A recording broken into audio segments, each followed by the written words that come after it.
I got the timer here, and we are going to mount the mounting screws onto our new mount.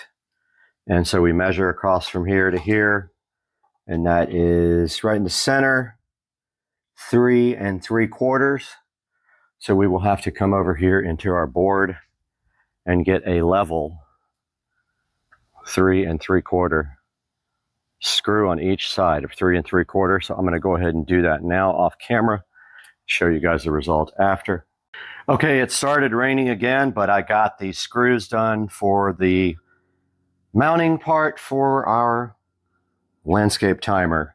So all I have to do now is hang this timer on here, and it should be fine because all the weight will be pulling straight down and not towards us. Then this guy over here gets screwed to the bulkhead. That should be fine too, and that will keep the whole thing steady. Now all we have to do is go install it, and hopefully our wire here is long enough to reach to the next light, which I think it is. That would be sweet. So I borked that up really good, and the only way, I mean, this will work still. It's going to be more flimsy. I may need to get some L brackets for the back.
So I've been suffering for long enough without a drill. That's on my list for this week.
Okay, here we have our finished mount. It's not ideal. It may be changed in the future, but what this does here is allows us to increase the voltage because the voltage drop was so high over the long run of wire that the lights were very dim on this side of the yard. So this adds another 200 watts.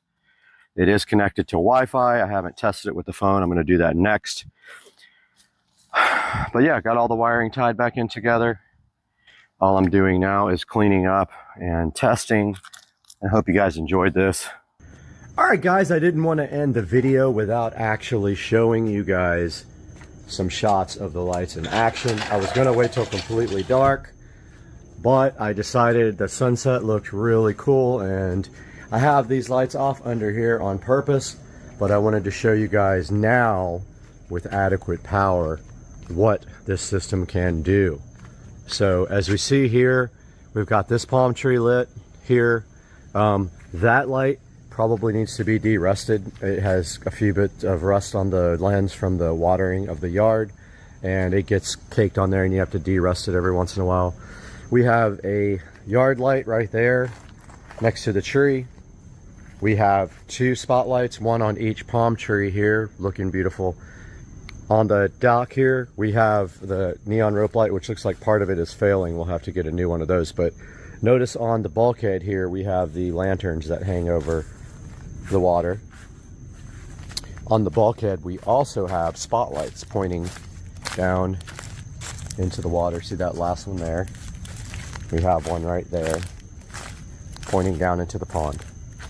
And then we have another one down there. Over here, these two trees are lit up by spotlights.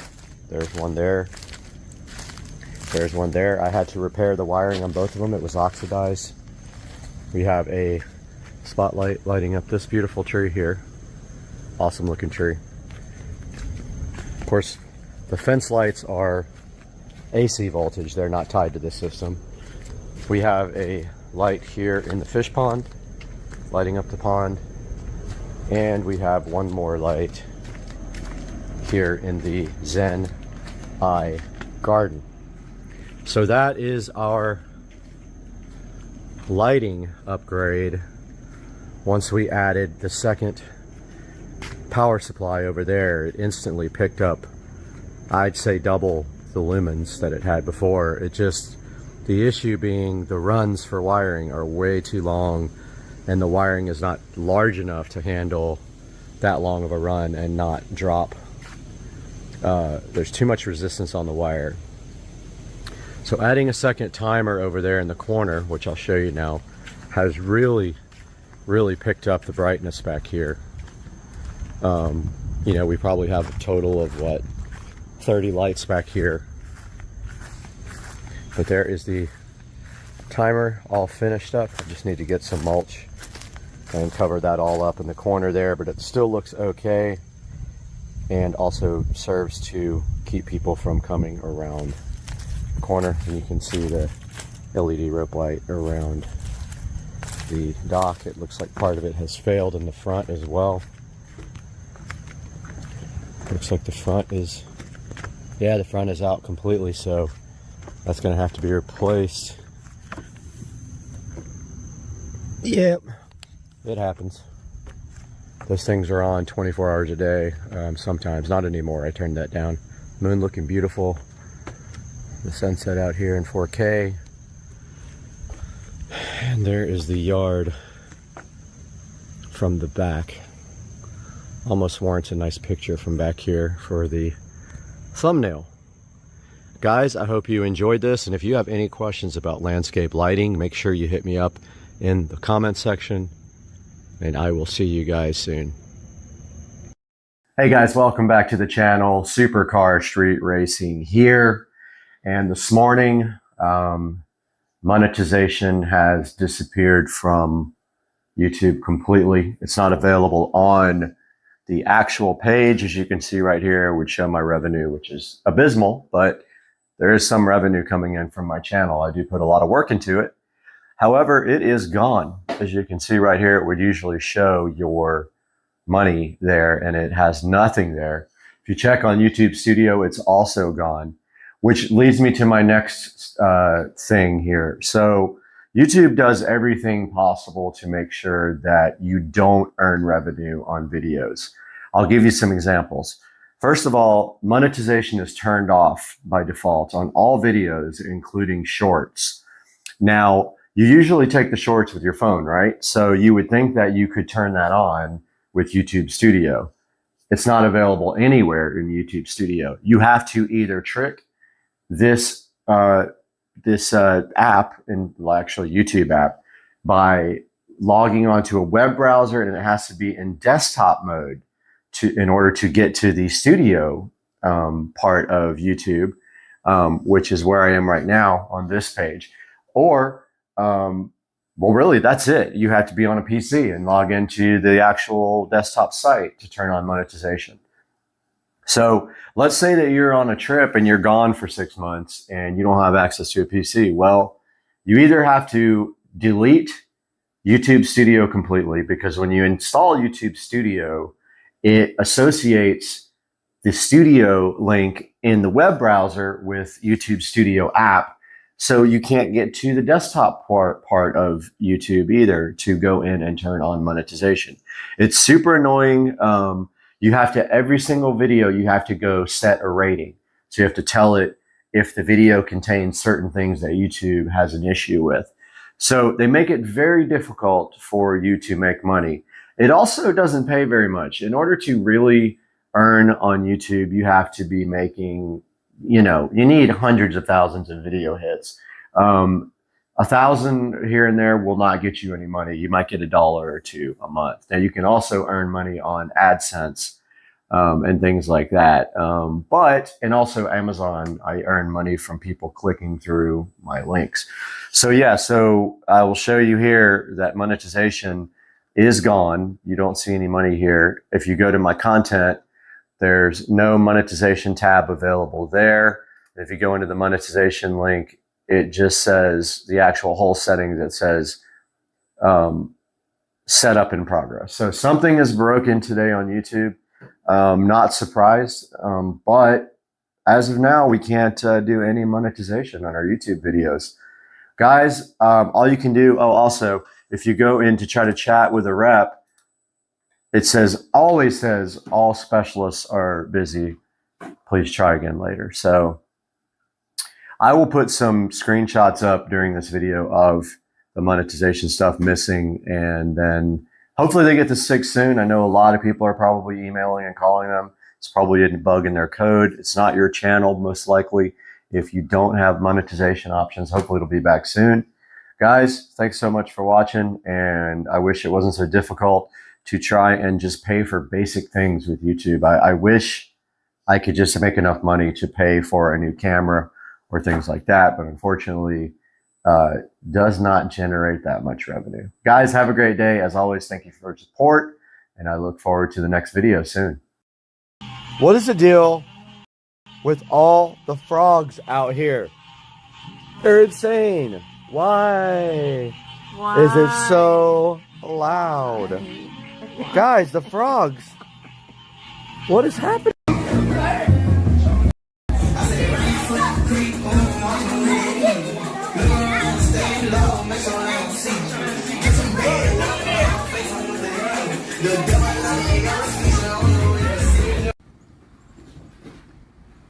Eat your dinner, man, before everybody else eats it. He's more worried about that grass. Yep. Turtles are tormenting him.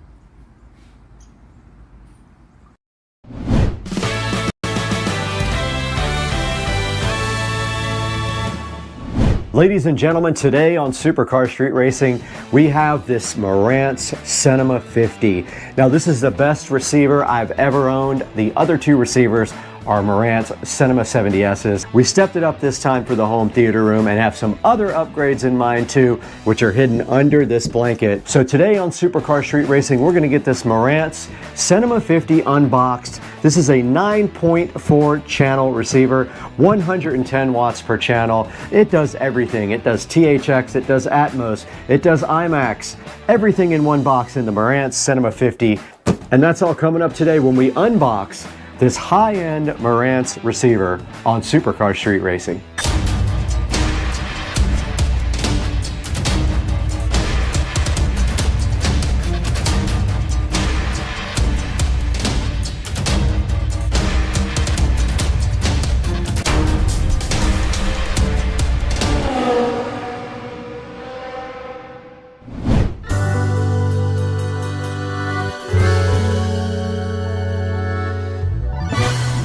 We are back on Supercar Street Racing. Welcome back. If you're new, welcome to the channel for the first time. And if you've been here before, we appreciate you coming back to check out the Marantz Cinema 50. Now, this is one of the 3 flagship models for Marantz. There is a Cinema 40 and a Cinema 30 that go below this one. But the Cinema 50 is a 9.4 channel receiver with 110 watts by 9. Plenty of power for what most everyone needs for a home theater. And then of course it also has 4 discrete subwoofer outputs. And from what I understand, you can control those separately in the software. Now this Cinema 50 I picked up on Black Friday for $500 off. It was a total of $2,000. It is not sponsored by Marantz. I was gonna try to get them to sponsor it, but they never answered my emails. This was paid for in full by Supercar Street Racing to bring directly to you guys so we can show you what this thing is all about. Now in the bedroom over there, we do have the Cinema 70S. The S is a slimline version of the Cinema receiver. And also in the living room, we have a Cinema 70S. And I am super hyped to have this in my home theater. And you can see right behind me here, we have a 4K projector from Anker. This is a Cosmos Max, and we have been using this projector for a couple of years and have had no issues whatsoever with it. We're gonna be coupling this with the Anker Cosmos Max to see how good the sound is, and we're gonna let you guys know. Now, I want you to be prepared when you get the Cinema 50 that this thing is heavy, so be prepared to lift when this thing comes to your house. I was actually out of town and my neighbors brought it in for me, but it is sitting right here on top of this mystery box, which will be revealed at a later date. I say we go ahead, get this thing unboxed so you guys can take a look at what's inside the box.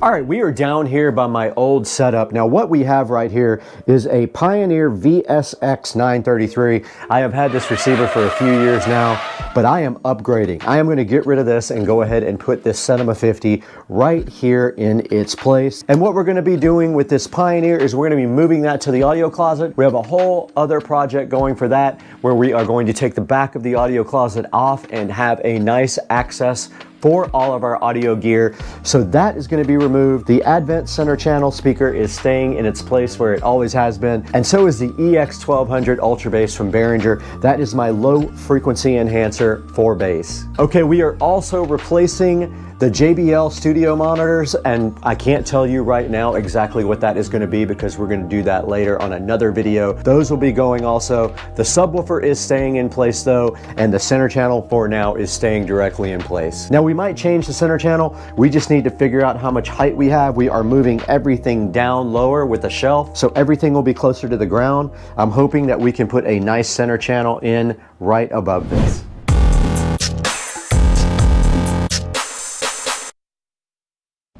All right, guys, we are right in front of this beautiful Cinema 50 box right now to get this thing unboxed on Supercar Street Racing. Do me a favor while you have a chance, go ahead and hit that like button and that subscribe button, and let's get this locked in so you guys can come back and check out all the cool stuff on the channel.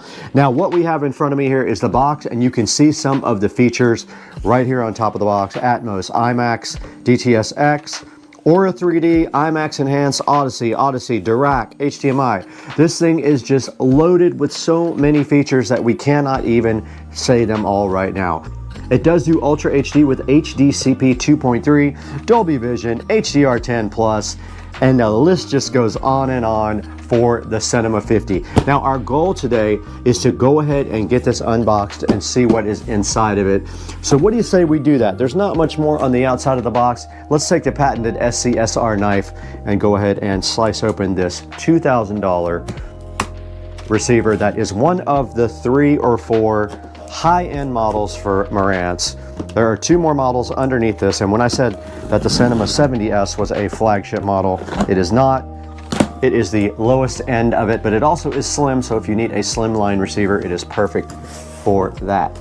Looking inside the box, this thing also is compatible with your smart home. But if I say the name, it'll wake up. It is compatible with the Amazon ecosystem. You can use it with that. I don't know how that goes yet, so we will have to check that out later on. But right inside the box, as with all the other Marantz receivers, we have this beautiful box that has all the accessories inside. And opening this up, we have a nice quick start guide here. We've got our remote control here, which looks just like the other remotes that I have. I have two more of these.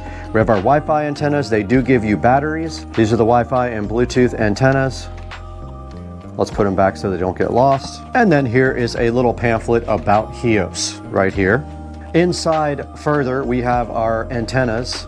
We have one AM and one FM antenna. Below that, they do give you some awesome labels to go ahead and label your speakers. Also in the box here from the Cinema 50, we do have the Odyssey mic to go ahead and set up the room. And we have our standard power cable right here for you. And what a nice presentation by Marantz. They always bring it when it comes to giving a good look when you open up the packaging. Now let's take the included foam out. We're not going to need this where we're going.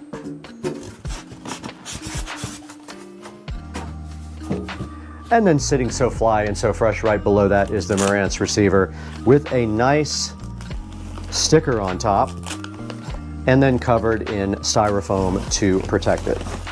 Now let's get this out of the box and onto the table.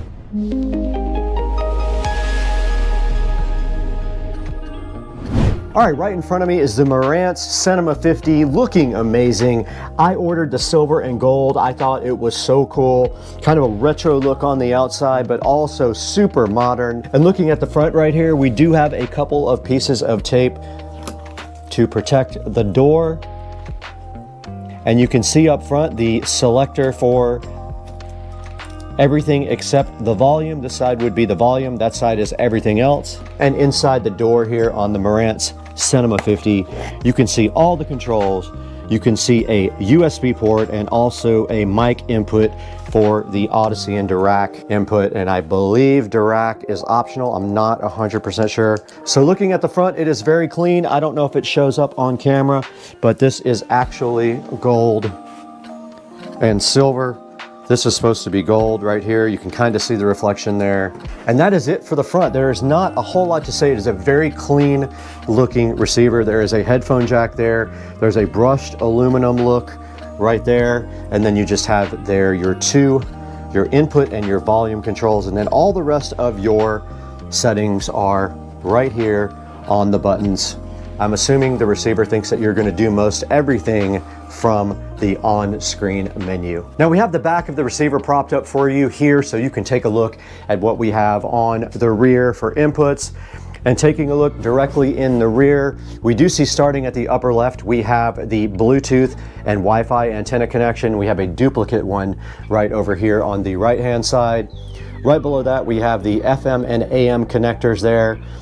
Next to that, we have the audio inputs. So these are all analog audio inputs. You have one cable sat, one media player, an aux, and a CD, and a phono for analog inputs.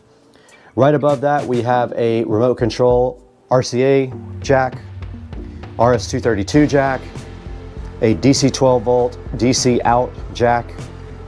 Right up above that, we have the coaxial digital audio inputs, two optical inputs, and next to that we have a jack for Ethernet. Now a very important part of the back of this, if you're going to expand your home theater with outboard amplification, is this preamp output section here. You have preamp outputs here for zone 2, and then you have separate preamp outputs for every single thing you could possibly want. It is very rare to get preamp outputs nowadays. They are cheapening out and not including them on most receivers. So you have everything back here, and you have your 4 subwoofer jacks right here. Now it looks to me, I'm not sure without looking at the manual and the software, but I think these are all discrete and available in the menu to fine tune. Now above that, we have our inputs and outputs as far as HDMI. We have a cable sat, we have media player, Blu-ray, we have game, we have aux 1, aux 2, and then moving to the right is our monitor outputs. We have a zone 2 4K output. We have a zone 1 ARC output. And then below that, you see the speaker outputs. Now these are configurable depending on your configuration of speakers from the software. So depending on if you're doing Dolby Atmos speakers or you're just doing in-ceiling speakers or what have you, you can go in and specify which ones of these jacks are going to be powering which speakers in your system. This is a 9.4 surround sound system, and it does have 110 watts per channel. Now at the very bottom on the speaker output, you see we have front, left, right, center, surround right, surround left, surround back, left, right, height right and height left, and then height to right and height to left. And as I stated before, a lot of these are configurable from within the software, so they will help you determine your proper setup for your home theater system, depending on the speakers you have. Now in this room right now, we only have fronts, we only have a center, and we only have surrounds. So we will be changing that at some point. We're gonna change some things immediately and some things in a few weeks, but for right now, that's all we have.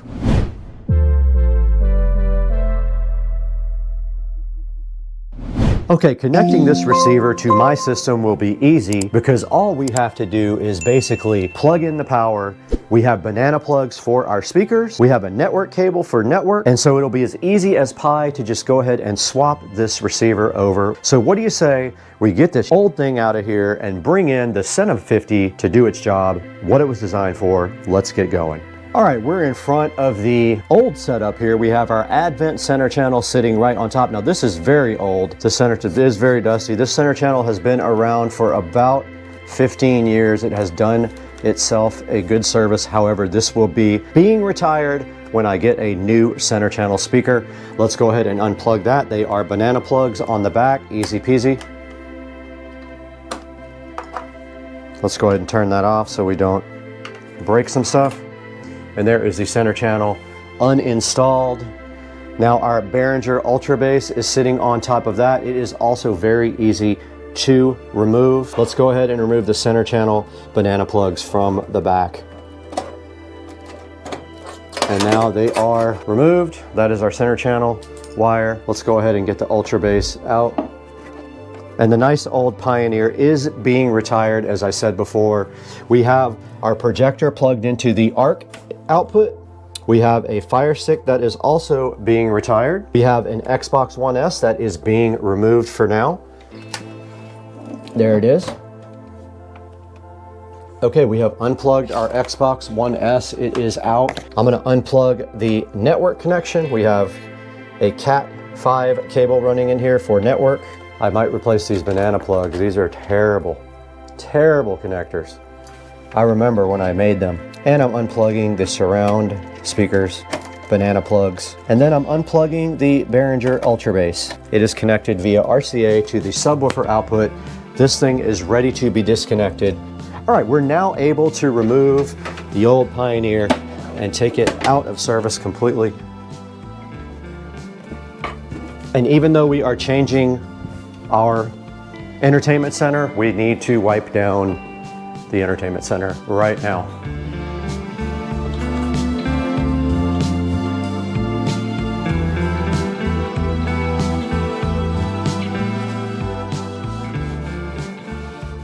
This is going away. I ordered a audio rack that sits directly on the floor. It'll drop everything down about 6 inches.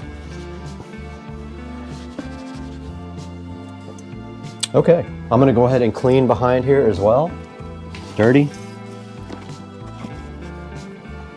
Now I will be redoing the audio outputs because I have new wiring for this, but that is for the next video. For now, let's get the Cinema 50 over here where we can hook it up. Okay, we got our Cinema 50 here looking so fly and so fresh. And what we will be doing now is connecting it. Pay no attention to those crooked boxes that I put in when I wasn't good at it. Now I'm very good at doing it, so never mind those. What we're going to be connecting is power. So we have our power wire over here. We're going to be redoing this all as soon as we get our shelf. So this is just temporary. Let's get our power wire connected here. It is a standard 2-prong connector. All right, we got our Cinema 50 plugged in and it is not powered on yet, so pretty simple to wire up. We are going to we actually have 2 inputs for the Ultra Base. I'm going to connect those to sub 1 and sub 2 there. Let's go ahead and get this up on top.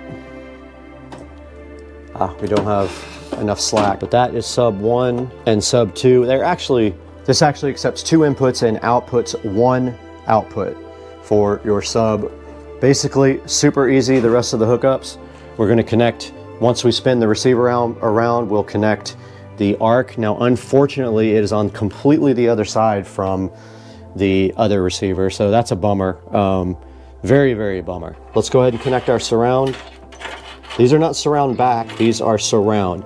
Surround back would go next to you, so surround goes, oh, they're way over here. Right here, the surround channels are down here. But working our way from this way to that way, we actually have front, right, and left, the closest. So why don't we hook those up with these awful connectors that I almost threw away. Now I don't know which one is left and which one is right. I guess I could pop a battery, and it just so happened to come with some. We have a battery tester here. Let's go ahead and see which one is left and which one is right.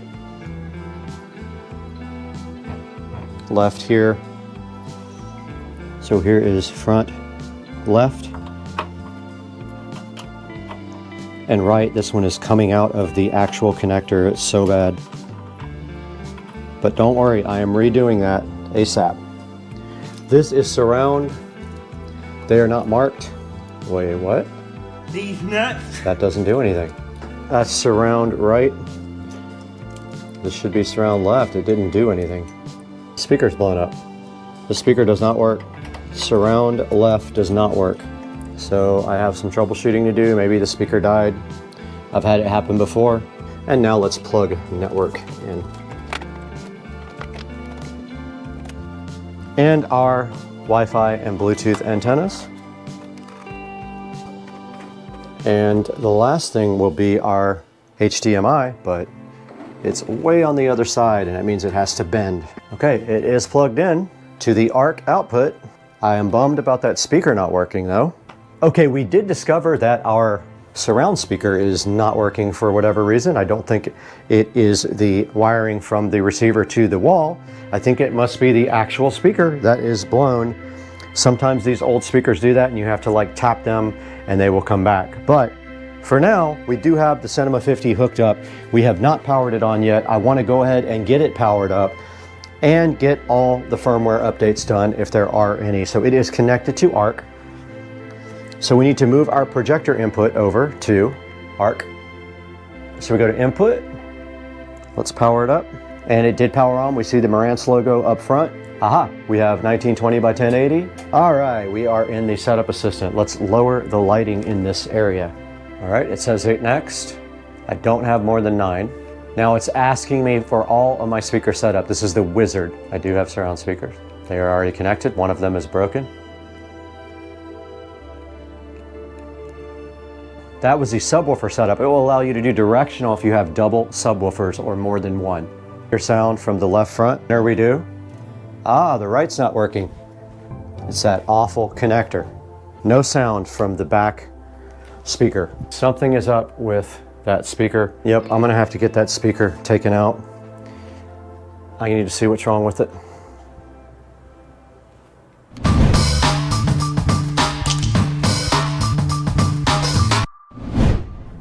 Okay guys, we did get our surround speaker fixed.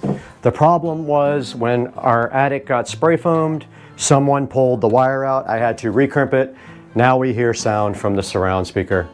Okay, this is wanting us to go through the antenna connections. Those are there already. Network is already in wired. I heard sound. Now we go to home theater to name this. We want to go to auto update. We are Eastern time. This is asking you to download the HEIS app for the full experience. I do have the Marantz remote app already set up. So this is optional. You can buy the Odyssey Multi-EQ Editor app and you can buy Dirac. We already have the owner's manual. Let's go to done and let's see if we have any firmware updates for this guy.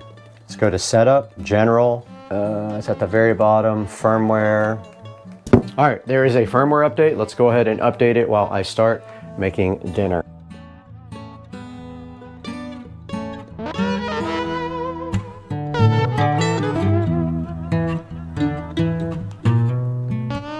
All right, the receiver has updated and is starting up after the update. We'll go ahead and see if there is another firmware update available for this thing at that point, but I doubt it will update again. Let's see.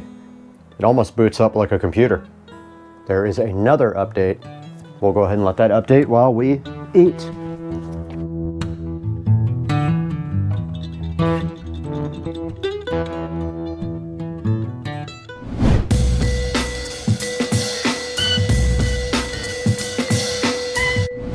All right, guys, we did just finish updating the Cinema 50.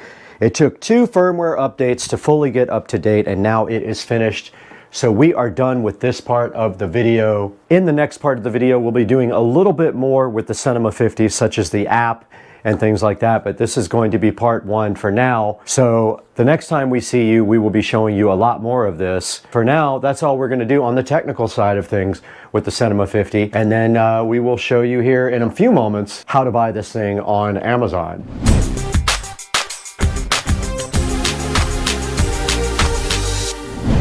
Hey guys, and welcome back to Supercar Street Racing once again. We're out here in the 4K production studio. I'm Brad, and I'm happy to have you here on the channel. If this is your first time, please like and subscribe. Or if you're a repeating watcher, thank you for being here once again, and I think you'll like what we have for you today. We have the Marantz Cinema 50 9.4 channel amplifier sitting in front of you right now. It's 100 watts by 9, as you can see right here on the Amazon listing. It has 4.6 stars, and I did buy silver and gold for the home theater room. It does 8K UHD, it does 3D audio, it does Dolby Atmos, pretty much anything you could want. Has a bunch of preamp outputs, and it supposedly has excellent sound quality. So we're going to test that in the next video. But yeah, go ahead and pick yourself up one. This is a good look at the Cinema 50 here. It's very stylish. And take a look at the back there at all the inputs. You can see all the preamp outputs and stuff. And then also it has configurable outputs for all the rest of the speakers. Like this room has 3, 4, 5, 6, 7 speakers in it. Would be perfect for one of these, but we're just using this for editing. So yeah, go ahead and grab a Cinema 50 if you need one, and make sure that you order it through the link in the description, and it will help me out greatly. And it helps the channel out because we don't make any money on the channel. We just need to get a little bit of dollars here and there. But right now, we got to get straight out of here because we got to go do something. I don't know what we got to do.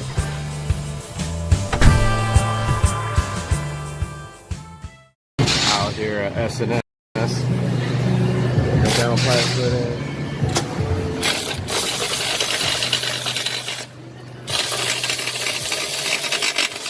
There it is. Got some video underneath the car.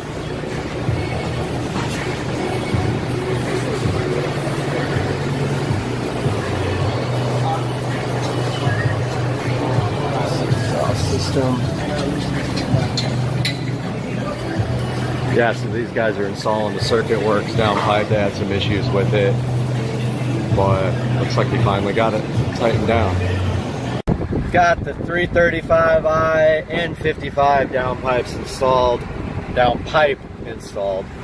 Just some quick impressions. The sound is awesome. Sounds really good. Obviously, I've not tuned for this yet. Although you don't really tune for a downpipe. I mean, you could tune for increased exhaust flow, but you know, obviously there's going to be some power increases just by putting it in without that restrictive catalytic converter right there. So yeah, I got the circuit works from eBay. He had some problems getting the V-band on. Said that it was a little bit tougher than normal, but he eventually got it on about an hour and a half time. So I definitely recommend the Circuit Works 335i N55 downpipe to replace this restrictive catalytic converter. We'll see you guys on the next one.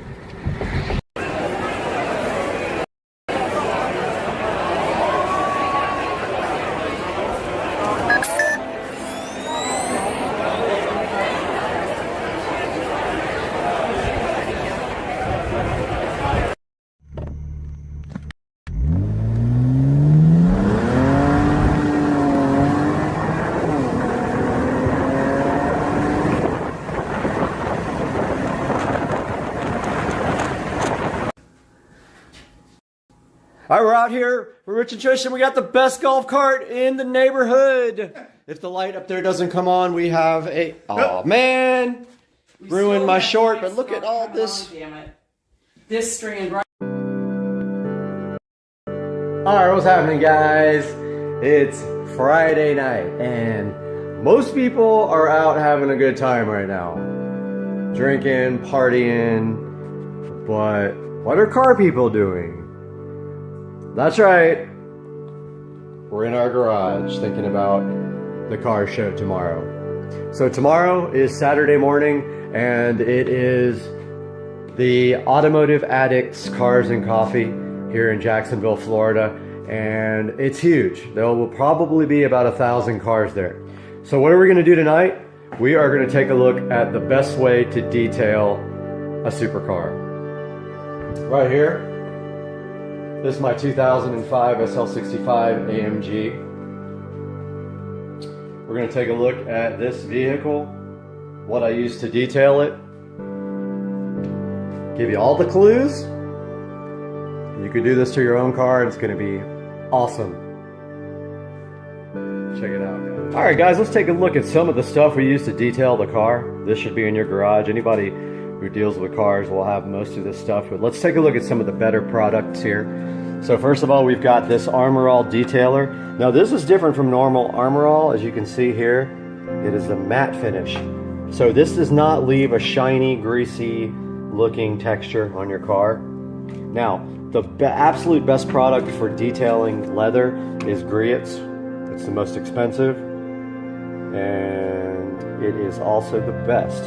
So here's some Griot's spray, which is pretty convenient and makes it super easy to detail your car. However, I really like this more pasty stuff, this 3-in-1 leather care. This one's empty, so I've got a brand new bottle right here. So what I do is, you know, if I don't have time to really get the paste going here, I use the leather care spray. And we have these nice cloths for detailing. Here we have the best glass stuff on the market. It's funny, it's called Stoner is the name of the company, but it's called Invisible Glass. This is the absolute best stuff for working on glass. You know, keep in mind if you have tint, a lot of, like for instance, my front window is tinted. They do not want you to use this stuff on the inside glass over the tint, so just bear that in mind. Now here's some standard Armor All. I like to use this sometimes on the engine bay and sometimes on the doors. It does have, they finally came out with stuff that actually smells good. This is new car scent. Here's some air freshener. This is actually new car air freshener. I spray this on the floor mats. There's again some original Armor All. So this is the best tire shine on the market, Black Magic. And along with that, you need your tire brush. This is a wheel cleaner. These are chrome wheels, and I only use this when the car is not dirty. I don't really spray this on and then wash it. I spray some of this on the wheel, and then I wipe it off with a cloth when the car is dry. And then of course your instant detailer. So this is for when you don't have time to wash the car, or when it just needs a touch up between washings. So you got to have all that. You got to have your cloths, and those are the basic products. Now let's take a look at the usage of some of these. So right here we got Black Magic Wheel Cleaner. It's no scrub. Of course they all say no scrub, but you know for a fact that the best ones are going to need you to wipe them off. So this is designed to work with a hose. However, what we're going to do right now is, so these are chrome wheels. I'm going to spray this on the chrome. Really good because these wheels are absolutely dry. We're going to take this cloth, and you can see right here what this is doing to the brake dust, breaking it right up. Now this wheel actually has some issues. It needs to be re-chromed, or either I probably will not do that. I'm going to end up getting new wheels. It's the only problem I found on the whole vehicle when I bought it, and basically the chrome is peeling off the wheel right there. So no big deal.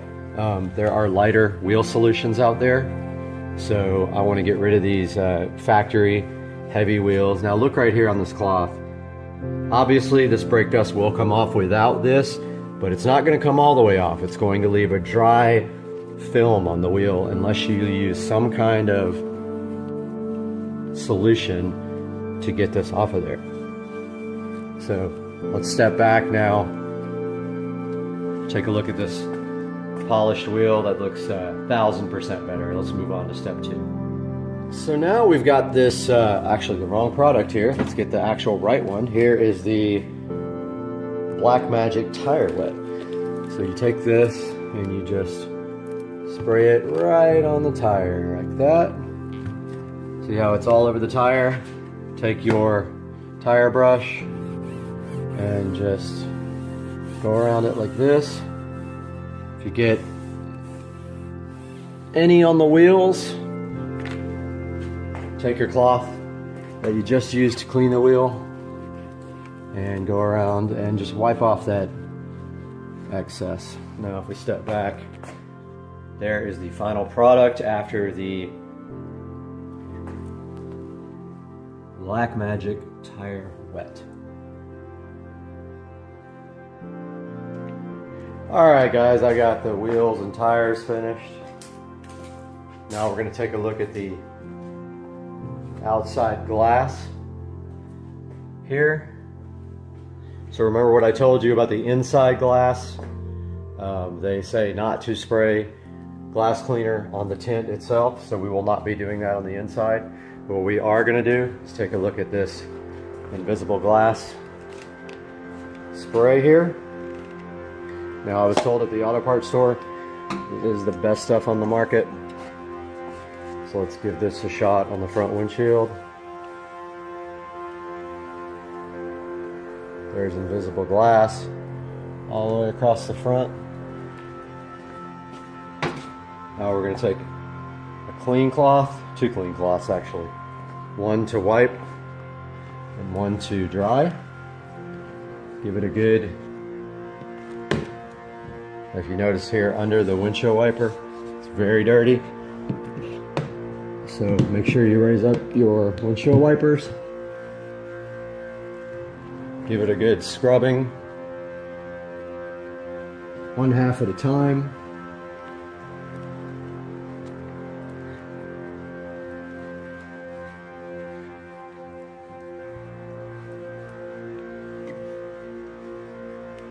So there's that one. That's the dirty one. Grab a dry one.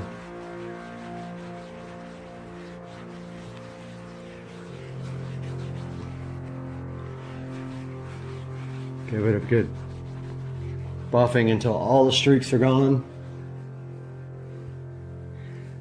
And that is that. Now this car came with a chip in the windshield.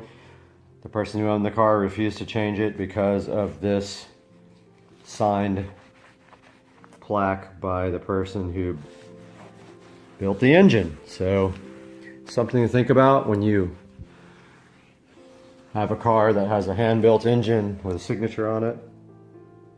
That's it. I'm gonna go do the other side. All right guys, I finished the front windshield.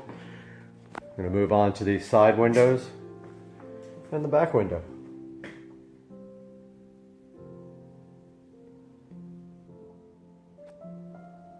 All right guys, I just got done with all the glass here, and you can see there's absolutely no streaks on this glass at all. It looks pretty dang good. These are the towels that I used. Now, you need to have a lot of these cloths, and when you're done with them, straight into the washing machine, wash them by themselves. You don't want to get brake dust on your other laundry. And so the next thing we want to take a look at is the interior of the car. Now in the SL65, a majority of the interior is leather. The seats are leather, most of the door is leather, most of the dash is leather. There's some plastic pieces like these, I think they're called door sills or whatever, these little plastic parts right there. So, 2 different products for 2 different types of material. For the leather material, we're going to use the Griot Leather 3-in-1. right here. And for the non-leather, we're going to use a combination of the matte finish Armor All and the standard finish Armor All. So let's take a look at the standard finish Armor All here. Now this is going to leave a more of a greasy, shiny on your car than the other one will. So let's take a look at this on the door sills. This also smells really good. It's got the new car. So I sprayed that pretty good right there. So now we want to get, and always keep a separate cloth for your different products. So here is the standard Armor All. Now notice some of it got on the seat right there, but that's fine because that's plastic as well. So now let's take a look at how that looks after we get the Armor All coating on it. So before and then after, it's got a nice shine now. So I'm gonna go ahead and give that whole door sill a nice wipe down. And notice some of it. So I went ahead and moved the seat forward so we could get to some of these other plastic parts. I'm spraying some of this Armor All right there on the plastics. Trying not to get it on the leather part of the seat. The back of the seat is kind of a leather material, so I'm going to go ahead and use the other leather conditioner for that. The sides of this dash and this bottom part are not leather, only the top part. So we're going to spray it there. And go ahead and wipe that down with the same cloth. Now if you have a really dirty interior, you might want to use another cloth for that. Part of this dash over here is actually leather, so I'm going to go over that again with the leather conditioner. Part of this door here is plastic speaker part. And in here, the rest of this is all leather or pseudo leather. And the bottom part of the doors, I'm just going to wipe down with this.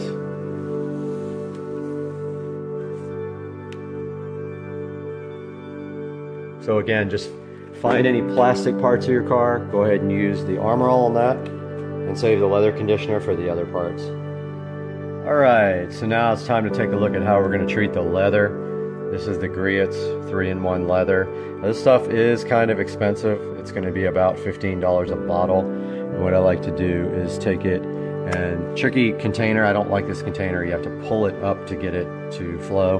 But I like to put some on the seats here,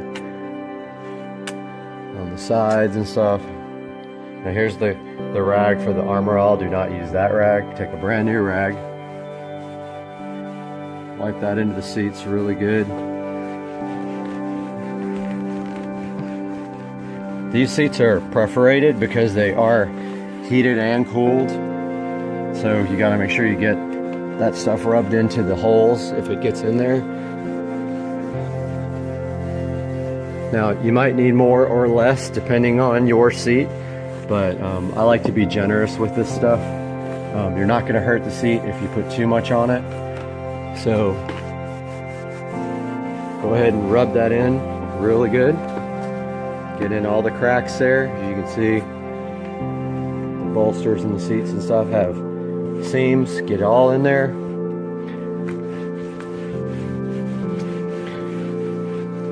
Make sure you get on the sides of the bolsters where you can't see. On the backs of the bolsters here. And there you have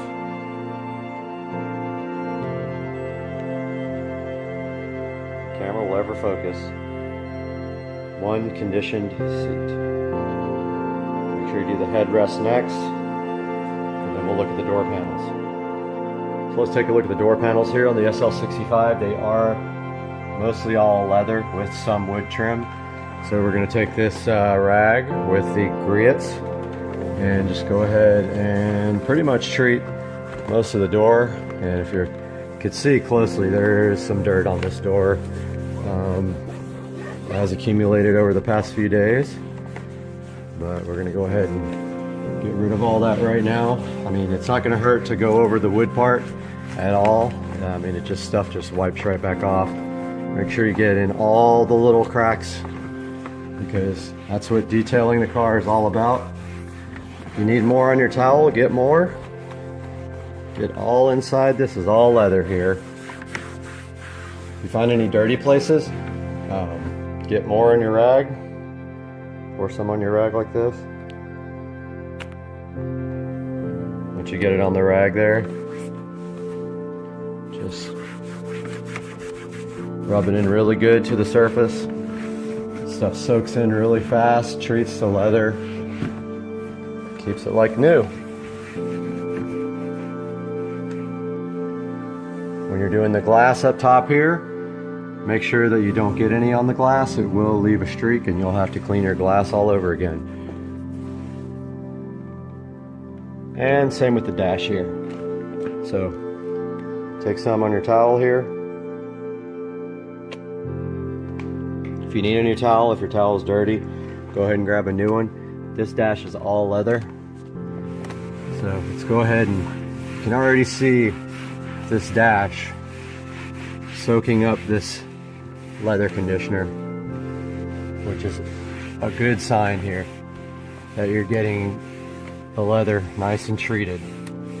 Now let's go ahead and close all this stuff up. All this is leather here. All this. That's all gonna get treated. If you don't have enough on your towel, get more. Don't worry if there's shiny spots. Stuff will dry eventually.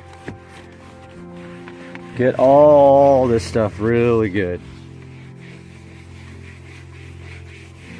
See how that left some streaks on there? That will dry. Get it all, and don't forget though, up here, when you go to get this top part, if you get it on your windshield, you will have to re-clean your windshield. Now, on your center dash here, don't forget, you have a leather shifter.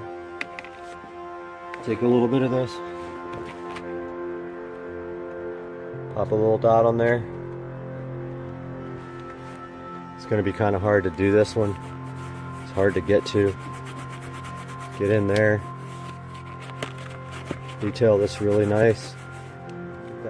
Alright, so I ran out of space there in the middle of recording, so I had to delete some stuff and upload some stuff. But I am done detailing the interior of the car. I've got the leather conditioner on all the seats and on the dash, and armor all when necessary. Next, we're going to take a look at the engine bay detailing. So, to start off with a dirty engine bay, you're going to have to do some degreasing first. This engine bay is already spotless, so what we're going to do now is take the armor all here. Now this stuff here is the standard finish, which is what I like for the engine bay. We're going to pretty much spray it on the entire engine bay here. Then we're just going to take some clean cloths like this and wipe the whole entire thing down. Everything. It's going to take you a few minutes. Go ahead and do that. And while you're doing that, I'll do mine and we will check back with you here momentarily. Alright guys, I just got finished detailing the engine bay, which was already in pretty good condition. Just want to remind you guys about some things that people forget. Do the top of the hood, or sorry, the underside of the hood as well. This one was pretty dirty. Coat your rag with armor all and get that pretty clean. Also, don't forget the cracks, the hydraulic system for the hood, anything in here that you can get to, try to get to it. That's going to do it for the detail of this car. This thing is ready for the show tomorrow, and we will have some video footage of that coming your way. Don't forget to like and subscribe. Hey everybody, update on the studio. This entire wall is tiled, as you can see. Let me turn some lights on here. This entire wall is tiled. I still have tiles falling off, so I am re-gluing them as they fall off. And I can see some right here that aren't exactly straight, but that's okay. You'll never get this stuff perfect. But this whole wall is done. There's me. Check it out, guys. All done. That's done. Completely done. I got the speaker wires pulled through for the surround sound. And then I got the second television mounted right there. Looks great. And so now I just have to do above that door, continue to this side, and then I got to do the ceiling and that back wall. So I have probably a day's worth of work ahead of me. Actually, this half of the wall, the most difficult part was cutting around all these fixtures and stuff. Yeah, so everything's painted now. I just got to do this front wall, which is where the 250-inch screens are going, and I need to get all the acoustic tile up. And that's going to do it for today. I'll update you guys again tomorrow.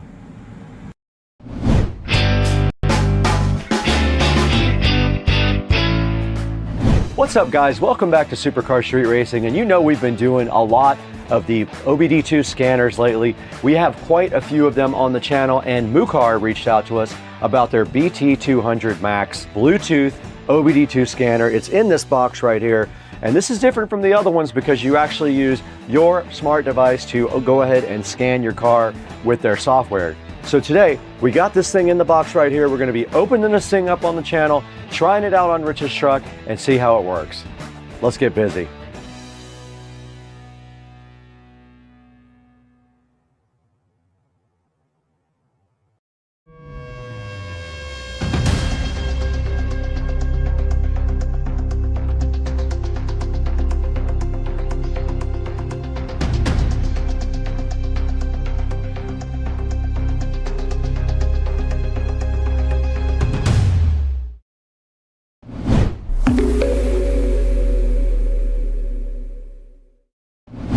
We're out here in Studio A, which is the main editing studio here at the SCSR compound. This is the best studio we have to edit in. Our other studio inside is Studio B, and it is just a little bit smaller of an area. So we're out here today with the Mucar BT200 Max OBD2 scanner. Now this thing covers a ton of different things and a ton of different scans. It deals with things like air conditionings, transmissions, has auto VIN retrieval, and automatically recognizes your car. This thing also does things like oil resets. You can do it right on their software. You get all that stuff for free for 1 year, no cost to you. Now, when this thing uses auto VIN, it very easily identifies your car and retrieves the correct codes for that vehicle. It supports 10 OBD2 test modes.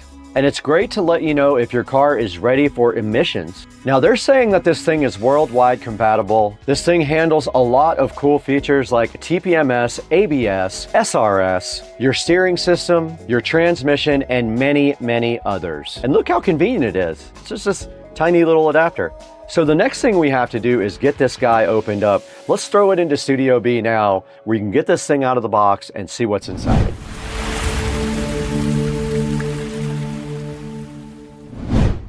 Okay, we are right in front of the new Mucar BT200 Max right here. And you can see here in the box, there's not going to be a whole lot to this unboxing. There's only a couple of things inside of the box. Let's go ahead and get it opened up. Just a plain black box here. There are some facts on the back about the Mucar, and that is about it. It tells you a few things about the Mucar, about what its compatibility is and that sort of thing. There's some specifications on the side right here as well. And that is it on the box. There is a serial number on one side, and then there is a nice carrying case right here inside the box as well. And a nice quick start guide. And if you open up the carrying case, you should just see the Mucar BT200 Max sitting right inside there. It's pretty cool looking. It's got a sleek, nice metal looking shape with an LED on it. And there is the OBD2 connector right there. So that is literally all there is to unboxing the Mucar BT200 Max. The BT200 Max, we will test it next, so let's get on with the show.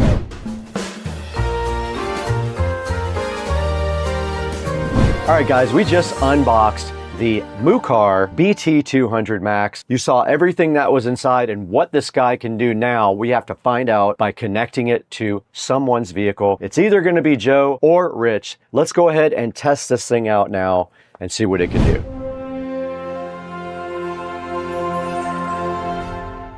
Okay, we are out here in Patricia's Kia today, and she is letting me borrow the car to go ahead and pull the diagnostic codes on it. And the first thing that we have today that we're looking at is the MUCAR BT200 Max here. All we're gonna do right now is get this thing out and get the app downloaded and go ahead and connect this to Patricia's car and pull all the codes and see what the app can do. Let's get this guy connected up. There should be an OBD2 port underneath this dashboard right here, but there is a quick start guide here, guys. You have to download the app called $Fix, and there is a QR for that. Let's stop down here and get the phone connected and the MUCAR plugged into the OBD2 port. And the MUCAR does come in this cool little case you can see right here. Let's get that thing unzipped and get the OBD2 connector out. There's a cool Bluetooth adapter here that we have to figure out how to plug into Patricia's car. Should be right under here somewhere. It is. It is right there.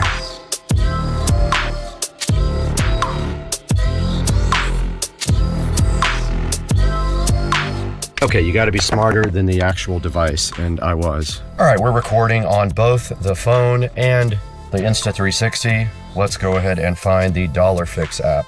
And we did find Fix here on the phone. This is Fix Plus. It is downloading currently right now. We'll let that download and go ahead and get it installed. All right, we are gonna open up this Fix app now. It says it collects location data. I gotta allow it. And you can look at close by device. It found the new device and it is connecting. Now it wants me to log in. It is connecting to our device now, and it's asking if we want to pair. We do. Vehicle communicating. Go ahead and turn on. Now it wants me to activate. You guys cannot see this part. I went ahead and started the car.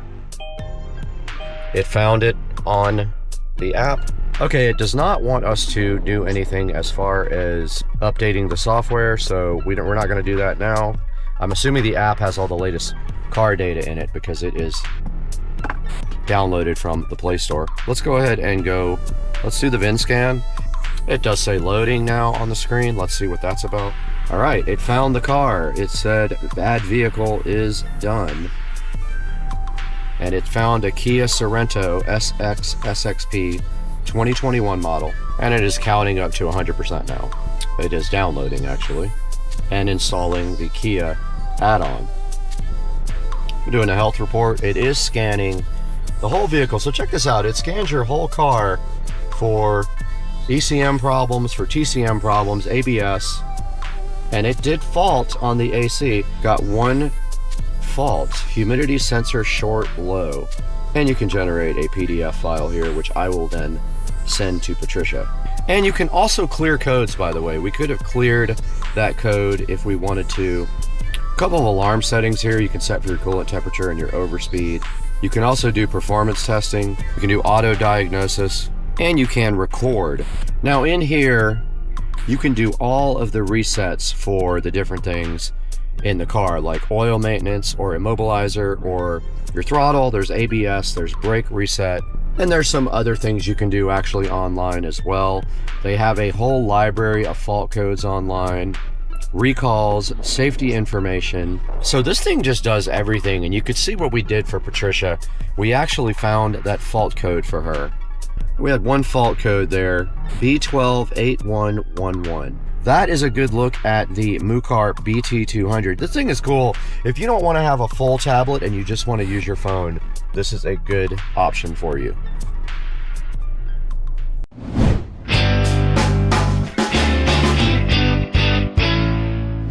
All right, we just tested out the MUCAR BT200 Max. You saw what it could do. You saw it pull codes and identify the vehicle. This thing is pretty cool. It is on sale right now. There is a coupon. Don't know if it still will be by the time this airs. Check it out on Amazon. And to see that, let's throw it back into Studio B to see where you can get yours. All right, guys, we are right in front of the MUCAR BT200 Max. And yes, this is different because I could not find the product on Amazon. I will talk to the manufacturer, but this is the actual one. The other pictures had a different model called the BT200, not the Max, but we have the Max in front of us, and you can see right here, this guy does all kinds of cool OBD2 functions, and it uses your phone, so you do not have to have a large tablet to do it with. it does everything from a phone app. And you can see right here, it's brand new, 2025. Their latest added protocols are all in here. Bidirectional, CAN FD, and all of the cool things that you need. And then here's another picture of it showing that it does support Android and Apple. And then here's a lot of the cool functions it has. Intelligent diagnostics with AI, a lifetime of free updates, intelligent sleep mode, 15 plus essential resets, and 125 brands of coverage. And then here's some reasons why you should choose the BT200 Max from Mucar. It shows you all of the cool things it can do right here in bullet points. And then another set of features down at the bottom. Now here's the difference in the Pro and the Max and the driver scan. The one we saw earlier was the Pro, I think, but this is the Max. It has a lot more features. You can see all of the stuff that it can do that the other two cannot do. So keep that in mind when you do buy one. Now it's saying that this is the first AI intelligent diagnostic system, the first Bluetooth OBD2 scanner with an AI system to help you diagnose. Says that you get free lifetime updates, bi-directional, so check that out. Now, not all vehicles can use the bi-directional tests. They have to actually be supported. Here's all of the available systems that it could possibly do on your car. It's quite a few things like engine, transmission, airbag, immobilizer, ABS, seats, instruments, other things like that could possibly be done with this BT200 Max. And it says that you get a lifetime of free resets, and there are 15 of them total. So that is the BT200 Max from Mucar. You saw us test that thing out over there. You guys should pick one up if you need some diagnostic tools for your vehicles. Tell them Supercar Street Racing sent you, but also tell them I had to leave, and thank you for 225,000 subscribers.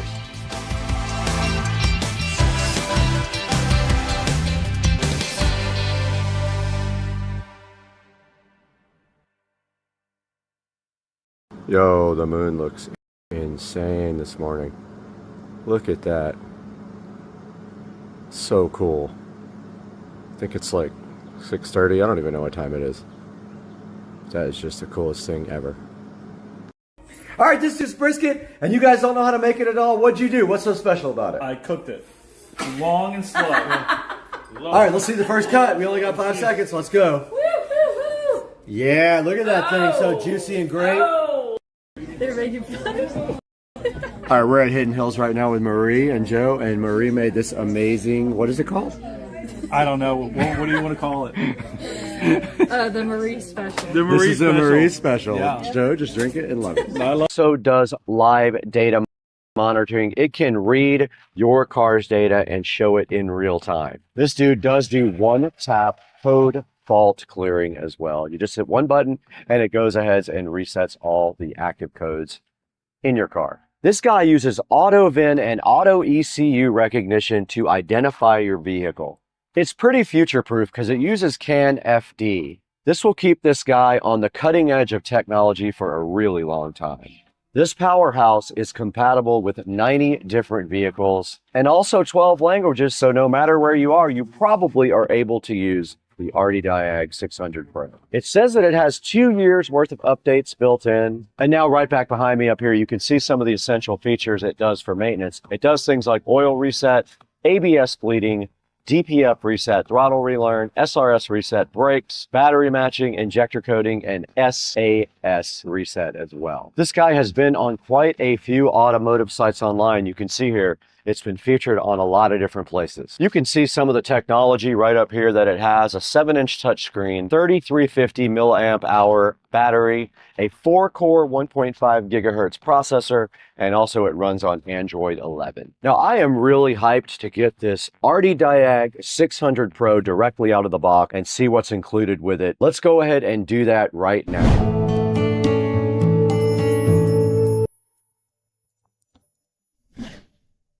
All right, guys, right in front of me here, we have the Hdmi 600 Pro by TopDon. Now, TopDon sent us the 600 Pro. They call it their mid-range diagnostic tool here. They wanted us to check it out with you guys and go ahead and open it up and then maybe fire it up inside of a vehicle. So what we have right here is the TopDon Hdmi 600 Pro, and we're going to get this opened up right now. Now, taking a look at the box first, though, you can see right here just a picture of it on the front and a little car logo right there, Hdmi 600 Pro by TopDon. On the side, all it says is Top done. So there's not much on the side of the box right here, but on the back we have a lot of information here. It says master the essentials. There's some contact information. They do have a North American phone number, and they do have other country phone numbers right here, and their website, www.topdon.com. There is a code right here indicating which one this is, and on the outside there is not much more to this box than that. Now let's go ahead and get this thing opened up and see what's inside. All right, so the first thing I see here, the presentation is real. We have a nice bag with all the stuff for the Top Don inside of it, so we don't need this box anymore where we're going. And nice looking case here for your OBD2 scanner. Let's go ahead and open it up and see. It has a nice handle on the top also for you to carry it. And inside of this, we do have the OBD2 cable. So it looks like it has an old school serial. I think that's a... Hey guys, welcome back to the channel. Supercar Street Racing here, and we have the funniest named product in the world. It's the 10 LOL voltage meter, 48 volt voltmeter, and also USB quick charger. We are going to be installing it today on the Murdered Out card. Stay tuned.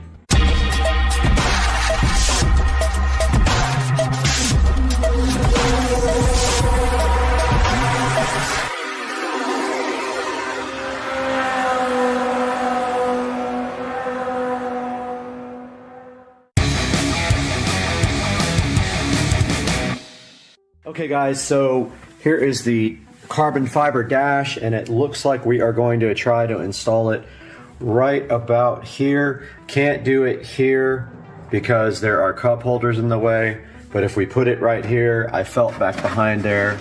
I don't think it's going to be an issue because there's nothing behind there.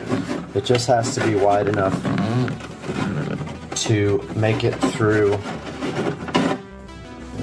this right here, and I think it should be fine. I have my multi-bit ready to cause some damage to the dash, and it is about that wide that we're going to have to drill. So we're going to use this multi-bit, and it is good for up to, what does it say, 1 3/8. So I'm just going to look that up and make sure that that's big enough to get this, but I'm looking at the bottom of the 10 LOL, and I'm looking at this, and this is probably fine. So we'll start small and go ahead and go get this thing installed into the cart. Okay, I absolutely have panic attacks about drilling into the dash. It's something I absolutely do not like doing, but it is a thing that has to happen to get this installed. So we have the drill out here with the multi-bit, and we have our measuring tape, and we're going to try to put it about right here. So the total is 1.5 inches. Ooh. Yeah, about 1.5 inches. I'm just going to try to eye it down the center and right about here, and just hope it works. And if it doesn't work, I'll mess my dash up forever on camera. But here's the multi-bit loaded up. Now we don't want to go too much, so we'll do a little bit at a time. Let's see what the center is. Really want to get like the exact center, but it's really tough. I'm gonna do it by eye. Right there.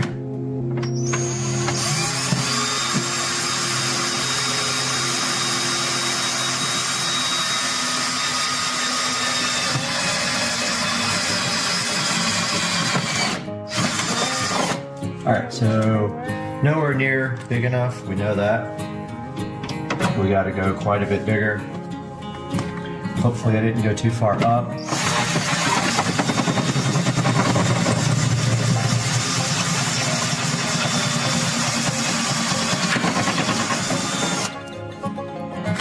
right, we are getting there. The next step is the one. We are basically there.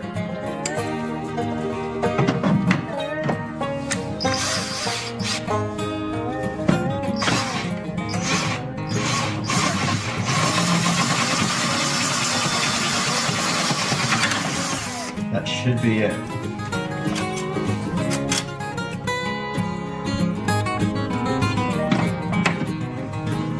Not quite. One more.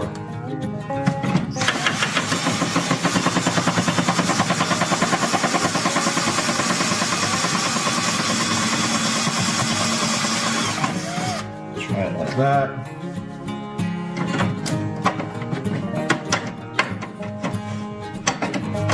So close. Yeah. Really close.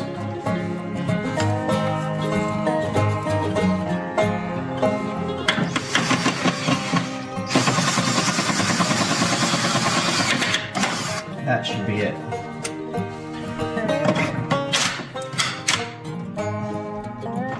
There we go.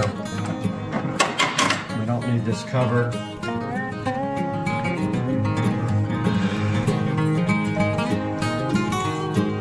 It came with a little cover. We don't need that. It's not going to get wet. I'm not going to take this cart out in the rain.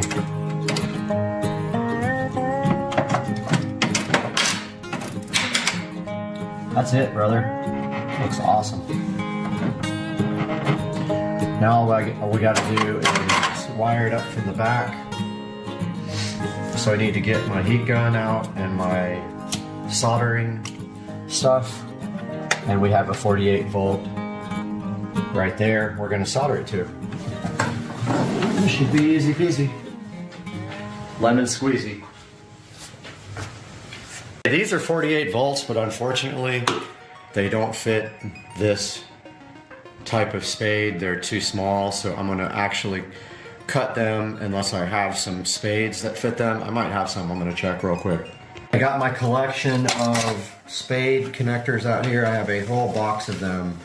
And what we are looking for is a female, and I don't know what size these would be, but they're pretty small. I got the key off now, so we're looking for a male. These things suck, by the way. They are hard to crimp and they come off easily. Those are too big.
All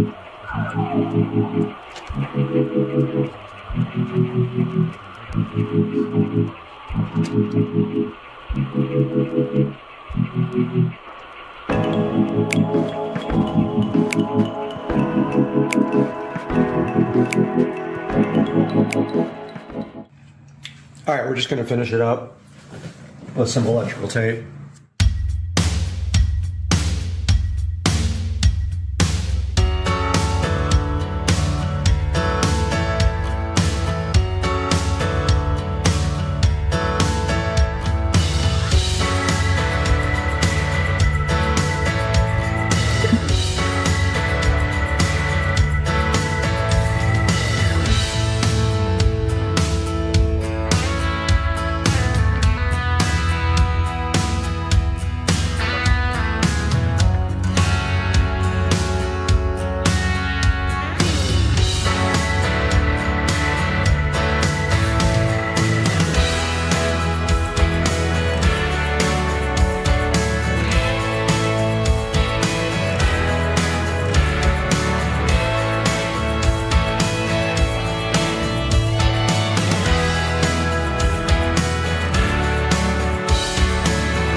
Okay, so unfortunately it does not fast charge my phone. I thought it would be a fast charger. It is not.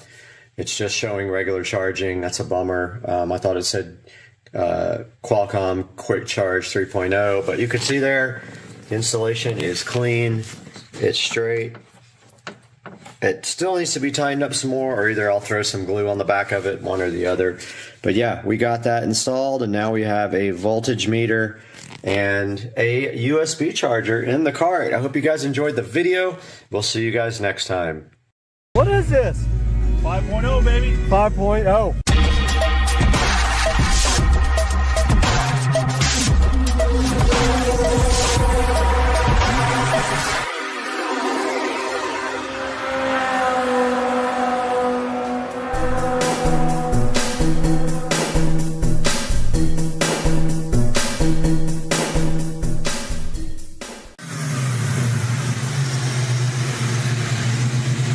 What is this? 5.0, baby. 5.0. All right, turn the music down. All right. Dude, this thing's sick. Hell yeah.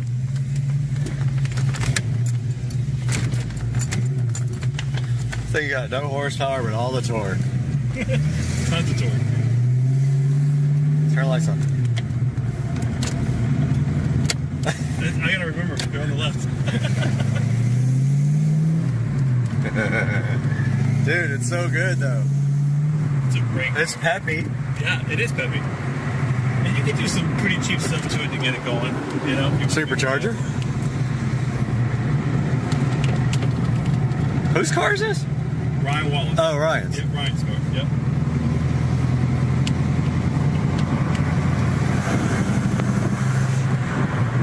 Dude, this thing's fun.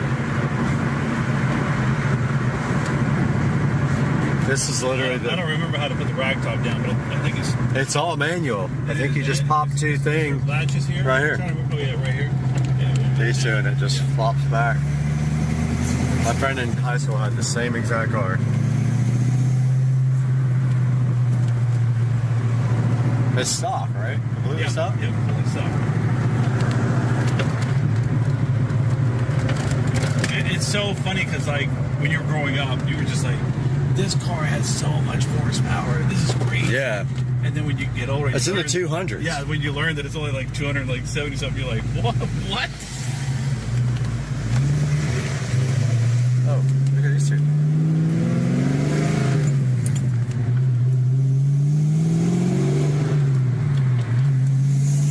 This is a fun car, man.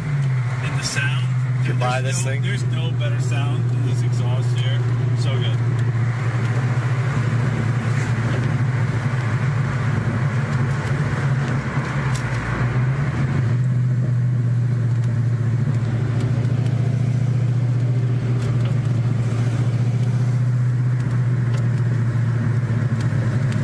Citrus got a boost gauge, But no boost. yeah,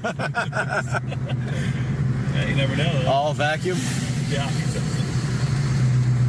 If that thing goes up, I'll freak.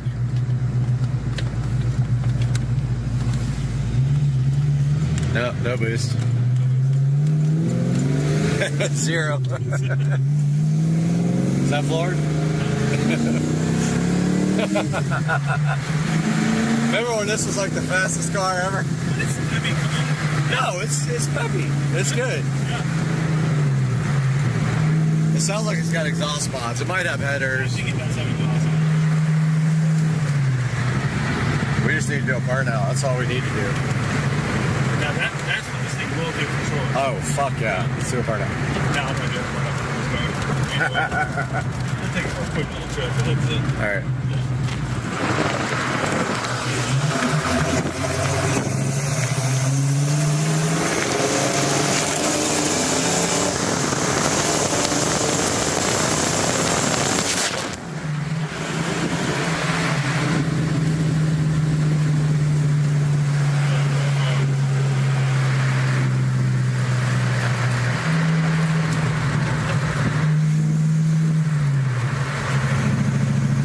Sure it's 100% soft?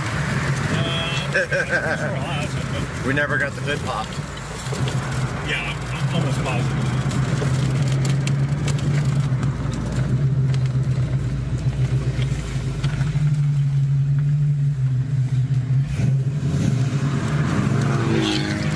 Oh! Oh!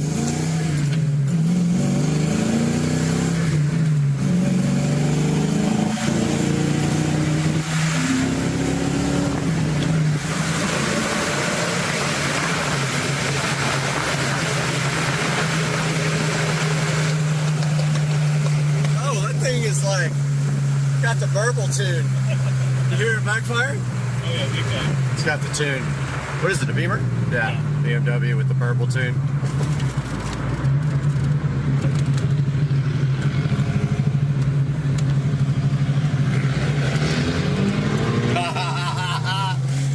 Oh, perfect.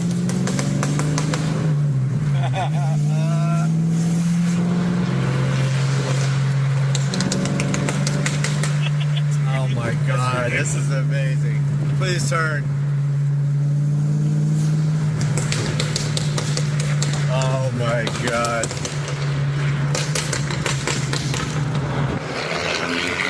Yeah, it's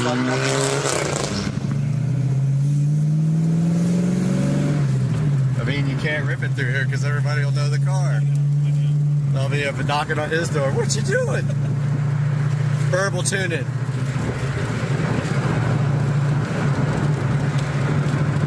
This thing's sick.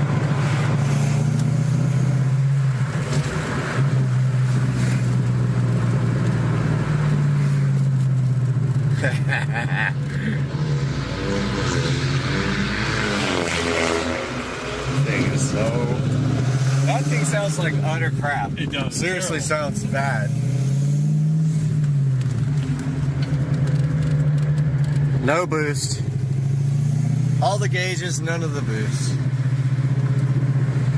Dude, I can't wait to put this on the channel. 5.0.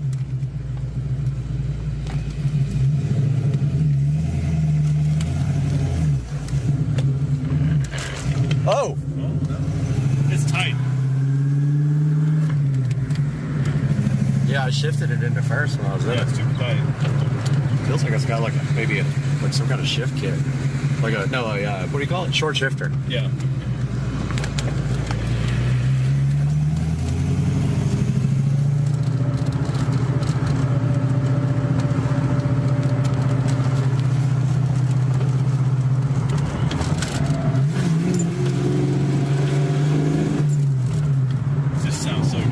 Boost. It's ready in case there's ever any supercharger. This thing with a little bit of boost would be fun as hell.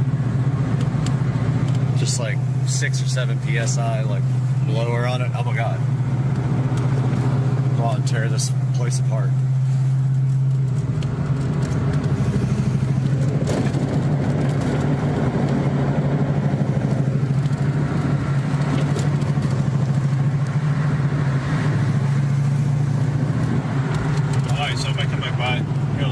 Yeah, we're gonna eat ribs at 7, so you got a good hour and 15 minutes.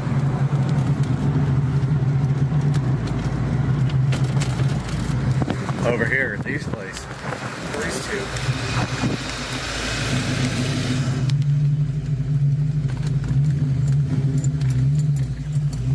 This thing's fun, man. That was awesome. All right, brother. All right, See you, man. say goodbye to channel. Later, man.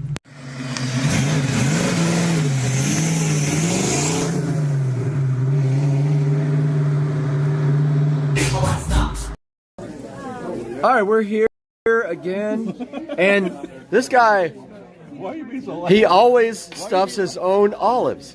Look at this. Self-stuffed olives. Let's go. Are they good? Yeah.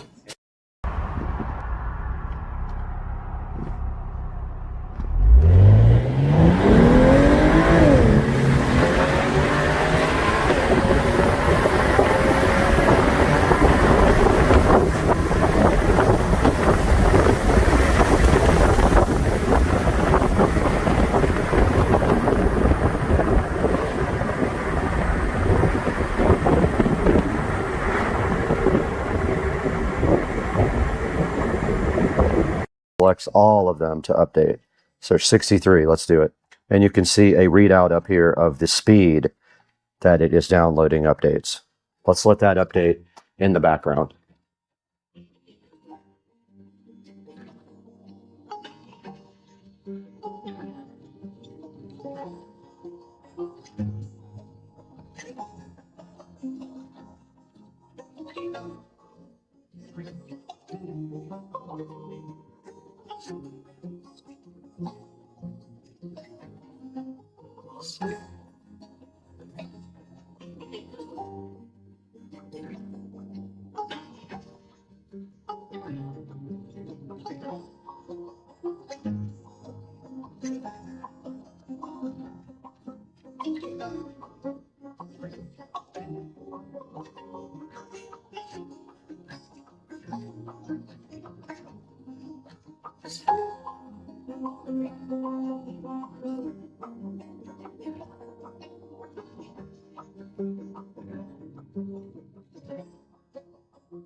We're back now after a couple of hours of break, and my GoPro overheated, of course, because it's absolute garbage and we're inside the air conditioning. This tablet did eventually finish all the updates. You can see right here, there's nothing left. It did let me know that I have a free year of updates. That is usually $29.99. But there's a lot of things here that we can't do right now because we're not connected to a car. It does diagnostics, OBD2, EOBD. So if you go into OBD2, you got to connect first. So what we're going to do after this, here's the different maintenance items you can do depending on what vehicle you have. So let's take this thing directly to Rich's house when it's not 115 degrees, get in his truck and connect it right up and see what it can do. Guys, I wanted to take a short break from the video to introduce you guys to our new sponsor, Trond.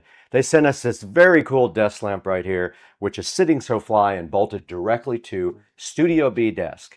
Now this lamp is awesome because it does tilt and articulate in a bunch of different ways. You can rotate it and do all kinds of stuff with it. And it is also kind of perfect for this area right here where we do the shooting.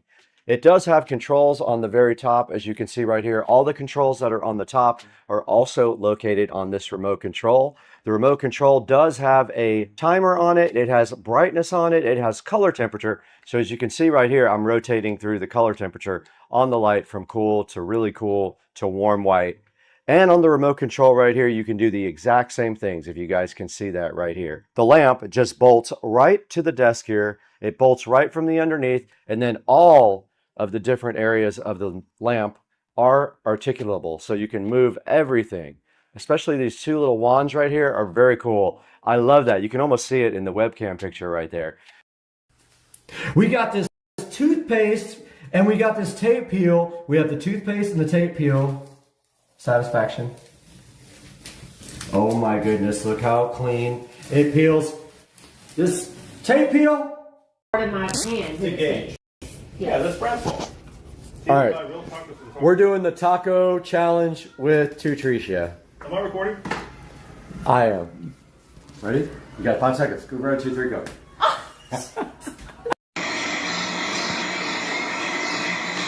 Oh my God, you guys made his entire day, look.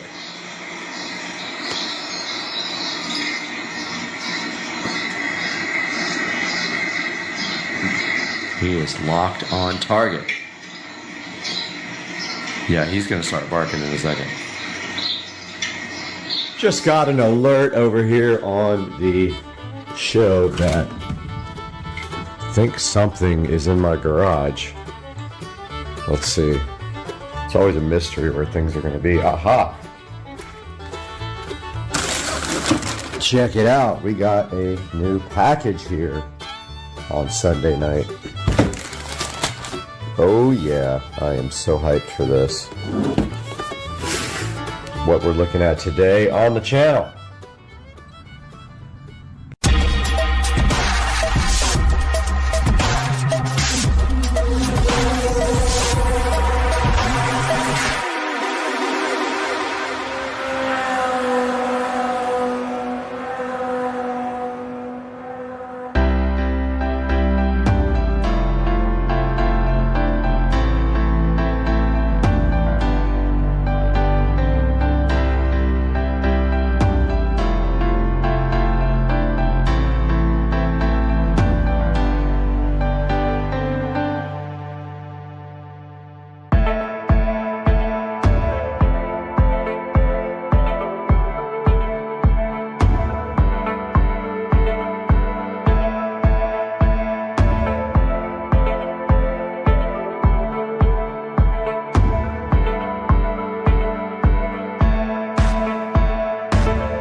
Hey guys, welcome back to the channel. This is Supercar Street Racing. You got Brad again today, and I'm super excited about an upgrade for the channel that we just got right here in front of me.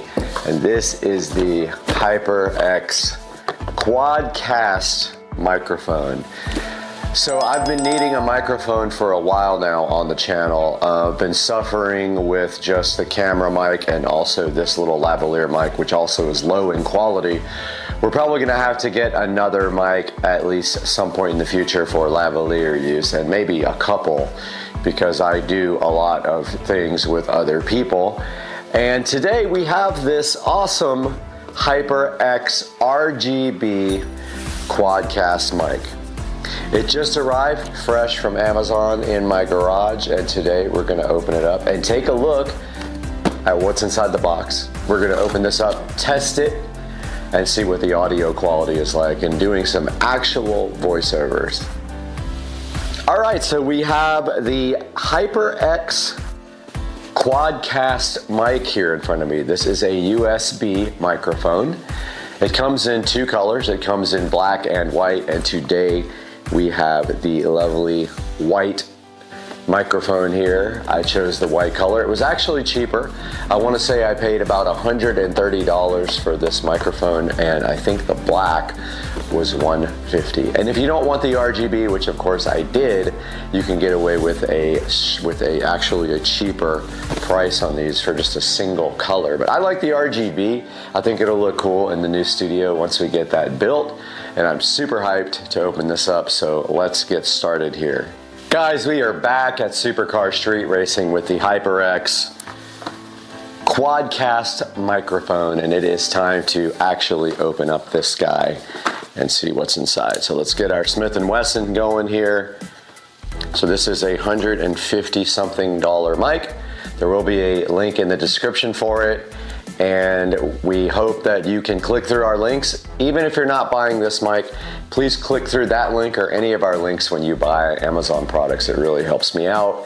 I don't make any money off of the channel, but it does help me greatly when you buy your things through the Supercar Street Racing affiliate links.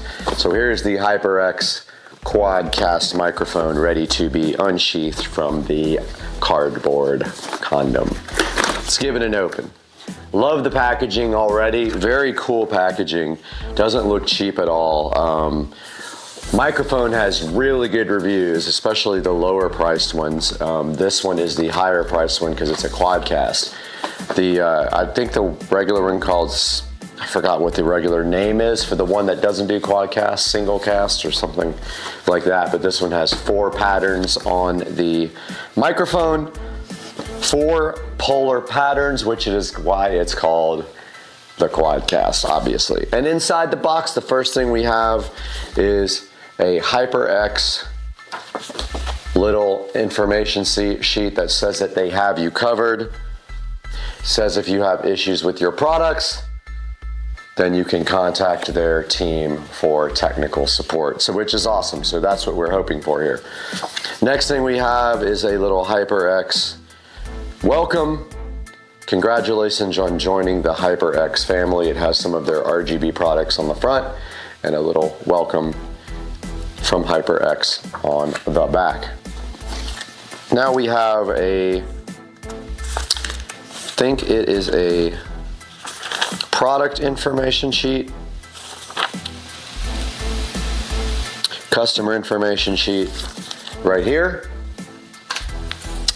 And of course, now we have the quick start guide here for the HyperX Quadcast microphone, which is very small writing and I can't see at all. So this will be hard to read for me. But anyway, it should be plug and play. There is software for the microphone, and I don't know if it goes past the RGB level to tweak the mic, but there is software. HyperX Ingenuity software is what you have to download from hypergaming.com/ingenuity, and that is inside of this lovely quick start guide for the HyperX Quadcast microphone. Now we have inside of the box here. So it is encased in plastic. I do see kind of a large cord in there. It's encased in a plastic like pancake of goodness here. And there is a warranty actually on the inside of the box, which is pretty interesting. There's a bunch of writing on the inside of the box. It's not something you see every day. You can't actually read the inside of the box. And now we have this beautiful pancake of plasticness to open. And it does say pull, and it snaps right apart here. And inside here is the beautiful quadcast microphone for your enjoyment. It is very awesome looking. And something fell out of the box, and it looks like, yep, it is looks like a connector for a mic stand, but I'm not 100% sure. I do have a mic stand. I have all the audio equipment to do live music, so I might still have my mic stand, I think. I'll have to go look. But so far, so good. We've got the mic unboxed here. So I dug through the closet, and I haven't used my mic stand in a bit. It's just off to the side here. It is a Proline mic stand, so we will be able to use this adapter here, it looks like, to put the mic on an actual stand, and that is awesome. So let's get this out, and first thing we have is our USB cable. Opening our USB cable here, it looks pretty high quality. It is braided, and it has USB type B on one side and a USB type C on the other side, and of course the USB type B goes to the computer, and the USB type C will go to the back of the microphone here, where there is a USB-C connector, and there is also a mini headphone jack. So if you want to connect your headphones here, you can also do that. That is the extent of what is inside of the box with the microphone.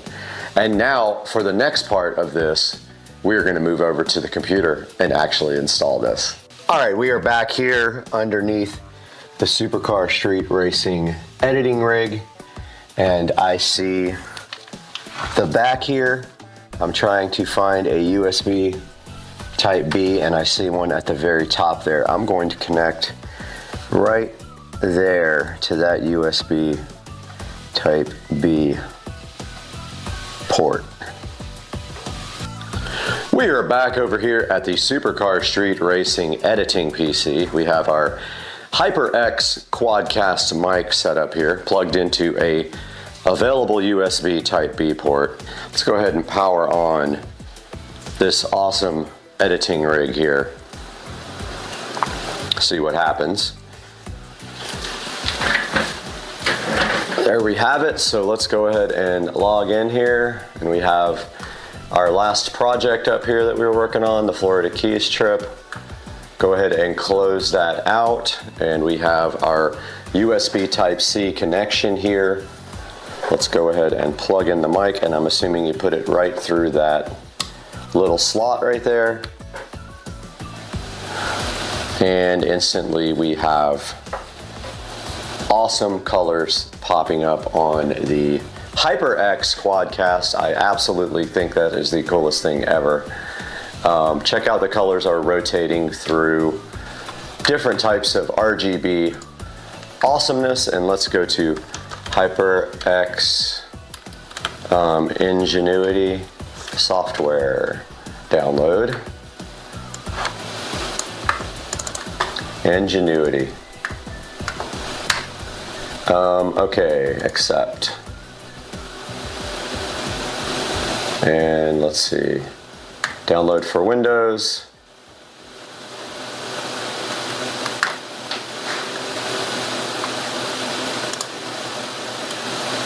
Oh, it's a Microsoft app. Not that I really need it if it doesn't work. But I don't want to be downloading stuff with the Microsoft Store. That is kind of depressing. It has bad reviews as well. Let's see if it's making us sign up or anything in the store. Okay, it is downloading the HyperX app. A lot of people are saying it's broken. We don't really need it, honestly, if that's the only thing that we have for our guy here. Let's go ahead and say yes. You guys are not able to see this, but we have the HyperX software downloading right here. And there is our microphone, volume monitoring and headphone volume. And it looks like we have a lights option here. So there is our software. And it is set on wave effect right now. And you can slow down and speed up the light action right here and change the colors. And it looks like you can add effects. Lightning wave VU meter. Let's try VU meter. Add. Test 1, 2, 3. Check 1, 2, 3, 4. Yep, it does respond to your voice pretty well. Let's go back to wave, which I like. Huh, interesting. It did not stay on wave. It is not staying on. It took like 8 tries and now it is on wave again. So yes, the software does have some issues. Check 1, 2. It's back on. It keeps going back on VU. It is really buggy.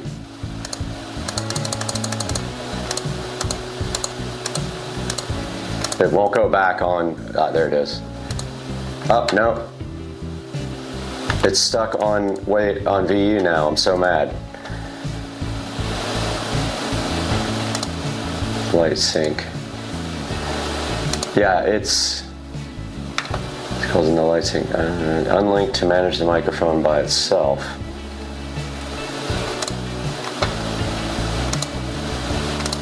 It doesn't work. Look, it's going back to the other effect.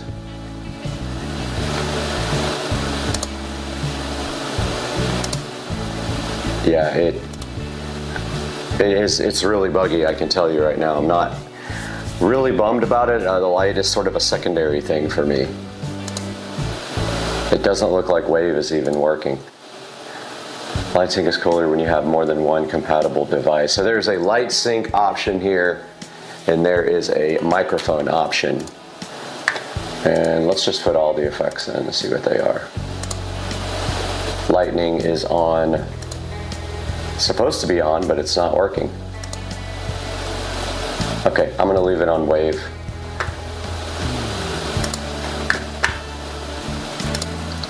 And that is all for the Ingenuity app. It is not that amazing, and it does basic lighting changes. We are back with the HyperX Quadcast, which has very good reviews online, but apparently their software is kind of janky for the lighting. But there is a polar pattern adjustment knob right here on top. And in the manual here, it says that the very left-hand setting with 2 little circles together would be stereo. The next setting, which is a big circle, is omnidirectional, so you would use that for if you had multiple people sitting at a table. The next one is cardioid, and then the last one is bidirectional. And I'm assuming it works with the mic facing you. And then the gain is at the bottom of the microphone. So it is a rotating thing at the bottom that goes from no little dots all the way up to big little dots to adjust the gain. We will take a look at that momentarily.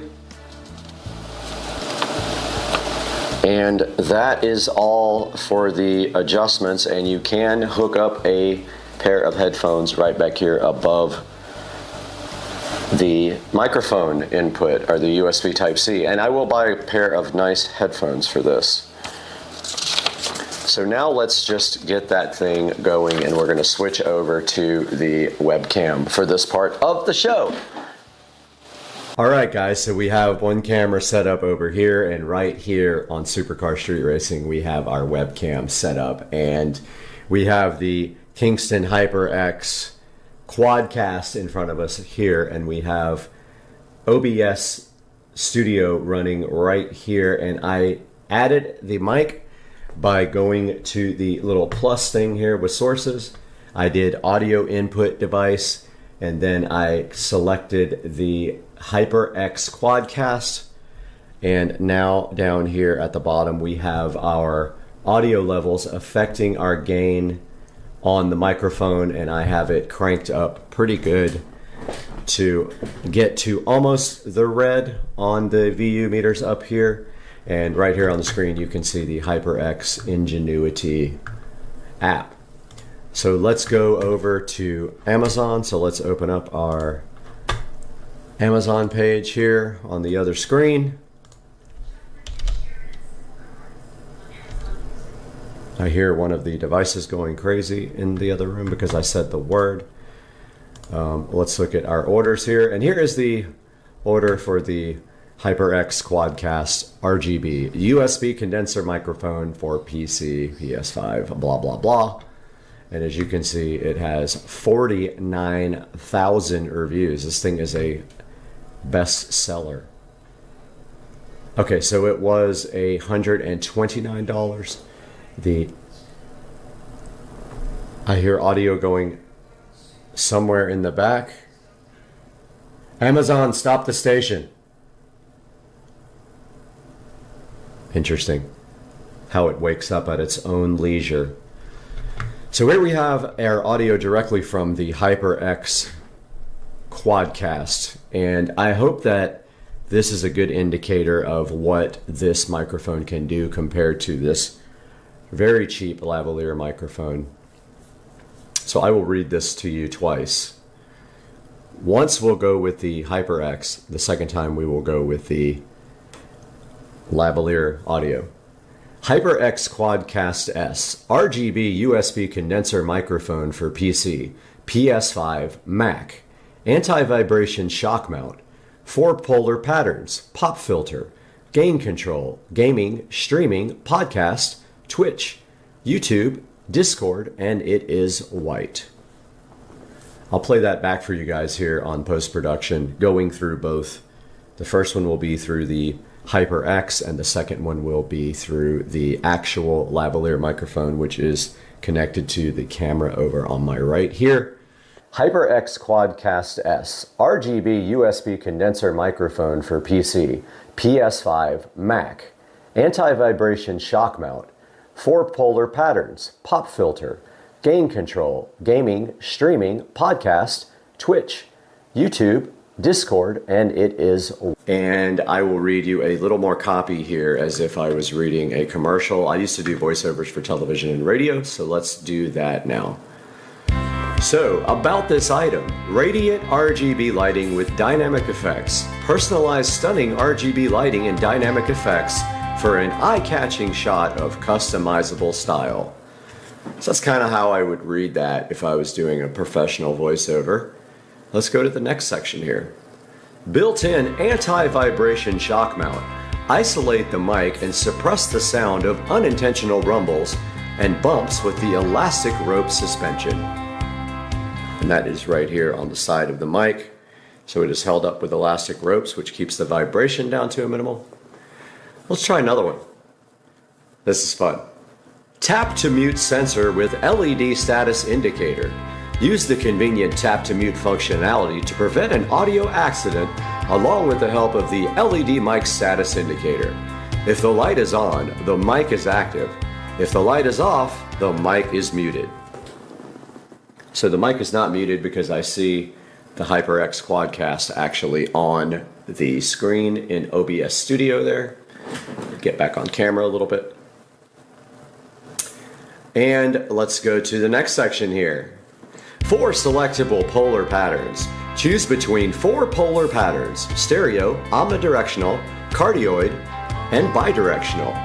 To optimize your broadcast setup and keep the focus on the sounds you want to be heard. Customizable via HyperX Ingenuity software. Personalize your RGB lighting and effects with HyperX Ingenuity software.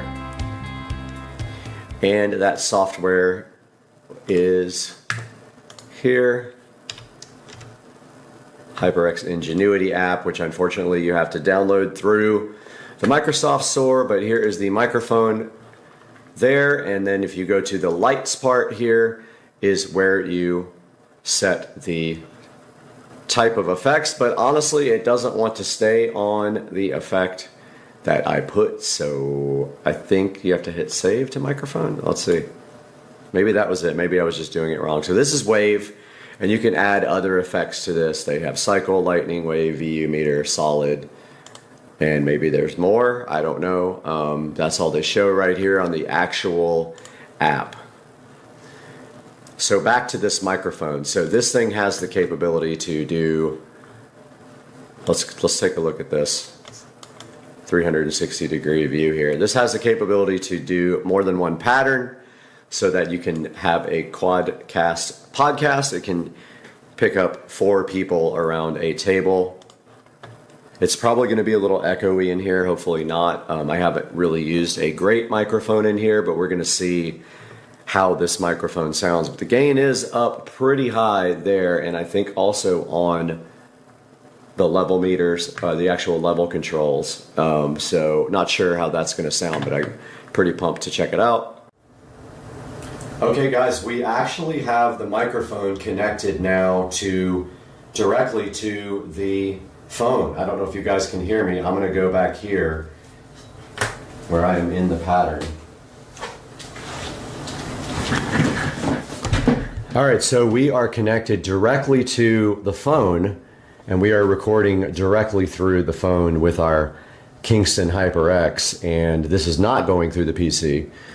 So let's read another little bit of copy here going directly to the phone and see if there is a noticeable difference in the audio quality, because I did have the gain turned wide open before. So, radiant RGB lighting with dynamic effects. Personalize stunning RGB lighting and dynamic effects for an eye-catching shot of customizable style. So we're going to listen to that and see what this sounds like recording directly through.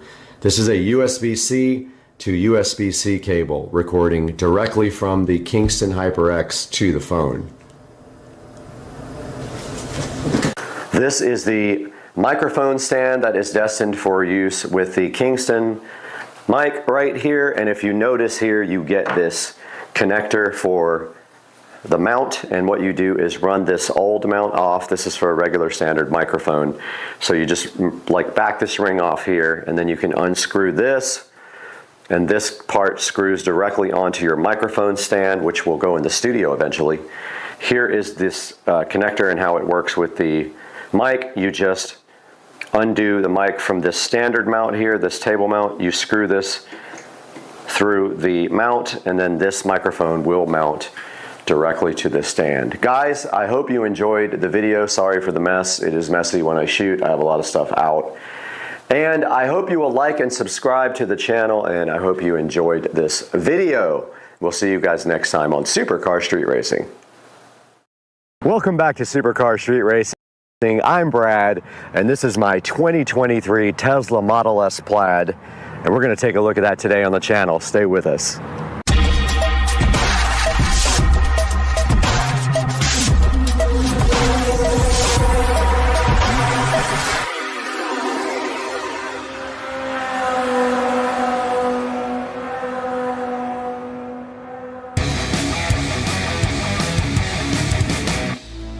Welcome back to Supercar Street Racing. My name is Brad. Hopefully you are tuned into the channel for more than the first time, but if not, welcome. And today we have my brand new 2023 Tesla Model S Plaid sitting here, and we're going to tell you all about it today. Now, the car was purchased back in April. It does have some modifications to it from stock, and we're going to show you that all today on the channel. You're checking out the front of my 2023 Tesla Model S Plaid, looking so fresh out here in the middle of the parking lot. And I wanted to take some time today to show you guys the front of the car some of what has been done to it and some of the unique features of the car. And of course, the first thing you can see here on the car is that the car is wrapped, completely wrapped in a satin wrap. Now you can also see in the front of the car that the headlights are also wrapped in satin, and I was a little bit concerned about that, but actually it has not been a problem. They're actually really bright, and it did not affect the brightness of the headlights at all. Taking a look at the front also of the 2023 Tesla Model S Plaid, there are a few other modifications here. You can see right here that we have the carbon fiber front V right underneath the modified black Tesla logo right here, and then down below that we have the carbon fiber splitter down here, and that thing is called an apron, and it literally just sits right on top of the regular bumper and gives the car an enhanced look as well, a more sporty look, and it does match the carbon fiber rear wing that we will show you guys, carbon fiber rear spoiler we'll show you guys here shortly. That is the extent of the modifications on the front of the 2023 Tesla Model S Plaid. Now let's take a look at the side of the car. This is my 2023 Tesla Model S Plaid. I'm happy to have you guys here on the channel checking it out. And taking a look at the side of the vehicle, the first thing you will notice probably right away, if you're familiar with Teslas, is that I do have aftermarket wheels and tires. Immediately, the first thing I did when I bought the vehicle was go ahead and order my wheels and tires. Now, I did get the car with the 19-inch Tempest wheels and tires because I didn't want to pay the upgrade for the 21s. I figured I could take that money and use it and get whatever I want. I did end up ordering the BC Forged HB04s in matte black. And there you can see how they look, and I did order the hardware also exposed for the three-piece wheel, and the bolts are actually matte black as well. And apologies, I'm in a flight path right now, but that's just what happens. Now keep on looking at the side of the Model S Plaid, you'll see some other cool features. I do have the hardware 4 version of the Model S Plaid, and so this has more cameras and no sensors whatsoever, all camera based, and that is what you're seeing right here is the hardware 4 camera. And if you notice right on top of the hardware 4 camera, we do have some carbon fiber camera covers, which I think add a nice accent to the side of the car here.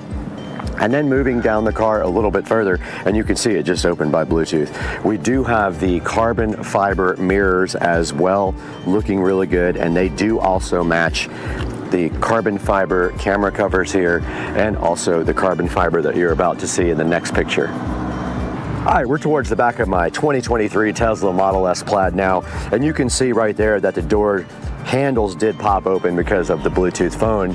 And here we have the carbon fiber caps for the Model S handles, and they look awesome. And back here you can see the 295/35 ZR21 Pilot Sport 4S's with the HB04 BC Forged wheels. And that's going to round out the side of the Model S Plaid. Let's take a look at the back now. All right, here's a good look at the back of my 2023 Model S Plaid. You can see the tail lights looking great. I don't know if they were restyled for 2023, but I did forget to mention that the front headlights were restyled for 2023, and they are upgraded laser headlights. Here in the back, nothing really to show except for the fact that we removed the Tesla logo here completely when we did wrap the car, and also in the front, we also removed the front license plate. Taking a look at the inside of my 2023 Model S Plaid, and I did wait specifically for the exact color combination that I wanted. I wanted black interior with carbon fiber, not the wood grain, and you can see in here, this is all new carbon fiber interior, and also this car does have hardware 4. And taking a look at just like every other Model S, they have the screen over here on the left that shows you a bunch of information like navigation, your charge rate, the time and things like that, and maybe like your radio station and things like that you're listening to. And then over here we do have the yoke. I did not have a choice on the yoke. I did not order this car custom made, so the yoke was actually already in the car. Moving down to the bottom here, you can see that the Plaid comes with some brushed aluminum or just straight up aluminum pedals, which look pretty cool.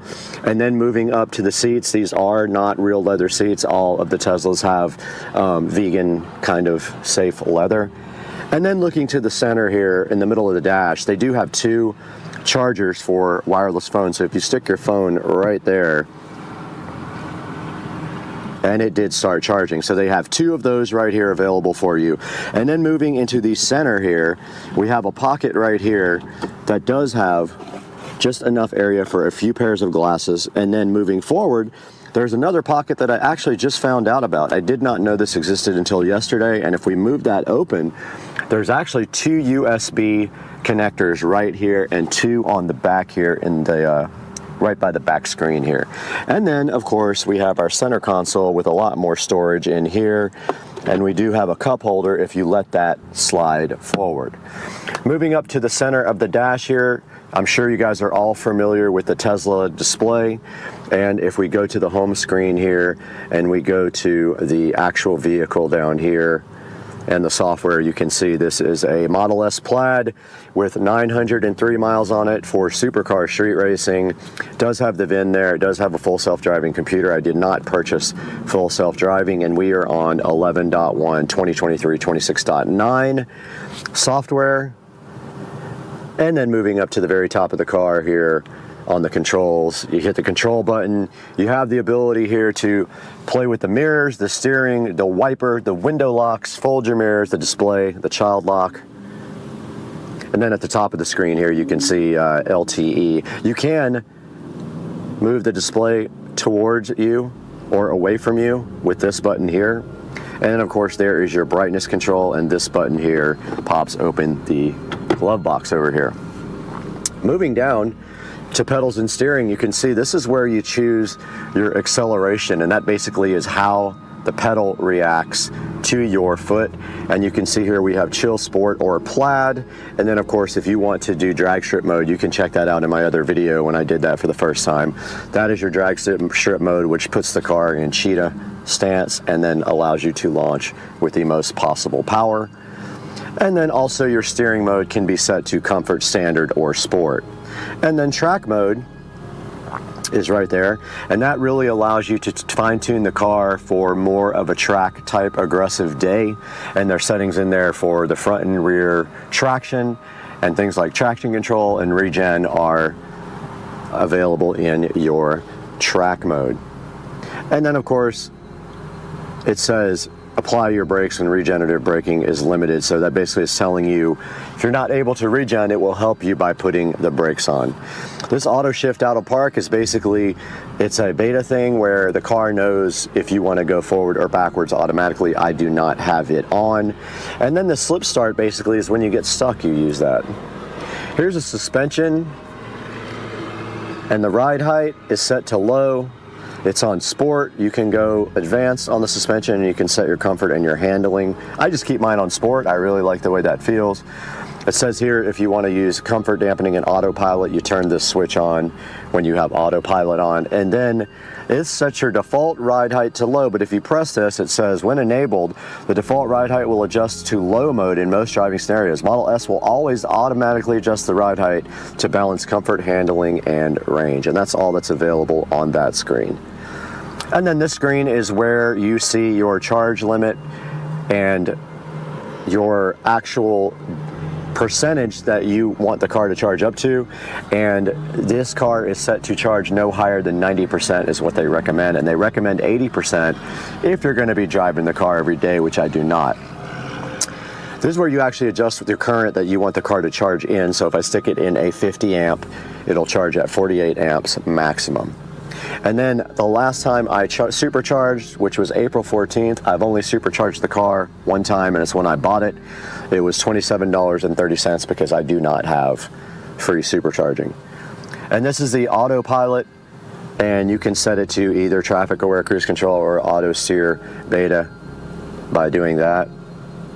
And then you have to answer yes. And then this is your following distance. And this is how you get into auto steer. And they're talking about this button here on the steering wheel, which I will show you guys next. And this is how you set your speed and your offset for your cruise control. You can put a speed limit warning on there as well, a forward collision warning. You can adjust that so it comes on sooner or later. Here's your lane departure warning, and this can set to assist, so it will actually help you steer.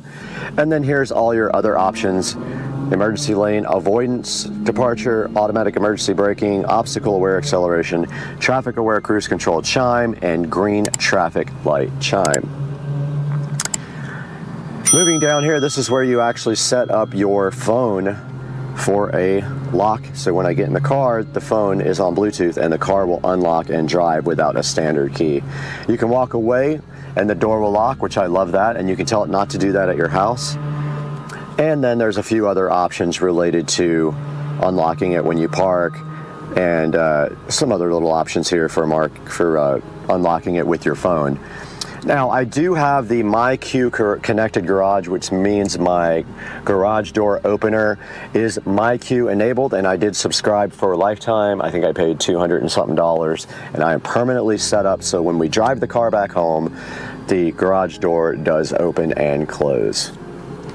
Taking a look at the lights, you can turn the front and rear fog lights on, the dome lights off, on or on auto, the ambient lights inside of the cabin here, and the auto turn signals, and the auto high beams, and then headlights on when you get out of the car. And then here's your display. You can set up all the different options on your display, tilt it to the left or right or center, the language and things like that, and your time and distance and temperature. And this shows your last trips here and how much your watts per mile was. And of course, this is for your navigation. This has your navigation volume, trip planner, avoid tolls, avoid ferries, things like that for nav. Service is where you go in and you can do different things like jack mode, car wash mode, things like that. It shows you your tire pressures. And software we took a look at already. It shows you your software versions and what you purchased as far as software. And with upgrades here, you can actually purchase upgrades on the car. You can get full self-driving. You can subscribe to full self-driving. You can buy it outright for 15 grand or subscribe every month to that. And that's a look at the left side of the menu. Taking a look at the bottom part of the menu is where you can go through things like your phone connection here. These are your cameras, so when we hit the camera button, we see all the cameras. This is where you can actually choose other things that aren't in the bottom menu, things like the toy box and the arcade, Bluetooth settings, Sirius XM, TuneIn, Zoom calls, things like that, and you can also add them to the shortcuts at the bottom. These bottom ones are all shortcuts. TI is TuneIn Radio, but just beware when you do TuneIn Radio on this car, they put their own commercials in related to you having a Tesla. So they know that you're tuned in a Tesla and they put commercials in based on that. And that right there is your actual browser. And there's your Bluetooth and your Sirius XM. And that is a look at the bottom of the actual screen.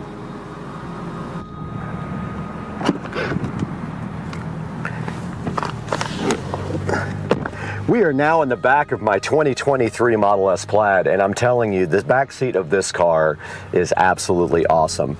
They redesigned the back now with a screen for the rear passengers, and the rear passengers now have control over their own climate control, and they are able to actually watch videos back here. Now you can see right now I just powered on this, and I will show you some video of this that I'll cut over. But you can hear that the AC is now on, and also I will run you guys through the whole entire thing of this screen here momentarily. Also, let me turn this off.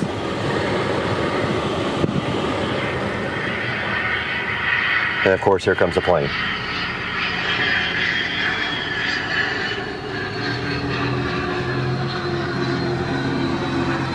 I'm literally in the flight path. My God. ridiculous. Jet.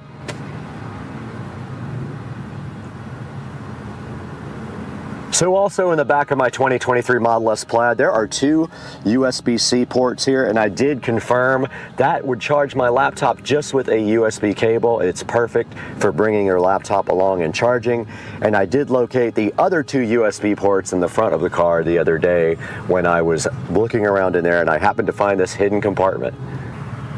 Now the seats in the Model S Plaid are very comfortable. I'm in the back and I'm not very tall, and I have the front seat all the way forward, but I can still sit comfortably back here, and I think they're some of the most comfortable seats I've sat in a car.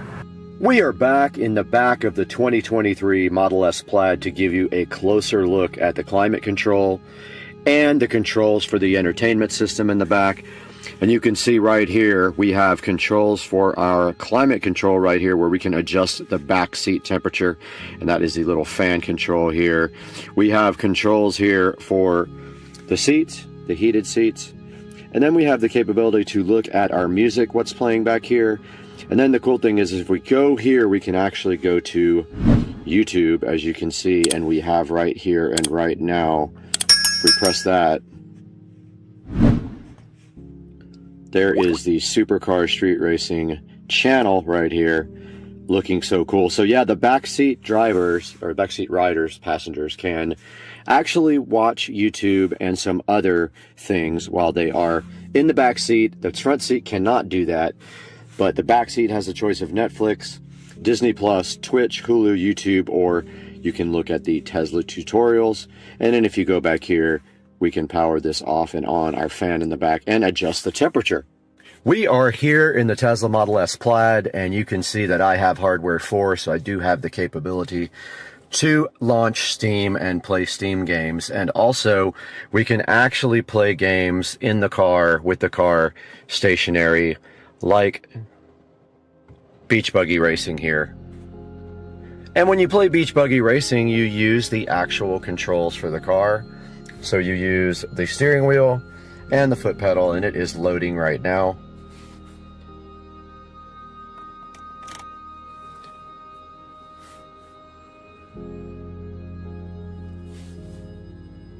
And I am trying to figure out why there's no sound. But the sound isn't what's important right now. It is important that you see that this plays with the stock factory steering wheel and gas and brake pedal. You can see here I am steering this guy with the car, and I do have my accelerator pedal. So that is how you play games while you are sitting still in the Tesla Model S Plaid. Alright, we are back in front of the Model S Plaid screen here, and you can see that we are in the arcade. And if we hit launch Steam Beta here, it will take a couple of minutes to launch. There it goes, so it is starting up right now.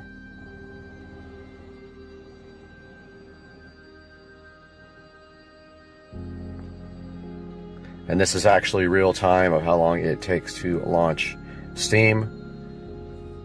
So it has been about 25 seconds since I did it. There is the Steam logo, and here we are in front of the screen, and you can see right here we can actually install all the games that we have inside on the PC in the car and play them with Steam. So I just wanted you guys to check that out real quick, what that looks like.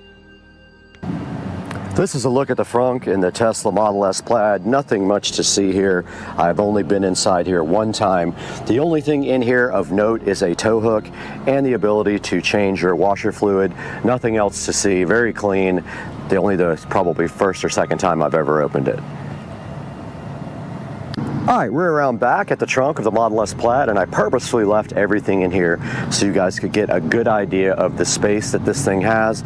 And you can see I have a large Walmart box in here I have to go return. I have my camera equipment here and some shopping, and my charger right here is right underneath these clothes. And I do have the Tesla wall connector there, the Tesla mobile connector, sorry, not the wall connector.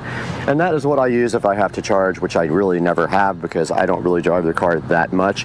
But that's a look at the back of the car. You also have the switches for the back seats right over there on each side of the seats as well. All right, guys, I hope you enjoyed a look at my 2023 Tesla Model S Plaid, and we hope you guys will like and subscribe to the channel and stay tuned for all the fun things that we're going to be doing with this car on Supercar Street Racing. We'll see you next time. Editing now, my $20 iMac from the thrift store. Video coming soon, edited on my $20 iMac from the thrift store.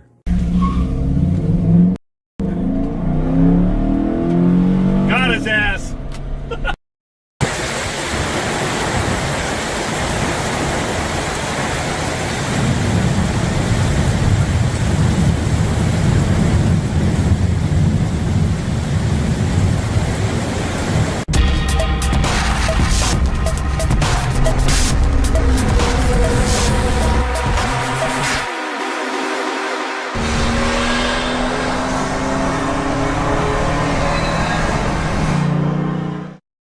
Hey guys, welcome back to the channel. And today we have a whole box of goodies here for something that you guys have not seen yet. And you are going to get a first look at that here in a minute. But inside this box we have some wiring, Romex wire, we have some connectors, quick connectors, workman's pliers, some receptacles, and 3 wise cams to add to the system today. And then in a few seconds, you guys will see what all this is for, because this has been a hush-hush project going on for about a week and a half. I was in California for a week, so you guys didn't see me post much, but I am starting to pick that up again. But here in about 10 seconds, you guys will be able to see what is going on in the yard. So stay tuned for that. All right, guys, you're about to see the reveal of the new shed. So while I was in California, this was started, and here is the new shed. It is about 17 feet long and 7.5 feet wide, and this is what the inside looks like. And I already started on the electrical. I already ran the first box to the wall here. Today we are going to be wiring up the electrical on this. We are going to be doing a few things. Our goal will be 2 outlets on this wall, probably 2 on this wall, or 3 depending on the spacing, 2 ceiling lights up here, and a 2-gang switch box somewhere over here. So that's what we're going to start on now. And our first thing we have to do is take our electrical from the side of this box, get our PVC, run it over to this stud, which is where we will start our chain of electricity for this room. And that's coming up right now. All right, guys, we are back, and I pulled out the receptacle. The very last thing we do is connect the electricity to this receptacle, so that way we're not working with hot wiring. But we have a kind of a complicated little task right now. We have to get, we need to get this connector screwed into the side of this. Oh, it's the wrong size.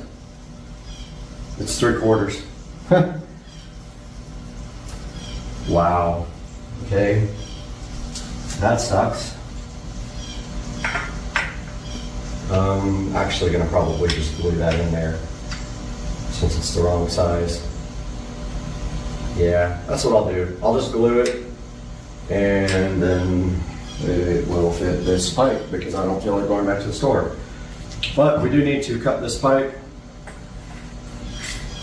long enough to go into a hole over here. And our pipe is 1/2 inch. Let's see which bits we have.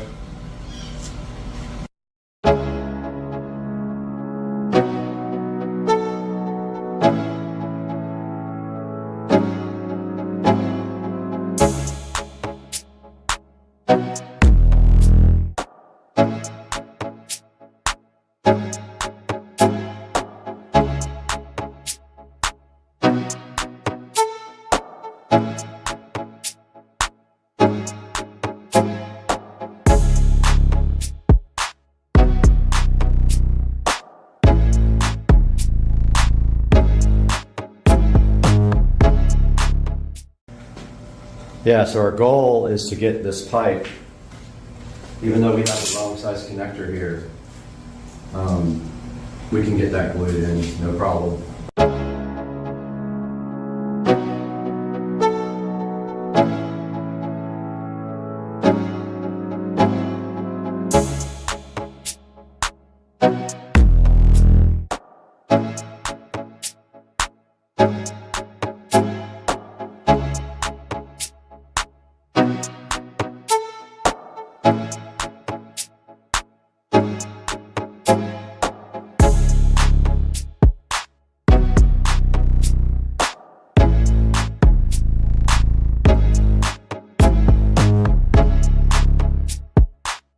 All right, guys, we got our level here. And what we're going to do is, first we're going to take off this little connector, which we know doesn't fit now. We're going to get our pipe here. We got also our, well, I think I brought one. Yeah, brought my Sharpie. So we're going to take this level, get this pipe completely leveled out, and then mark where it goes.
All right, I don't know what condition my bits are in, but I found a 3/4 over here. This thing looks ridiculously dull.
Got my needle nose. Let's see if the impossible can happen and we can get this wire.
Found my measuring tape, so we're gonna measure this wall here.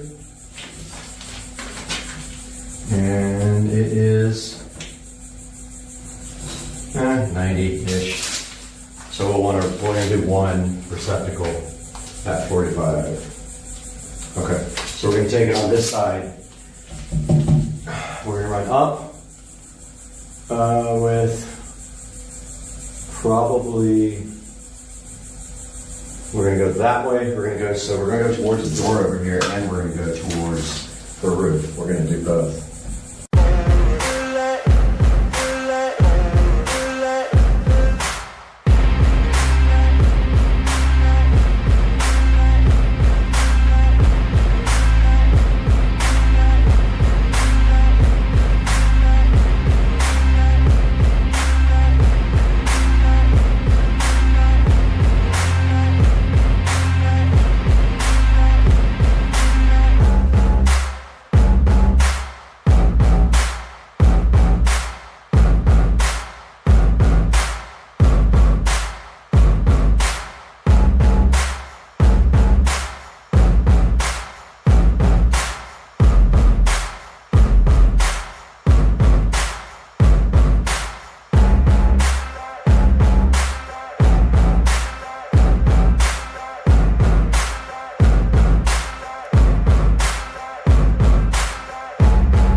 Switch installed.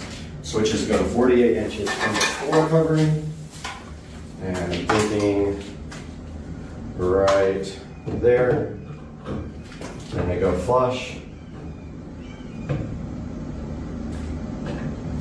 So 48 we'll put on a square.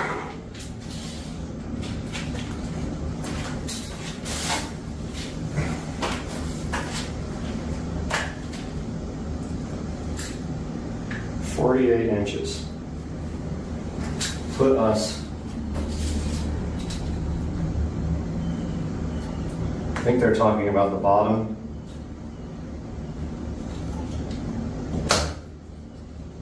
Which puts us right there.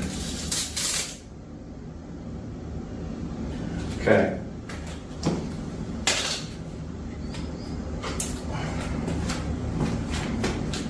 That means that would be the bottom.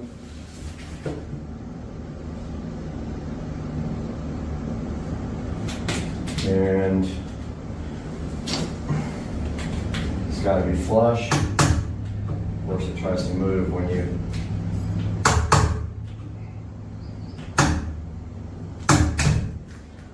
well, that sucks. I never use these nail-in ones. I hate them. Couldn't find one with screws though.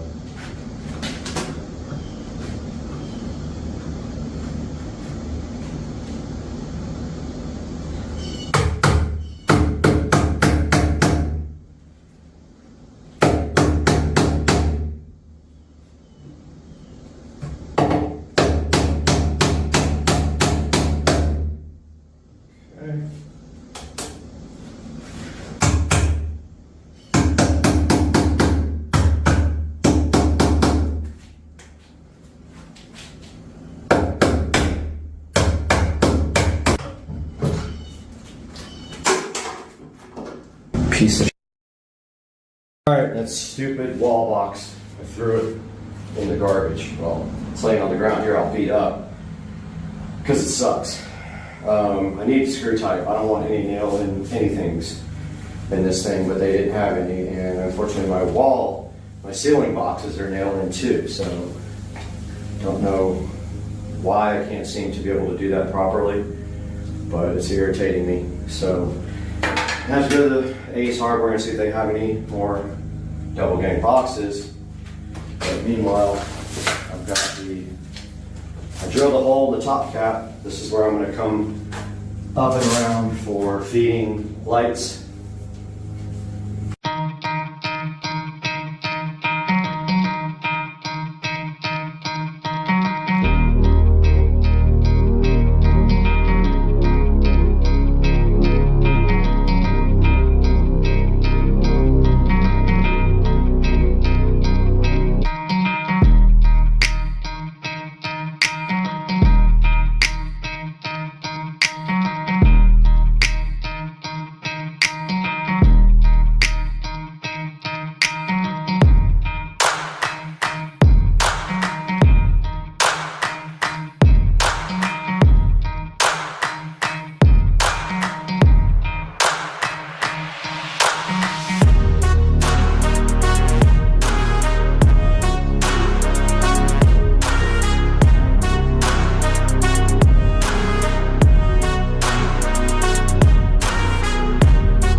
Alright guys, we are back from the hardware store, and while I was gone, unfortunately they only had blue, that's fine, but I did learn my lesson about something. So I think I was hammering too hard on this guy, and I also didn't realize that there is a little tab here on the inside of the box that is to show you that it spaces out for drywall. So that keeps it like out enough so that drywall can get can lay over it, so that puts it completely flat.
Okay, I just checked for sure. The bottom of the outlets are at 12, so I do have this one marked correctly. That is assuming we don't put flooring in here.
taking a look at the ceiling, we have to run 2 lights and space them out properly.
Out any more than that.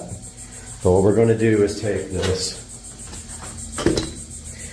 and we are going to run both of our light wires now.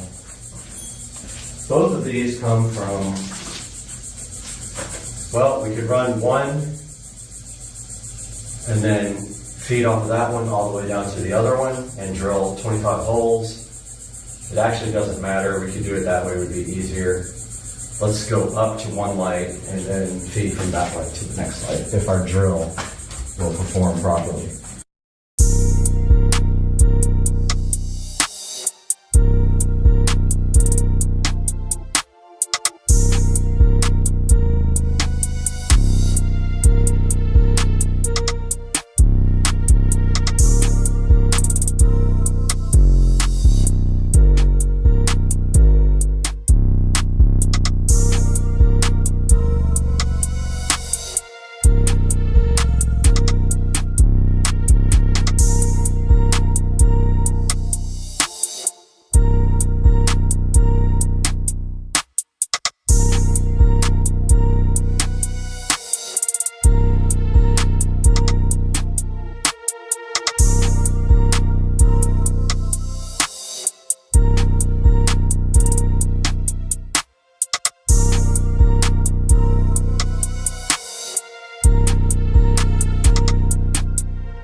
All right, guys, we're back. So we have some work to do up here in this light, and what we have to do is, since we are jumpering off this guy, we are going to make a little jumper wire first and then tie in for our second light, which is going in there. So we can get up here and strip our wire pretty high up. Use your razor knife for this. Watch your fingers.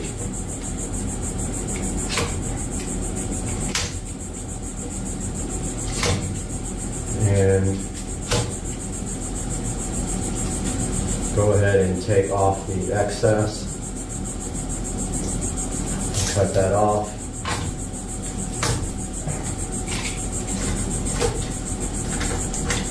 Oops. Almost tried to cut the black wire off. Okay, so we have our tie-ins right here. We've got way too much wire. We're going to end up cutting that, but we have to run a second wire all the way over. So let's get that started.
of course, my workman's pliers are inside.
I have a bunch of these crappy bits that are labeled Duel because somebody thought they wanted to try to rip off DeWalt.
Okay, I managed to break both of the ceiling fixtures. They're plastic, and when I tried to tighten the screws, they just broke right off.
Hey guys, welcome back to the channel. I spent about 2 more hours in here today cleaning and doing wiring. I got the wiring for the outside lights done up there. I got the switch panel, the dual gang switch box all wired up, and I got the lights, and that one looks so crooked right now. But hey, I thought I had it. I don't know what I did wrong. But that one looks crooked. But now Amazon just came and delivered the rest of the stuff that we were waiting for to finish. This should be our wall boxes. And I bought extra.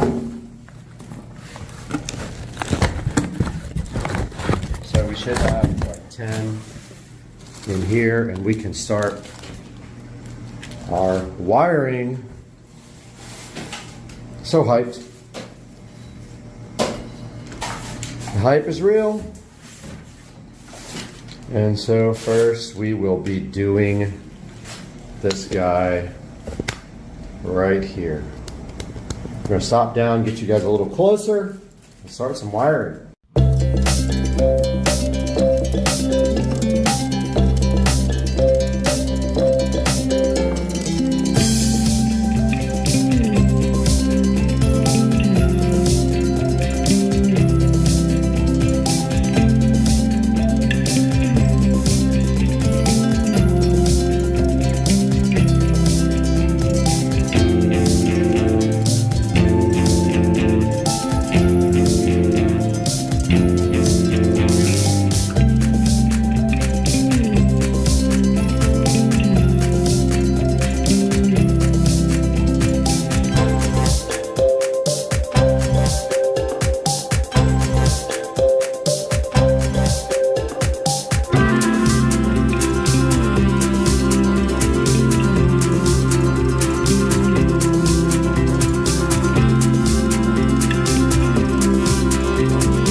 right, guys, so I got all the receptacles wired up.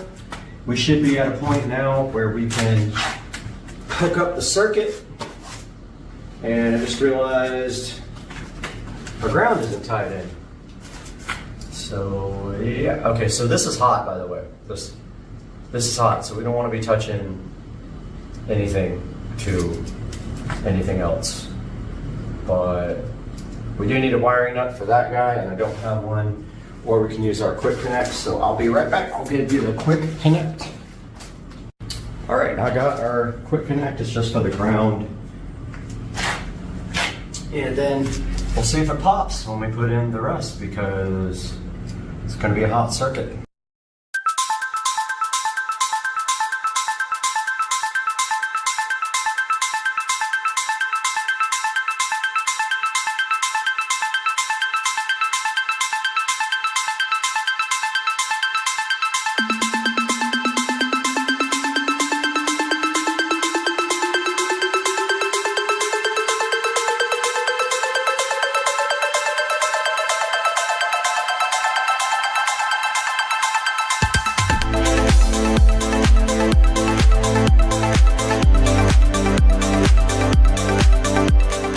All right, so I connected the circuit and one of the lights is red. Check it. I just grabbed a light bulb. I didn't know what it was, but yeah, let's see which switch works. Okay. So the switches work on that one. This is my first time wiring up a room. Now we got to clean up this guy, so we need silicone sealer first. And I'm gonna go grab that. All right, guys, I got the conduit caulked up with clear silicone sealer there. It's gonna take 24 hours to dry, but I did test this outlet. It works good. Switch here turns off. Let's see if this outlet works. My little tester. It does. And then this outlet. It does. So this is my first ever entire room wiring, and I replaced the red bulb with a LED bulb. So we got double LED bulbs now in the shed. So hyped. So tomorrow the lights will be here. They are garage LED lights, 12,000 lumens each, that will go in these, and you can aim them like little wing flaps. Now we can close this guy off real quick. Let's go ahead and get that done. I will get you guys all secured.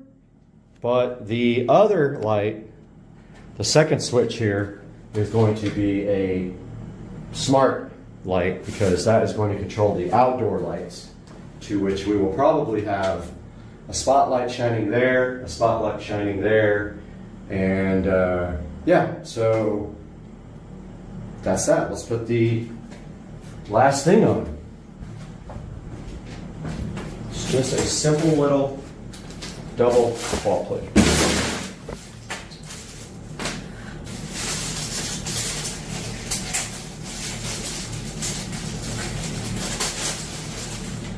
Just like that.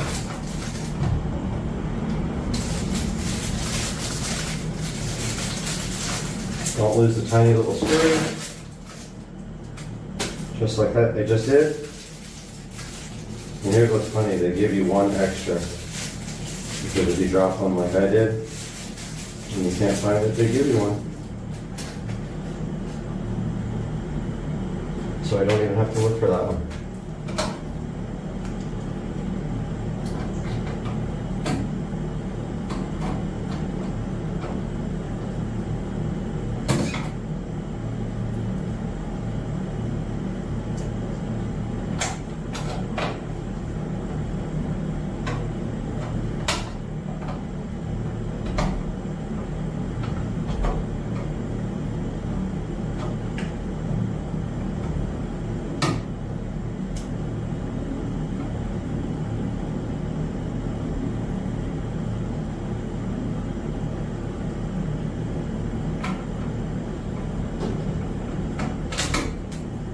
Okay, I did drop that one.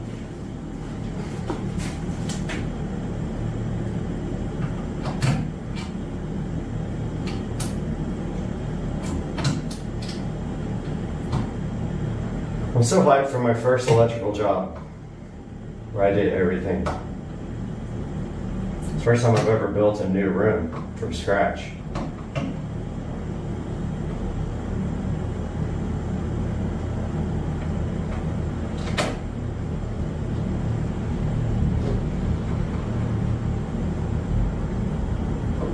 All right, so that's that, guys. We have electric in our shed, and tomorrow we can seal up the remaining outlet and get that done, and then start thinking about shelving and storage, because that's what this is for. This is for the golf cart, which is why it has a double door there.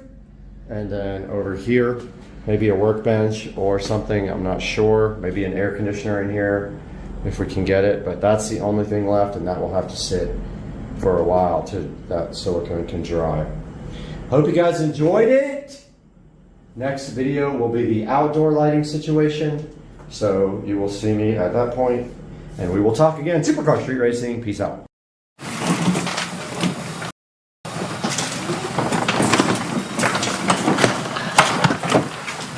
Need a toe strap.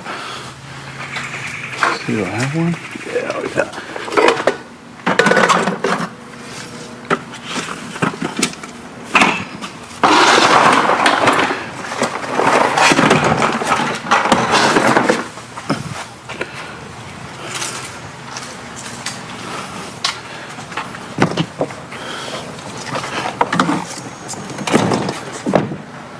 Let's go get a golf cart.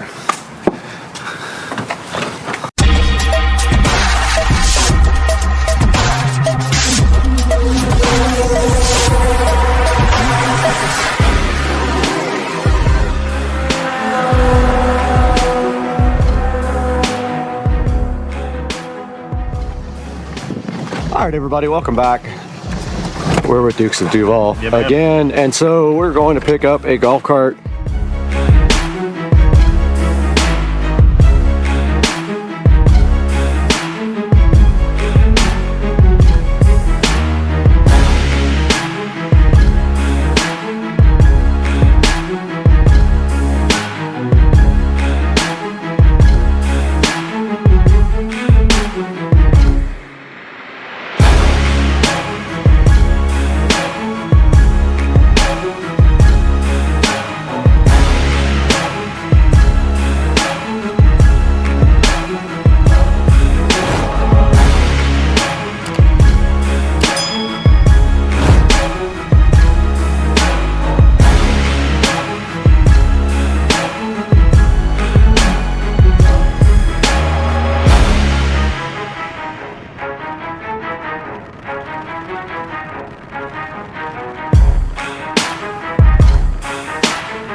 Take anything away from you. I guess you know. He's got it down to a professional. I mean, look at the He's whole, looking good, man. I know, right? Just trying to hold up my end. Yeah.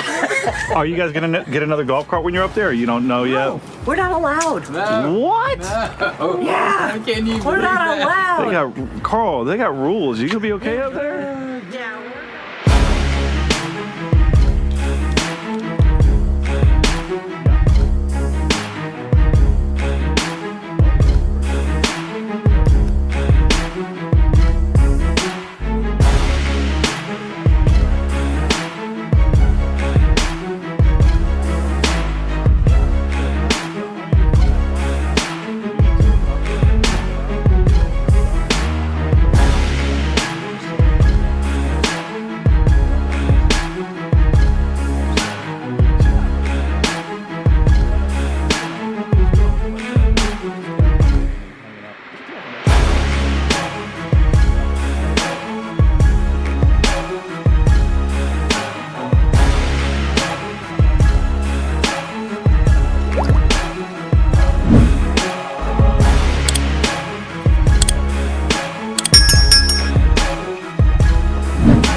I could put it on the side of my house too.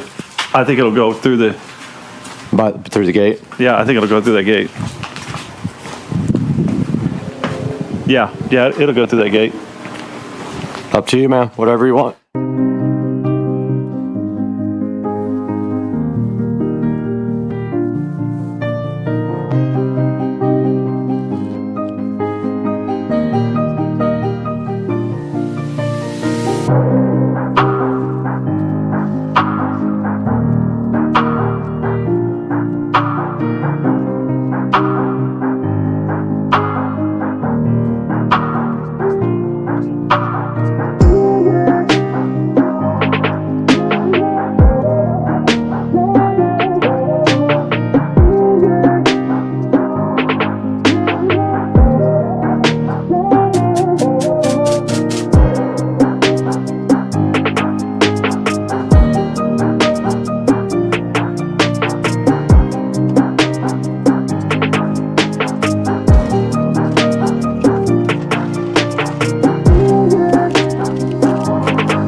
All right, we just got back to Joe's house with this club, it's a club car, right? Yeah, no, it's easy go. Easy Go, TXC, right? I don't know what year it is.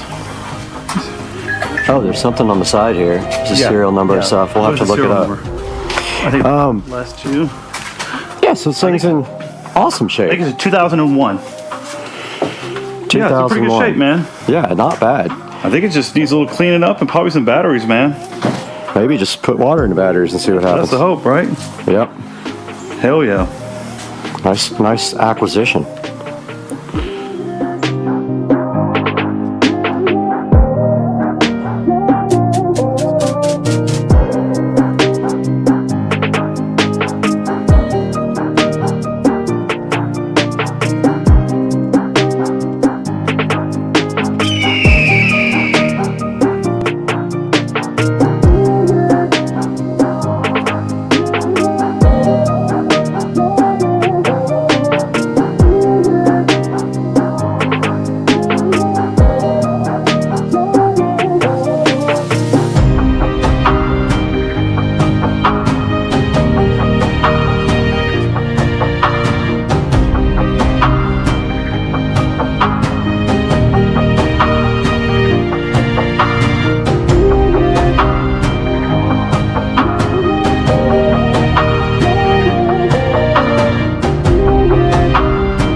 Bubba!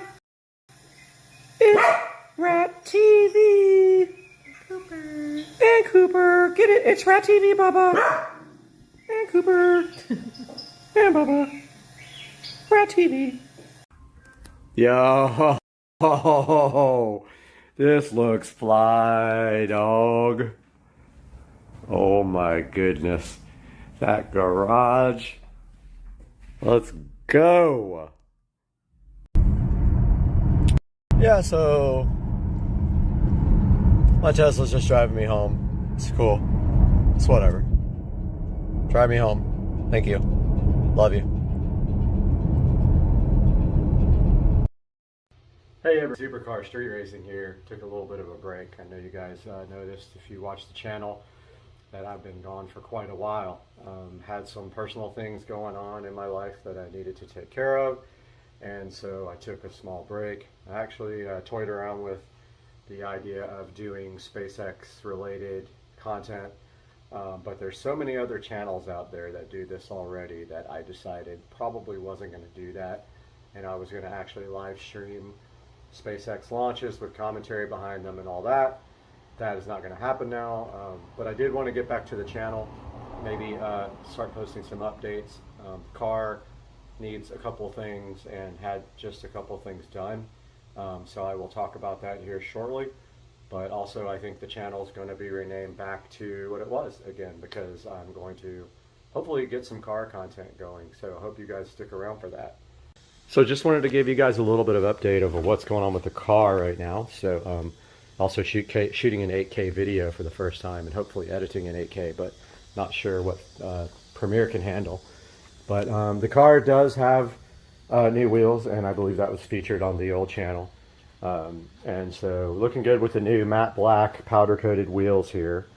And other than that, the car hasn't given me any issues except for the radiator. Now, those of you who know BMW know that the radiator is plastic, and there is a history of those things cracking because this car is 11 years old.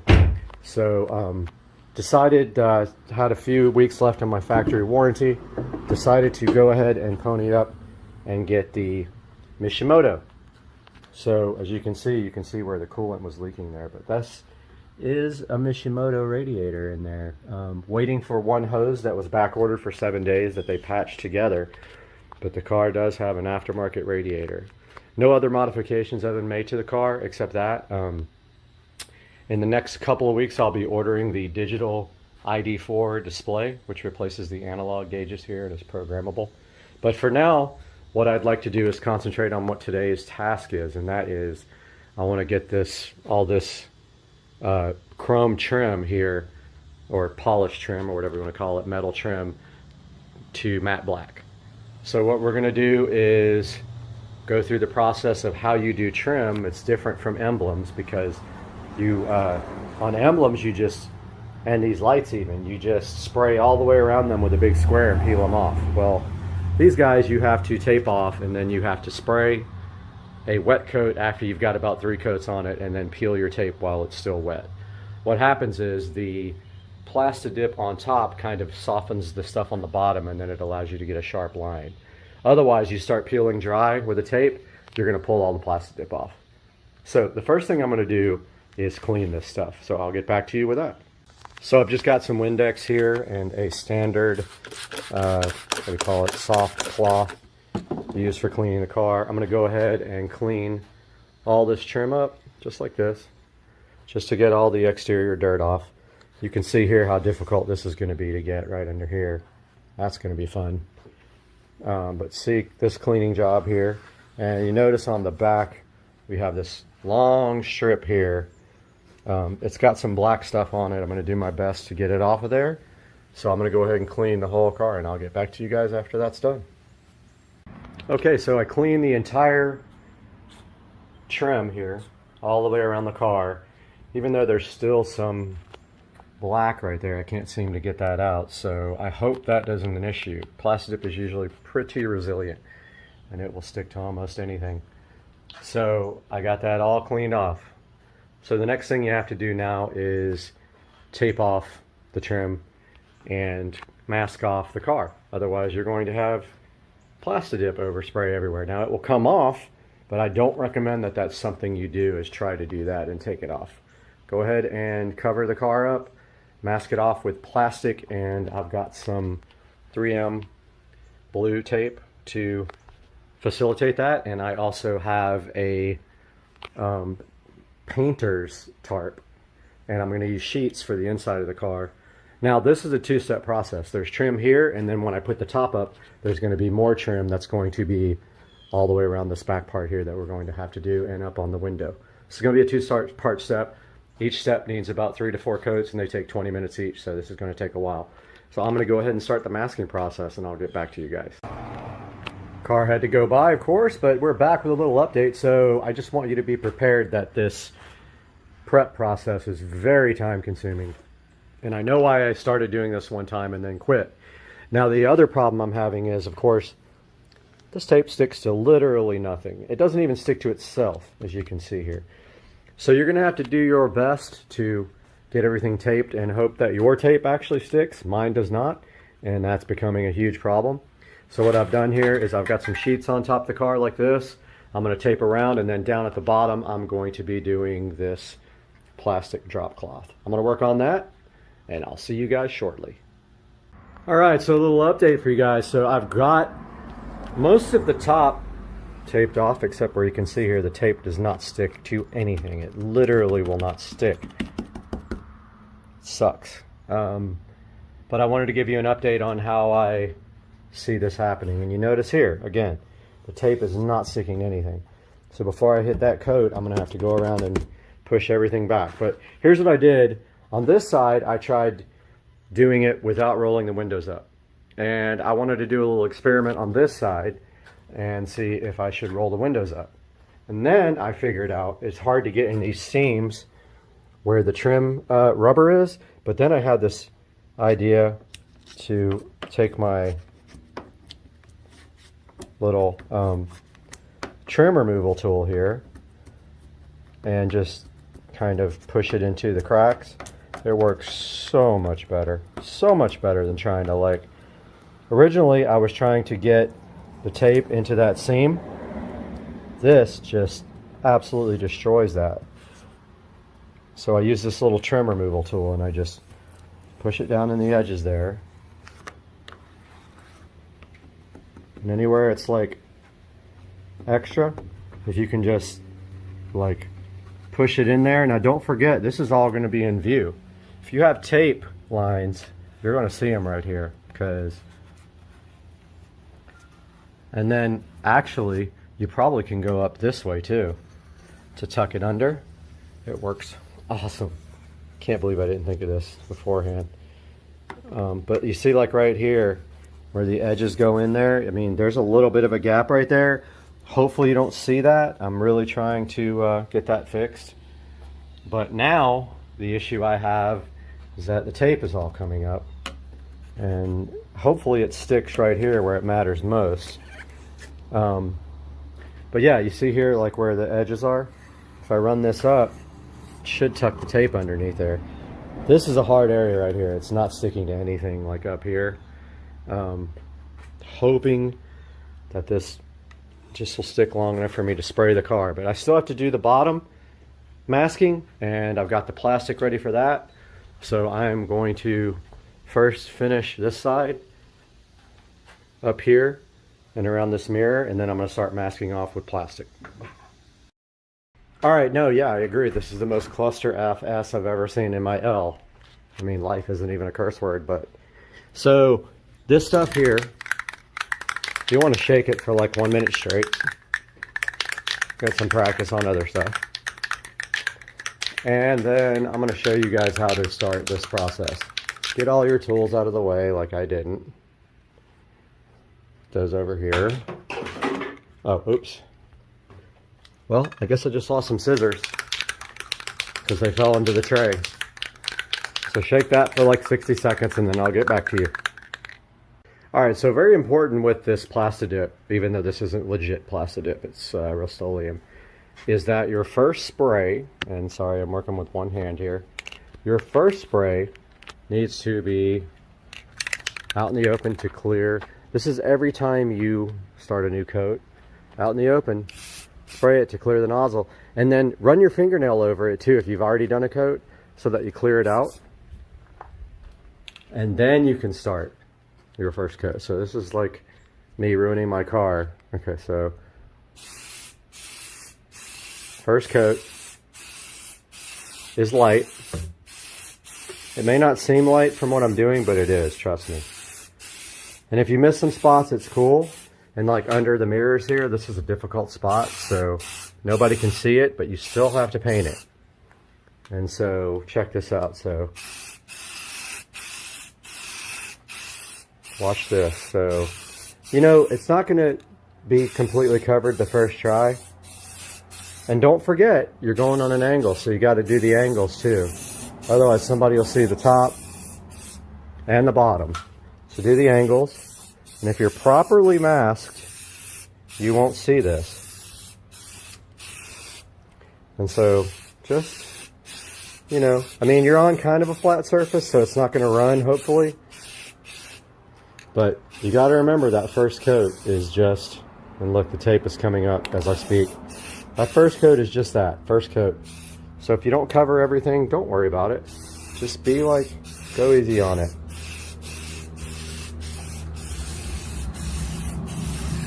And I brought 2 cans. I don't know if that's going to do it. But notice how I'm like accepting the fact that it might not get covered. Now you have like a little bit of leeway on flat areas because it's not going to run. So this, you can probably get a little bit more generous on your coatage. Is that a word? So this is how I'm going to do the rest of this coat, and it's really hard with one hand, so I'm about to stop the video, but you guys get the idea. Make sure you're going on all the angles. Remember, this can be seen from every angle, so you need to be like thorough on your, see how I'm cutting at this from every angle?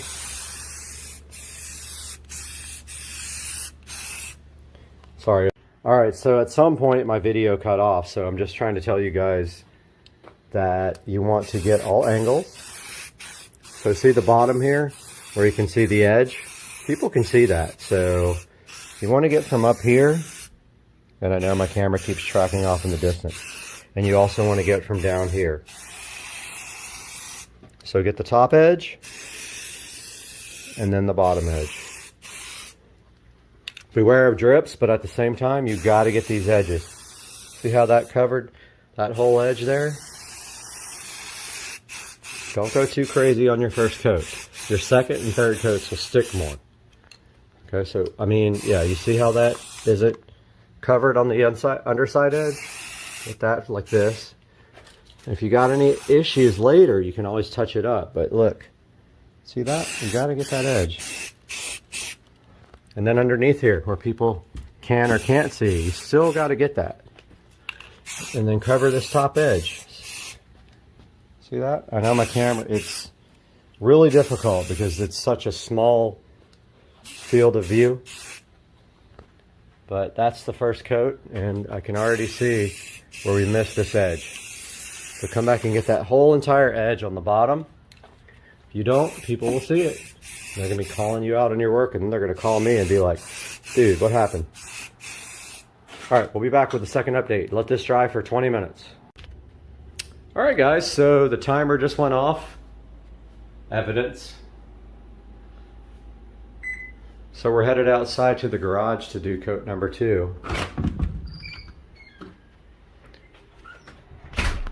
Always remember, like, on your second coat. So the goop can get caught in the nozzle, so scrape that with your fingernail, shake it a little bit, walk outside, give it a good spray, start coat number 2. Oh, coat number 1 looks so good, so let's start number 2. Coat number 2 can be a little bit more thick. Just remember, like, when you do this coat, to get the bottom edge and the top edge, even in the places you can't see, because your passengers can see it. So let's start with coat number 2, and I'll get back to you guys for coat number 3.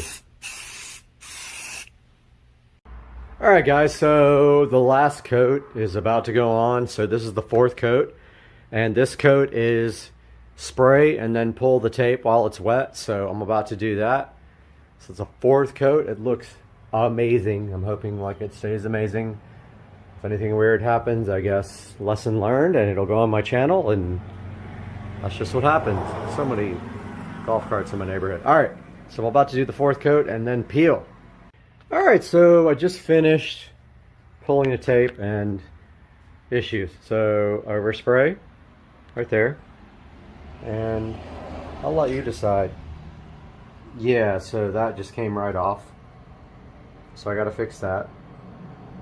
It literally peeled right off of there. I don't know if I'll be able to fix that properly, but I'm going to try. Right there. Issues. Issues. Issues. Overspray. Overspray. Now, mind you, this will come off, all this overspray, but these little missed spots will not. Missed spot right there. Overspray. Overspray, even though I masked. So I'm about to work on that. and then I will work on fixing the issues that didn't get covered. All right, so I just got done touching up all the spots that I thought had issues, but I'm sure I'll find more as the days go on. But here's a good look at what, some of it's still wet, by the way, and I see right there I got an issue. I'm gonna have to fix that. And right there, so those are still bad. The problem is once you have an issue, it's hard to cover that up with a fix. And clearly on camera you can see that there's some kind of white spots there, and I guess I can work on that later. But as you can see, like, okay, there's also an overspray right here, but that'll come off. It comes off easily. Overall, I mean, that look is 1,000 times better than the look with the metal trim. But I still have to do the whole top of this once the top closes. So I'm gonna let that dry overnight, and then I've got another probably 2 hours to do that, and then I still have issues after that.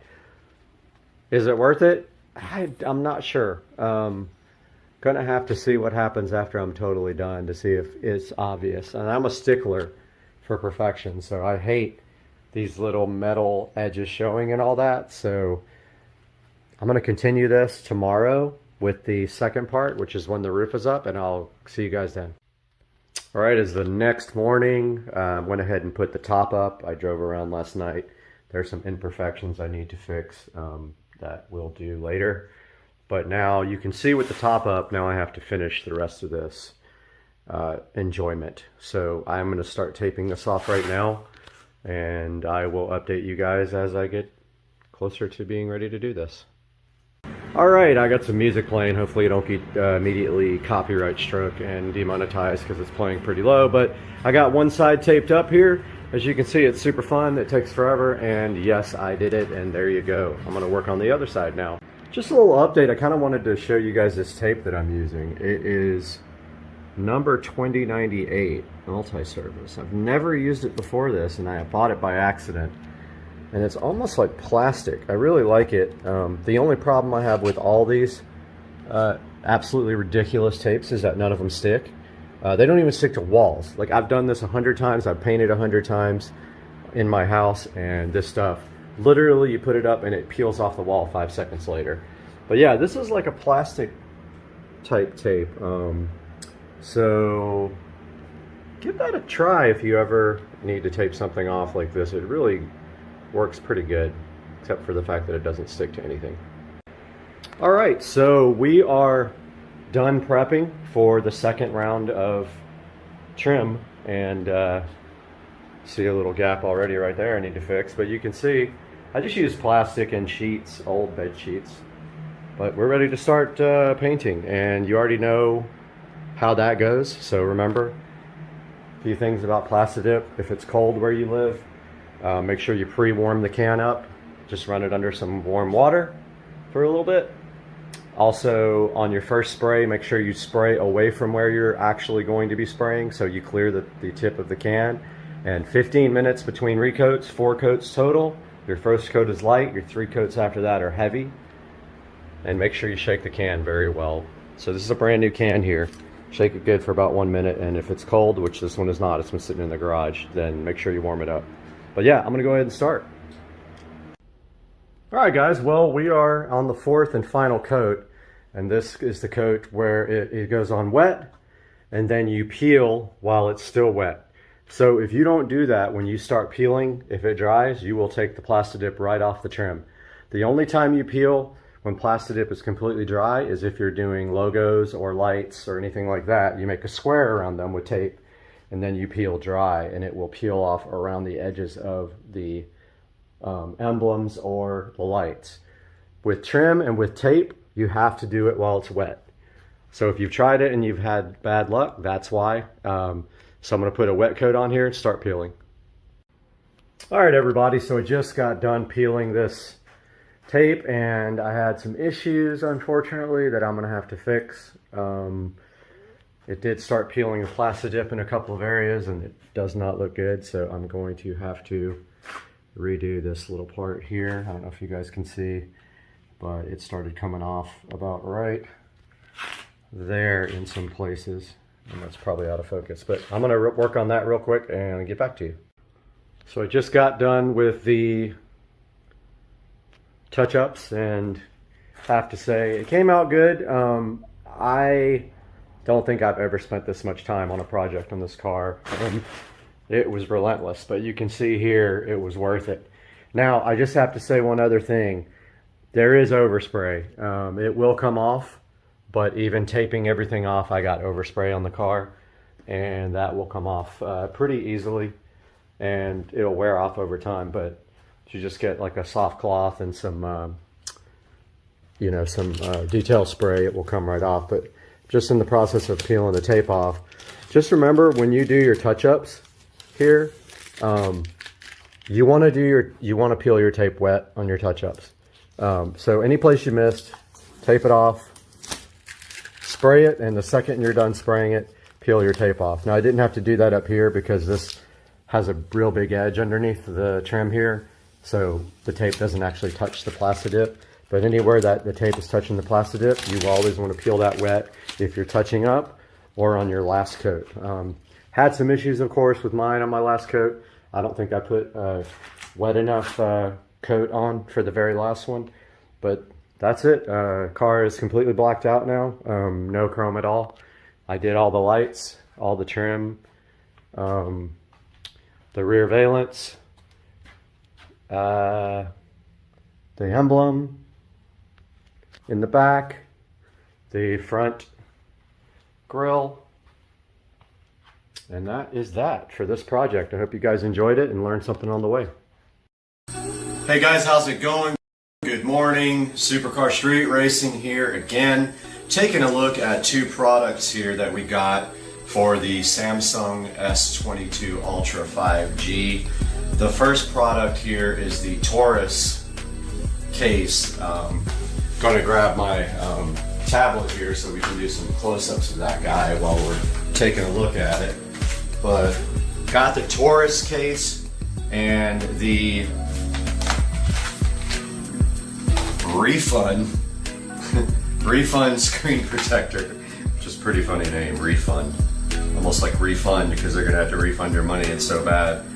But yeah, so we got the tablet here to do some video of the Taurus here unboxing, and let's take a look at that.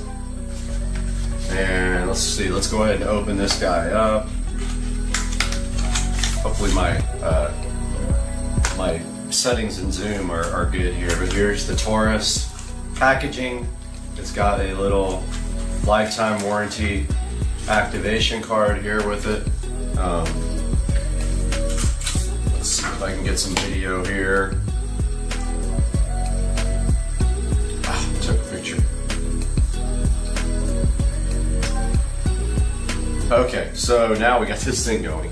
So Taurus here, and we're gonna look at the unboxing down here on the tablet. Here's a good look at the packaging that it comes in. Sorry about my thumb, guys, I got bit by a dog, no joke. There's the packaging. Here's a look at the box. And the back of the box here. And let's go ahead and undo this guy.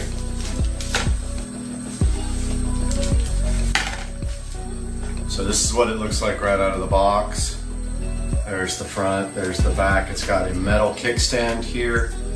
Get a little bit of this for you up close on the tablet.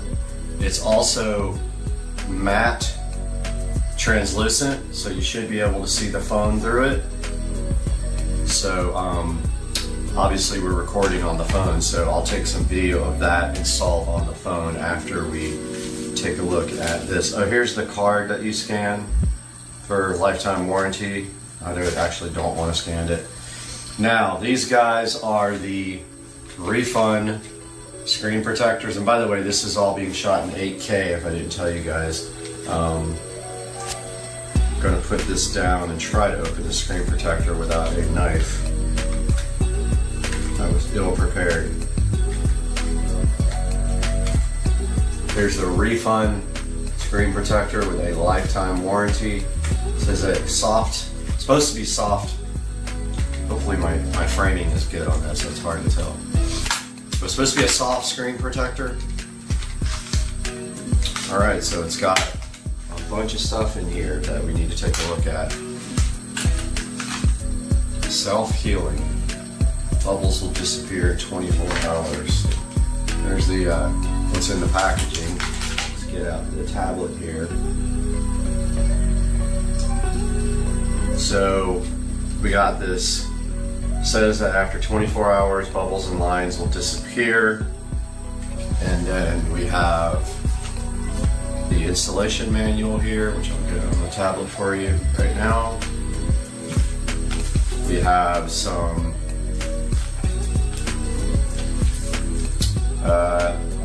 cleaning kits here, and we have the actual screen protector. You get 3 of them.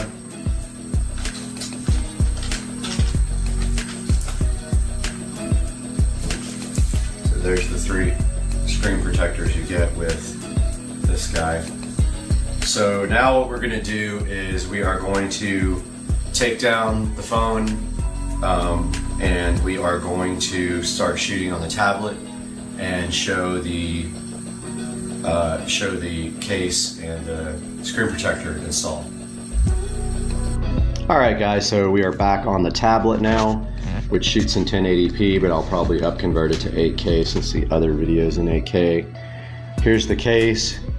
Here's the S22 Ultra 5G. Notice it has the cutouts on the back there for this. And let's see how that fits. Very difficult with one hand. Wait, I really need a GoPro. Okay, I'm gonna go ahead and put this in. I'll be right back. All right, guys, got the case installed on the phone. Fits very well. I really enjoy this case fitment. And it is pretty sturdy. I like the way it protects the cameras too. It's got a ridge around the camera so the cameras won't lay down flat anymore, which I love that. It's got this kickstand, which I didn't expect to be this strong, but it really is strong. It's a metal kickstand, unlike some of the other plastic ones. So you can then put the phone like this on the kickstand. So yeah, this is a nice case. I really, really like this case. I can already tell I'm gonna highly recommend it. Now we're gonna remove the case and we're going to put on the refund screen protector if I can figure out how. All right guys, I'm not gonna go through the whole entire installation process of this because it's pointless. There's already a video online that I'll link you guys to, but it was pretty easy. You basically clean the phone. There's a squeegee. You stick down in the center of the protector. You pull one tab, squeegee it, do it again for the bottom tab, squeegee it, and then pull the top layer off, and it's pretty much done. And then you press down the edges of it to get the film to stick to the edge. Hopefully it stays on that edge. And then of course now put it back in the brand new case, which I'm gonna do now. All right, of course I made an absolute mess here, but here is the finished product with the screen protector and the new case. And I've got to say, this came out amazing. I really would recommend both of these products and not this mess that comes with it. Sorry about the switching back and forth to the tablet. I actually need to buy a GoPro. That's like up on my list next. Hope you guys enjoyed this, and I'll link to these products in the description. Hey guys, welcome back to the channel, and today we have this end table here, just like the other one that we reviewed the other day, only this is a skinnier version. It is the Roland Star end table, and we're going to be taking a look at that. This Prism table lamp that's going to go right on top of it, and we already know all about the Govee smart LED bulbs. That's all today on Supercar Street Racing.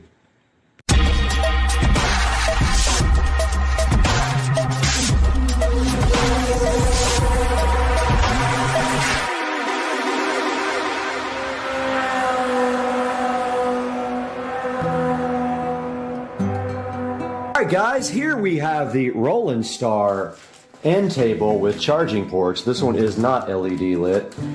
They do not offer it in that like the other ones that we had on the channel the other day. This is for the studio to go beside the lovely futon, and this will be a place for people to charge their phones and put their drinks on and have fun and party and all that stuff. And so we are going to build this today right here on top of this table, most likely. But let's take a look at what's in the box.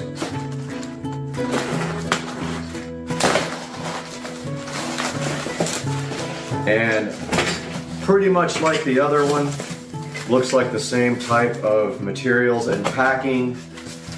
However, this one does not have integrated LEDs, like I said. It does have a lot of styrofoam condoms inside that will make a mess all over everything. So beware. And let's get a towel set up over here to work on.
All right, guys, the table is completely built at this time, and I went ahead and did some wire management right there, and I will now bring this table out to the studio, and we will go from there.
Alright, so this lamp will not work. It does not use standard bulbs. I did not see that, so it is going back.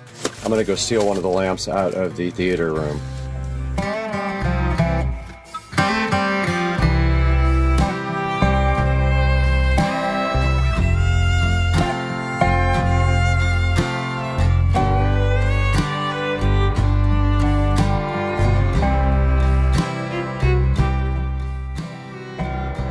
Alright, back in the Supercar Street Racing studio, and we have our side table successfully installed. We've got power from up top run down into the bottom, and we've got our lamp set up with a Govee Smart Wi-Fi and Bluetooth bulb.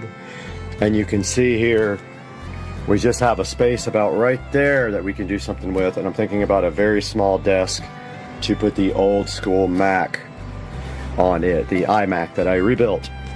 That is going to do it for today, but that is a look at the... Let me get the lights turned on. Alexa, turn on the Switch Studio lights to white. Alexa, set the Switch Studio lights to white.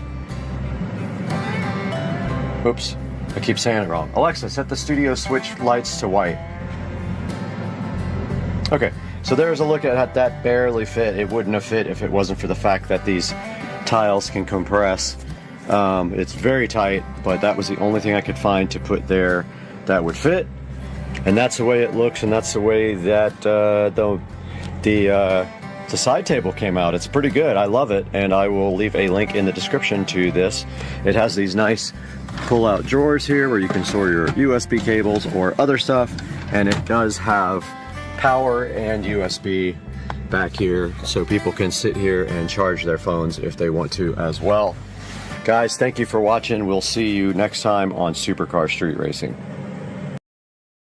All right, what's going on, ladies and gentlemen? It is a Tuesday afternoon. So today I did go to work. I had a doctor's appointment. On the way back from the doctor's appointment, I started getting a migraine headache. It was killing me. So I ended up coming home and working from home for the rest of the day. It's after 5:45 now, and one thing I've been wanting to do is give you guys a tour of the SL65 interior. A really good look at what you get with this vehicle from the factory and some kind of descriptions of what everything does. So that's coming up right now. All right, guys, so this is my 2005 SL65 AMG by Mercedes-Benz. Take a look here at the inside. Let's start with the stickers here. And this vehicle was manufactured on 7/04. So this vehicle is about to be 13 years old officially. So here's the interior of the SL65 AMG. Let's start with this door panel. So the SL65 is a little bit different from the other SL vehicles. It is a more luxurious car and has more leather wrapped on the interior. You can see that here on the dashboard. Dashboard is all leather wrapped. First things first, here on the door, you can see that the vehicle has a wood trim to it. I'm not necessarily a big fan of the wood trim. I am considering taking those to a body shop and getting them painted. Probably silver, the body color. But starting here on the door, you got your standard electric window switches. Then over here, so this is for the seat heating and cooling. The seats are ventilated, you can see. It's not air conditioned, it just blows, just a little bit of air. Then you've got your memory for your seats and mirrors. Your actual seat control, which is shaped like a seat, so you know exactly what buttons to use. And the trunk release. You've also got this handy storage container over here. It's interesting because it kind of folds out and back in like that. This is one of the only problems with this car, is this little side piece has been bent a little bit. Moving on to the actual seats themselves, which are very comfortable. The SL65 has this option, not an option, standard, called exclusive leather. It is a upgrade to the regular Mercedes leather, and it is in all the SL65s. Flash just went off, but might have to do this with hardly any light. Let me grab my other light real quick. Okay guys, taking a look at the interior of the SL65 AMG. Here's a good look at the door panels. On the door panel you have your standard window switches, heated and ventilated seat switches, your memory switches for your seats and mirrors. Down here you've got a storage container. Taking a look at the interior of the car, you've got your switch here that moves the seat forward and backward. And let's get a little bit of light back here. Back here in the back, you've got your luggage area with seat belts that go down and clip in right there to hold your luggage, and two storage bins back there. That one has the CD changer in it. Now we will throw this seat control back forward. Taking a look at the interior, which has exclusive Napa leather is what it's called. It's an upgrade from the standard SL series, and it is standard in the SL65. Taking a look here, you've got your standard headlight controls with fog lights. You've got your steering wheel controls for the command system and for the multi-function display here. Here's your steering wheel controls. You've got your basic hot and cold water temperature gauge and your fuel gauge. Digital clock in the center. Keep in mind this car was created in 2004, so it is about 13 years old now. So you're not going to find a lot of the technology that you would in newer ones. There's the command system with old school map. It's almost laughable these days, but that is what it has. Here's your air conditioner and heater controls for both persons, your gear selector, and comfort or sport on the gear selector on your transmission controls, your suspension control for sport or normal, towing, your mirrors, raising and lowering the vehicle there, I guess to get out of low curbs. That is your traction control. Taking a look at the dash here. Not sure what this is on the dash. I've not figured out what got on my dash right there, but it made a mark. And I am not sure what that is, but it is upsetting me a lot. I tried a few things to get that out and it will not come out. Same thing on the other doors, identical controls. Got your glove box here. Down here on the seat, you've also got another storage bin. And inside that is the Mercedes first aid kit. Up here you got your lighting controls that you won't be able to see because the lights are so bright.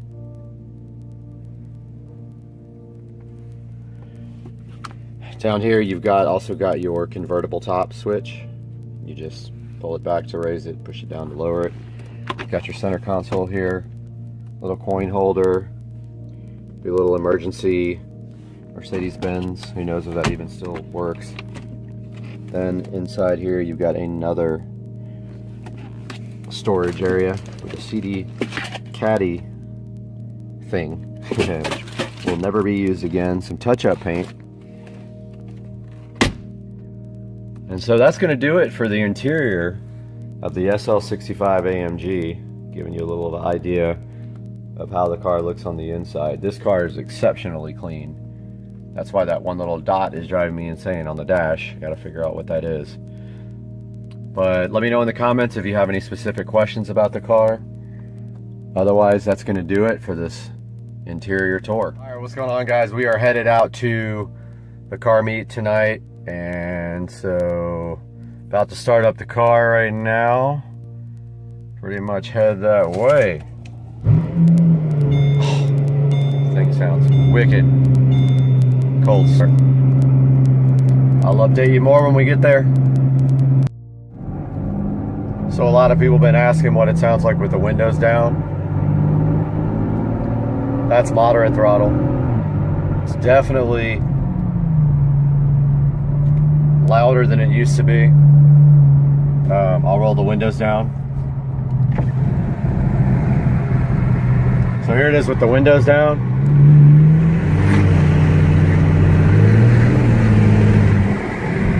Yeah, it's noticeable.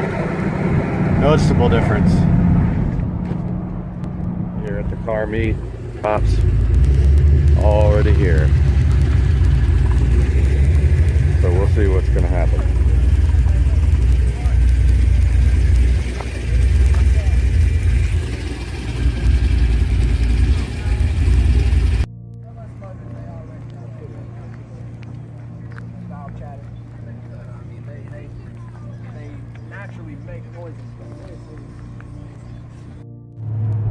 Just went to the car meet and it was fucking dead as hell. So I'm gonna try to get some pulls in right here.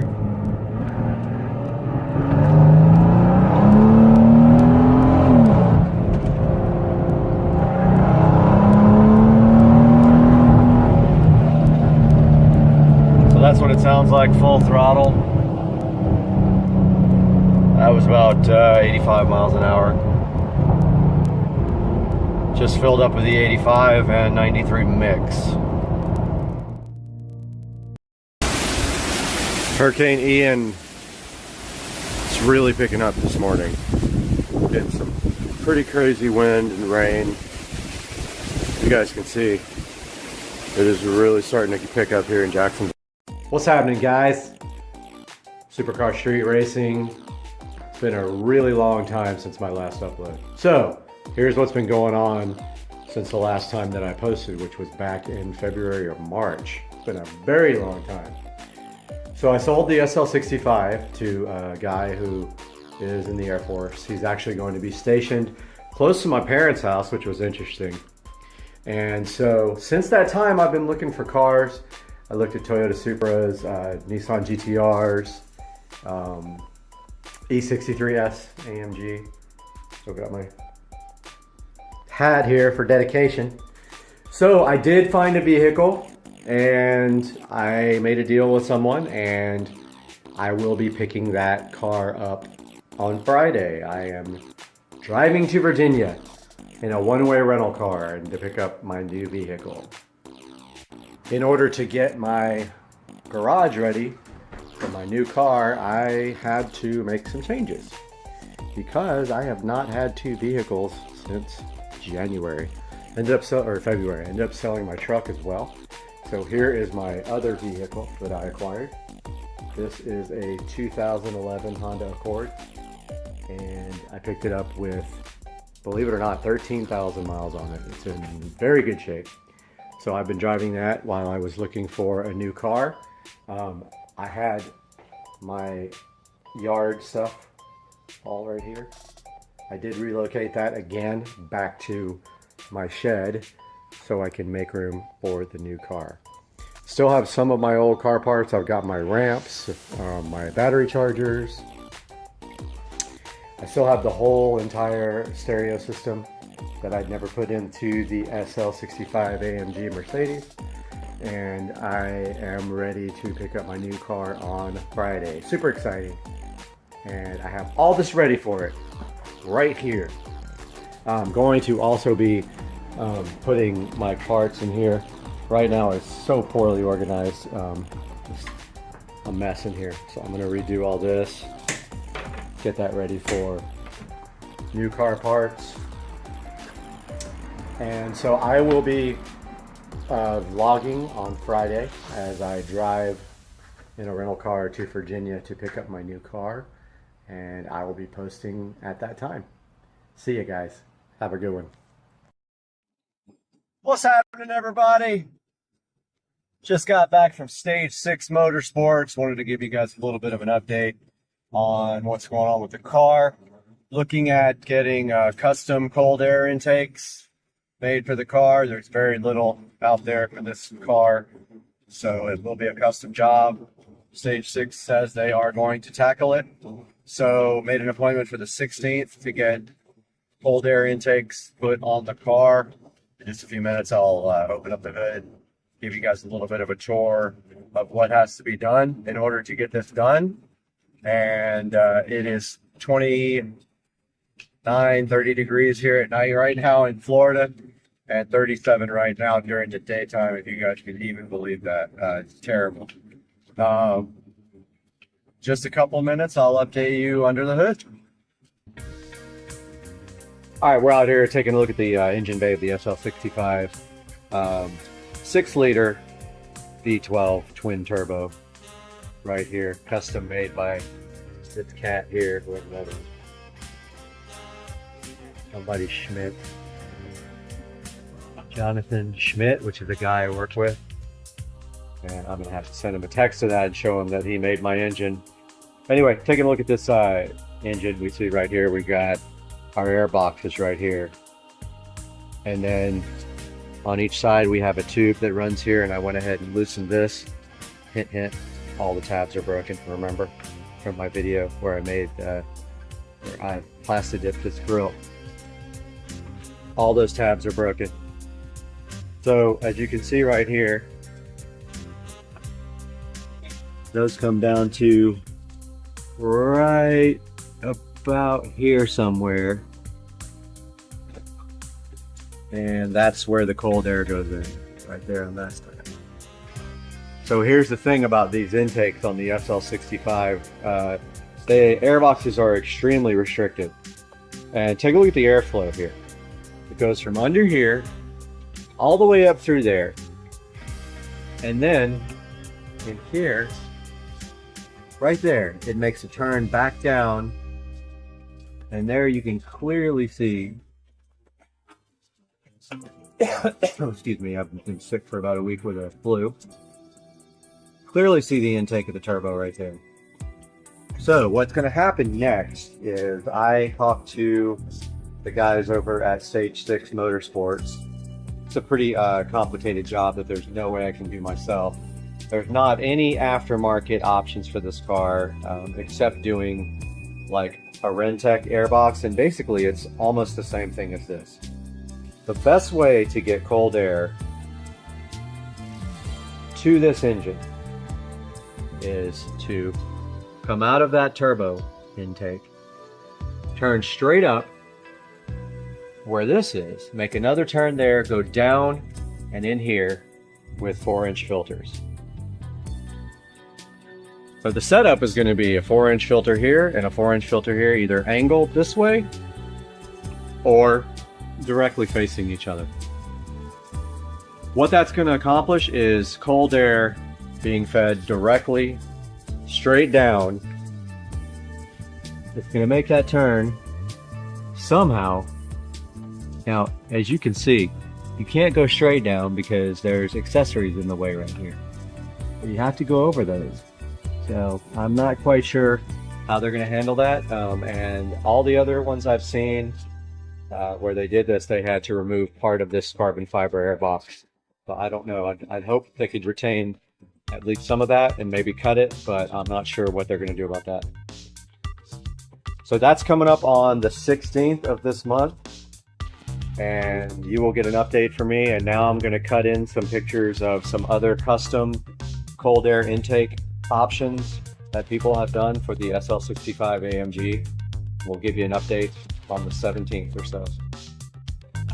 Sorry for the lack of content. I've been really sick for about 7 days now. Hopefully I'm get over this. Go ahead and subscribe for me. Click the like button. Appreciate your views.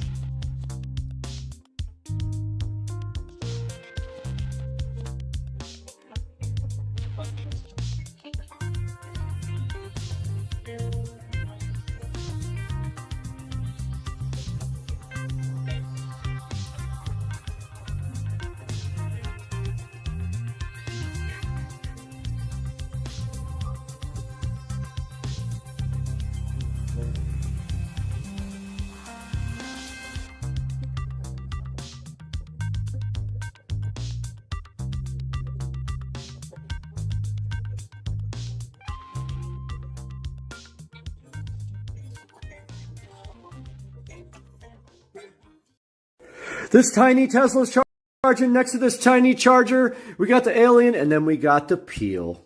Let's go with the Peel satisfaction on the Tesla Model S Plaid, fully peeled with the Alien and the charger. What are we about to do?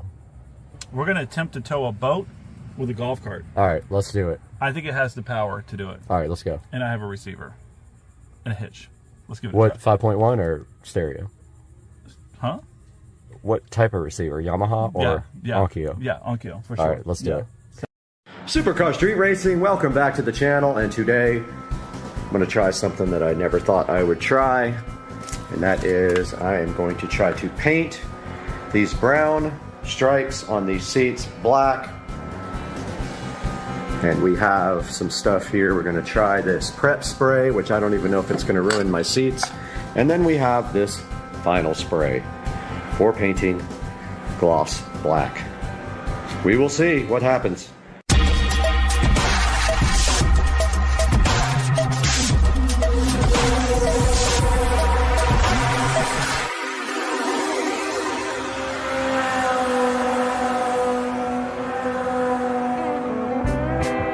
Alright guys, we are back out here in the garage, and the first thing we're going to do is try to prep the area that we're going to paint. with this prep spray. And I don't know if this is going to ruin the seats or what. I don't care because they are getting replaced if they do get ruined with covers. So let's see what happens. This is supposed to degrease the seats completely and prep them for paint.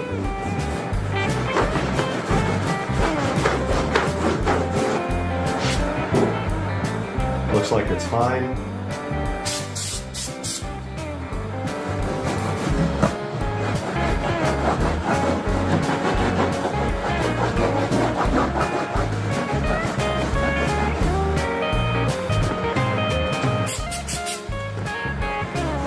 So I'm just rubbing this in really good on the seats.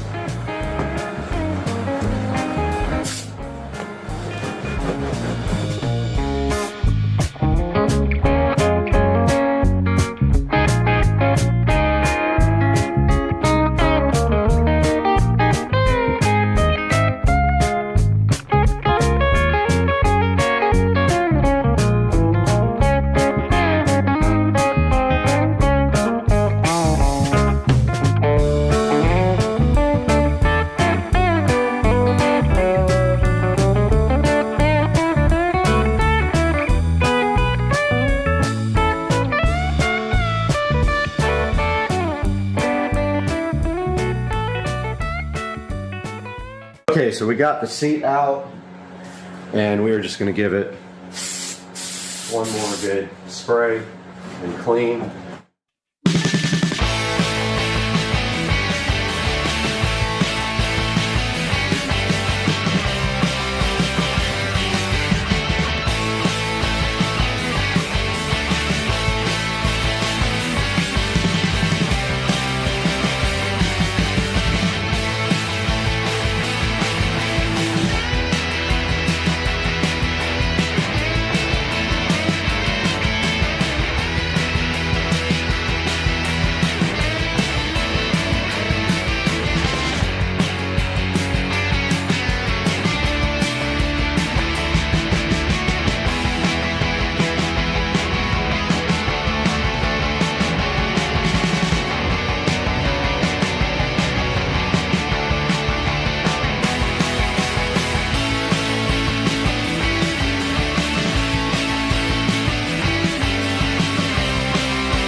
Amazon just came and brought the. Oh, Amazon's talking over there. Wheel caps. Yeah.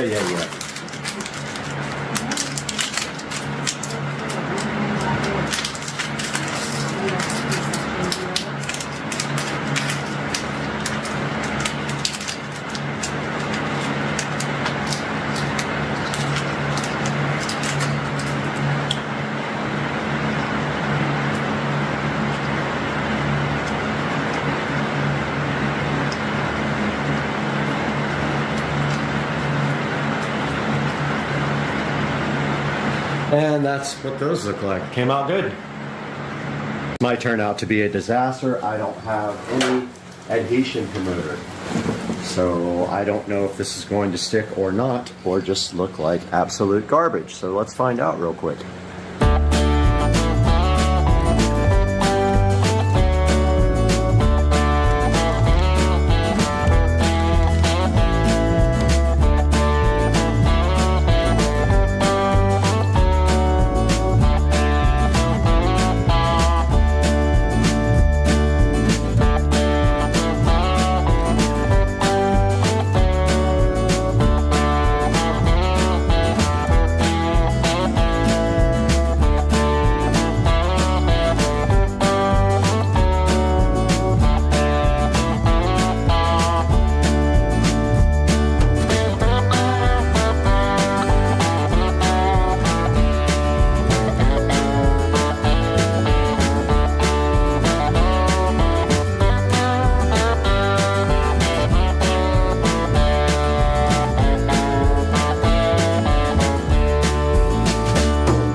All right, we got everything masked off and we got sheets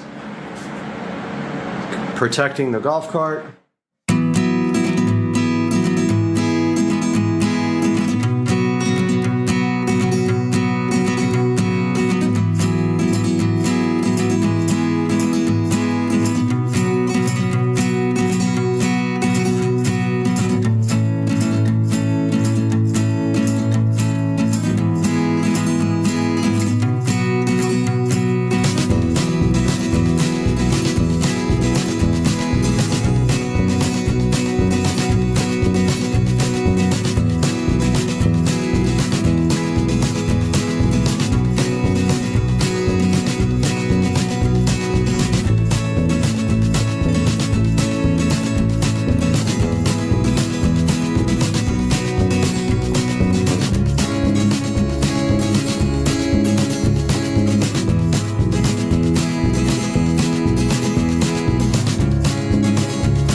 I'm gonna go ahead and peel the tape, and if I gotta redo them, it sucks.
Guys, well, I hope you enjoyed this project. It's a little bit too shiny for me. I might redo them with matte black or just get them replaced, but it does cover up all the brown. That was the last brown on the cart, so I'm happy about that. It's just a little too shiny, but it might be this light as well. Let's turn this light off. Yeah, not bad. I'll probably just stick with that. They're fine. And the alligator is a little bit more shiny than the regular anyway when you actually have the brown alligator skin on there. So yeah, that's gonna do it for today. Hope you guys learned something like I did. And see you guys next time on Supercar Street Racing. For your Apple users, you know how great that is. So if you lose this or it comes missing, you can obviously track it down very easily. Absolutely, and you can do two forms of locking also on the bike. You can set it to unlock with a password, which is configured and unlocked on the actual bike, or you can set it up with a Bluetooth unlock so that when you walk up to the bike, all you have to do is do a certain couple of things and the bike unlocks for you and nobody else can steal it.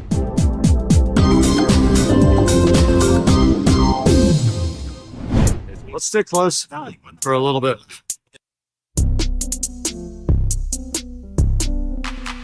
Dude, I did pop a wheelie.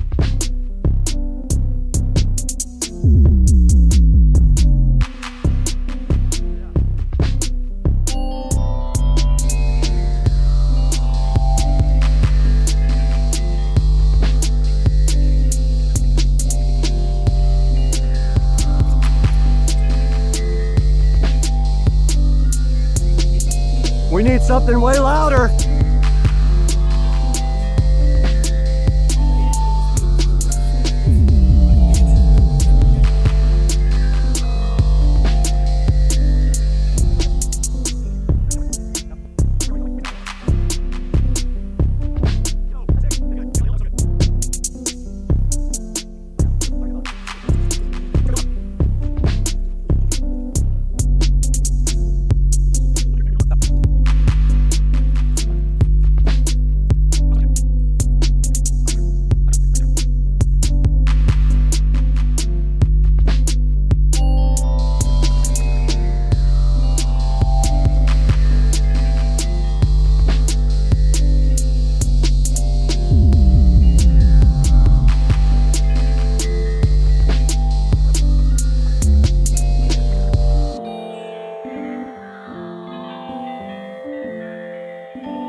I know you guys think you know how to cook air fried chicken, but you don't know how to make air fried chicken because you don't know how to make it like this. You know you want some of that air fried chicken. That air fried chicken is going to slap you right in your...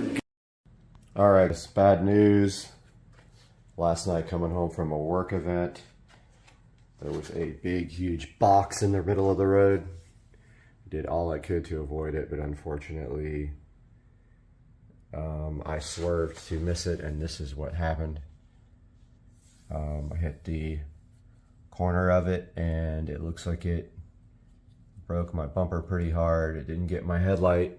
It did get this whole entire bumper though, and this fog light is in the car. Not good. I think at this point I'm also going to get my hood repainted since it's already going in for this. So we will see. Ultimate Tesla peel satisfaction. New sill plate. Let's go. Let's go.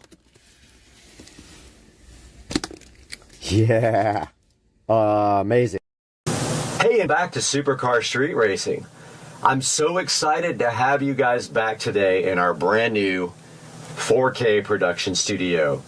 Today, we're going to take a whole tour of this beautiful brand new facility and tell you what this is going to mean for the channel, because this was built specifically to enhance your experience with supercar street racing. And you can see behind me here this beautiful editing rig set up and ready to go. So let's take a look at the supercar street racing 4K production studio.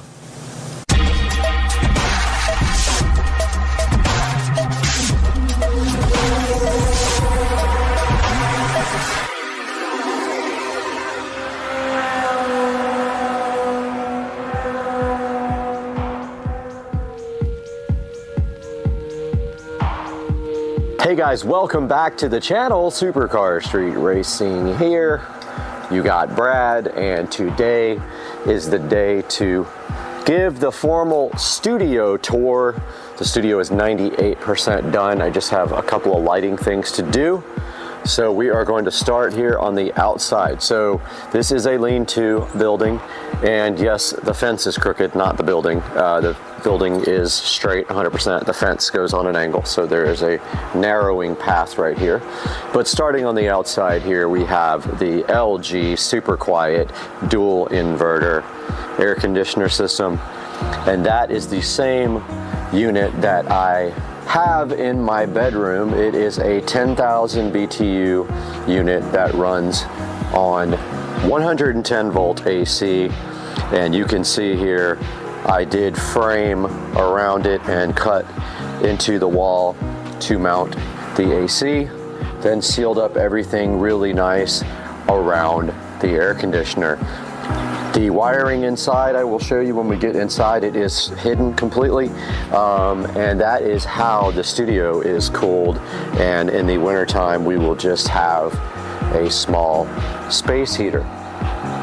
Now you can also see here on the outside, we have LED lighting installed all the way around the perimeter. It puts a nice downlight onto the studio. And I also did get gutters installed to move the water away from the door and away from the studio, as we had an issue where the concrete was not poured correctly and the water was running towards, so that will fix that. The door eventually will be replaced with a real door. Right now it's just a shed door, does not close very well. So that will be done in the future. And that is a look at the outside of this nice 150 something or 160 something square foot studio. And now we move into the interior. Guys, welcome back to Supercar Street Racing, and you are in the Supercar Street Racing 4K production studio, and we are going to give you guys a very quick tour of this studio and show you all the amazing features. And the studio is 99.9% done. And so let's start the tour, guys.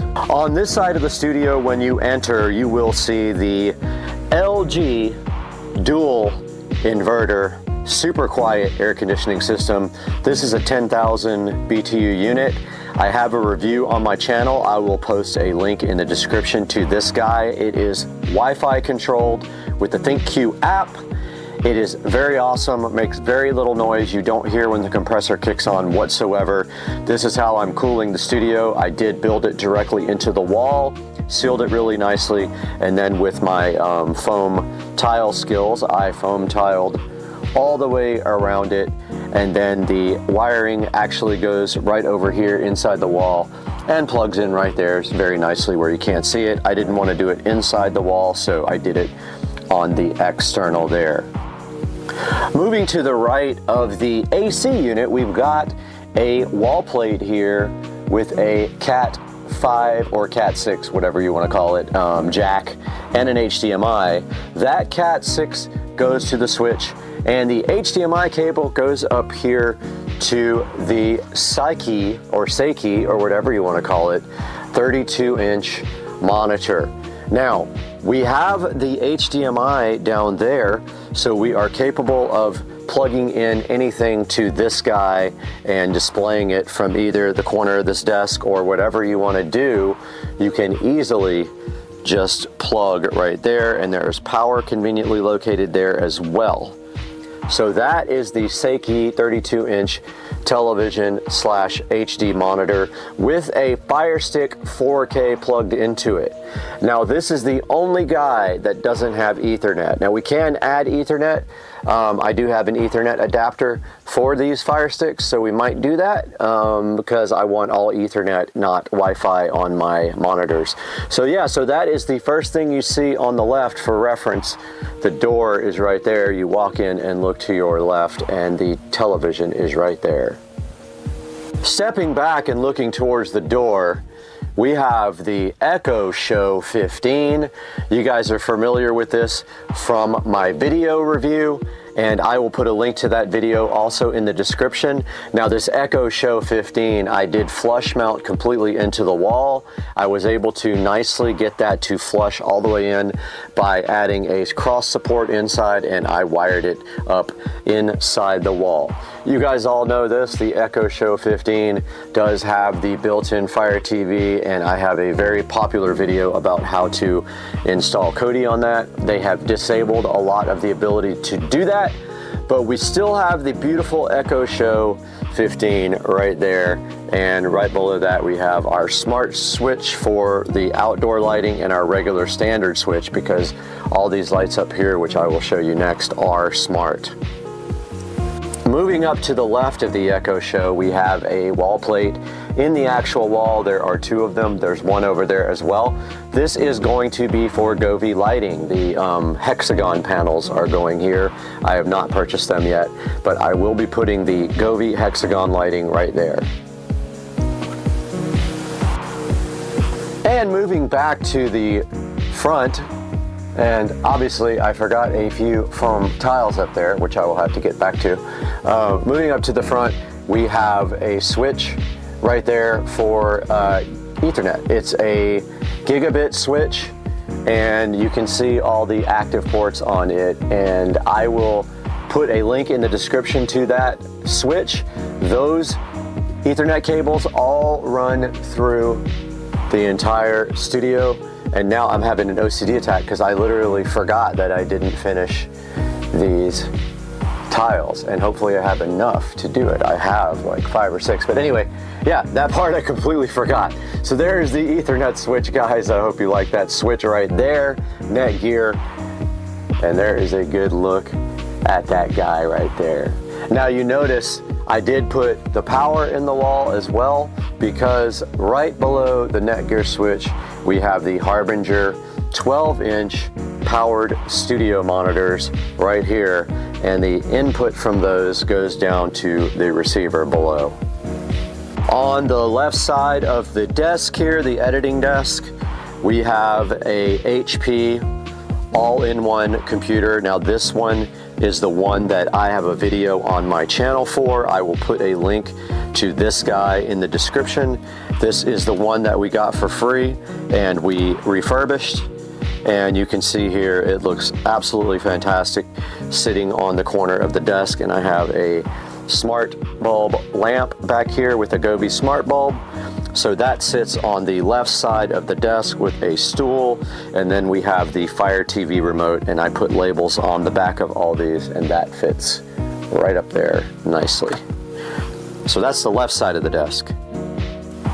Moving underneath the desk, you can see the editing rig sitting there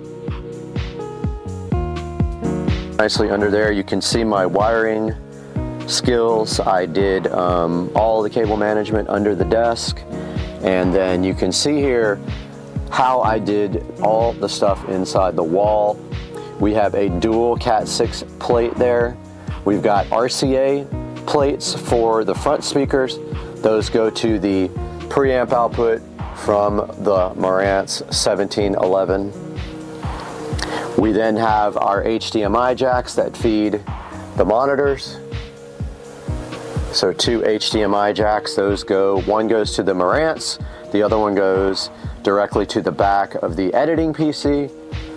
We then have our 7.2 wall plate with all of the wiring running up through some tubing and going to the back of the Marantz NR1711.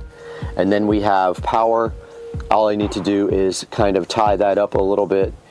And yeah, so that should be good for underneath. And then over here, underneath the HP all-in-one, we have a Cat6 jack, we have power, and we have HDMI over there running to that monitor in case anyone wants to monitor their systems.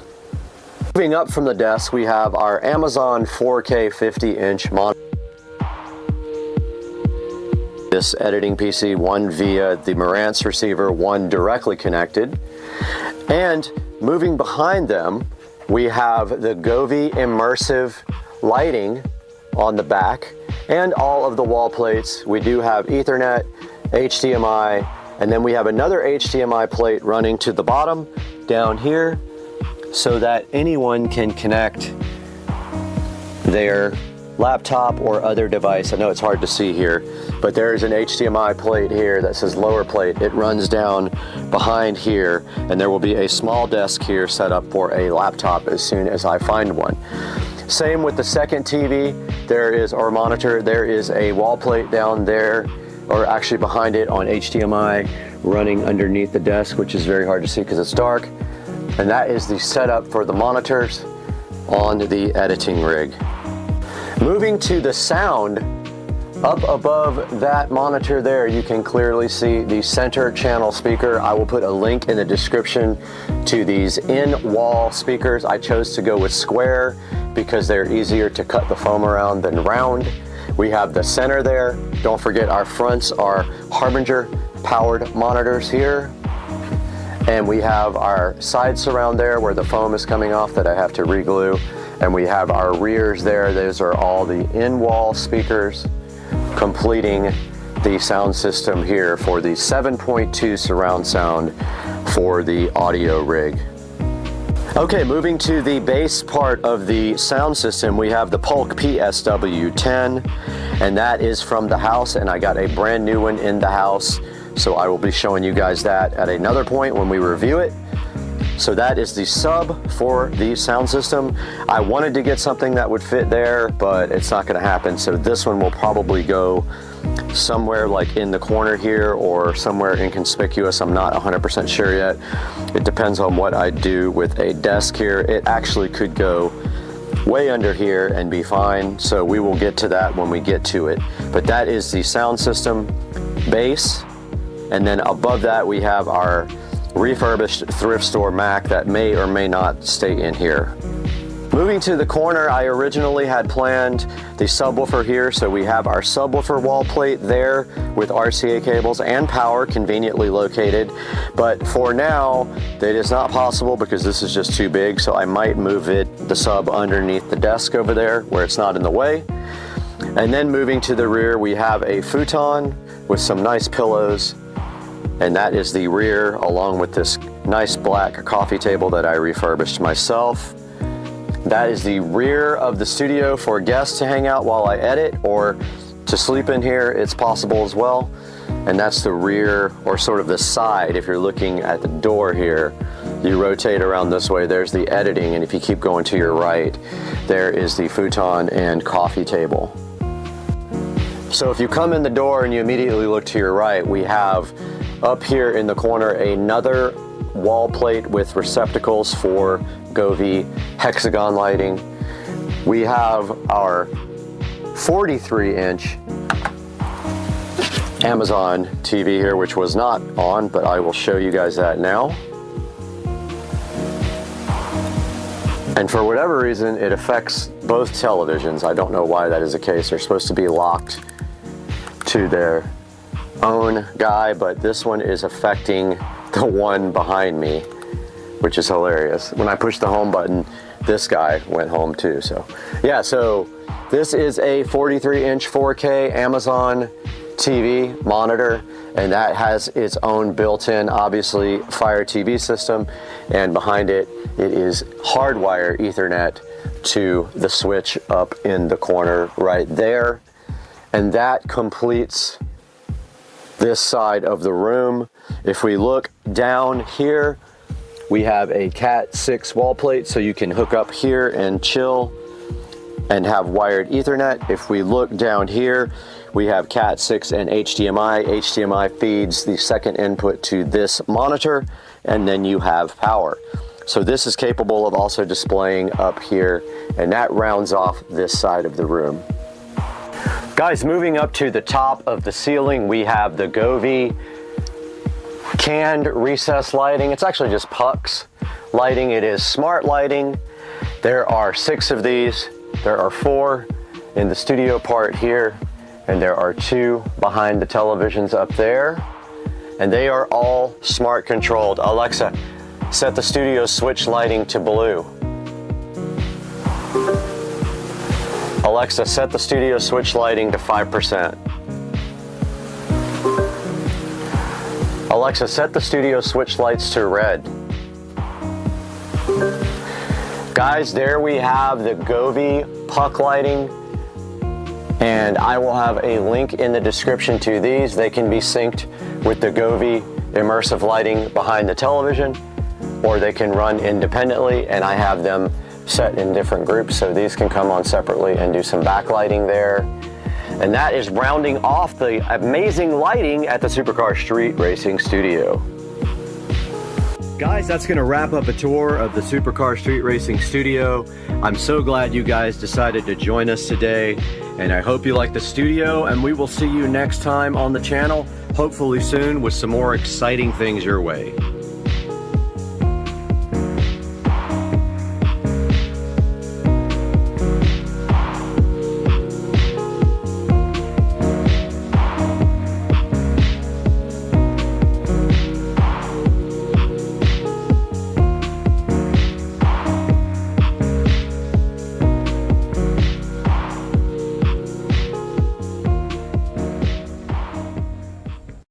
Back in the Supercar Street Racing dining room, where lit up ever so bright like a big yellow banana is this Kumo Gear 40 to 42 inch outdoor TV cover. Now, we have looked at this before, but we wanted to take another look at it today because the last time we ordered this, we know it lasts for a certain amount of time in the Florida heat and humidity. We want to see exactly what that time period was, knowing that this was not in direct contact with sunlight or water. So today, we're looking at this on the channel.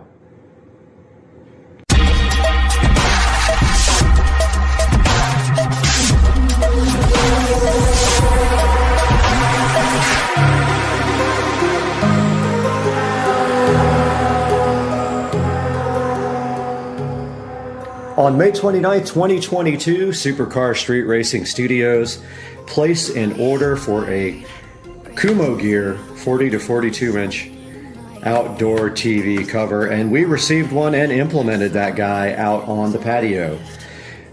Fast forward, it is now almost September, and we are ready to deploy another one because the first one has failed miserably, and it probably isn't the fault of the manufacturer so much as the Florida weather was really the culprit. It was all mildewed and really bad, so we did dispose of it, and we ordered this new Kumo Gear TV cover, which we are going to open and let you guys check out, and then watch us as we install this guy and how we kind of install these, being that it doesn't really have a way to, on the bottom, kind of cinch together. Not a good way anyway. And there is the gray Kumo Gear 40 to 42 inch outdoor TV cover, looking so fresh and fly on the Supercar Street Racing table here. And you can see right now, as I open this up, how nice the new canvas looks. And it won't last very long in the Florida heat and weather, but as you can see on the back of this Kumo Gear 40 to 42 inch TV cover, there is a pocket right here to allow the TV mount through, and this also unzips right here, and you slide that directly right down over your TV mount. And that is how you mount it. And then there is some Velcro at the bottom. As you can see right there, there is Velcro at the bottom to cinch together to seal the bottom of the TV so critters do not get in it. And that is how this guy looks fully opened up on the table. And what we can do next is go ahead and go outside and see what this guy is like to install.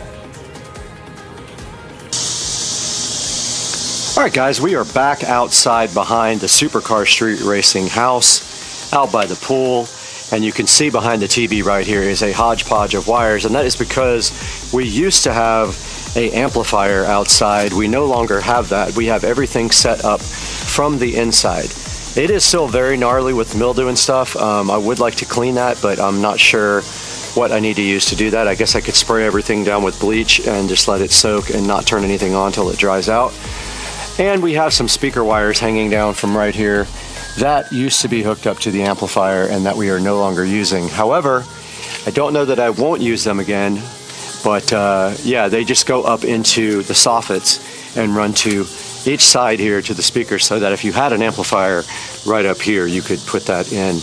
But for now, right here and right now, all we want to do is get this cover installed and worry about this cleaning later, unless I get so OCD that I can't handle it. I might get OCD about it, but I don't think so. I think today is just a, just a cover the TV kind of thing. And in order to do that, we have to get this TV around the mount, which as you can see right here, right now, is right here. So the way this is designed is it unzips and goes right around this. But I may get some cleaner and just spray down all the mildew and let it kind of work its magic, but then everything's gonna fall on the floor. So I'll probably wait. I did decide to go ahead and clean the TV as much as possible. I did not find a spray bottle to really clean the bleach off the back, so I'll have to do that at another time. But I thought I could at least clean the actual TV here and get off all the weathered dirt from the year. Really not that bad. It was covered most of the time. It's not that dirty. Now the back is a different story. It's very dirty. But the front, as you can see, is not.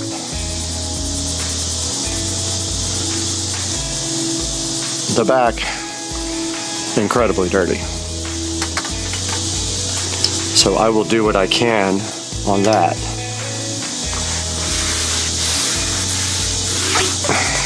Very dirty.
Okay, we're ready to install the Kumo Gear TV cover, and I wanted you guys to actually see how this works in the back. So you just separate the back of the cover, as it has a little spot for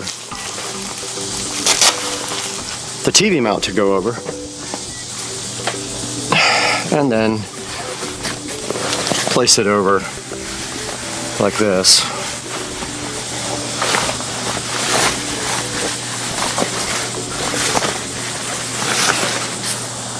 Critters will still get in here regardless because there's going to be gaps. So you can expect like wasps and things like that to build nests inside your TV cover bag. And I am having trouble.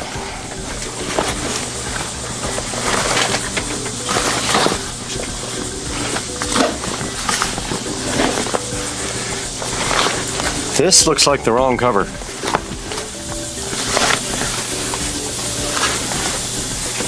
This is the wrong cover. This is way too big. That's what she said. This is not the 40 to 42 inch cover. Michael, please.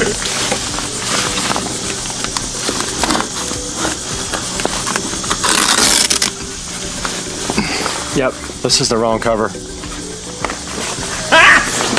Got him! Look at that. Got I'm him! going to show you guys this real quick. All right, so they have sent me the wrong cover. Obviously, this is way too big. So let's go ahead and remove it and return it.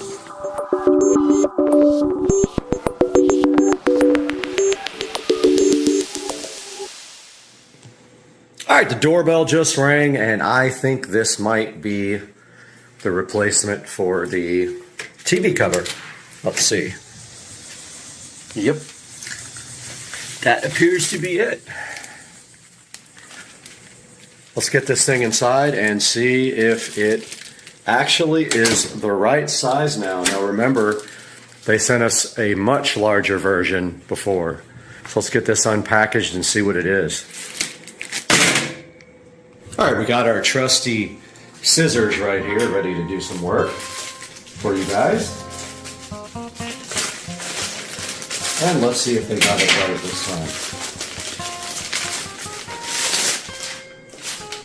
So I noticed a big difference already, and that it's packaged completely different. The other one was in a much bigger package, so this looks like this might be the right Kumo Gear TV cover. And that looks way more like the TV outside. Once again, from the back here, you can see that the TV cover has like strip in the middle for your, and there is Amazon saying that it was there. That's where you get your TV mount right through the bottom. There's a remote control holder right here, which makes it very nice for you to store your remote controls. And by gosh, I think that we have scored, and I think this is the right TV holder today. We got lucky. So let's get this thing outside, back out to the TV, and get this thing installed. We are outside the Supercar Street Racing bedroom here, out by the pool. And we have our Kumo gear cover ready to be installed, and I wanted you guys to see how the back works. So basically, you take this cover and you pull down the center of it to expose the back. There is a place for your TV to go.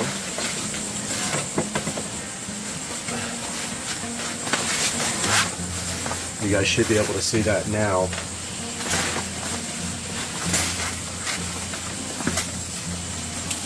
And yes, this is a much smaller cover than the one we received. You can see here, right now, it just slides right over.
Welcome back to the beautiful 4K production studio here at Supercar Street Racing at the beautiful Supercar Street Racing headquarters and ranch.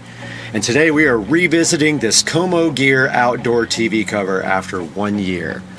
That's right, I purchased this thing almost a year ago to the date, and it lasted about 1 year. Now, not to say that it was actually falling apart, but what happens after about 1 year, it did have one little hole in it, but really what happens is the weather starts getting to it and it gets mildewed and nasty. And being that this thing is only $18, as you can see right here and right now, it's not worth it to try to clean. It's worth it to just go ahead and order a brand new one. Some of the things I like about the Como Gear TV cover is, of course, the price, and also that it looks very good. And some of the things I don't like about it is the fit is questionable, but it has to be kind of because it is for a generic 40 to 42 inch TV. So you can see there where the difficulty might be in getting it to fit perfectly. I also would have appreciated more Velcro on the bottom in the middle so that you can close it up. Now, when you see right here in the picture that it looks all nice and square, it will not actually look like that on the TV. It will kind of be saggy around the edges and stuff. That's just the way it is going to fit. However, it will, the wrinkles and all of that will pull out of it after it sits for a while. So you don't have to worry about that being an issue after a while. Now, if we look through some of the pictures here, it does show you that it gives you like the diagonal measurement of the actual cover. So what you want to do is just make sure that your TV actually will fit with this 40 to 42 inch. If not, you can have to order the other one. Now on the back, you do have the flaps. Now these flaps, you've got the flaps here for the TV mounting bracket to go down the middle, and then you've got, of course, a remote control pocket, which is very handy. Now I don't use that. I keep my remotes in a glass jar that is waterproof. And you have these flaps over here on the sides as well, and it says the flaps are compatible with most TV wall mounts, which I can confirm. It worked with my swing arm mount that I have back there. And it kind of shows you right here the ideal scenario, which I was not able to close mine up that much. So I was able, you can see by the video on mine, I was only able to get some of the back closed depending on what you have. I have lights, LED lights and things behind my TV, so it just isn't possible all the time. Shows you right here how good it looks on a patio here with a nice fireplace, which I don't have. It is weather resistant, however, it will mildew after a while, and I can confirm that the only way to get the mildew out is with some mildew spray, like outdoor mildew furniture spray, which I have some of that stuff, which works pretty good. But like I said, plan on buying a new one after a year. Don't be cheap, just go ahead and get one and replace the old one. Shows you kind of here how it is waterproof and UV coated and water resistant, and a 500 by 300 D density polyester resisting weather conditions. And then it has actually a chart there for you to look up if you want to see which size is going to fit your television. Now, taking a look at the ratings, it does have a 4.6 out of 5 stars here on the website on Amazon. I am going to link this guy directly in the description, but if we look at some of the 5 stars here, we see it lasted 7 years. Now that's in an ideal situation, probably in Southern California where there's no humidity. It would last 5 years. It ain't gonna last 5 years.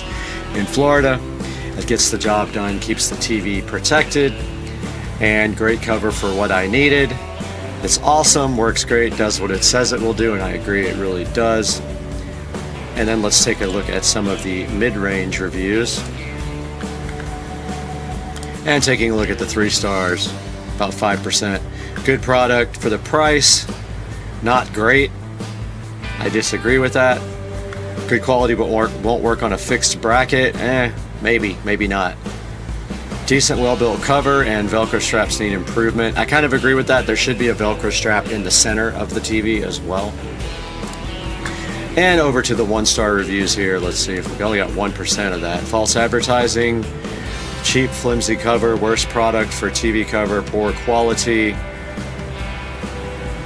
And this guy says 1 year in SoCal and it's torn apart. Mine did not do that in Florida. Mine just got mildewed. Description was fake. I would never buy again, and pass on this. So take that all with a grain of salt. I will give this product a very high mark, and considering that it for $18 it lasted a year and has done me well. There are other products on Amazon, of course, but this is the one that I recommend, and I've been buying this for about 5 years now and have had the best of luck with that. Guys, we appreciate you so much supporting the Supercar Street Racing effort and letting us get back on every day and give you guys something new. But you have to do us a favor, please like and subscribe and click through our product links. In every description of every video, you'll see a product link on Amazon. If you click on that product link, and you can buy anything you want on Amazon. You don't have to buy the product that we are featuring. It will help us out greatly. We get a commission from that, and the channel loses money. So if you could help us out by like, subscribe, and buying through our product links, we would appreciate it greatly. And we will see you next time. Peace.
I don't usually play these tees either. I'll take it.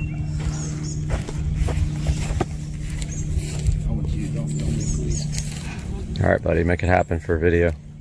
No pressure, right? Nope, no pressure at all. Live. Zero. Yeah, we're live. We're streaming live.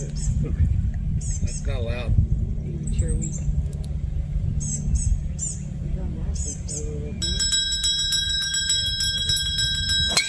Money. Oh, no, that's the shot, dude. That's the shot. Straight down the middle. That's a good one, Joe. Better than you. You performed on camera. That was awesome. Guys, welcome back to the channel. On a kind of a bad note, I laid this bike down a couple of days ago, right after the last video we made showing Rich and Trish driving the bike, and subsequently messed myself up pretty bad in the process. And first of all, this thumb is beyond sprained. It looks like a log now. As you can see, it's black and blue. Don't think it's broken because I can slightly move it. Does hurt like crazy. The bike took some damage. This headlight got pretty scratched up. I already touched that up with a paint pen. This fender got pretty scratched. The bike came down on this side and the peg got pretty scratched. This hand grip, this brake handle got scratched, and the tailpipe and seat got scratched. I already touched those up. I think this also got bent inwards, not sure, but I already know what happened, pretty sure. Basically, I took a turn a little bit too sharp and there was tire dressing on the edges of the tire. You saw me do it in the last video. Huge mistake. These tires are slick on the edges, and when I took the turn, there was some dressing on it, and the bike came right out from underneath me, and the resulting picture I will throw up here on the screen. You guys already see this thumb is jacked up, and yeah, so put the bike down. So my first Easy Rider experience, and now I have to work on fixing the bike. I ordered a new handlebar, brake lever for it. I ordered a new grip. I think I just need to bend this back out. And yeah, that is all. And then next I will tell you what the next modification is for this. Okay, so we have this battery, and that is going to be the next thing that we are going to install on the bike. I think it will fit nicely right there up against the motor with some zip ties. And and I bought a switch for the handlebars with a little LED light. And then the plan after that is to basically charge the battery when I'm not using the bike with a battery tender. And I don't think I have one anymore. I think I gave it to the guy that bought the cart. Let's see.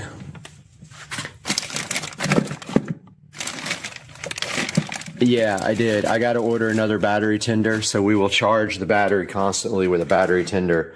This thing does have a generator on it, but I don't know if the little LED light on the switch is going to run the battery down when we're not using it, so we'll just charge the battery when we're not using it, and that should prevent the light from flickering, but we will find out.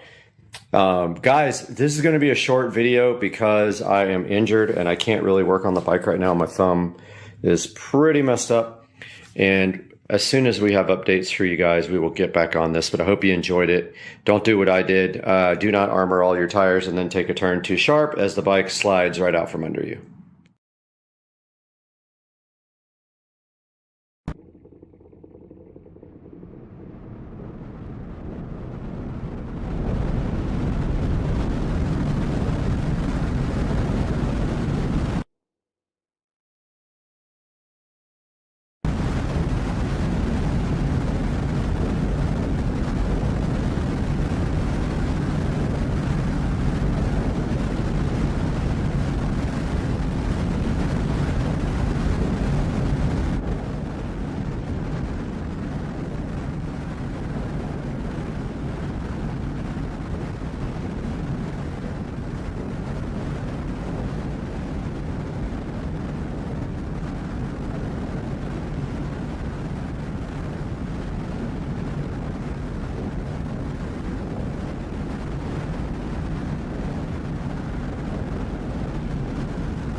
Okay, so the next step in this is to redo this wiring back here into something a little bit more acceptable, and you know I can't live with it like this, so we're probably gonna have to disconnect our internet in the process, and it always takes forever to get back up. But I'm gonna get back here with my zip ties and try to get this mess into something, even though I don't even have all the stuff yet. I can pull the wiring from here back to the wall and then just leave it back here till it's time to go up to the TV, but that's the opposite way to do it, so I cannot do that.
Amazon just got here and delivered the 4K 75-inch Omni TV, and it is looking fly in the living room. But that thing has to translate to that wall, so we're gonna see how good that fits. Probably perfectly, but let's go. All right, we need to get the 75-incher over to this coffee table, lay it on there, get it unboxed, and then start with the LED strip installation and the TV mount. So let's get to work right now, dude.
We got the TV packing materials out and in the trash, and we have the TV left over. So now we have two missions.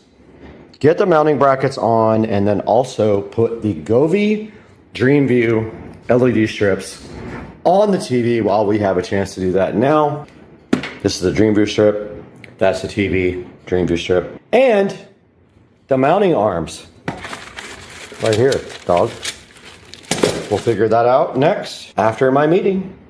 All right, we got the mounts lined up. I went to the top because I figured why not? I mean, let's measure from the top of the mount to the bottom and see if we actually are as high as my center channel speaker, and then we'll see. All right, we have the TV here with the mounts on. So now our job is to just find the right bolts that attach to this. If they need spacers, we'll have to put spacers in. They give you spacers here. And then all we have to do is just make sure that they can be tightened.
So we measured from the mount to the bottom of the TV is going to be 13 inches, so we have to actually do 13 inches on the wall.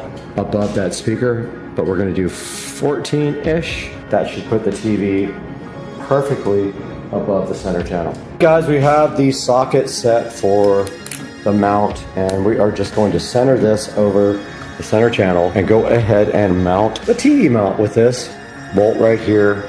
4 of these bolts and this impact driver, 50% here and here, halfway between the two. Let's get busy. All right, so we need to measure 50% of this. 78 divided by 2. Activate. Whoa, that's good enough. You need to go up at least 3.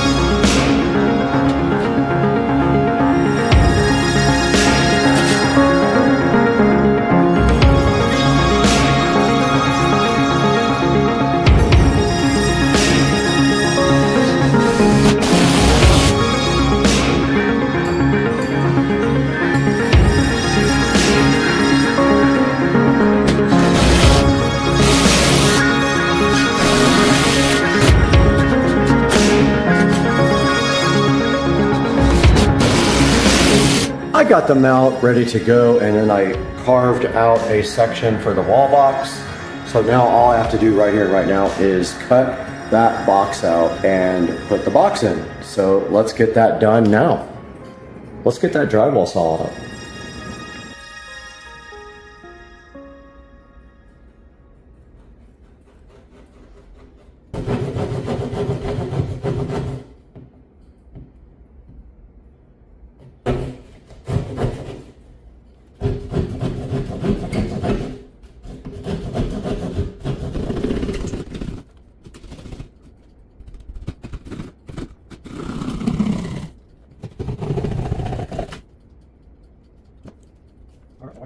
Hole is cut for the electrical box.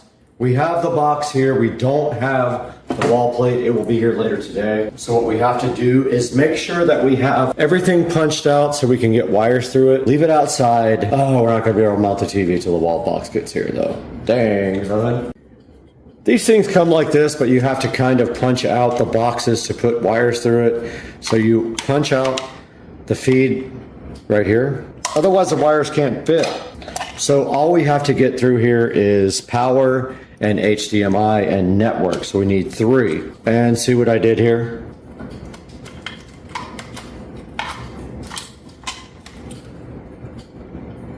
Got the power cable right here.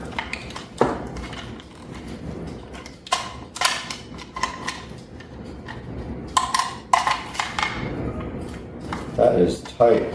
Super lucky that we have access here, but yeah. We got it. We got it, dog.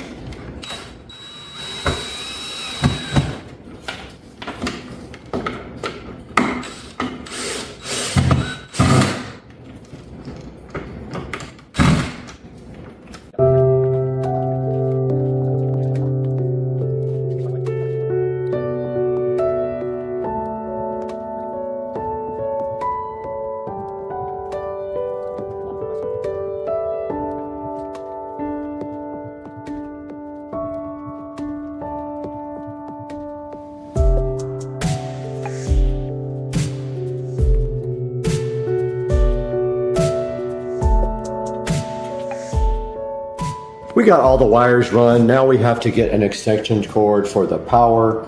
I'm sure I have one in here somewhere. Power cord isn't long enough. It comes barely out of there. So let's just go ahead and run this inside the wall. We got power ran, we have Ethernet, we have HDMI. That's all we have to run to this guy. So all we have to do now is basically put the wall plate here, connect all the wires here, put that plate on right there, and put the center channel speaker in because it's already wired up and ready to go. Let's get this center channel installed. We have every other wire ready to go.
Guys, welcome back to Supercar Street Racing for another video, and today we have a very special sponsor with us.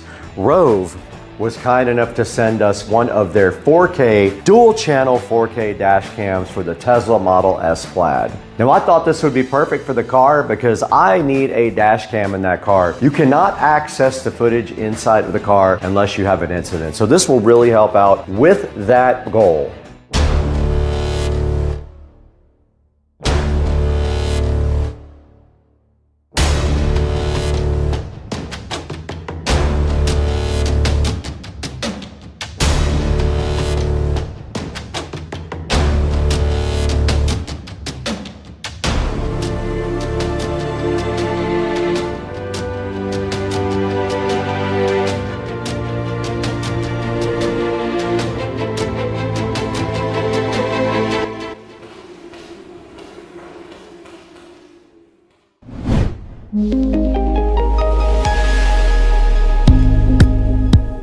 Now this dash cam is awesome. It has GPS, it records in 2160p, it has a 2.4 inch IPS screen on it, it has a 150-degree wide angle lens, and it also has night vision, which is important if you're going to be driving a lot at night.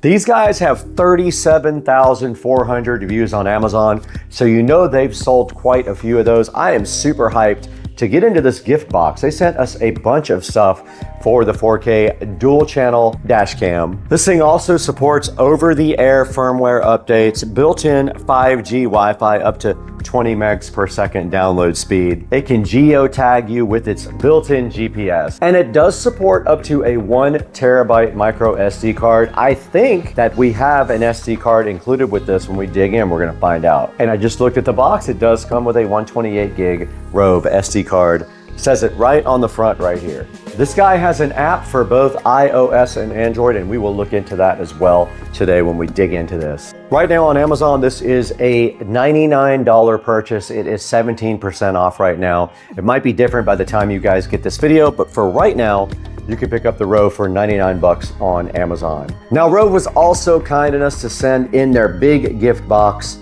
this 3-lead hardwire kit. This allows you to hardwire your cam into your car permanently without having to use a USB-C port or any other type of wiring. Now, I don't know if we're gonna actually use that in the Tesla because of the high voltage system and getting 12 volts, but we're gonna look into that. And then there's another thing in the gift box, the Rove Ultimate CPL. This guy right here has a circular polarizer and a microfiber cleaning cloth for your Rove. We got 3 awesome products right here from Rove today to take a look at. So let's go ahead and get these 3 guys unboxed right now.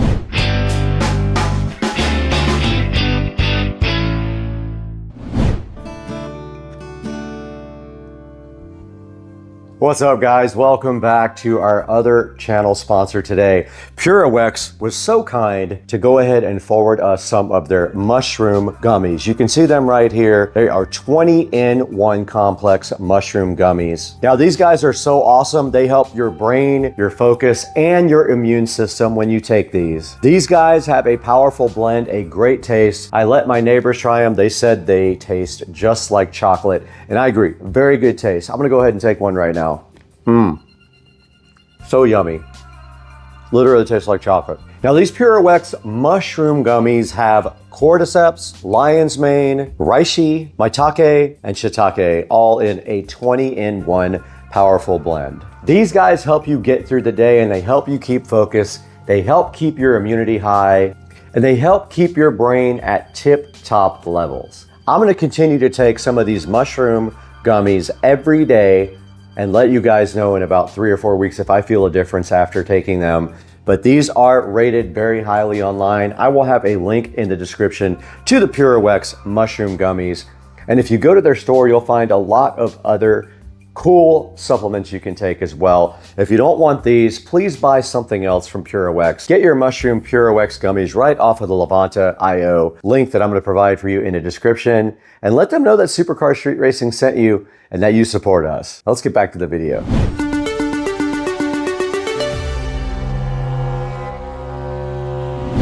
All right, guys, we're back in the SCSR living room now with the Rove dash cam.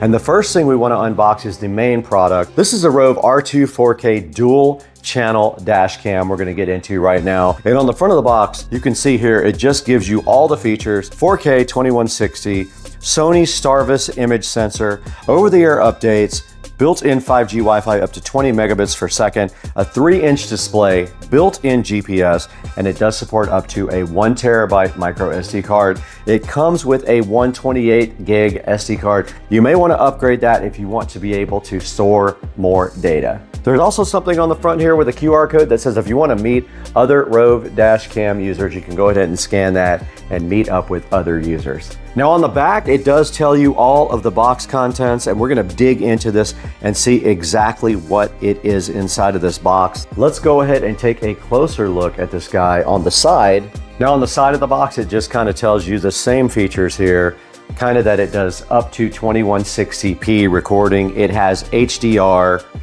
It does have a screensaver, supports up to a 1 terabyte micro SD card. It does have motion detection also, so that's cool. And it does use H.265 and H.264 codecs. H.265 is the newest and most efficient codec. It does support that.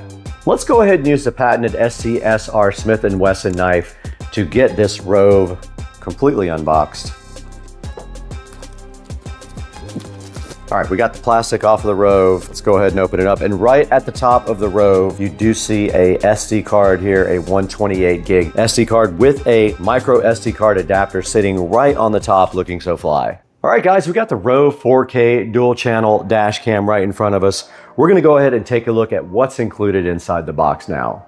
Now, the first thing we see on top of the box in the Rove 4K dual channel dash cam is this nice SD card. It is a 128 gig SD card with a SD card adapter in case you have a slot in your laptop for running an SD card. And right inside of that, there is a nice thick user manual to describe to you how to use the Rove R2 4K dual channel 4K dash cam. Pretty thick. Looks like it might contain a bunch of good information there. We'll take a look at that later. So this warning here on this card does show you that it wants you to use Rove only SD cards. If you get an SD card error, they want you to choose a class 10 U3 speed. Now they want you to use a Rove SD card, but I will challenge you that Rove SD cards are probably the same thing as other SD cards, so that is your call. I'm not going to say that until we try other SD cards. They want feedback as well. Once you purchase this, they want you to go ahead and go into feedback and leave them some good feedback. They're also giving away $500 gift cards for big captured moments. So if you have done something on your Rove camera that you think is worthy, you can go ahead and apply for a $500 gift card. There is a little warning sticker here that says "Smile, you are on a Rove dash cam." So if you want to put that on your card, you're welcome to go ahead and do so. I'm not going to, but they do give you that capability to do that. And now inside the box, everything is labeled very nicely. This side says it is a USB Type-C power cable. Now it does have a rear camera cable for the rear. This is a dual 4K recorder, so it has a rear camera as well. You can see right there on the front, there is the second camera. They give you some nice spare stickers there also. They give you a 1 meter USB data cable as well. They give you cable clips. A wire trim tool, and some wet cleaning pads to make sure things stick properly. Let's go ahead and see what is on the left side of this. All right, let's get the left side of this unboxed now and see what's in this box that we already read here. All right, we got the first box out right now. And the first thing inside this box is some 3M sticky pads and also some cable sticky pads. Very useful for installation. We do have a little trim tool here. These are cool. I have a whole different set of these that I bought myself. We have a super long cable here, assuming this is USB-C. It is. This might be what gets to the rear of the car, so we will check that out as well. We've got some sort of a 90-degree USB-C to USB-A. We have a USB-A to USB-C, and we have another USB-A to USB-C, which is a little bit longer. We'll have to get in there and see what those are for. Now we got a second box sitting here that was on the other side, and this thing says it does have a rear view camera in it, a fast charger, and it looks like a cigarette lighter type charger, a suction mount, and a sticky mount. let's get this guy open right here and see what is actually inside it. All right, right here in front of me, we do have some sort of a sticky mount. It looks like you have a 3M pad on the bottom of it, and this probably just does stick to the dash if you want to do it that way. That's not going to happen in my car. This is a USB type A cigarette adapter right here. I already know without opening it, that's what that is. Now right here, we do have a suction mount adapter for the dash cam. And then one final thing in this box. All right, now we do have the rear view camera was just pulled out. So here is the rear view camera, pretty cool.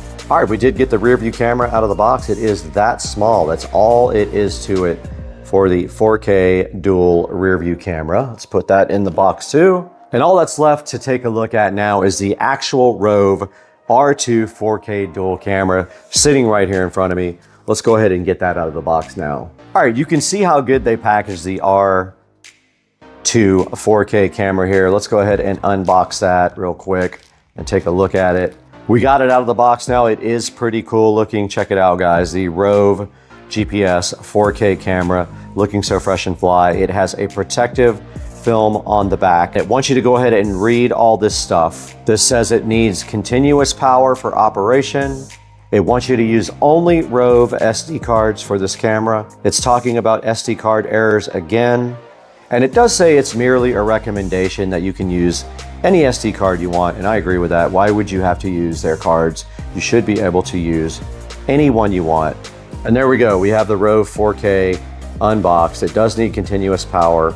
And right here on the side of the Rove, you can see the USB Type-C connection for power and data. Up at the top there is the connection for your rear camera. So that would be where you would connect USB Type-C to the rear camera. And if we go back in here and look at the rear camera, it also does have a USB Type-C on the side. So we will be using the long USB Type-C cable to go ahead and check out the Rove. And that's all that's in that box. Let's go ahead and open the next box. And this is actually a 3-lead hardwire kit to permanently mount your Rove in your car. Let's get that opened up. All right, we got the Rove 3-wire kit right here. Let's go ahead and slice that open.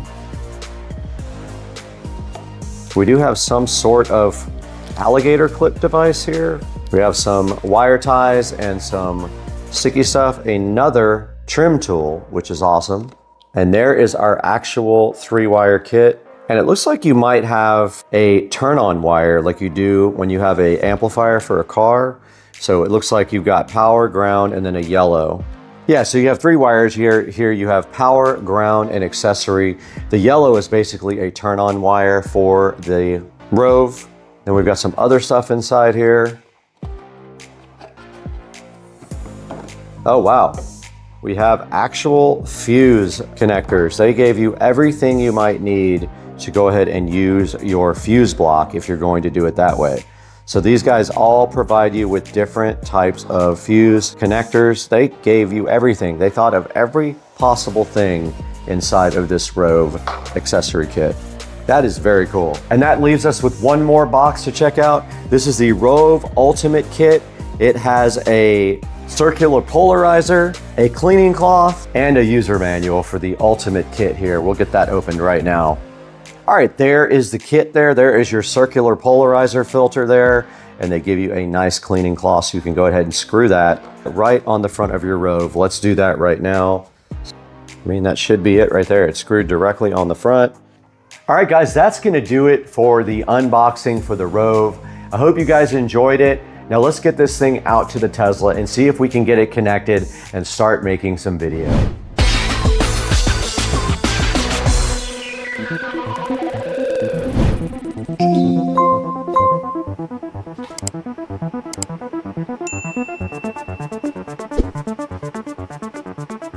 We are in the Supercar Street Racing Garage right now with the lithium-ion 72-volt golf cart. We have everything for the Rove camera right here. You thought I was putting it in this Tesla Model S Plaid, didn't you? Not happening. It's going on the golf cart, and I will tell you why. The Tesla, I have a plan for that already. A manufacturer is trying to work with me to make the dash cam in the Plaid available all the time. So they have a product we are going to be installing. So we're going to be putting this in the golf cart, and I think it's really interesting for the golf cart.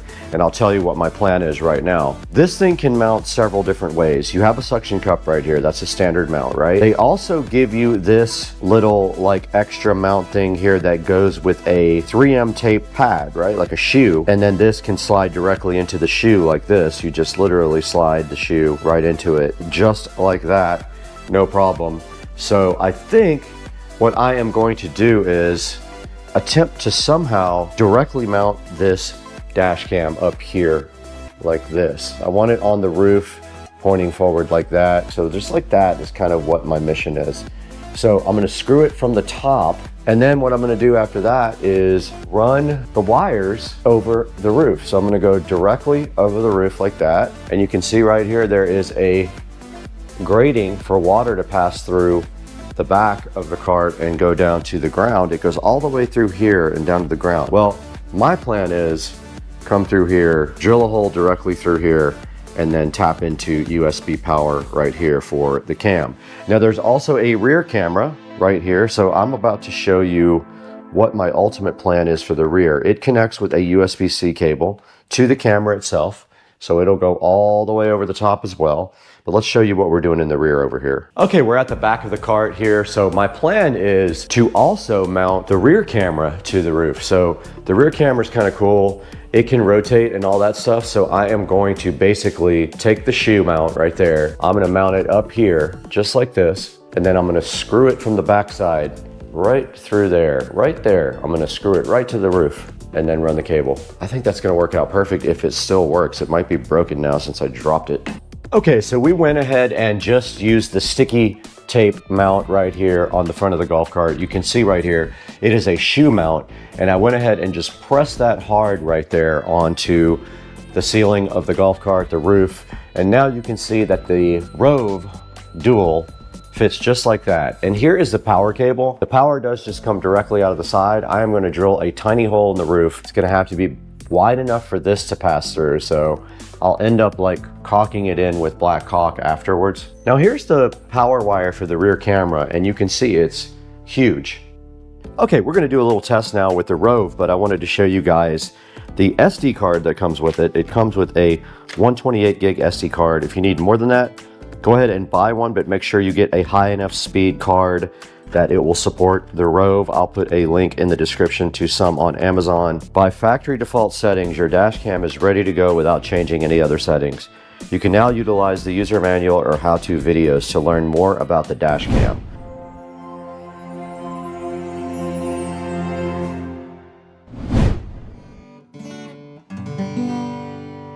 Oh, what's up guys? I didn't see you right here, but I'm glad you're here because we have a new sponsor on the channel today. Bakio is kind enough to sponsor us on Supercar Street Racing, and they have something that is very important for your, and you know, the only thing that matters in life is how comfortable you are in your, and so Bakio has sent us 3 of their boxer briefs to check out.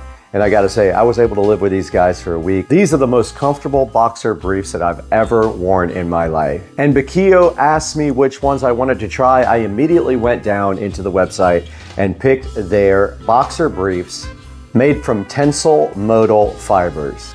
Now I'm gonna put a screenshot up here on the screen right now of the Bakios, and you can see they have a spacious pouch there in the front. They have an easy access fly. They are ultra soft, and I can attest to that. I did try them out for a week. I have 3 pairs. I wore all 3 pairs this week. These things also have the best moisture wicking in the industry. They also have tensile modal fibers, which are sustainably sourced, so that's also good for the environment. There's a bunch of different color options to choose from on this 3-pack, so go ahead and see what 3 colors you like the best. Now these tensile modal fibers are supposed to stay soft through a long period of time with these boxer briefs. These guys have a high absorption rate, so they keep you nice and dry during the day. Now these tensile fibers are made from renewable wood sources, so you know that they are worried about the environment when they're going to use products like that. Everything they use in those modal fibers is certifiable as biodegradable and compostable. These are the top end of boxer briefs. If this is something that you feel like you need to take care of make sure you look into Bakio. They are so kind to have sponsored Supercar Street Racing. I wanted to get that out directly to you today so you could check them out yourselves.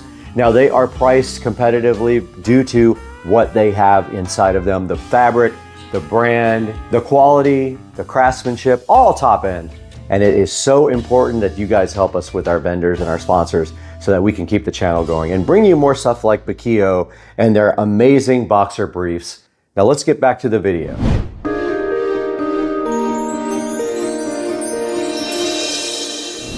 Back in the Supercar Street Racing garage the next day, and I have a plan. I went ahead and bought some black caulk, got him. These nuts.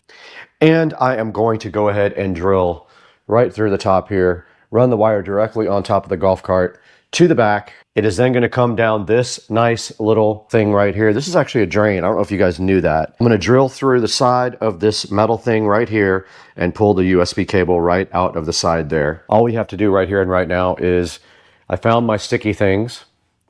If they will stick, I'm going to use those to kind of route the wiring in the channel here on top of the golf cart. Let's see if it works.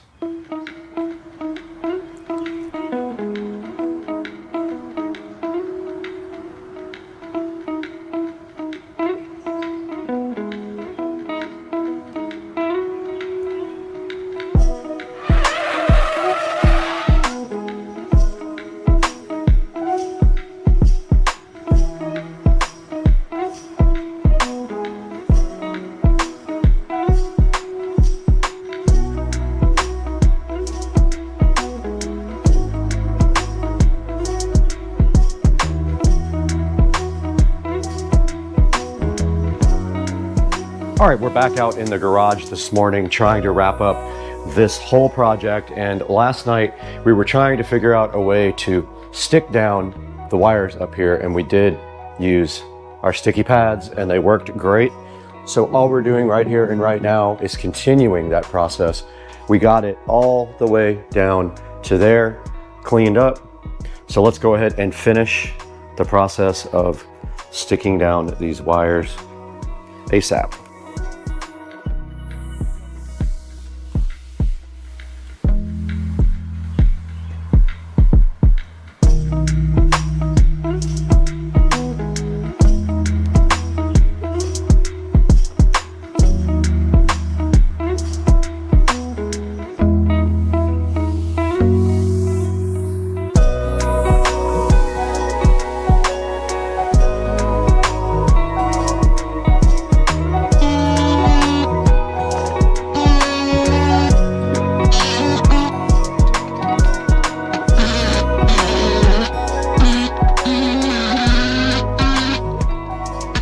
All right, I have gotten the wire down through the channel right there. I am going to drill a small hole first with a little drill bit, follow it up with my step bit, and I'm going to need to have enough width to get this USB cable through. So it's going to be almost the entire width of the bar here. So I got to get this drilled out now. So let's see if we make things really bad.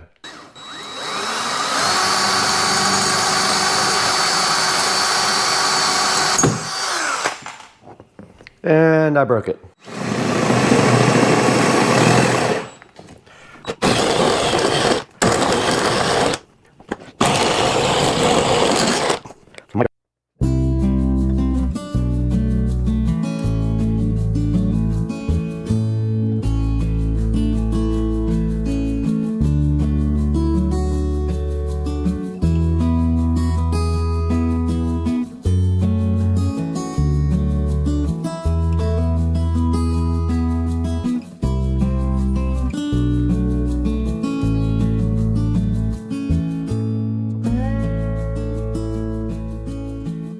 Let's go ahead and power this on, see if it actually works. It does work. Power did come on. Let's go, son. Let's see if we see the rear camera. We do. Success. That's kind of perfect. So I got to clean this off first and go ahead and stick it here and then drill my hole wherever I feel like drilling. Let's do that.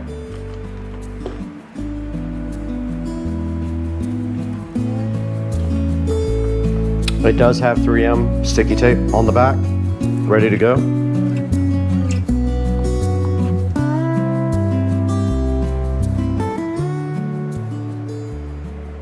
And it's perfectly straight because it's hitting the top of the trim.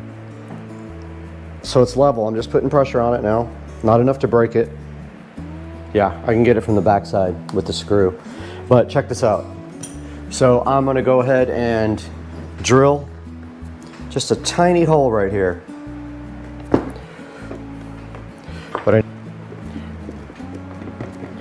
my wiring's right in the way, of course.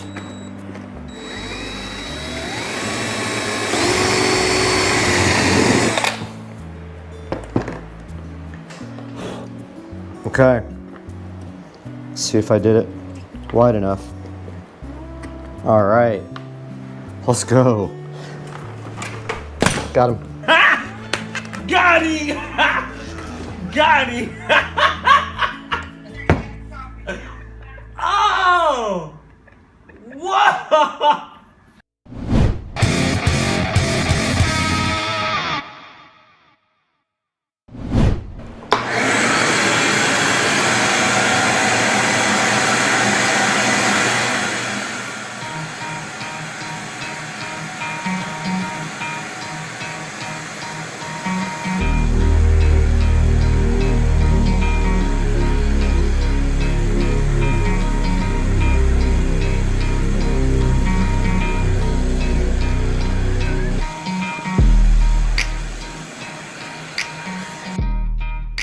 Yeah, so the camera overheated again, of course, and I would say if I had to guess, the garage is maybe, I don't know, 82, 83 degrees, not anything crazy, but I did go ahead and clean up. I vacuumed everything off, and now our only job left to finish this entire project is to put caulk around the holes that we created in the roof of my beloved golf cart. I hate it, but I kind of wanted this project. I want video from golf cart, and I want good video, so we're gonna get our caulk gun here. We got black caulk. These nuts. Ready to go. And all we're gonna do right here and right now is seal up 2 holes, maybe 3.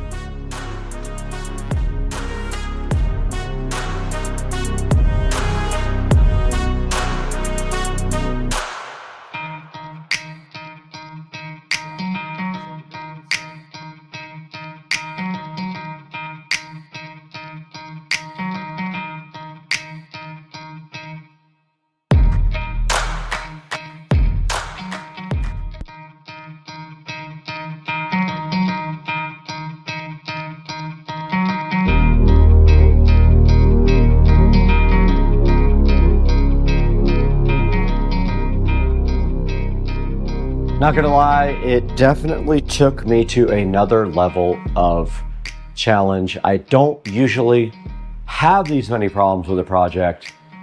This one I kind of guessed on the way because I don't know the actual anatomy of the golf cart, but it turns out that I figured it out in the long run. And basically, we got the 4K dual dash cam installed for you guys, and I'm so hyped.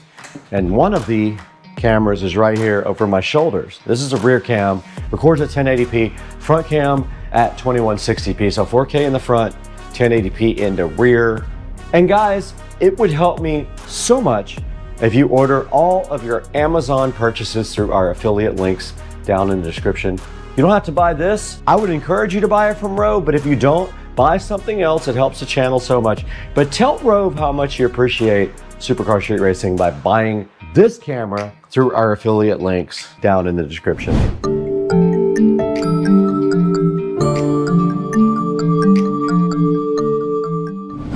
Okay guys, we are right in front of the Rove app for the Rove dashcam, and I just wanted to give you guys a little overview of this. I went ahead and set up Wi-Fi and changed the Wi-Fi password, so I can go ahead now while I'm in the app. I have already added the device, so that's the first thing you do is actually add the dash cam. But you do that by connecting to its Wi-Fi, which the default password is 1234567 But now that we have done that, we can connect to the Rove. It does use Wi-Fi, so it's going to show us its Wi-Fi network here, hopefully, if I'm in range. And there it is. So it is on the default Wi-Fi name. I did not change that, but I did change the password because you don't want people connecting to your dash cam, probably.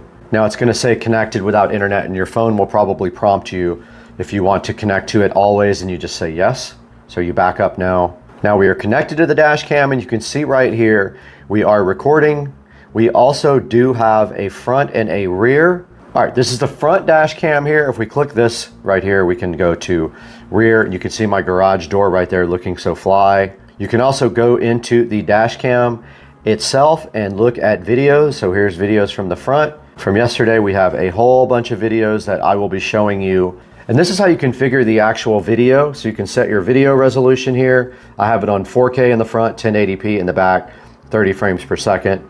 This is where you set up the loop length. So it's the length of each clip that you have recording. Now, this is the G sensor, and on the golf cart, it is very, very sensitive. I'm gonna go ahead and switch that off because we hit bumps in the golf cart. It thinks we had an accident. HDR is definitely turned on, and this is a default exposure for the camera. You can do time lapse on this setting. I do not use that. This is where you set the video compression. H.264 will be larger files. H.265 will be smaller, but also very good quality. I have the bitrate set on high for the highest quality. Your file size will be bigger if you do that. We did not put the 24-hour kit on. We're not turned on 24 hours, so we can ignore that. This is what you want to be stamped onto the video. I have everything switched on. This is how you change from mile per hour to kilometers per hour. You can hide the status icons on the camera after a certain amount of time. This puts the live speed and the compass on the display. And this allows you to rotate the video. Let's say you installed the camera upside down. You can go into either the front or rear, and then you can flip the camera view over. And that is it. We are connected to the camera right now. We can go to the front or the rear, and you can see right here the garage of the Supercar Street Racing compound. All right, here I am inside the Supercar Street Racing garage, guys. Now guys, that's gonna wrap it up from the Supercar Street Racing garage. The next step, take it back to the SCSR editing studio, Studio B, not the main studio, the secondary studio, and show you guys this on Amazon. All right, let's wrap this up inside with a look at the Rove dash cam online.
We're back in Studio B in Supercar Street Racing office, and we have the Rove R2 4K dual dash cam right in front of me. It does have 4.5 stars on Amazon, so it does have good reviews. Right now it is selling for $129, and there is a $30 coupon you can apply to it that you can see right there. Go ahead and pick one up from the link in the description. It will help me out so much if you can go ahead and use that link. It just helps the channel out a little bit. Gives me a few dollars to keep going because we lose money on the channel. So please buy from our affiliate links on Amazon. And thank you so much for supporting the channel. And we'll see you guys later. We got to get out of here later. Hey guys, what's going on? Supercar Street Racing here. Saturday afternoon. Just got done with a big project on the house that you guys are going to see in the next day or so. But I am headed to Advanced Auto Parts because we're going to be doing a 335i oil change video. And so I experimented a little bit with getting a filter from like Walmart didn't have my filter. I tried like 4 different ones and they were out of all of them last time. So I ended up getting the filter from Advanced last time, and it ended up costing just as much as getting everything from Advanced with the oil change kit. So the oil change special at Advanced is $37. It went up quite a bit, $37, $38. 5 quarts of SuperTech full synthetic, which is really good oil from Walmart, is $18. But when you go to Advanced, the filter is then another $14. So 18 plus 14, 28, 34. You're almost at the price of the oil change special. So you're better off just getting all your stuff from Advanced at this point. If they have your filter at Walmart, definitely buy it there. But they were out last time I went, and I don't want to make a trip over there for nothing. So I like the SuperTech oil. The full synthetic SuperTech is just as good as Mobil 1. It is actually made by one of those, you know, higher advanced oil companies and sold to Walmart at a cheaper price. And yeah, so I think I'm gonna head over to Advanced Auto Parts right now. I already have some oil, so I have enough to make up it's 6.9 quarts for the 335i. So I'm gonna go pick up the 5-gallon oil change special. Usually you have to buy 2 so that you get 6.9 quarts, but I already have some oil. So gonna run over there and grab an oil change special now. And then after I have that, I'll update you guys on what's next. Yeah, I just wanted to tell you guys too, it's about $100 to get the oil changed at the local BMW specialist shop. If you're not into doing the work, then I suggest you just take it to them or the dealer. I think the dealer charges like $150, but I can do it for about $45 is what, $50 max. So that saves quite a bit of money on this oil change. So I actually like doing it, but the difficult part about doing this car is that it's so low to the ground. Not only do I have to have a low profile jack, I also have to drive the car up on little boards to get the car even high enough where the jack will go under it, because I do have the M Sport suspension on here. So it makes it kind of hard. So I have to go on boards first. Then if I want to, I can maybe get it on the ramps, but I'll just put it on the jack, and I'll show you guys the jack point is right like underneath the shifter here under the car. There's a little point where you put the floor jack under. So yeah, so it's not an easy oil change by any means. And really, honestly, once you have your floor jack under there, you can just get your jack stands under there, and you don't really need to drive it up on any ramps. Those jack stands will definitely save your life, so do not get under the car without jack stands ready there for some emergency support if you need it. Alright guys, we are about to pull up at Advanced Auto Parts here. If this guy in the back doesn't ram me driving aggressively. Going to get the oil change special. Looks like it's kind of crowded in here. We are at Advanced Auto Parts. I'm not gonna record in the store because, you know, it's awkward sometimes for the people that work there. All right guys, just got out of Advanced Auto Parts. Ended up getting the Mobil 1 5W40 European formula. Like the car knows if it's, the oil knows if the car's European or not. It's ridiculous. But I got the K&N oil filter. It was $40 for 5 quarts of oil and the oil filter. So this stuff has gone up $10 since the last time I did it. But I already have some oil at home. Don't feel bad about mixing full synthetic oil. It's no big deal. Doesn't matter. And I'll update you guys next when we get there. I think that's a 640i in front of us. All right, guys, we are done with the gym now. And I forgot I don't have an oil change collector thingy, bucket. You know, they suck anyway because they leak no matter what. But I have like a plastic tray that I put them in. But I need an oil change collection things. So I'm gonna head to Walmart here and see if I can find one. People will go at the light, you know, they like to stop and keep you there until it turns red. And so yeah, we're gonna hit Walmart up right now and see what they have. All right, we're out here at Walmart now. Looks like we got a 16 quart container here for 12 bucks, not bad. I'm gonna go ahead and grab that now. I think that works perfect. Hey guys, welcome to the channel. Today we got a good special video for you guys because my last video about the Honda Civic oil change did very well. I think it has around 25 to 30,000 views right now. So I thought we would take some time to check out how to change your oil in this 335i. And now this is an N55 and this is an E93. Pretty much N54 will be the same procedure. And so we need to talk a little bit about what tools you're going to need to do this oil change. And let's start from here and work our way over that way. So first thing you're going to need is a funnel, unless you're going to just try to pour it without a funnel. Next you need the oil filter housing cover wrench. And this is one that I ordered off of Amazon. I'll put a link in the description. Now remember, BMW is smart. They don't have an oil filter that screws off from the bottom and covers you with oil. They have a cartridge-based oil filter right here on the top. It's right underneath this guy right here. I'll show you later. So this is the wrench, the socket that gets the top of the oil filter housing off easily without you having to use vice grips and ruining your nice oil filter housing. Here we have a oil drain pan, I guess you would call it, that I just got from Walmart. It was $11 and it says it holds 16 quarts. So the engine in the N55 holds 6.9 quarts of oil. Remember that when you're going to shop for oil. We also have our ratchet here, and it is just a standard ratchet. Now the drain plug is 17 millimeter. We got a breaker bar here just in case we need that. We have some towels. Always have some disposable towels and always have some regular towels. And then the last thing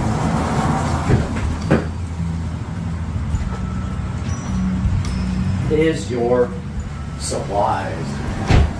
Here are the rest of your supplies. Here we have 5 gallons of Mobil 1 synthetic, and we have a K&N oil filter.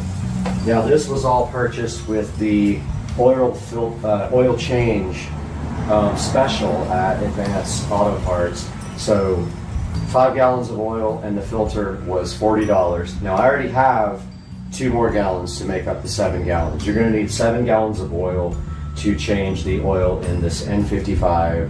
This is an E93, E92, E90 are the same car. This is just a convertible. So here's everything you need once again. You need a funnel, oil filter housing cover wrench, which is right here. These are available on Amazon. You need some regular towels. You need a K&N or other oil filter. You need oil, 6.9 quarts of oil. Oil drain bin, ratchet or wrench, 17 millimeter socket here. A breaker bar maybe, if you can't get it off. Shop towels, and a couple of more things, which I'm going to show you next. So there's a couple of other things you're going to need for this oil change, and since my 335i is so low, I have the M Sport suspension. I need a low profile jack, and I need 2x4s. I cannot get this jack underneath the car here without first driving up on some boards. The car is way too low. You might find that the same on your car, or you might have a little bit higher suspension, but you're going to need at least a jack or ramps, and this car will not drive up on ramps, it's way too low. You're going to need jack stands, 2 jack stands, and maybe some wood to drive your car up on the ramps, because if you're like me, you've suffered from having a low car forever and it just does not want to drive up on the ramps. So we drive up on the wood first, which I'll show you here shortly. Then we jack the car up with the jack, and then we put the car on jack stands and let it down, pull the jack out so we can actually get under there. Let's talk about everything you're going to need to change the oil in your E90 BMW. You're going to first need an oil filter. BMW uses a cartridge type oil filter. You're going to need an oil filter cap removal tool to take the cap off the oil filter housing. You're going to need a 17mm socket and ratchet, or a 17mm wrench, and possibly a breaker bar. You're going to need an oil drain pan to catch the oil. You're going to need 6.9 quarts of synthetic oil. You might need some shop towels. You're going to need jack stands, probably a low profile floor jack because the cars are so low to the ground, and maybe some old wood to drive the car on to get the floor jack under the car. Alright guys, we do have the car up on some, not up on, but we're about to drive the car up onto some wood here. Just be aware this wood has a tendency to slip. Make sure there's no nails in it because I almost drove onto a nail one time. And we are ready. Mr. Beach just came in the garage. Let's go ahead and drive up. If we can, if it doesn't slip.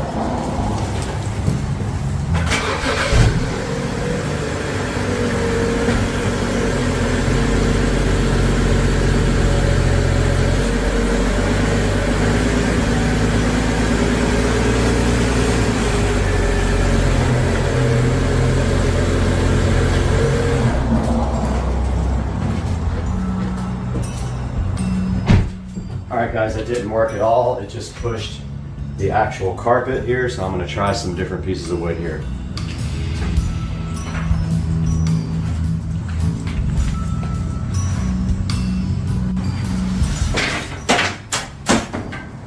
So these guys work pretty good, these flat pieces. I'm going to go ahead and put them on top of that, right there. Hope they don't slip. This is why changing the oil in this car sucks. Big time. Let's try to get that up on those too.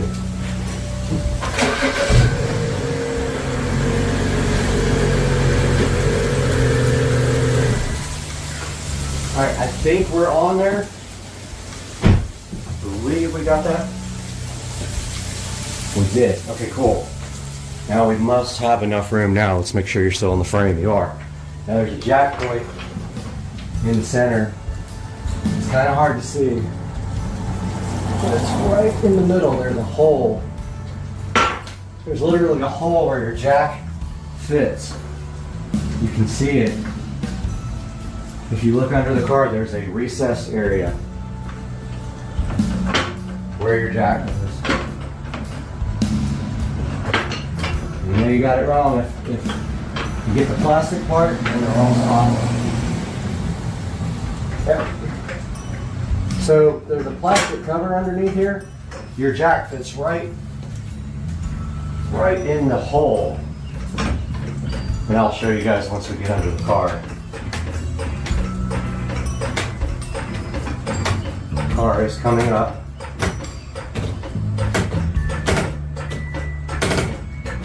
Now, it's so low that I like to have some room to work. And we got to get the jack stands under it. Yep, we're on the right mounting point.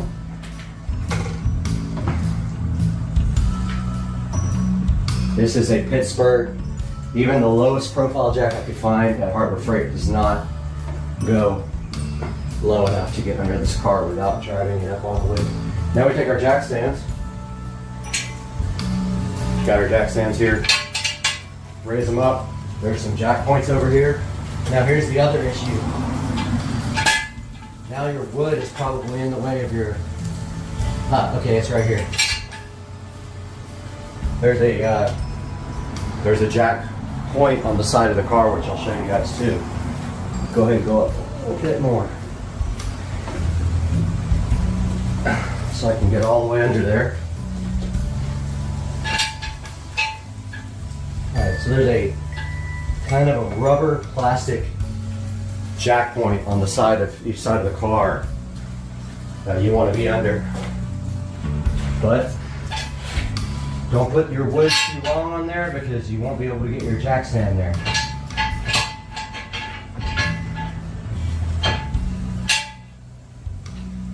This side just a little bit. Needs like one more pump of the jack.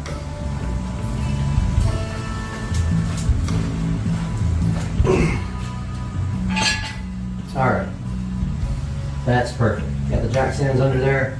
Now the jack can't stay under the car because I don't have room to work if it is. I'm gonna go ahead and lower the car on the jack stands very slowly. So you just,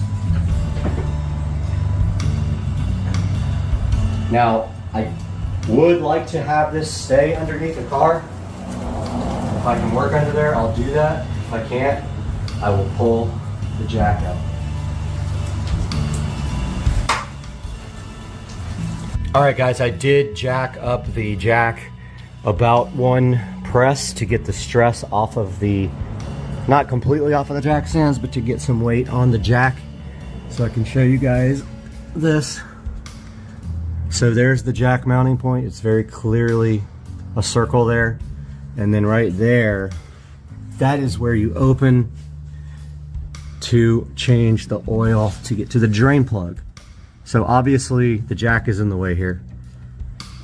We might still be able to put the drain on top of this jack, but we are going to need a screwdriver to get that out, and I forgot to mention that in the tools.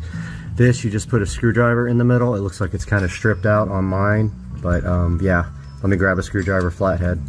All right, guys, I managed to get some light under here and got the flathead.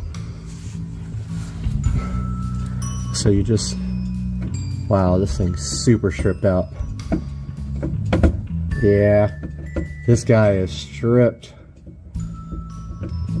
So my little cover is stripped out. You're supposed to just be able to put that there, and it is not gonna happen. So I gotta turn it by hand or with a wrench. Let me see.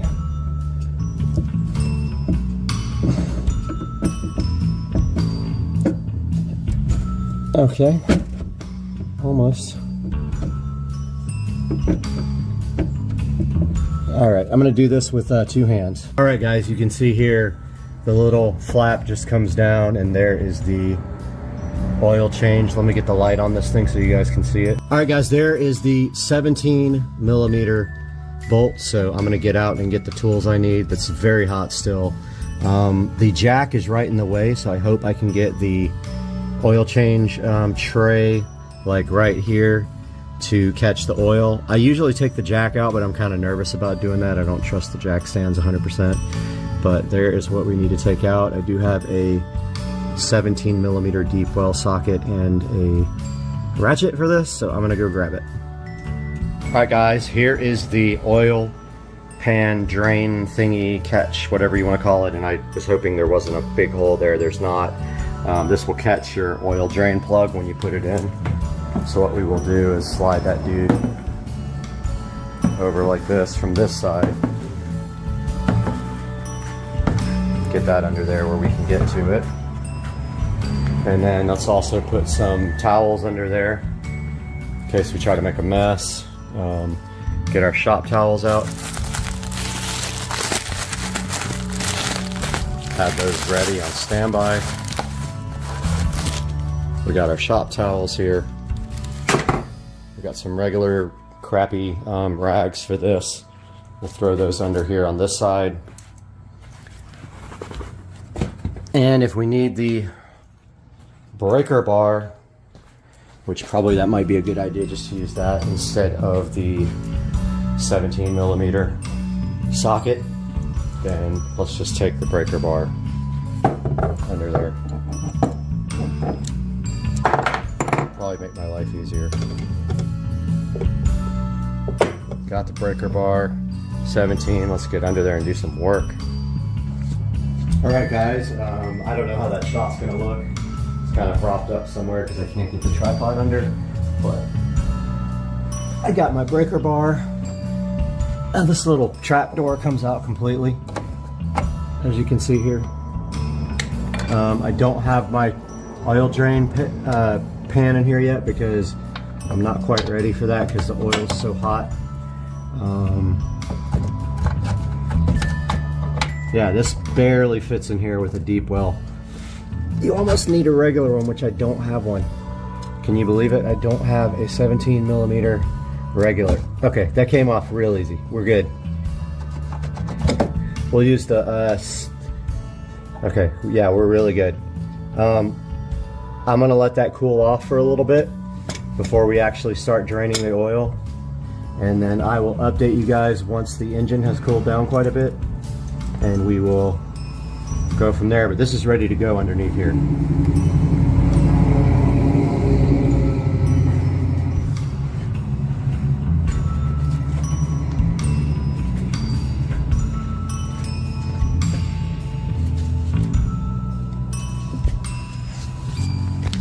So I've got the fan blowing on the engine, cooling it off so it's not so dang hot when I get under there. But I forgot to tell you guys, in preparation for draining, always take off the oil cap because it lets the oil flow more freely. So just take off the cap, remove it there, and it'll allow the engine to breathe when you pull off that oil drain plug. So I'm gonna let this cool down for about 30 minutes before I start. All right, guys, while the engine is cooling down, let's take a look at what's in the oil filter box here. There should be a few things in here, more than one thing, probably 3 things. All right, so we got our, remember the BMW is a cartridge, not a oil filter. So there's the cartridge. Now here's important couple things. Inside this bag here, we have a new O-ring for the oil filter housing top. We have a new crush washer for the oil drain plug. Do not forget that. And then we have a new O-ring here for the cap on the oil filter housing top. So the easiest way to remove those, I believe I have a tool for this. Let's see. I do. So this is a nice tool for removing O-rings. So I'll be using that on the top. So we have all this laid out here. Have your rags ready to go. And we can go ahead actually now and take off the oil filter housing cap.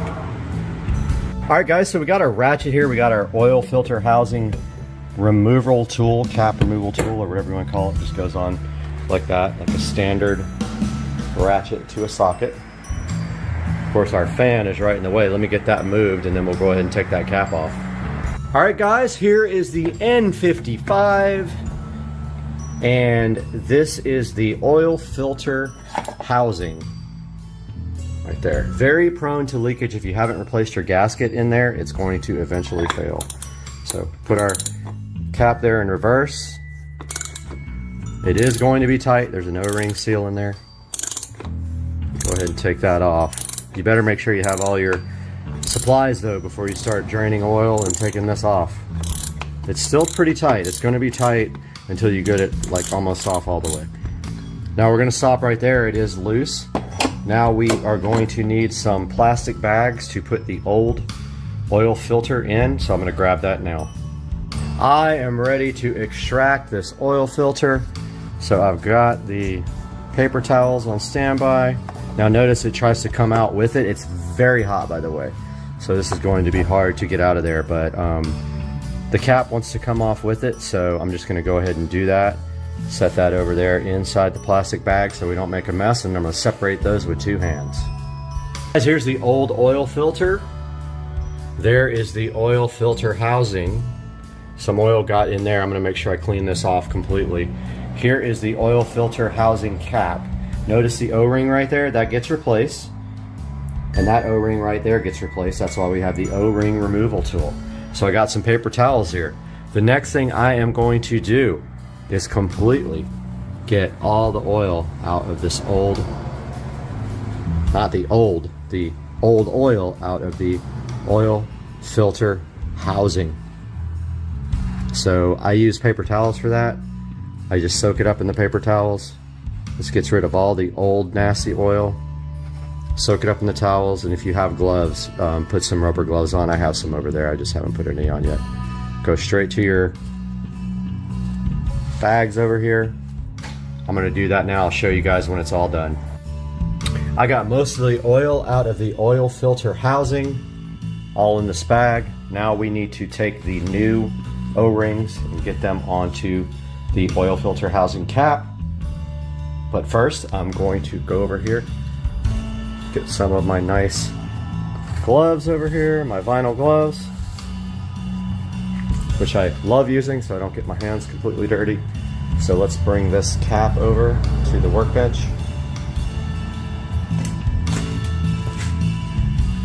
And we can clear off our ratchet. We don't need this anymore until we tighten it up. And I'm gonna put some gloves on and I'll be back with you. All right guys, we got our oil filter housing cap off right here. Now, this is where I told you guys that the O-ring removal tool would be handy, and it is. So we're gonna take this O-ring off here. And look at me not having garbage next to me to actually throw it in. Not prepared. Here is our garbage. Got that one off. Now this one's a little bit more tricky. Sorry about the clutter here. We got extension cord running. This guy, just pull underneath there. And when you have this tool, it makes your life so much easier. Now get your paper towels ready. I'm a stickler about getting all the old oil off, which even though this oil is only about a month and a half old, that's fine. I still don't want any old oil and residue. Go ahead and clean out the inside of that cap right there and the outside of the cap. Get that all nice and clean. Just stuff that paper towel in there and give it a good, you're never gonna get it all out, but you'll get most of it out. All right, so now we are ready for our new stuff. So here is the package of new stuff. We're done with our O-ring tool. Let's open that up. Now don't forget, we haven't drained the oil yet, so we gotta save this crush washer for that part. But we do have our new O-rings. Now here's an important part of this. With your new O-rings, open your new bottle of oil, but turn it upside down first after you take the foil cap off. So I took the foil cap off, I flip this upside down, I take the cap off again. Now I have a nice cap full of oil here. I take that and I lubricate these O-rings, just like that. Now this top O-ring goes right, well, let's do the bottom one first, that's probably easier. Obviously they go back right where the old ones were. So you just like stretch them out over, and sometimes it can be a bit of a pain, but stretch them out over the cap. It falls right into the groove there.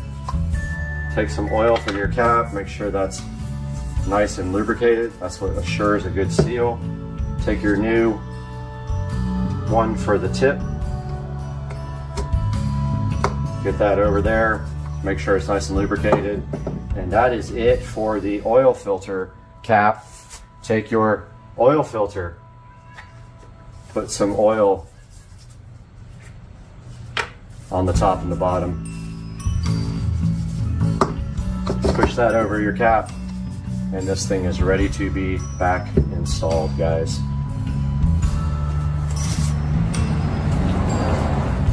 Alright guys, so the next thing we're going to talk about is what you need to do before you put this oil filter back in. So once the oil is completely drained, completely out of the car, which is still very hot, so I'm waiting for this car to cool down, we're going to want to fill this up with oil before we put the oil filter back in. So we will fill it up to, you know, the middle of the threads there. We don't want to do that yet though, because we're just filling it on top of old oil that will get drained out. So we're waiting for the car to cool down. Once the car cools down, we will go ahead and do the next step. All right guys, so the car has been cooling off for a while. We're gonna go ahead and try to get this oil out. So let's see if we can make a total mess. I've got some towels.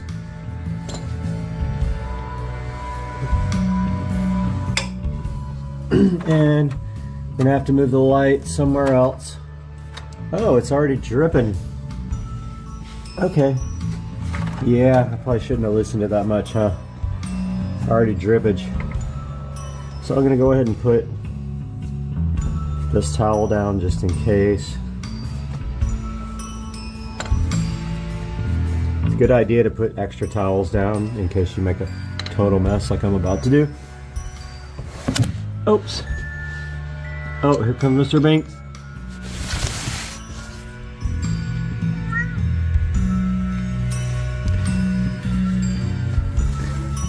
All right, so yeah, that's gonna work okay, I think.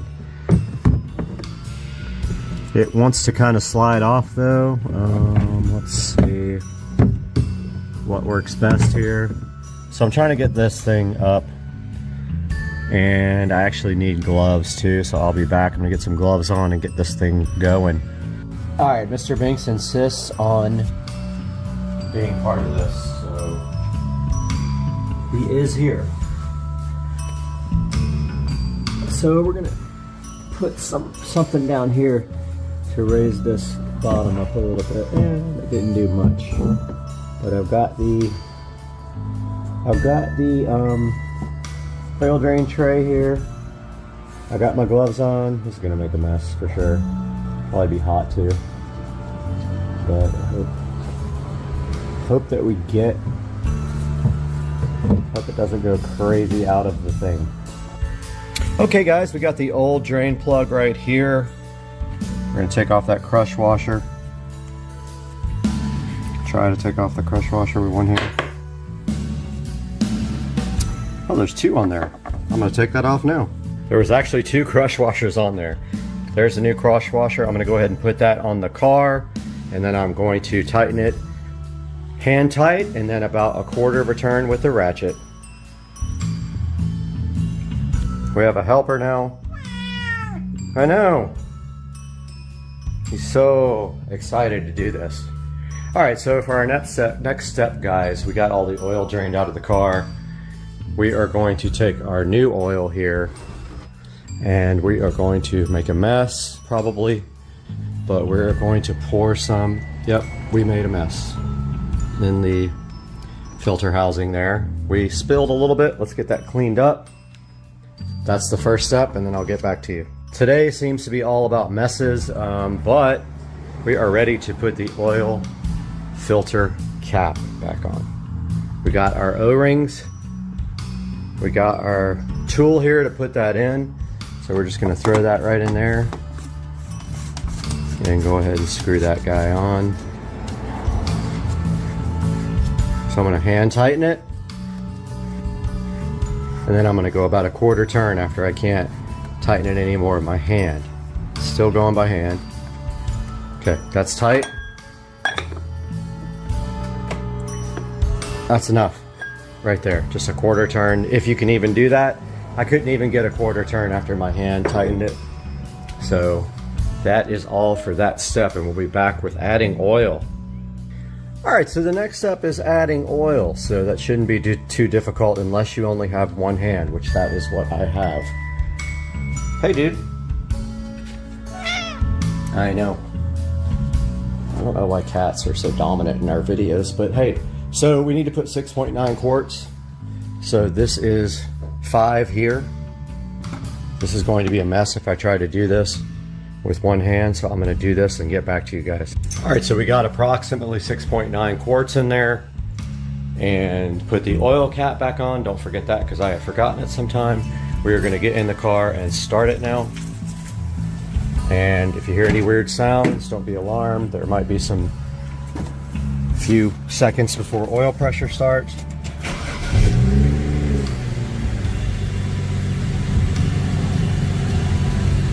So what we're going to do now is just let it run for a second, make sure there's no leaks.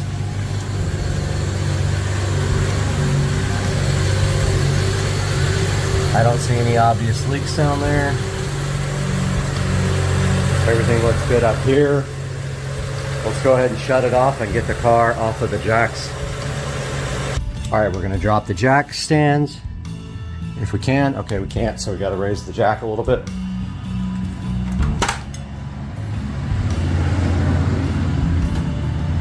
Let's go ahead and close the hood for now. All right, so now we should be able to drop the jack stand. Nope, still can't. All right, let's raise it a little bit more.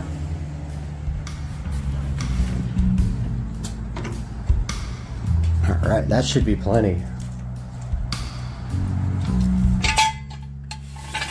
Got the jack stands, got all the stuff out of the way.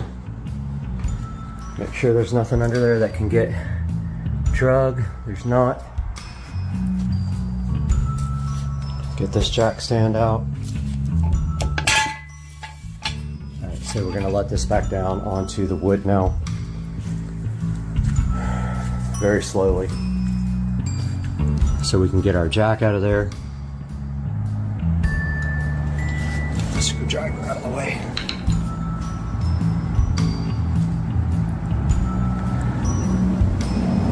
All right, I need 2 hands for this. Don't see any problems right now. Oil temperature's cold, so we're gonna go ahead and start cleaning up. All right, guys. So the last step is to check your oil, but I have a different cluster than you, most likely. So I'm gonna push in the stick on this aftermarket cluster, find the maintenance, hit that, go to oil level, and you notice that our oil level is good.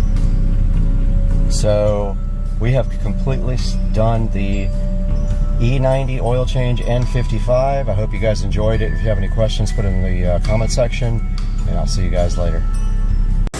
All right, we're over here at Dukes of Duval, and we're making some steak tacos from this New York strip. How do you do it? Real quick, you got 5 seconds.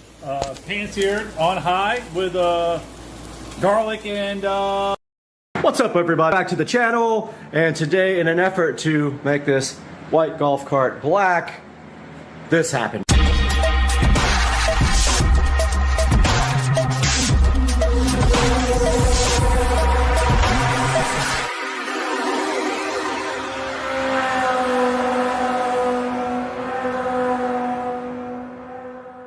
What's up, guys? Welcome back to the channel, and today we are changing out this beat up white top for a black one.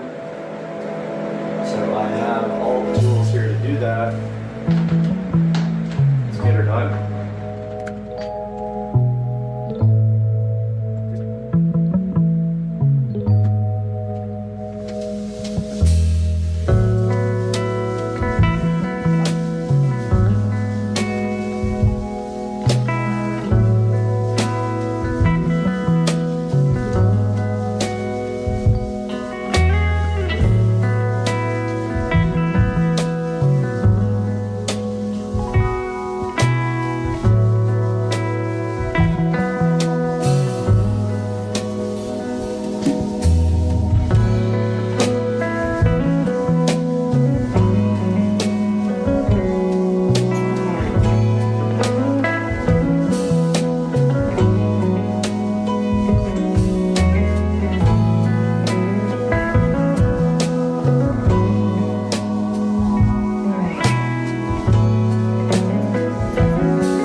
All right, guys, welcome back. I got the new top all put in, nice and shiny black top. And I think now I will polish it up with some of the black restoring stuff if I have enough. And then I'll let you guys know how that turned out. But yeah, the black top is in. I really like it. It definitely changes the card a lot. I can't wait to get a black body put in or a matte black wrap. I'm so hyped.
Got the Meguiar's Ultimate Black Restoration on this. Oh boy, I did a terrible job right there. Let's go back and get that place that I really messed up.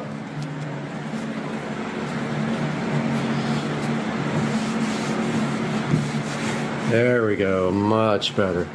Anyway, got the Ultimate Black Restoration. Top's in good shape. It has a couple of little scuffs on it on the side, but nothing too bad, like right there. That looks like a casting error when they cast the plastic.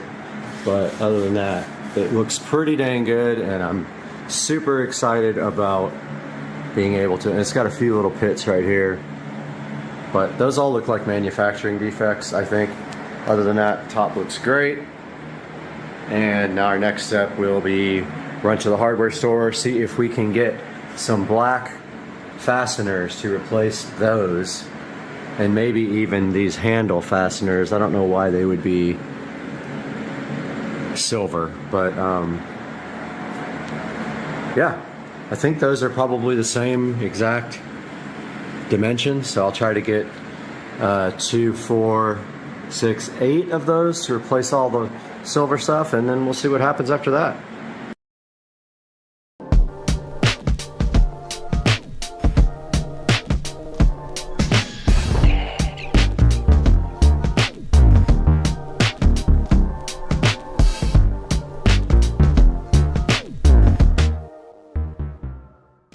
Are we alone?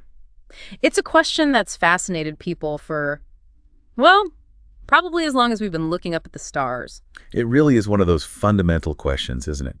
And today, we're taking a deep dive into it. That's right. We're going to explore the history of how we've thought about extraterrestrial life, the scientific methods we're using to search for it, and some of the most tantalizing clues we've found so far. And who knows, maybe by the end of this, we'll have some answers, or at least some new ways of thinking about the question. At least some more questions, I'm sure. But let's start with the basics. Okay, that was good. Have we already found evidence of alien life, but we just haven't recognized it yet? What do you think? Well, it's certainly possible. And that's actually one of the most intriguing ideas that we'll be exploring today. It's pretty mind-blowing to think about, right? It is, especially when you consider how much our understanding of life in the universe has changed just in the past few decades. Exactly. I mean, for centuries, people could only speculate about what might be out there. But now we have actual scientific data to work with. Yeah, we're discovering new planets almost every day. And some of them are in that sweet spot, the habitable zone, where conditions might be right for life as we know it. And maybe even for life as we don't know it. Exactly. But before we get too far ahead of ourselves, let's rewind the clock a bit. Okay, let's go back in time, way back. Did people in ancient times even consider the possibility of other worlds, other life beyond Earth? Oh, absolutely. Ancient philosophers, even early Christian writers, were already grappling with the concept of plurality of worlds. Wow, really? So this isn't just a modern idea. Not at all. Thinkers like Democritus and Epicurus in ancient Greece, and later Christian writers like Augustine, they were already pondering the vastness of space and the possibility that Earth might not be unique. I love that. These ancient thinkers just looking up at the sky and wondering what else might be out there. They didn't have telescopes or space probes, but they had their imaginations. And they weren't afraid to push the boundaries of what was considered acceptable to think about. And sometimes those big, bold ideas, even if they seem a little crazy at the time, they can end up leading to incredible discoveries. That's so true. And we see that throughout history as we explore the evolution of how we've thought about extraterrestrial life. Okay, so we've got ancient philosophers pondering the possibility of other worlds. When did things start to get a bit more, well, concrete? Let's fast forward a bit to the 15th century. Now, this is where things get really interesting. Okay, lay it on me. William Vorlong, a theologian, actually proposed that Jesus might have visited other worlds to redeem their inhabitants. Wait, hold on. Jesus visiting aliens. I know, it sounds pretty wild, right? Mm. Especially for the 15th century. But it shows how people were already grappling with the theological implications of extraterrestrial life. Yeah, if there are other intelligent beings out there, what does that mean for our understanding of religion? Exactly. And it's a question that still resonates today. But it wasn't just theologians who were pushing the boundaries of what was considered acceptable to think about. Nicholas of Cusa, writing in 1440, described Earth as a brilliant star, just like all the other celestial objects we see. Okay, so he's starting to see Earth not as the center of everything, but as just one part of a much larger system. Exactly. He theorized that all these extraterrestrial bodies, including the sun, could potentially be inhabited. It's a remarkable vision, considering the limited scientific knowledge of the time. So we've got this idea of a plurality of worlds gaining traction. Was everyone on board with the idea of extraterrestrial life by this point?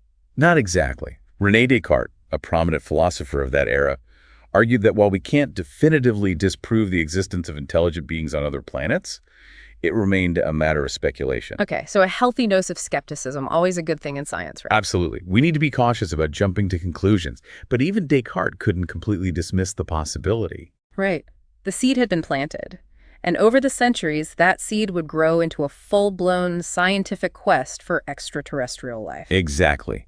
And it wouldn't be long before that quest took some major leaps forward. So when did we actually start looking for alien life? The mid-20th century is when things really took off. And it split into two main branches: the search for any kind of past or present life, and the hunt for intelligent life. That second branch, the search for extraterrestrial intelligence, or SETI, that's had a huge impact on our culture. Oh, absolutely. Science fiction has given us some incredible alien encounters on the big screen. Close Encounters, E.T., Arrival, just to name a few. And those stories, they've done more than just entertain us. They've helped shape public perception and spark debates about the potential consequences of contact. That's true. I mean, what would it actually be like to meet an alien civilization? Would it be friendly, hostile, something we can't even comprehend? Those are some big questions.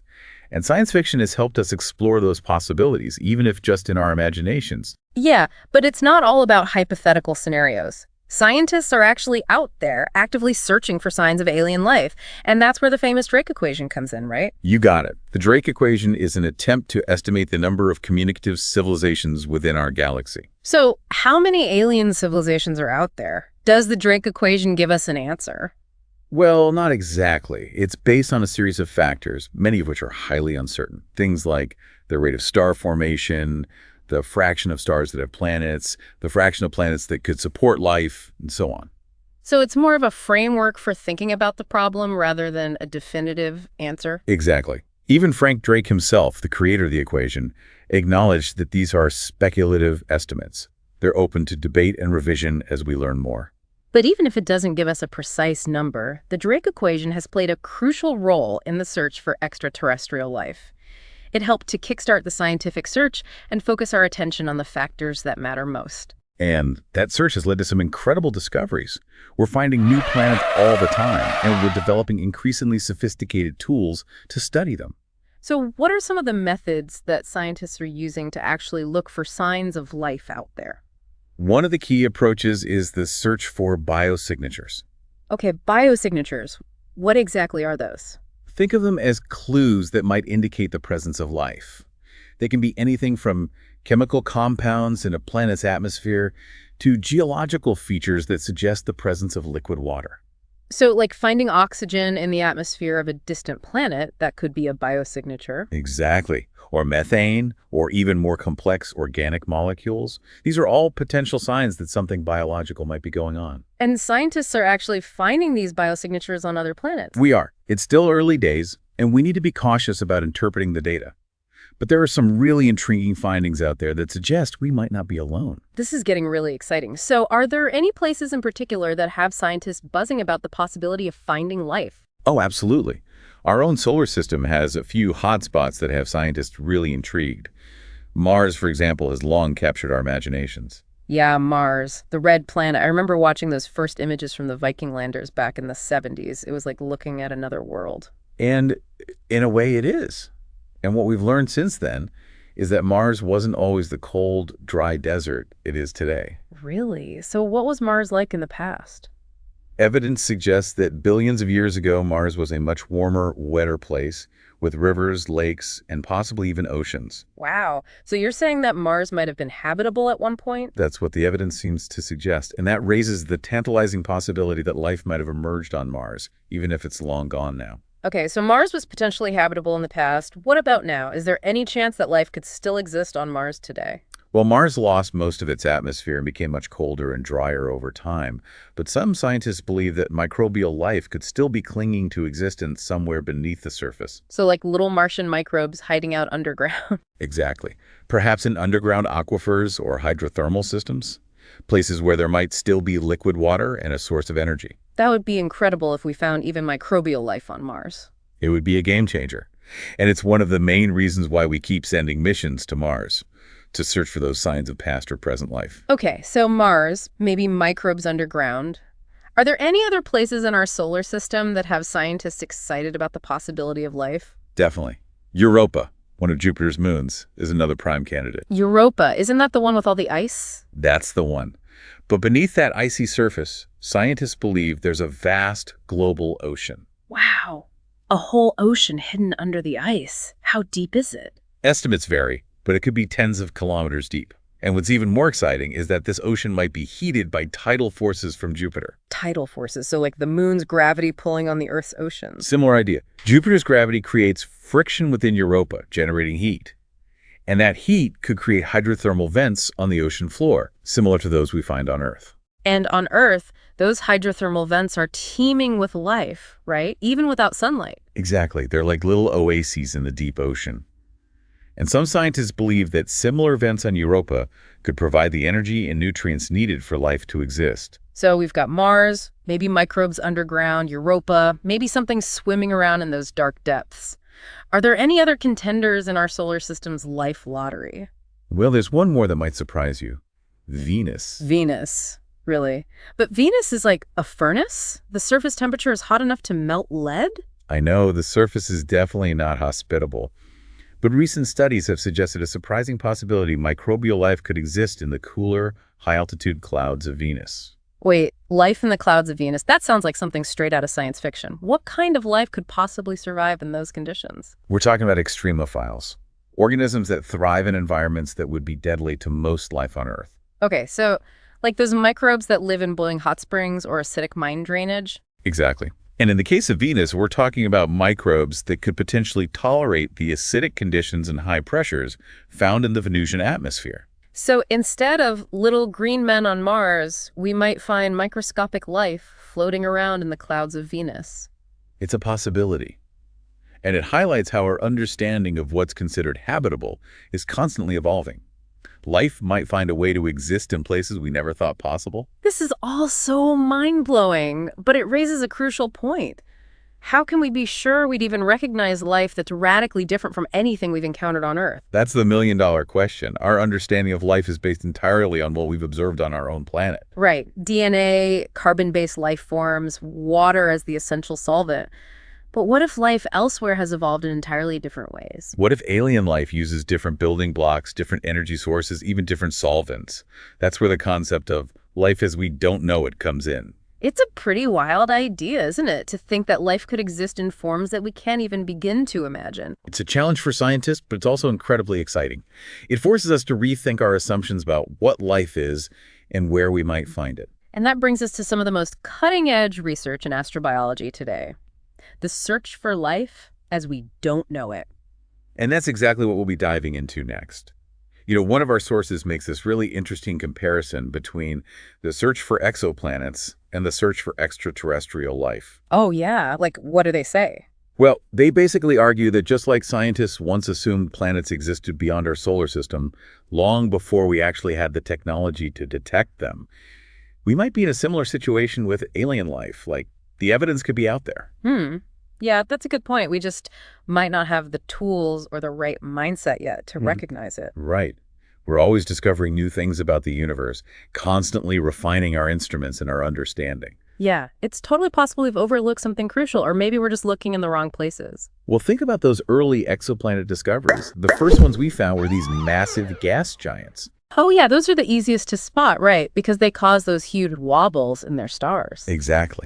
And it took time, more advanced technology, to find those smaller rocky planets that might be more Earth-like. So maybe we're just starting to scratch the surface when it comes to detecting life beyond Earth. I think so. It's like we're still focused on what's familiar to us, what we can easily measure with our current instruments. So we could be looking for the wrong things or using the wrong methods because our understanding of life is limited to what we've observed here on Earth. Exactly. What if alien life is so different, so bizarre, that it's literally beyond our current comprehension? It's a pretty wild thought. Yeah, it's like trying to imagine a color you've never seen before. That's a great way to put it. And it's a challenge that astrobiologists are constantly facing. And speaking of challenges, one of our sources actually highlights the skepticism and debate surrounding the field of astrobiology. Oh, yeah. What do they say? Well, some critics argue that it isn't a true scientific discipline, you know. They say it's more speculative than rigorous because we haven't found definitive proof of extraterrestrial life yet. I can see where they're coming from. It does require a certain level of, I guess you could say, faith to devote your career to searching for something that you might never find. Right, but even without that definitive proof, astrobiologists are making significant progress in understanding the conditions that are necessary for life and the potential for life to exist beyond Earth. Oh, absolutely. They're exploring some fascinating areas, like extremophiles. Yeah, those organisms that thrive in those super hot hydrothermal vents or in the freezing depths of the ocean. Those are pretty incredible. They really push the boundaries of what we thought was possible for life to exist. Exactly. And by studying those extremophiles, scientists are gaining insights into the incredible adaptability of life and expanding the range of environments where we might find it, broadening our perspective on what's considered habitable. So if life can survive in those extreme conditions here on Earth, it could potentially exist in even more extreme environments on other planets or moons, right? Precisely. And it opens up the possibility of detecting life through unusual signals, which reminds me, one of our sources mentions the famous wow signal. Oh, yeah. I remember reading about that. Wasn't that a strange radio signal detected back in the 70s that some people thought could be a message from an alien civilization? That's the one. It was back in 1977, a radio telescope picked up this strong narrowband signal from space, and it lasted for 72 seconds. So what happened? Did they ever figure out what caused it? Well, despite repeated attempts, the signal was never detected again, leaving its source a complete mystery. Was it a glitch? A natural phenomenon we don't understand yet? Or was it a fleeting message from an alien civilization? We may never know for sure.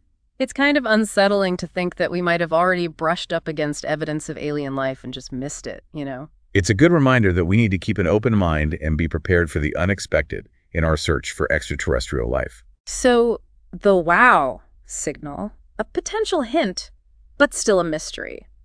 Are there any other observations out there that have scientists scratching their heads? Well, there's KIC 8462852, you might have heard of it, also known as Tabby's star. Oh yeah, Tabby's star. I remember reading about that. That's the one that has those weird, unpredictable dips in brightness, right? That's it. Astronomers have proposed a bunch of different explanations for its strange behavior. Like what? Swarms of comets, dust clouds.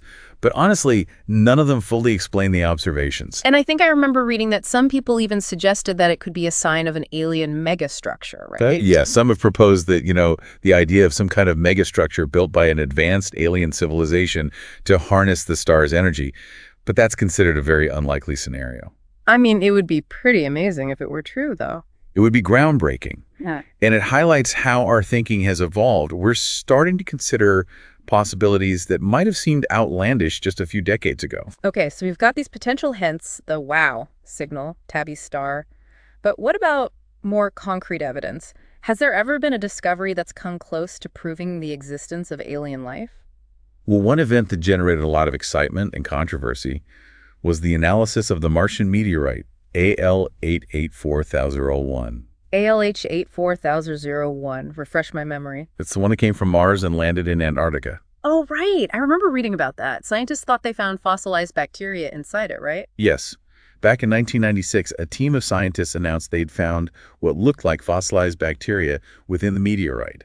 It was huge news. Yeah, I remember it was all over the news. But what happened? Did other scientists disprove the findings? The debate over ALH-84001 continues to this day, but most scientists now agree that the evidence is inconclusive. So another case of tantalizing hints, but no smoking gun. Pretty much. It seems like we're still searching for that definitive proof that we're not alone. And in the meantime, scientists are developing new ways to search for that proof, right? Even if that life is completely unlike anything we've ever seen before. Exactly. We'll dive into those new approaches in the next part of our deep dive. So we've covered some pretty fascinating ground in our search for an answer to that age-old question. Are we alone? We really have. From ancient philosophers imagining a plurality of worlds to modern scientists searching for biosignatures. And let's not forget about that mind-bending concept of life as we don't know it. Oh, yeah, that one really stretches the imagination. It does, doesn't it? But it's a crucial part of this search, forcing us to challenge our assumptions about what life is and where we might find it. And I think one of the biggest takeaways for me has been the realization that we still have so much to learn.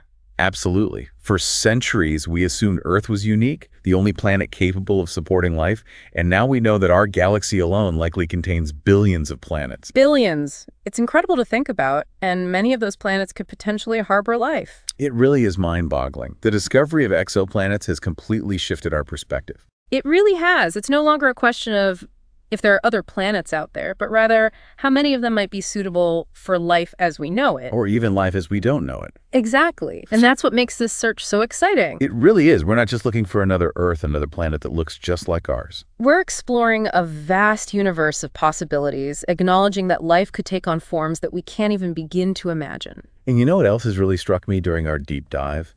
Life might be far more adaptable and resilient than we ever thought possible. Oh, I totally agree. I mean, just look at the extremophiles we find here on Earth, thriving in those incredibly harsh environments. Exactly. Boiling hot springs, freezing cold depths of the ocean, acidic mine drainage. Life finds a way. It makes you wonder what might be possible on other planets and moons. It really does. It highlights how important it is to be open to new possibilities, to challenge our assumptions about what life requires. And that's where life as we don't know it comes in. Exactly. Thinking about life that might be based on completely different biochemistry, using different building blocks, different solvents, different ways of harnessing energy. It's a challenge for scientists because it means we can't just rely on the biosignatures we're familiar with from Earth. We need new ways of detecting life, even if it's completely alien to us. So instead of looking for familiar signs of life, like oxygen or methane, we need to focus on those fundamental properties that define life itself, regardless of its chemistry. That's exactly right. Things like complexity, organization, the ability to maintain a state far from equilibrium. It's like learning to read a language we've never encountered before. We might not understand the individual words, but we can still recognize patterns. That's a fantastic analogy. And that's what groups like ELAB are doing, developing those tools, those frameworks that will allow us to recognize life even if it's radically different from anything we've ever seen. It feels like we're on the cusp of a new era of exploration, one that's not just about finding another Earth, but about expanding our definition of life itself. And embracing the incredible diversity that might exist out there. It's an exciting time to be in this field. It really is. But as we push the boundaries of our understanding, We're forced to confront that fundamental question once again. Have we already found evidence of alien life? It's the question that's been driving this search for generations. A question that has fueled countless debates, inspired scientific missions, and captivated the public imagination. You know, after all the research we've done for this deep dive, I can't help but wonder if the evidence might already be out there. Hidden in plain sight. Yeah, just waiting for us to develop the right tools and the right perspective to recognize it. I mean, think about those tantalizing hints we've discussed, the wow signal, the strange behavior of Tabby's star. Even the controversial analysis of that Martian meteorite, ALH 84001. What if those weren't false alarms, but rather glimpses of something we didn't fully understand at the time? It really makes you think, doesn't it? The answer to this age-old question might not come from some grand singular discovery, But rather from a gradual accumulation of evidence. a shift in perspective, a willingness to embrace the unknown. And you know what? Here's a final thought to leave you with.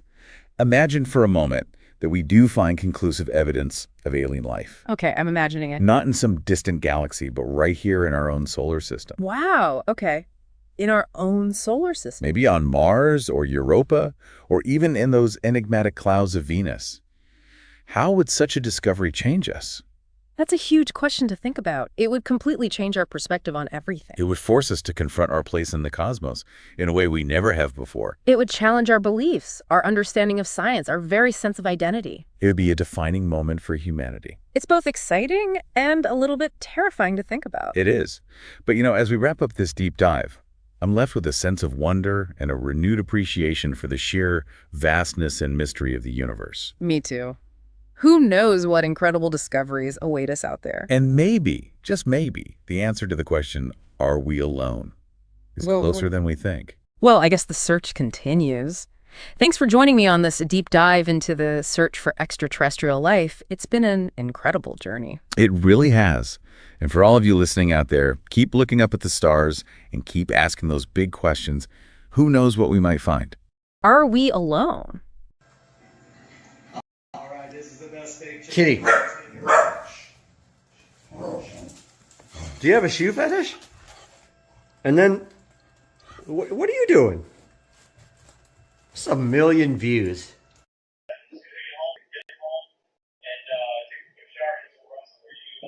Yeah, I'm gonna head up to close and get a drink, and I'll just be up there.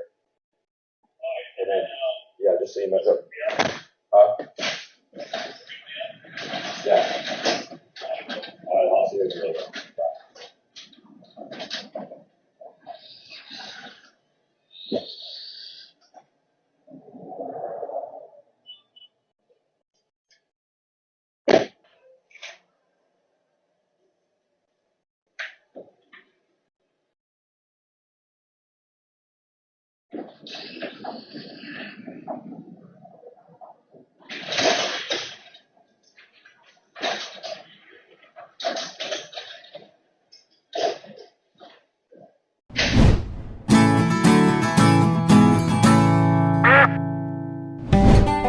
We put this cam duck security camera directly to the test by putting it out in the garage, configuring it in the app, and checking it out to see if it's something that I would recommend to you guys. What did you think? Let's throw it inside to Studio B though. We're gonna take a look at this online and see how you can buy your own cam duck wireless security camera. Let's take it inside.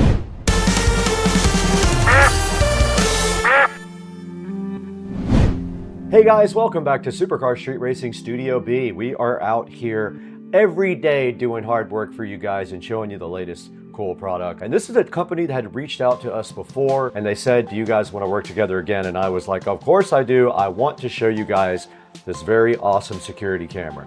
Now this is called the Cam Duck. That is the brand, even though it says Fox Scout right there. It is a Cam Duck security camera that looks exactly like a USB charger. Now I do have that thing sitting right next to me. Now here's the back of it. You take that off the plug part of it and there is an SD card slot sitting right there. And to put it back on, you just slide it back over like that. And that's all you have to do to load the SD card on it.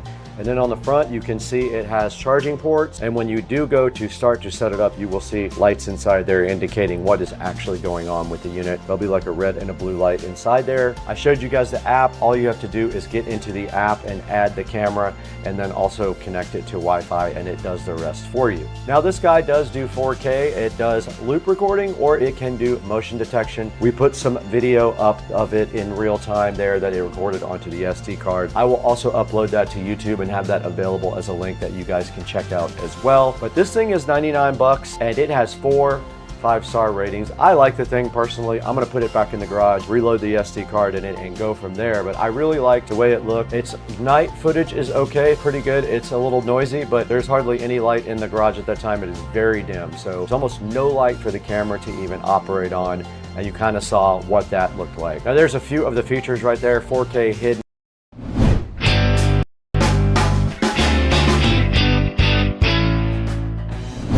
Guys, welcome back to Supercar Street Racing. Brad here, and we are in the Supercar Street Racing living room right now. And right behind me, Whim reached out to the channel to see if we wanted to work on some of their new cool products. And of course, I said 1000% my viewers love Whim. They love the Whim Ultra sitting right over here in the audio closet. They will love the Whim amp, and we got the Whim sub too. They sent us both of these to check out. Check this out, guys. Today on the channel, we're gonna be opening up both of these guys and taking a look about what they are and how they work. You're gonna like this today. I'm hyped for you guys to be here. Let's get rolling. The train's going out right now.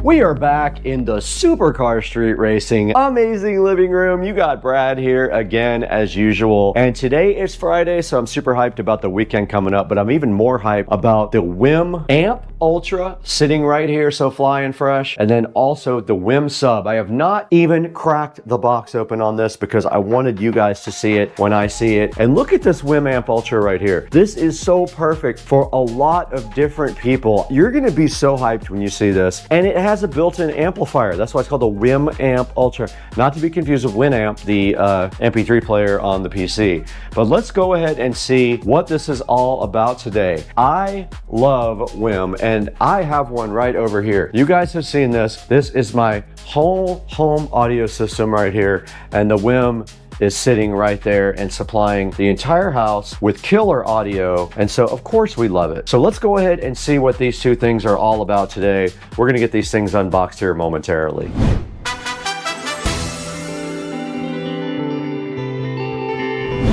So this is the Whim Ultra preamplifier, which I bought because I thought it was so cool that it had subwoofer outputs and does all the streaming. And it has been a workhorse for the SCSR compound and the whole home audio system that I built right here. You guys can see that video on my channel where I rebuilt this whole entire closet.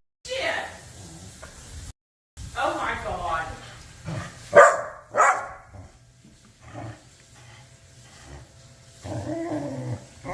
What are you doing? Oh my goodness gracious. He's so happy. Oh my goodness. Look at him ready to pound. All right, you want leftover black eyed peas? Sure. All right, I'm stacking it. Oh, all right.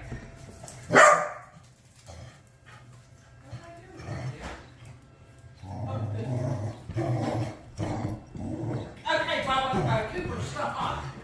Jesus, Cooper, stop. Cooper, why? You don't even care about mice. He is looking straight at it though. All right, you guys, seriously. Goodness gracious. This is the best. Oh, he tried to. Get it, Bubba. Get it, Bubba.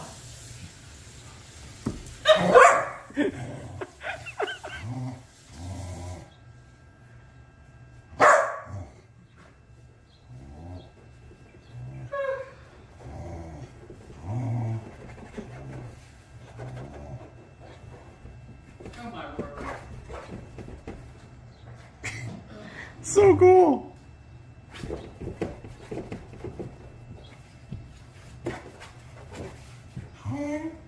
What are you? What? You're a grand old flag, a high flying flag. That's it. That's it. I don't know the rest of the words. Da da Da da da da wave. Da, da, da, da, the land I love, home of the free and the brave. Exactly.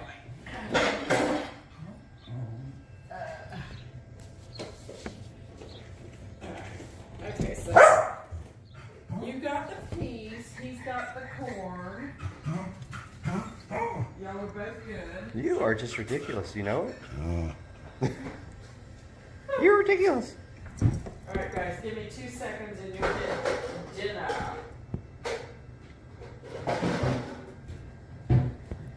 This is the best video ever. You! Cooper, please stop. That's enough, buddy. Enough.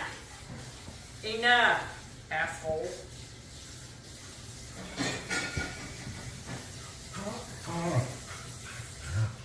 Oh, this is good. Welcome back to part 2 of getting my mailbox fixed, guys.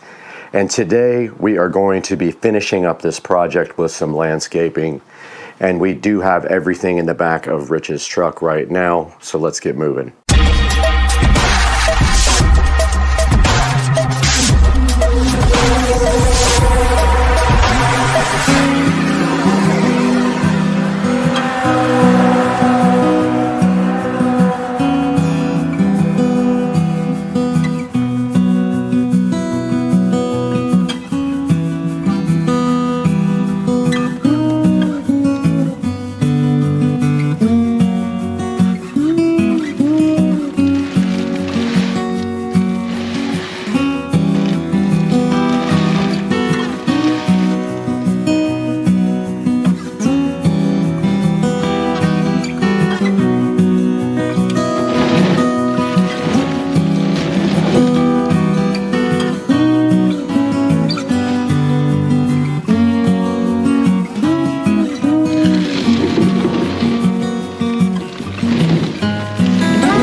We have successfully gone to Lowe's and gotten new pavers after my old ones got stolen. So today we're going to be reinstalling pavers here. They actually didn't steal them from here, they stole them from the driveway, but that's the mission today on Supercar Street Racing. Let's do it. All right, we're back at Supercar Street Racing and we have our new pavers today. And so this mission is quite simple and cars are going to be coming by, can't help it. All we have to do right here and right now is get these pavers into this area by the mailbox, but first we need to do a little bit of leveling out. You can see there's some humpage right there and some in the front.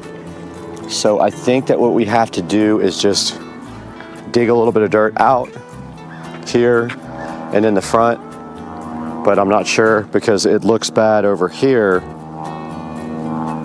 but not right there, if that makes sense. Maybe we should just fill in. No, because this over here is pretty high. All right, I see what I got to do, I think.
All right, I'm still kind of figuring this out. I've never done this before, but I think the move is to just try to follow the contour of the ground because there's so many weeds and roots and stuff.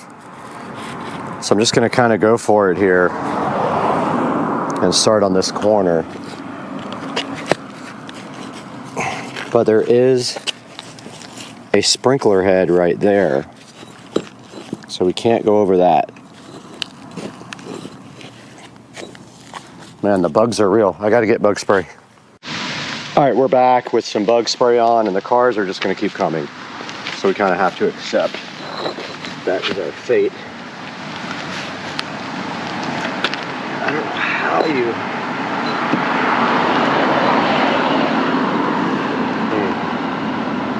Kind of just need to raise this side up. Just like that.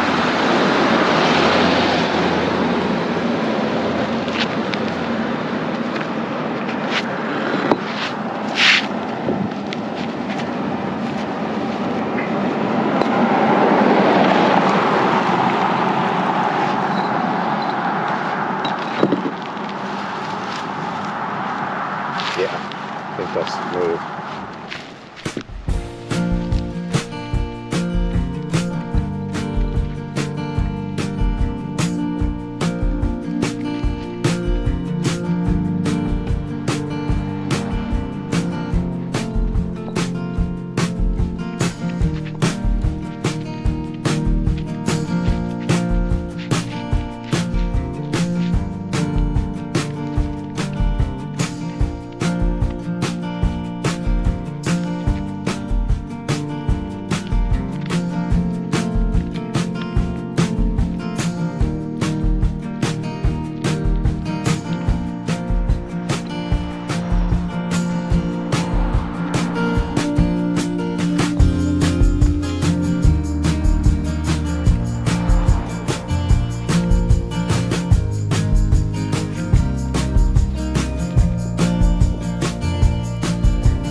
All right, we got our paver base laid down here. All we got to do now is go get some soil and go ahead and fill this all in with soil and put some flowers and stuff in here and call this dumb project a day. All right, we do have a car coming, but the very first thing we're going to be working on today is we're going to go ahead and get these two plants planted. We can plant more stuff later. They didn't have a whole lot of selection at the store. So I'm going to go ahead and get these two guys in and get this project started while you guys watch.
All right, we got our landscape light right here. I cannot for the life of me remember what I did with the bulbs for these, but I do have bulbs that fit it. These should have all come with bulbs, but maybe I didn't even check and I used my own last time. But I have a few of these to put in. Now we just have to figure out the wiring situation and run it to the existing wiring. It looks like there's plenty of slack here. So I'm just gonna do that now. I'm just gonna plant this right between the two plants. Oh, it ain't gonna go there. Just like that. And then I already have connectors on here with enough space to put in way more lights. We could actually do more than one if we want to. I have space for 2 more lights on these connectors. And I am dumbfounded about where the bulbs are for these lights because I know I had them at one point, but such is life, I lost them.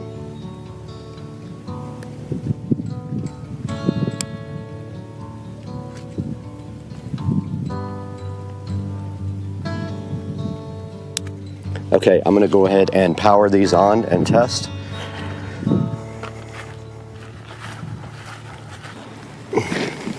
They are on. They are all on, guys. So these are gonna be for the mailbox to light up, and the other one will light up right in the center of the nice new plants. Now all we have to do is put some topsoil and then rocks in, and we will be good to go.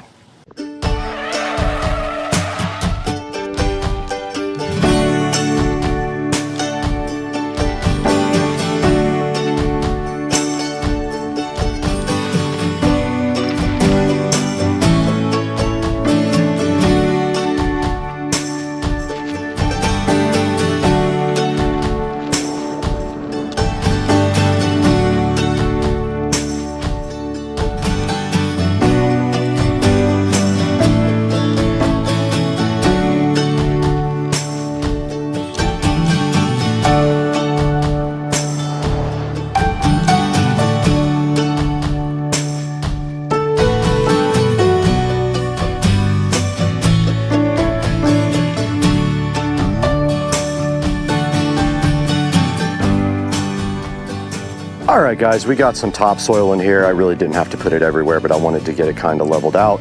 Now we're gonna go ahead and add our rocks in.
Just spoke to the hardware store. They are out except for one bag, and the bag that they have is busted open because that's why I didn't buy it.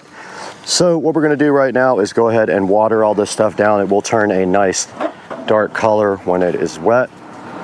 and we'll go ahead and clean everything and get the dust off. Yes, I have to wait until they get more to finish this project.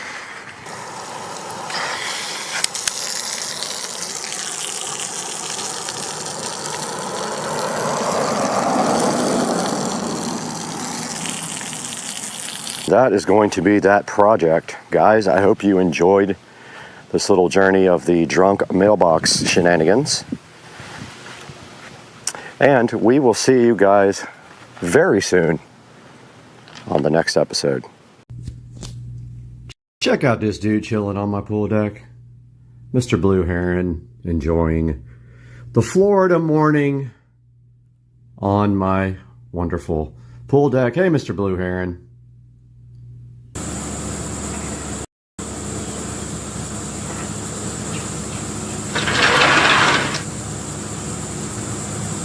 Hey guys, welcome back to the channel, and today we're going to be taking a look at this Sane Logic mini chainsaw. That's right, it's not the Insane Logic, it's the Sane Logic mini chainsaw we have right here. And this is actually a gift for Mr. Dukes of Duval. We have the Sane Logic mini chainsaw. Sane Logic was kind enough to send me this chainsaw in order to take it out, take a look at what's included in it, and show you guys how good this chainsaw can be. And once we look inside the box here, we do see the main brushless Sane Logic chainsaw here, looking so fresh and beautiful. I like the color blue. And it looks like on top, I don't know what that little, oh, that's chainsaw oil right there on top. And right here, right now, we have the off. Yeah, okay, we'll have to come back and see what that does, but I think it locks and unlocks the actual head there so you can turn it. And then, of course, we have the battery connector down here at the bottom, but we will take a look at all that stuff here momentarily. And right here inside the box, you also do get 2 gloves for free. You've got the Sane Logic battery, and it doesn't indicate whether it is 21 volts, but right here on the packaging it does say it is 21 volts. And then right here right now you have a extra chain for your chainsaw. You have some safety goggles. You have the plug there for the wall outlet, and you have this little bottle here where, assuming you would have to add oil to it, you could use that. And now let's take a look at the instruction manual and see what it says.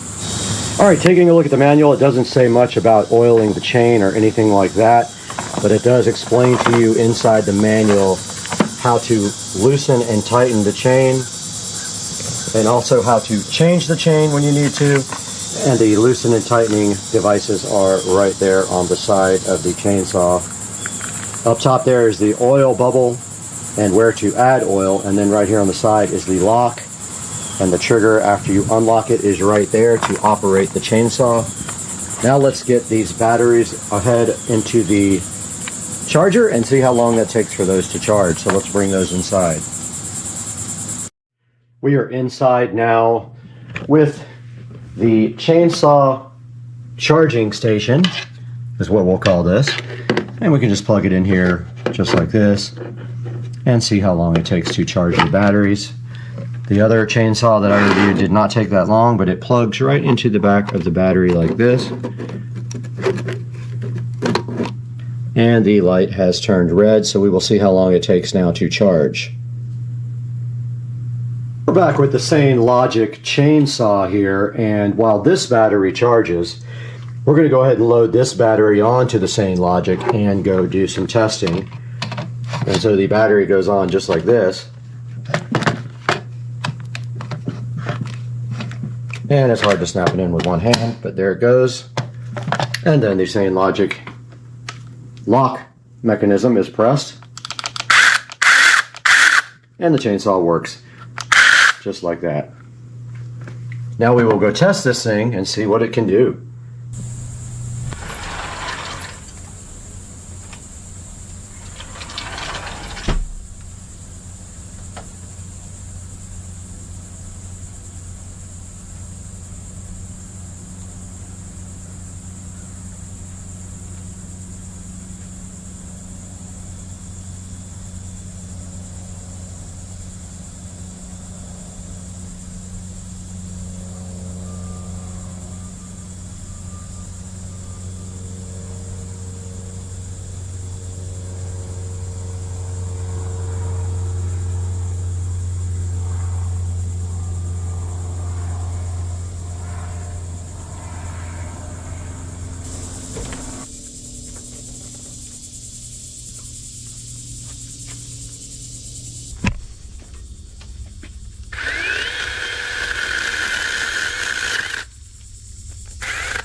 All right, we have finished with the same logic chainsaw usage, and we placed it right back in its container right there. And now we are just waiting for both the batteries to charge. Actually, we'll put this battery inside with the other one. Sorry, today is an airplane day for whatever reason. And we have one battery on the charger now, and this one waiting to be charged. We're about to peel this Mazda CX-5 off. Ah, oh my God. She's having anxiety about it though. Oh Lord. No, no. We have a bunch of goodies sitting here, this not being one of them. This is though for the new 5.1 surround sound setup for the living room. And part of the goodies are right here in this box. We got a lot to open up. Let's get busy.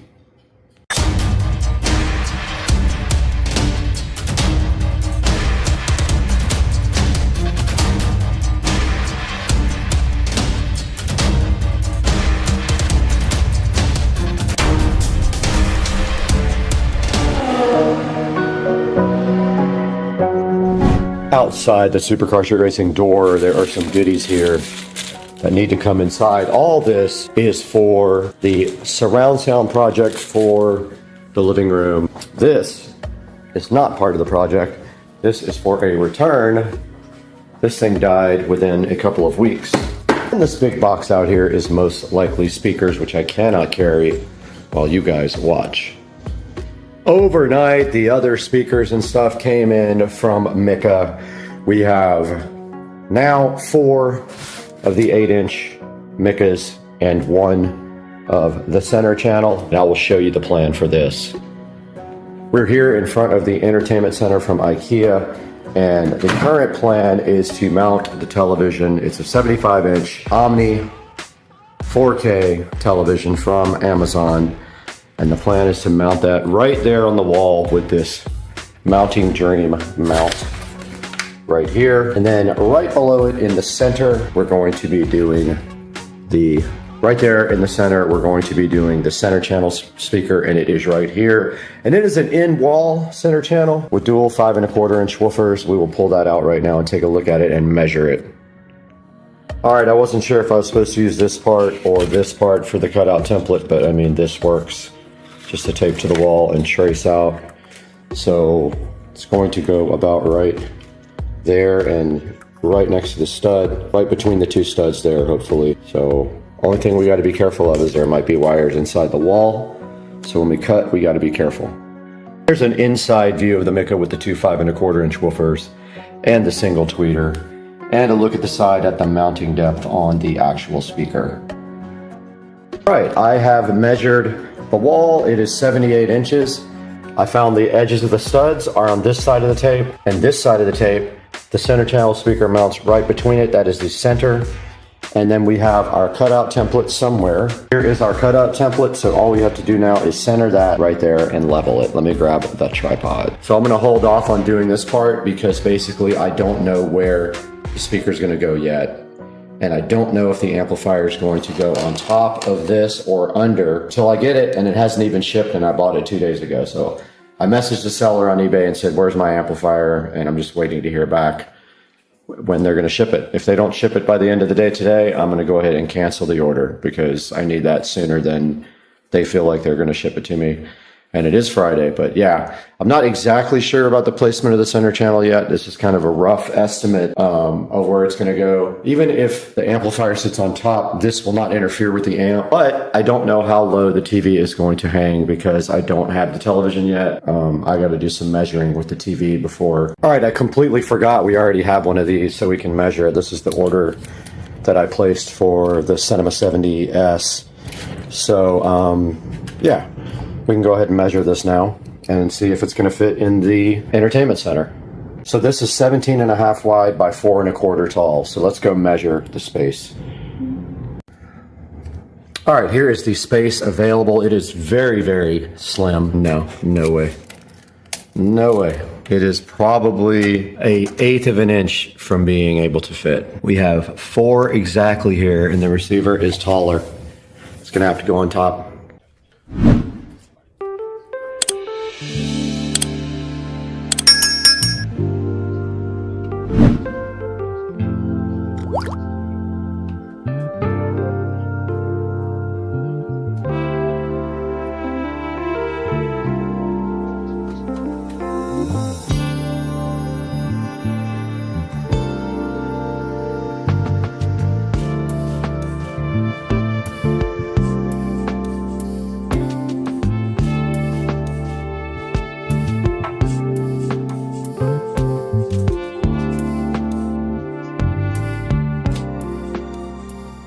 We did get the outline for our center channel speaker done, and we are going to attempt the first cut ever with my brand new oscillating tool in drywall, but I want to get out the vacuum cleaner and also put a big towel right here or comforter so that it soaks up all of the drywall dust.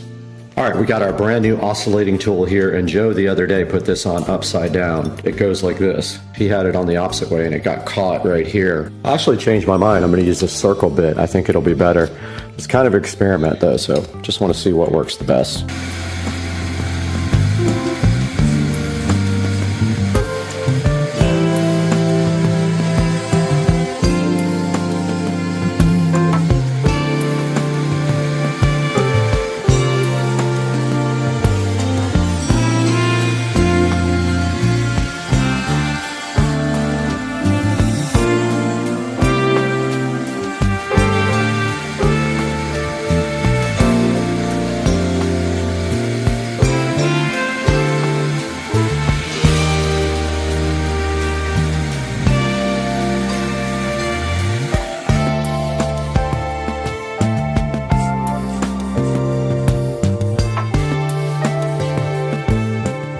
Okay, I'm going to try to mount this low voltage electrical box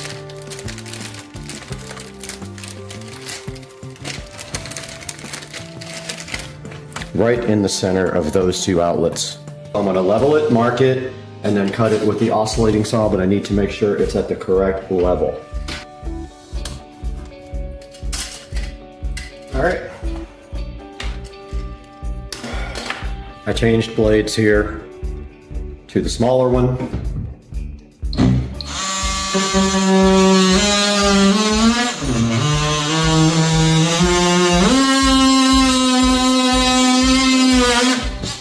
That's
Alrighty then.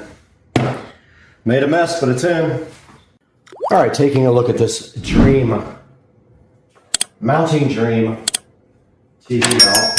So basically it looks like this. It's two pieces that you join together. There is a building step in here right now. So we can't attach the brackets to the TV because we don't have the TV.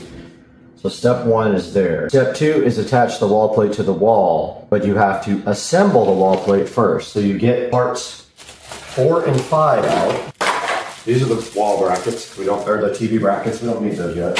So this is 4 and 5. And I'm going to get something to put on this thing to protect it. So you put 4 here and 5 here. And they slide together just like that.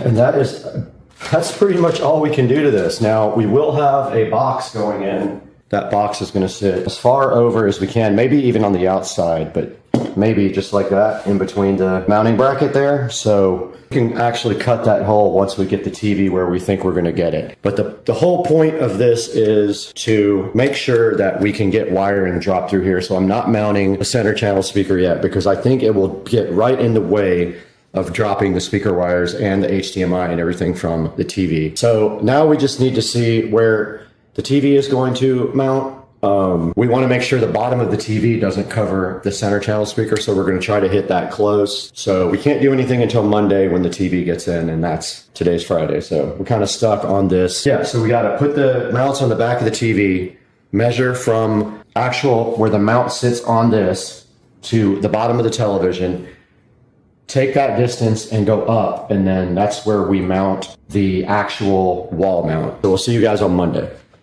All right, guys. Welcome back to the channel. You're at Supercar Street Racing. You got Brad here and Joe. And today we are going to take a look at this project that we did on Joe's golf cart. We're going to go through everything with you, tell you why we did it, and then explain everything about both of these carts. Yeah, so obviously you were given an opportunity to work with Masasor Batteries. They contacted you to ask you a little bit more about your channel and had some interest in providing you one for you to obviously do a nice video on. Masasor reached out to you, obviously had a battery that they wanted you to showcase on your channel. The opportunity was great because I was in the need for new batteries on my golf cart. Simultaneously, there was a lot of things that we wanted to do to make the golf cart better in regards to the radio and other things. So the timing was perfect. I was elated because it was such a great opportunity to get this battery, and it was a great project. So right after this, we're going to go ahead and start this look at the two golf carts and what we did with this project, so stay tuned.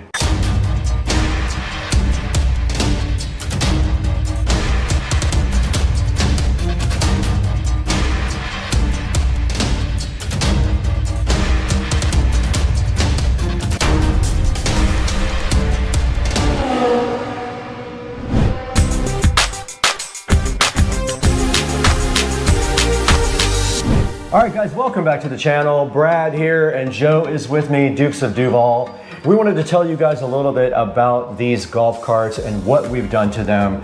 This all started with Masasor reaching out to me and asking if I'd be interested in looking at their 48 volt, 105 amp hour lithium battery. I said I would love to, but I already had one in my carts, but Joe actually needed one in his. So I reached out to Joe and said, what do you think about maybe putting the 48 volt, 105 amp hour battery in your cart? And what was your answer to that? Well, that was a simple heck yeah, because I had been running on some older Trojan batteries for some time, and I knew that their lifespan had started to lessen more and more, and to be able to put this newer technology in and be able to get all the bells and whistles that come along with it, I was super excited. So the answer was very quickly yes. Right when we decided to do this, we also wanted to maybe step up his cart a little bit.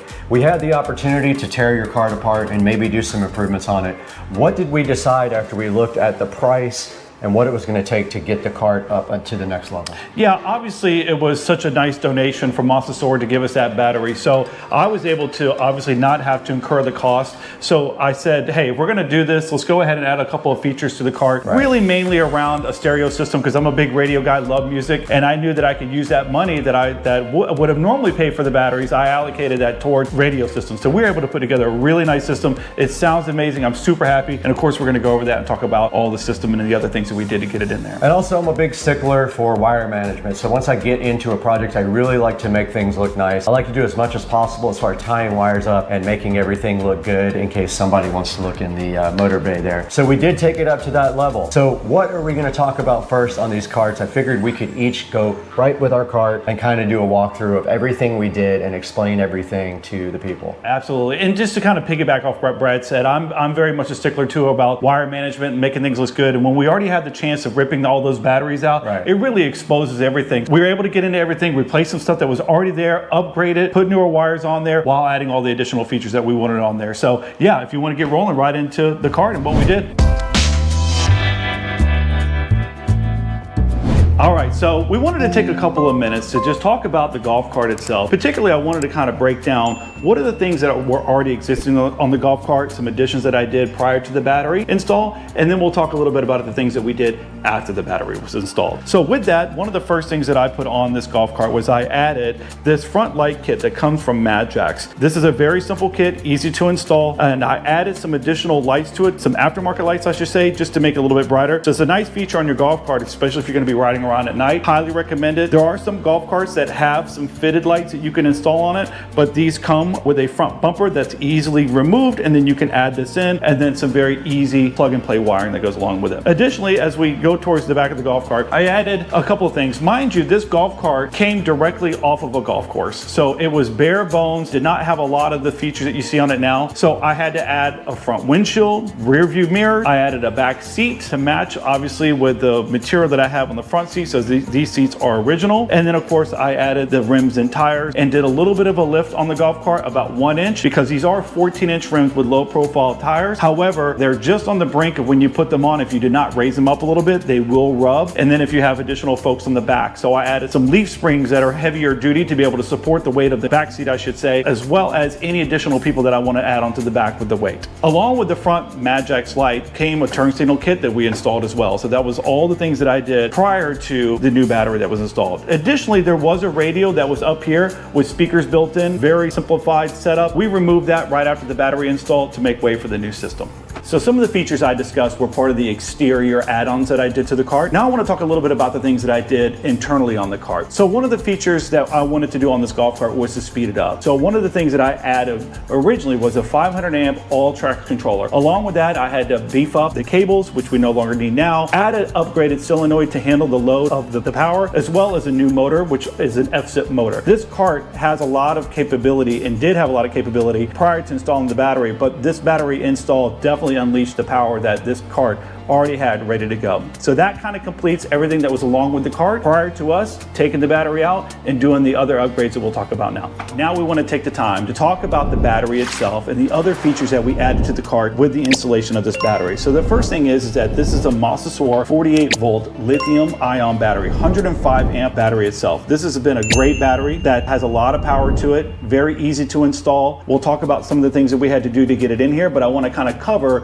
some of the things that we installed, and then we can talk one by one about what we did. Along with the battery, we added this voltage reducer. So what this allows us to do is to step down the power that's coming out of this 48 volt battery and convert that to 12 volt. That's very important when you want to run a radio and additional items on the cart. You're going to want to step that down because most things run off of 12 volt. So from here, we went to a little fuse block right here, which makes it simple for us to come off and be able to run other features on this golf cart, which include this inverter that we have here. This is very helpful for us when we want to have lights put on the cart, additional USB ports. It's very functional for the holidays. When you're running around, you want to put Christmas lights on. It's a very nice feature to have. We have this tar amp here. This is an 800 watt tar amp that has 4 channels. So what we decided to do is that we were going to run the 4 speakers that are 6.5 that we installed. We put 2 in the back, cut those out, installed those, and then we put 2 up the front on a new dash that we also installed as well. Along with that, there is the onboard charger. This is probably one of the nicest features that I like about having this new battery, is that now my charger goes everywhere I want. I have taken this golf cart many places. It's not really fun to have to run around with a charger and having to plug it in and not know whether you have your charger or not. This thing is always going to be with me. So if I run out of power, all I got to do is find a source of power somewhere and I can plug it in and it'll charge it back up. We'll talk a little bit more about the additional features on the front panel here that we did, because this was a big part of it. I want to talk about the second most important thing that we did to this golf cart that I was excited about besides the battery, was putting this front dash on. This front dash gives us a capability to do a couple of different things. One, it has built-in speaker holes for it, which is really nice. So we were able to add the 6.5s up for the front. Additionally, it has a front flat area that typically, and if I could take this off, I can show you, some are different than others that you can buy, but this one had a single DIN opening for it if you wanted to put a regular radio in. What we decided to do, and we mirrored Brad's golf cart, which was a great idea on his behalf, is to find an iPad or a tablet, add metal strips to the back, and add some magnets to the background. This is probably one of the last things that I got to finish up here to get this all cleaned up and ready to go, but we're pretty much close. We're doing some testing to make sure it holds on. But with this, it just simply snaps in place, which is really great. Right now, when I get in the golf cart, the nice thing is that I have a full tablet here that's going to allow me to do a multitude of things, from watching movies or to play music, which is going to be the most important thing, and having internet and availability at any point in time, which is really nice. Along with that, on the bottom here, we added a subwoofer features at the back that we'll show you in just a minute. But part of that I wanted to have is the ability to turn the subwoofer up and down. So if I'm coming into a neighborhood or somewhere that I don't want to be loud, I'll be able to adjust the volume down tremendously on that, which is really nice. As well, we decided to add this external USB port, which is really nice, and it's weatherproof, so you can open it up and it gives you your voltage indicator for your 12-volt convert. Along with these other features that we added here, we have the LCD display screen for the battery itself. This is a nice feature. There is a Bluetooth setup and an application that you could, software that you can put on your phone, which is really nice, which will eventually go on this tablet as well. So what I will end up doing, we'll end up adding that application to here. So all I need to do at any point in time is to be able to toggle between my music and the application, and I'll be able to see my battery, all the things I need to know about it right at a glance. And lastly, one of the things that we did here was we did add a Bluetooth adapter. So this is very nice because what that's going to do is allow us to take any of the music that's being played off the tablet, send it through the Bluetooth back to the Tar amp, which is then going to obviously feed out through our speakers. All right, and one of the last features that I really wanted to add to this golf cart was to add a subwoofer. Again, I love music, so I wanted to make sure I have ample treble and ample bass. So with this, we took this subwoofer, and actually it's interesting, I found this on the side of the road a couple of years ago, and it's been sitting in my garage, and we took the time to obviously redo the entire carpet on it, go through it, make sure the port was corrected, and glue back in, and then obviously install it in here. So it just happened to work perfectly that it fits flush right inside here. This is just a 10-inch subwoofer, and I can tell you when pulling up that Brad certainly can hear me in the house rattling everything. So it's got a lot of power coming from this 800-watt amp to support this 10-inch subwoofer, and it's a great feature. So as you can see, we got it in here from the back. Right now, we're still trying to figure out how to permanently mount this thing so that it doesn't move around, but I got it tied out pretty good so it stays pretty still. Overall, this subwoofer's been great. Sounds amazing off that amp. I don't think that I'm going to upgrade the amp any higher. I think it's the perfect amount of bass that we need to enjoy a nice ride on the golf cart. All right, so that was a quick overview of my golf cart. Again, I just want to say thank you to Masasor for such a great battery that they gave us to obviously talk about and install, and it's been fantastic for the week and a half that I've had it, and it's really allowed me to make this golf cart so much better because of the power that it has and all the capabilities. So thank you for that. Now we're going to pass it over to Brad's cart to give you a little bit of comparison of the things that he did to his cart versus the ones that I did with mine.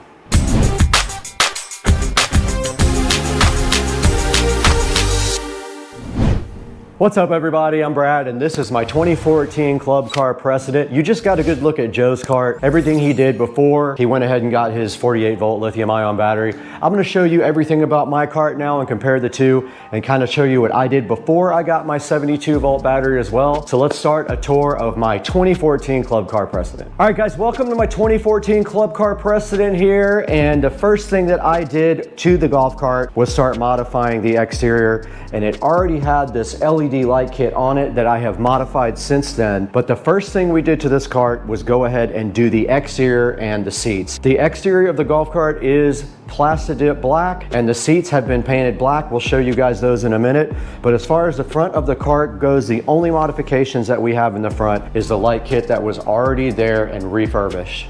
So we're right here with my wheels and tires on my 2014 Club Car Precedent, and what we did is we ordered these from Facebook. We found a guy who was selling wheels, and what I really liked about these wheels as opposed to other golf cart wheels is I don't like the bolts. I don't like when it shows exposed hardware. It's kind of a fake three-piece look. I don't like that. I wanted the clean look, but I also wanted some wheels that kind of look like the ones on the Tesla. So I got these wheels off of Facebook, and I think I paid $300 for the set. I'm not quite sure, I don't remember exactly.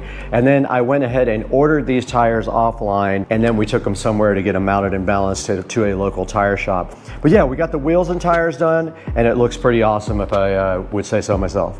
All right, we're in the back of the Club Car Precedent now, and you can see right in front of me the other set of wheels for the rear here. But the most important thing about the rear is when you put 14-inch wheels on a Club Car Precedent, you have a tendency to rub. So what we did is Joe and I made this special shackle kit. We actually bought all the stock from Home Depot. We cut them ourselves, and we made these shackles that raise the cart up about 2 inches. And you can see right here, even weighed down with everything on the cart, it barely moves, and there is no way that that thing is ever gonna rub. We have this much clearance on the back of the cart.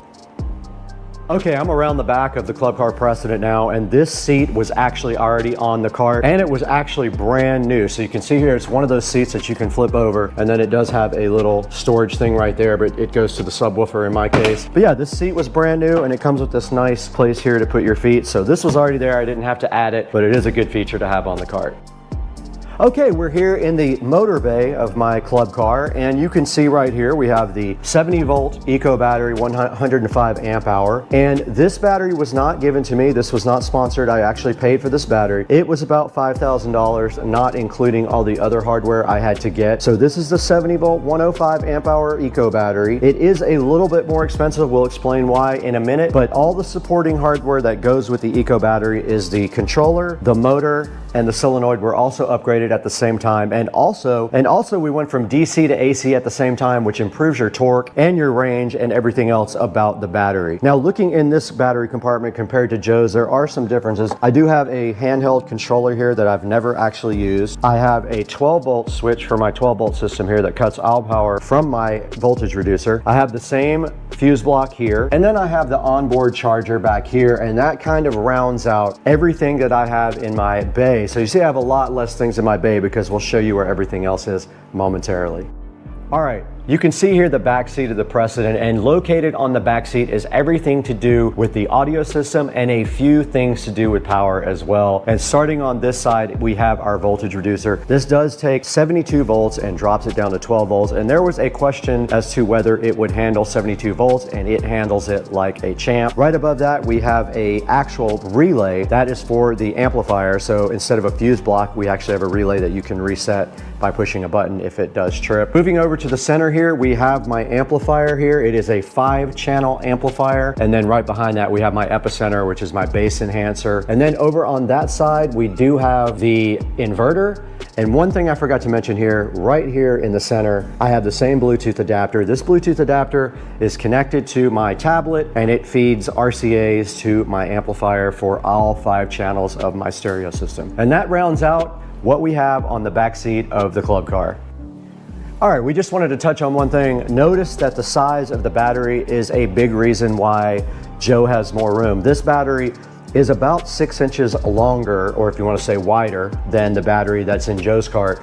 That prohibits me from really doing a lot, and not only that, it came with a ready to go mounting kit for the club car. So all we had to do in this case was literally put our brackets down and shave a few things off, and the battery fit right in the center. It was designed to go in the center. With the other battery, the Mosasaur, we were able to move it to one side and create a lot of space, which is an advantage if you need space under your seat. Okay, we're in front of the charging port. Now, a big advantage also of the Eco battery that you don't have with the Mosasaur, but they are going to work on it, I heard, is the fact that we have a male charging plug right here, a male extension cord plug. Your standard 110 volt plug, so you just take a extension cord and plug it directly in here to charge. That's a big advantage in my opinion. That one we had to drill a port for the extension to charge, but Mosasaur is taking that into consideration, and they might improve that in the future. Joe's cart has a Tesla connector on the charger. Mine has a regular 110 volt male plug.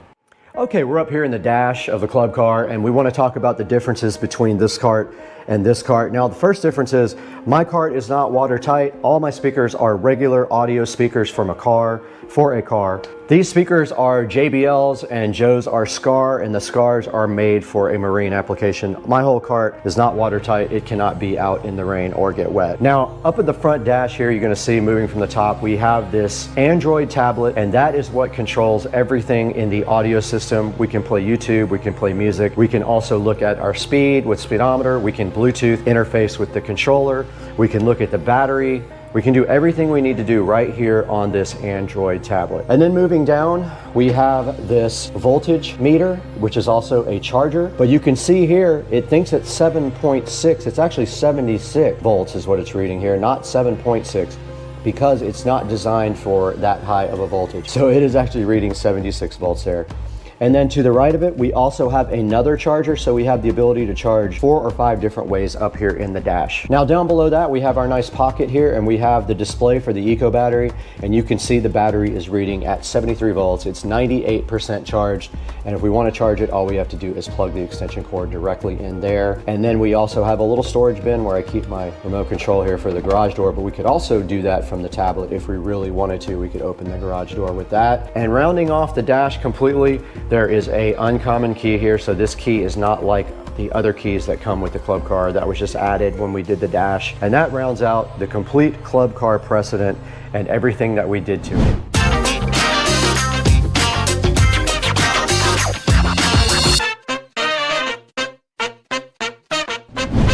All right, guys, we are back in the Supercar Street Racing garage with Dukes of Duval. We've got both of our carts right here, and you guys just saw a complete walkthrough of both of the carts and all the modifications that we did to both of them. And I gotta say, the carts look amazing, they sound amazing. What is your final thought on the Mousesaur battery and these two carts? Yeah, I tell you, we did Brad's cart first. That was a great experience to really learn more about the cart, all the things that you can add to it. We learned a lot from that. So when we jumped over to my cart, it was much easier of a process because we knew where everything was, what we needed to do. And then obviously with the Mousesaur battery, it was amazing. This cart has a lot of power. It's a lot of fun. The music blares. So very happy with all the work that we've done. And I thought it went very smoothly overall. So very easy process, especially when it came to putting in the battery. Very simple. We could have done this whole thing in probably 4 or 5 hours, and we decided to take it to the next level. And luckily, I had a lot of the connectors and wire that we needed. We only had to order a few things. We had a lot of the tools and everything we needed right here in the garage. So we were able to do everything right here. You saw this is a 10-part video. It took probably 40 hours worth of work to do everything, and I had that much video to sort through. A little bit of a pain to edit, but it was worth it in the long run because we had everything on video. Absolutely. Yeah, I think the process would have went a lot faster had we not wanted to capture every part of it and give you guys as much information and video footage so you can get your eyes on what we were doing. Correct. I know there's probably things that we didn't capture, but we really tried hard to get every detail of it to make sure you have a good understanding when it's time for you to upgrade yours. Correct. There's a fine line between having too much and not enough video, and we tried to just split that right down the middle. But we want to really thank Mousesaur for supplying us with their 48 volt 105 amp hour battery. Absolutely free, proud sponsor of Supercar Street Racing. They hooked Joe's cart up, they hooked us up. We'd like you to go ahead and go onto our affiliate links down below. So we've got a link in the bottom in the description. If they order through our affiliate links, it helps the channel out just a little bit and gives us a few dollars to keep going. Absolutely. And just to give you kind of an understanding, I've been running this battery now for about a week and a half after install, and I have been completely happy with it. It's very strong. There's been no technical issues with it. Once we installed it, it was good to go. So very happy. Great to hear. Mousesaur, thank you once again. Guys, thank you for liking and subscribing. If you're new here, go ahead and hit like and subscribe. And we're glad to have you if you're new. We're glad to have you back if you're an old subscriber. And we'll see you on the next one. Let's get out of here. All right.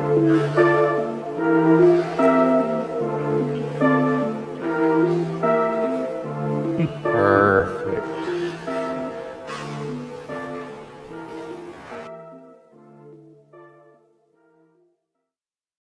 Down up! I want to say to all you other drivers out there, if you smell a delicious crispy smell after the race, it's not your tailpipe, it's a little bit of shake and then shake. Shake and bake! That's what we say! There was only one road back to LA. US Interstate 15. Just a flat-out high-speed burn through Baker and Barstow and Purdue. Then onto the Hollywood freeway straight into frantic oblivion.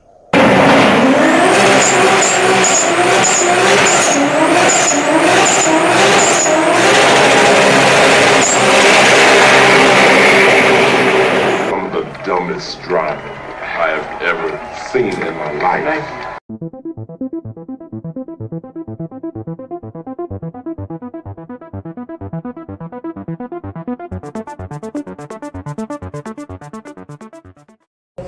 Check out this dude. Birdage in the hurricane. Ian, goodbye, Birdage. Stay safe in the hurricane.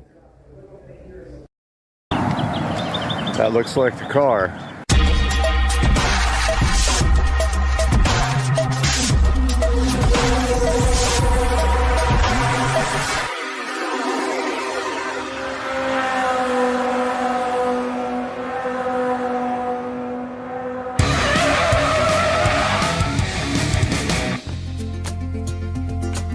It's 4 a.m. as you guys can see, and I'm half asleep, but I'm waking up early today to get my workout in because I am going to look at a car finally, and you guys are going to figure that out today. All right, I'm a little bit more awake this time, and now Rich has come to my rescue and offered to drive me to the train station. And we're at Speedway getting gas, but yeah, we are started on our trip already, and the train is 45 minutes late already, so I don't know what that means for our trip ultimately, We're supposed to leave at 7:26, but the train is not even getting to the station until 45 minutes late, so we'll see what that means for the trip. I have no idea at this point. All right, we are out here at the Amtrak station. But they said that the bus will wait in Tampa. So we are headed to Tampa as soon as the train gets here. Good. Right. Well, I hear the train coming.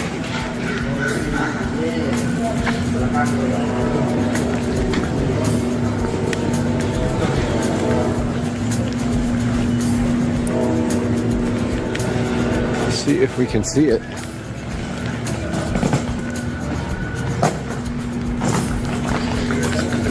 Here's something.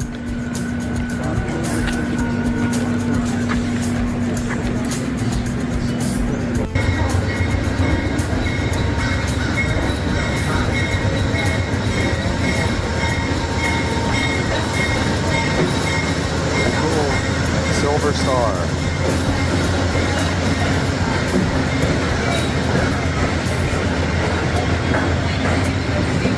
I see people on it. I'm assuming a lot of people are getting off.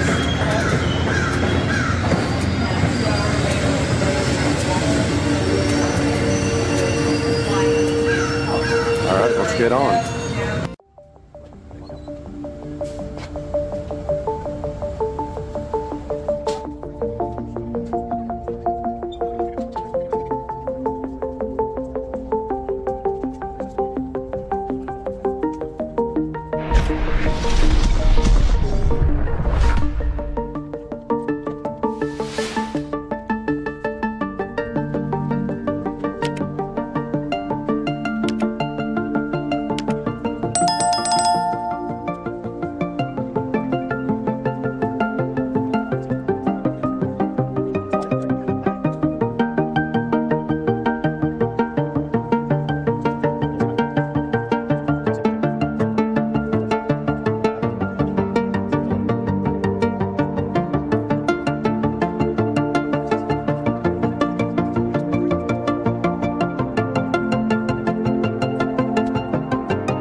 Alright, we're on our way. We got a bunch of wilderness out here. And here comes the conductor to check our ticket. We already had to clean all the junk out from the last person and then check for bed bugs.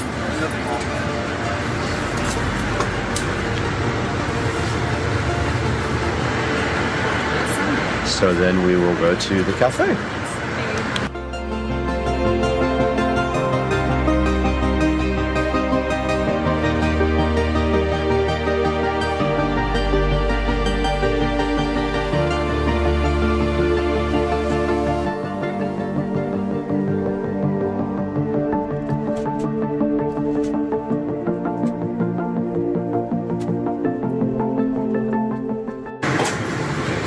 Alright, we are in the dining car now with our breakfast here of Champions with this Tito's. And it's actually glass, pretty cool.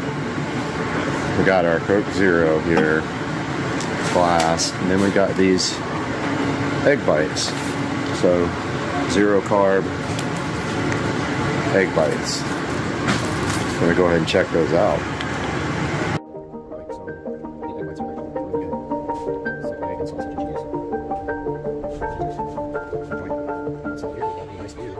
Forest. All right, so I think we're on Phillips. All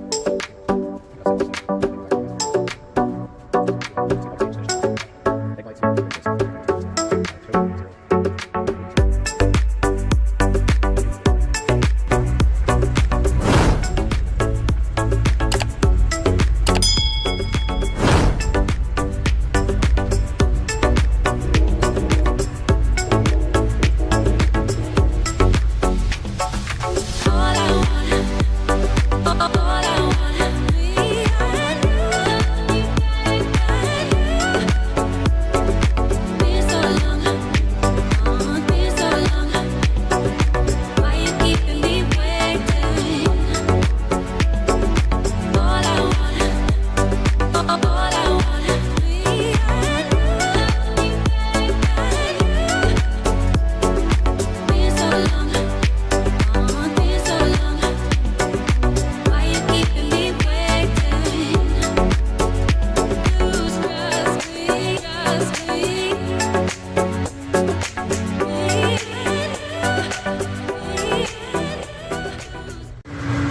We're pulling into Orlando now. There is Orlando Station. About 45 minutes late to an hour late, I think, right now. And there is the train.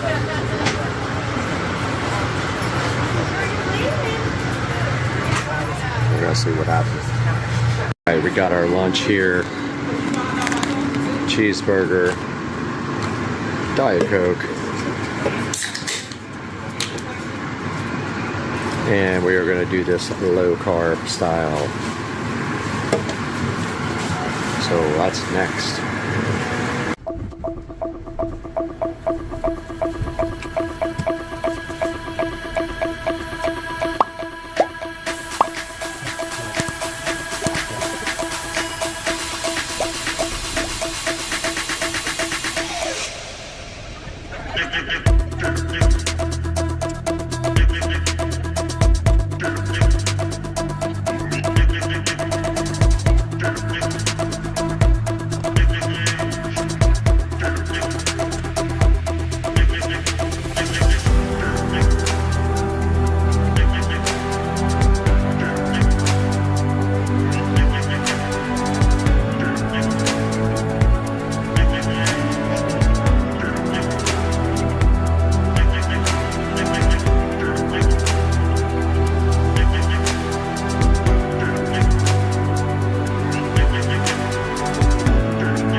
All right, we are almost in Tampa. About 20 minutes till we get to the station. 1:51 p.m. Who knows where we are now? Outskirts of Tampa. All right, we have arrived in Tampa. We are unboarding, deboarding, detraining, untraining. I don't know what we're doing. But I gotta find the bus to Bradenton now. Once I get off this train.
right, we are in Bradenton, waiting for the mystery car to show up. That is not it.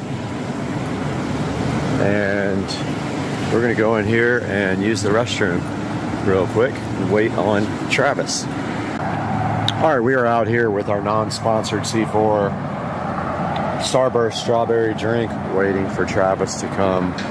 We are at the Bradenton Ellington bus stop, and Travis will be pulling up with our potential new vehicle any moment. I would like to get that coming in if I can, so you guys will know immediately when he pulls up what it is. So we will see him shortly. That's it, I think.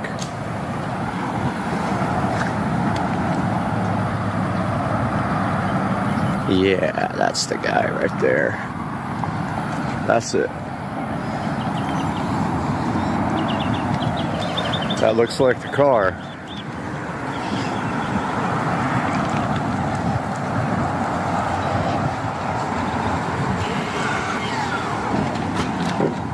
Travis, what's up, man? How you doing? Good, man. Is it alright if I put you on? Yeah, I mean, I don't want to be like broadcasting my name. Yeah, you're good. You can do it. I'll cut that. Yeah, you're good. All right, man. Dude, did you say it was Expel? The film? I think so, yeah. Yeah. I got a buddy that's up by my shop that did it. Okay.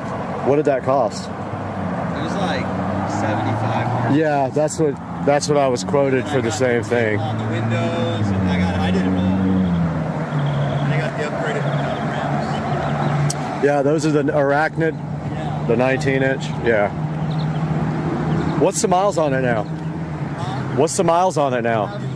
That's driven a little bit. You can check it out if you want. Okay, yeah. Yeah, check it out. Dude, I like the, I mean... Let's go with the mat, doesn't it? Oh, yeah. That's the key to the whole car to me, you know, is the Expel stuff. I mean, that's kind of the reason I'm here, to see if the car excites me or not. Yeah. If it does... It's like the only car I've never wanted to actually sell. Yeah. No, dude, the car is immaculate. I had a Trackhawk before this, the Jeep Trackhawk. And I loved it, and then I sold it and got this. And 707 horsepower Trackhawk? Yeah, I had that before. So you went from using all the fuel to none of the fuel. Uh-huh. So this is the 2021 Plaid. And it has full self-driving option. Yeah. So if we go to software there. Yeah, so there's everything. I don't even use it that much. Yep. So I don't know a lot about that, as far as like that you have to follow certain rules, and they can give you strikes, and they can take it away and all this stuff, even if you pay for it. But I have no idea. I'll be honest. Like, I just use it sometimes on the interstate, double click it, and it keeps me in the lanes. Right, and a lot's autopilot too. Maybe you're just using autopilot. So it's got 18,000. So it's got more, yeah. Yeah. I didn't even look. All right. Okay. Yeah, so there's actually an update available. See, it always does this too. Like, when it goes to warehouse, you plug it in, it'll update itself automatically. So are these the original tires too? No, they're brand new. Okay. You haven't ever had to do brakes or anything, right? No. I was actually just in an Uber, and the guy was like, "That's got my oil change, dude, $100." And I'm like, "You don't ever have to get an oil." And these things, which is like, all 4 tires are brand new? yeah, it should be. Maybe not. No, it's not. Those don't look new. Those do. There's the back. So I put new ones on the back, but that's what it was. Front tour. Yeah, that's what it was. Yeah. So I would have got like tire shine or something. That's no big deal. I think it would meet those people out there. Rent.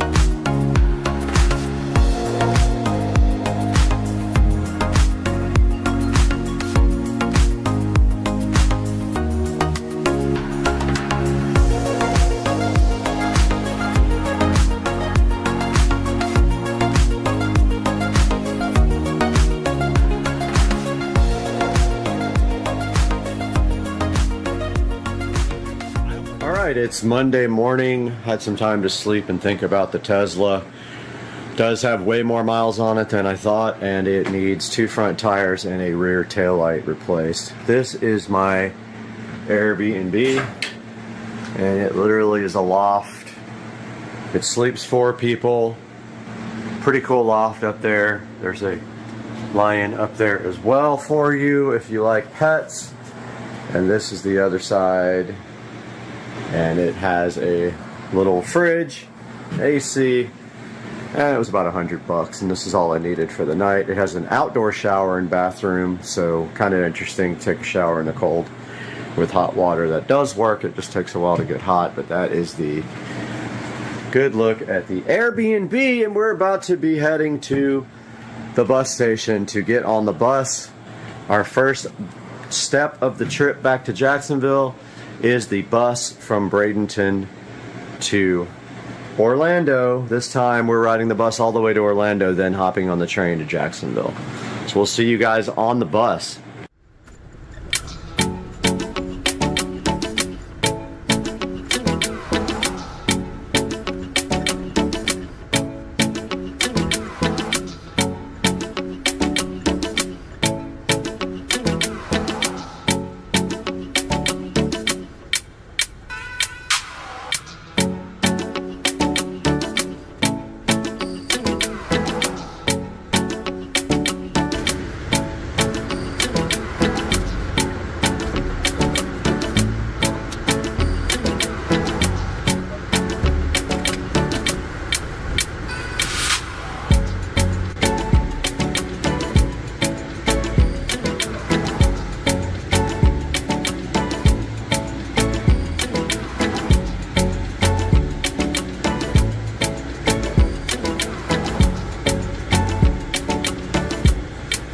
As you guys can see, I made it back to Jacksonville in one piece, although we did have a crazy Karen on the train. Take a look at my other video about that. I'll put a link in the description, but it was kind of annoying and it ruined my trip. But we're back in Jacksonville and we're here to talk about this 2021 Model S Plaid that I went to look at down in Bradenton, Florida. Talk about what I liked about it, talk about what I didn't like about it. So the first thing that I loved about this 2021 Model S Plaid was the PPF film. It has full paint protection film all over the car, and as you can see here, it is a beautiful satin paint protection film, and that is about $7,000 or more worth of paint protection film on the Model S Plaid. Now the second thing I liked about the Model S Plaid that you see here, it had full self-driving. That is a $15,000 option from Tesla, and it can be transferred, or you can subscribe. It's like $200 a month, so the $15,000 option is awesome. This car has the $15,000 self-driving option. Now, what did I not like about this Tesla Plaid? So the first thing I didn't like about it was it had more miles than he actually said it did. He told me it had 9,000 miles back in December. About 2 weeks ago, he told me it had 13,000 miles. It actually has 18,000 miles, and he said his dad's been driving it.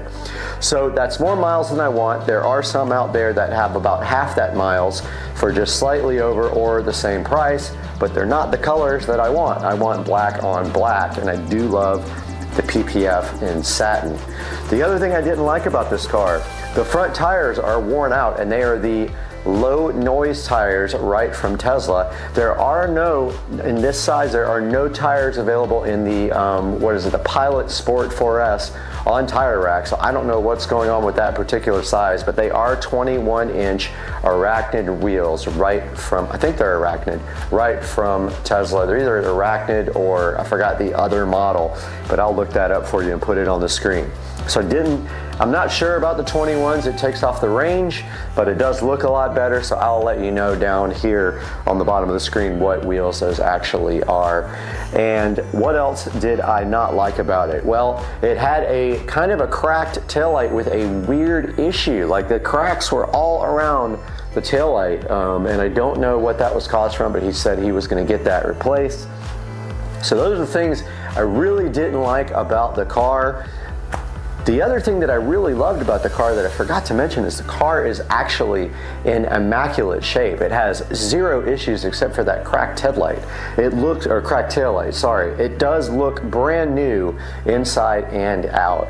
One more thing I don't like about the car though, it has the ash and wood interior trim instead of the carbon fiber, and I'm huge on the carbon fiber. In a car that expensive, I kind of want it to look sporty, and it does look more luxury with the dark black wood ash trim inside the car. So guys, I hope you enjoyed the video. I really want you to put in the comment section what you think about this 2021 Model S Plaid. Let me know if I should buy this. I have the money to buy this now, and he is waiting for an answer. I'll see you guys soon on Supercar Street Racing. I really appreciate you tuning in, and please like and subscribe. Spot where you typically enjoy listening to music. Okay, let's go to the couch for this. And we can go to the YouTube audio library.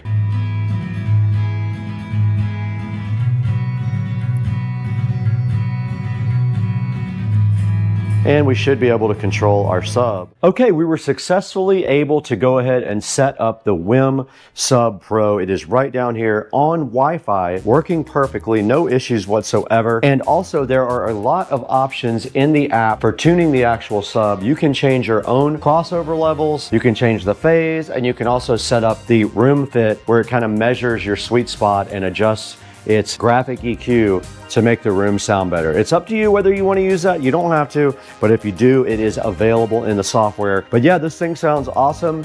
It is going to be a good addition to the SCSR compound and the whole home audio system because it does not have to have wiring. I thought about putting it down here where the PSW10 is, but that does not make sense because then the PSW10 is wired only. This guy can actually sit anywhere. Now the next thing we are going to do is go ahead and set up this WIM Amp Ultra. And I think, not 100% sure where I'm gonna put that yet. I have to think about this.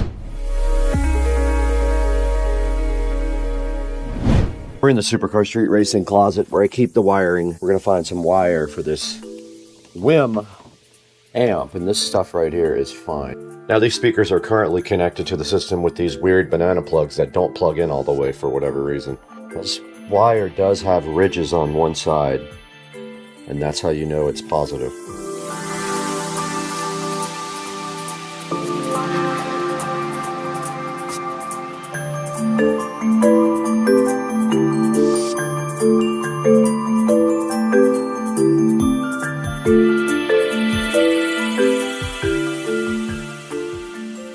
But check these banana plugs out that they give you. Basically, you just put the wire in here, through there, and tighten it up. And then you tighten this wire, and that's it.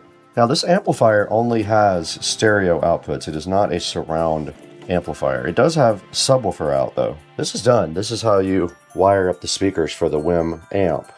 Now, take note on the back of the WIM Ultra, all of your inputs and outputs. You have a Toslink in. We got a USB, a LAN, and an input, a regular stereo RCA input, and then our subwoofer output, which is very cool. And it is coming up. Okay, we're recording on both devices now, and all we have to do is go to the WIM app. So we went into WIM Home. It found it already. That is so cool. It found the WIM Amp Ultra F38A already. And it is going to set up, and it might update the firmware. It is connecting to my Wi-Fi system now. And it automatically updated the time and the date on the front display, which is awesome. It is updating the firmware. Hey everybody, this is Dave, and this is my new Tesla Model 3 2025 in Ultra Red. I think it looks more like candy apple red. I think it's a really good color. The front end has been redesigned, codename Highland, and I think it looks really good. I think it takes a lot from the Tesla Roadster. As we come across the side here, really sleek design here. I got the 18-inch Photon wheels, and on the interior, we got the black interior. Coming across the back here, back seats with the screen in the back here. Coming across the back, let's take a look. A lot of space back there. We got a cubby over here, we have a cubby over here, and we have our storage compartment back there. And I'm keeping my mobile charger right there with the adapter. And last but not least, if we go around the front here, inside the Tesla, we can open up the front just to give you an idea of the size of the front in the front. I don't really intend to use the front that much, maybe for some small items if I'm going on a road trip.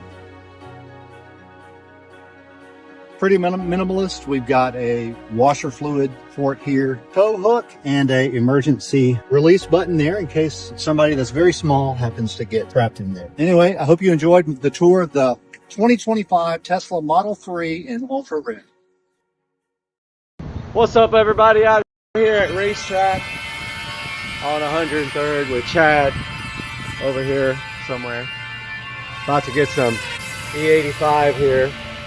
Heading to Tuner's Inc. right now with Chad. Going to fill up with this E85 right here and hope that it has good content. Who knows?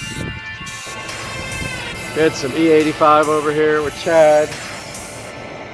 See how many gallons it takes. This cheap too. It took 10 last time and 7 this time. So that's gonna do it.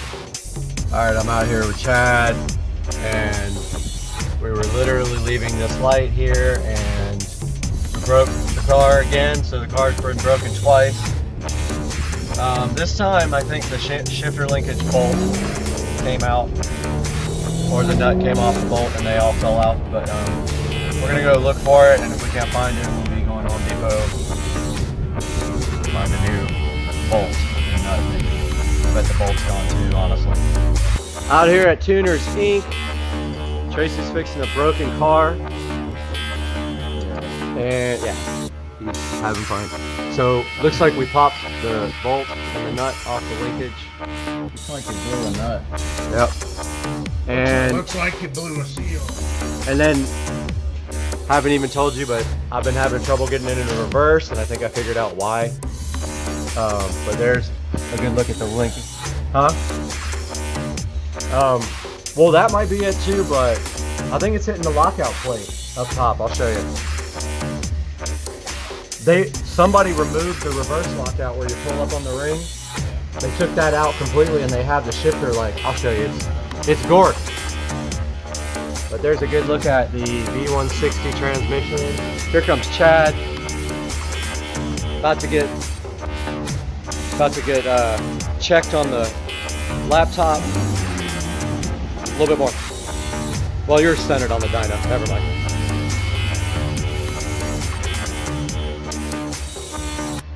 About to get cartooned.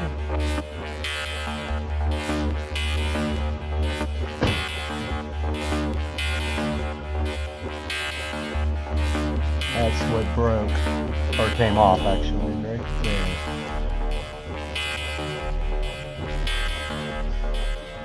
There's a good look at the billet Superstore transmission mount. And while we're under here, a look at the exhaust. Now we can see what exhaust this thing has. This bugs me, look at this. It goes from 3 to 2.5. From here to here. Let me take care of that. 2.5 not gonna. That's not much good. Yeah, it's not. Even 3 is pushing it. Yeah. Well, you can tune that out. No. Well, except for the Acrobat. Usually the Caterpillar is at like 420, 430. This is laptop in here.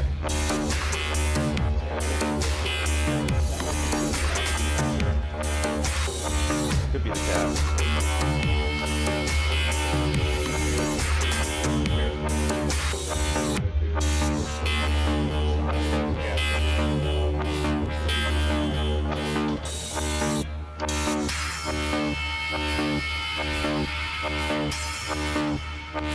Reading the map right now, looks like 2.5 minutes.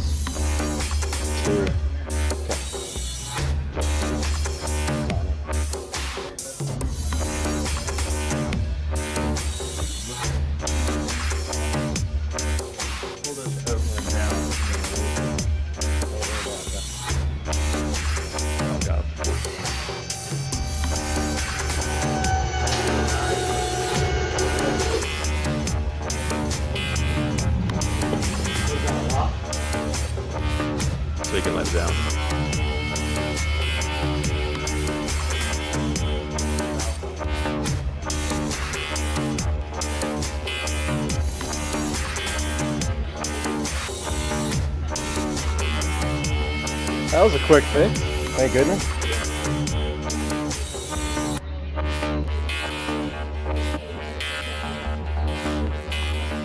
About to dyno tune this guy's car.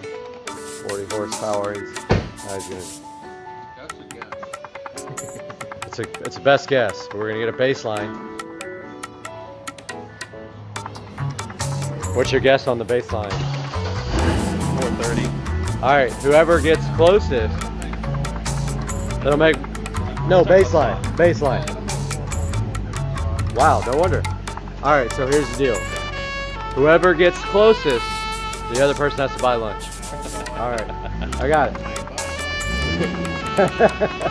All right.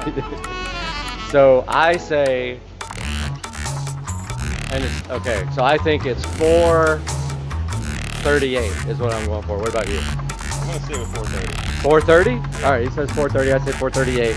Tracy, you don't have to buy lunch, but what do you say? Baseline 445. 445. Final 480. 480. He's gonna make 40 wheel horsepower with no bottle. That's his liquor bottle. All right, we're about to find out. We'll get this thing strapped down.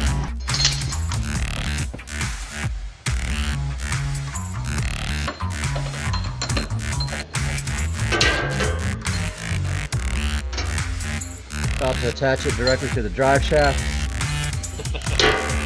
Because that's. Wrapping around the cab shaft a couple times. That's it, and getting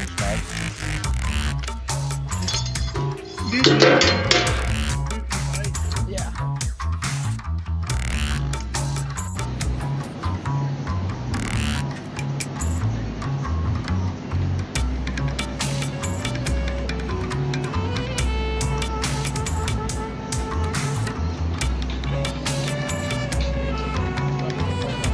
I know. Ice Cube. Well, actually, it's Ice Cube. Yeah, the dude sampled it. Yeah. It's what?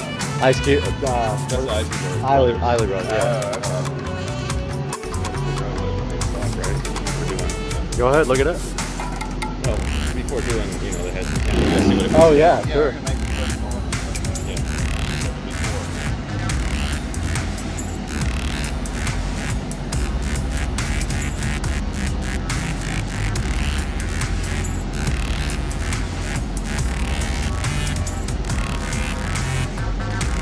About to do a stock pull here.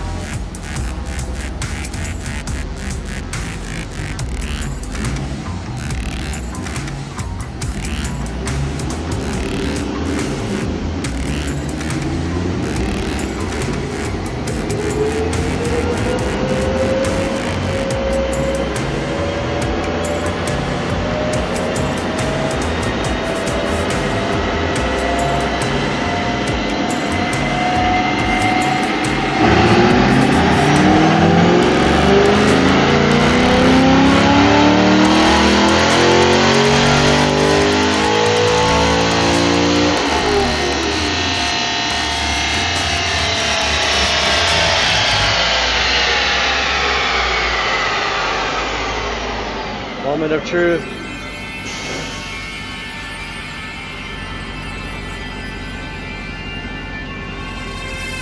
About to find out if you bought lunch or not.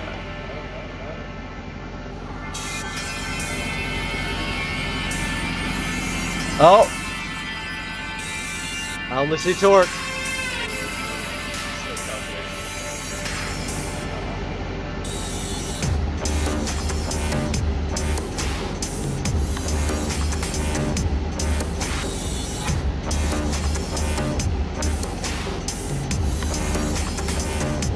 $427.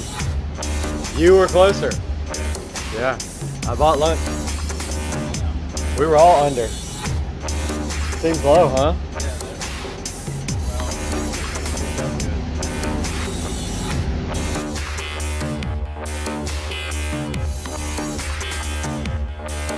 Where are you going, dude? Oh my god. Wow. What's up, buddy?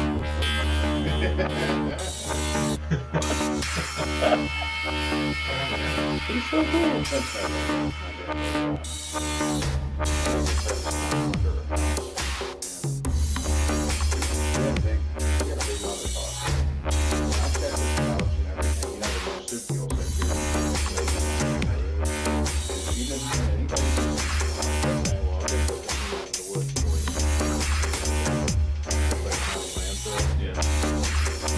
Just made a second run. 40 wheel horsepower with one adjustment. Look at that curve. Whole bunch of adjustments. One set of adjustments, I'm sorry. Yeah. Look at that. All the way from the bottom picked up. Big torque.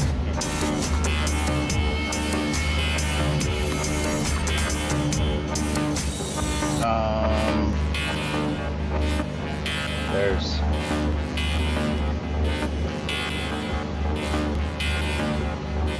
so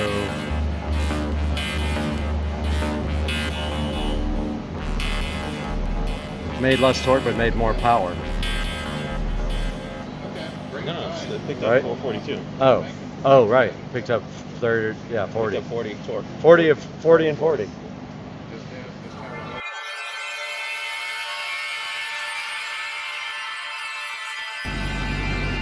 About to make another run here, see if we can get more.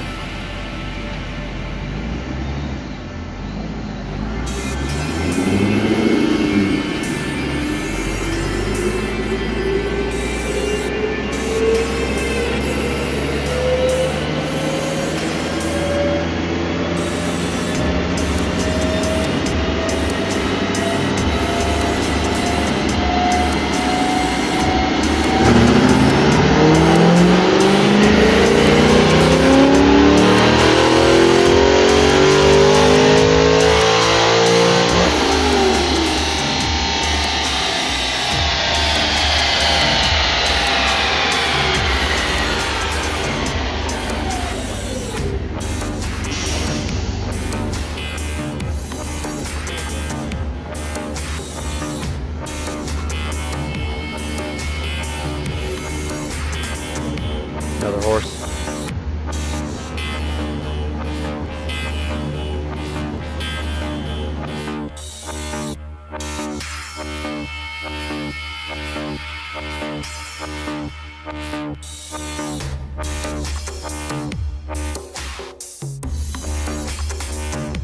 Guys, back in the Supercar Street Racing Garage, you're starting a very ambitious project in here. I have ordered hex lighting for the garage, and part of this project, I want to get this garage cleaned out and painted black.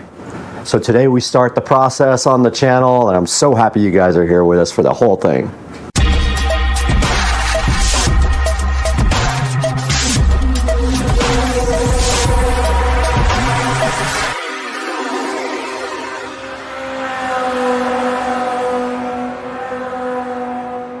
Back once again in the Supercar Street Racing awesome garage, which needs a makeover. And so part of that, the very initial stages of this are hexagon lighting over the Tesla, new RGB smart lighting where these little in-ceiling lights are, and then also we're going to be painting everything that's brown here, and everything that's white on the ceiling will be painted black. This back wall is going to remain the color that it is. So that is what we're doing first today. We got to get everything off these shelves. We're going to paint these shelves also black. The shelves are kind of in bad shape. I might just remove them completely. But yeah, we got to get this out, at least removed or something, and figure out what our next move is. So let's do that now.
So this is interesting. There's some house numbers up here that say 19324. No clue what that's about. It's been here since I moved in the house.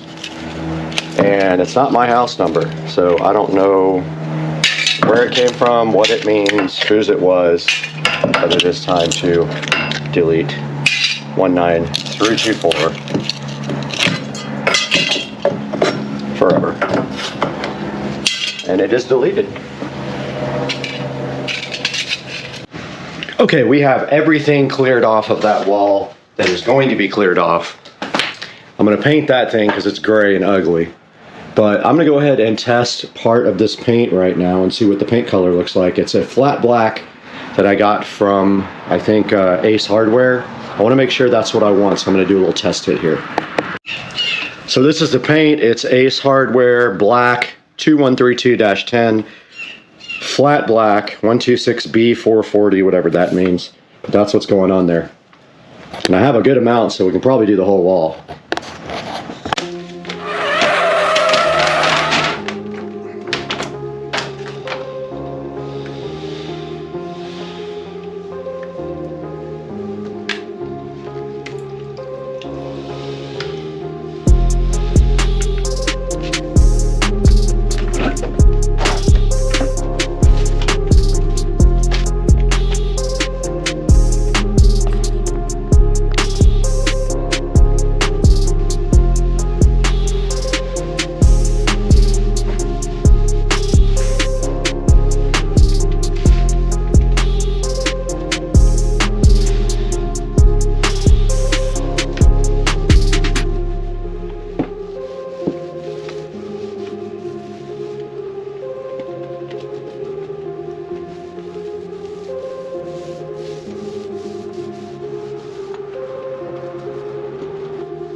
subscribe to my channel.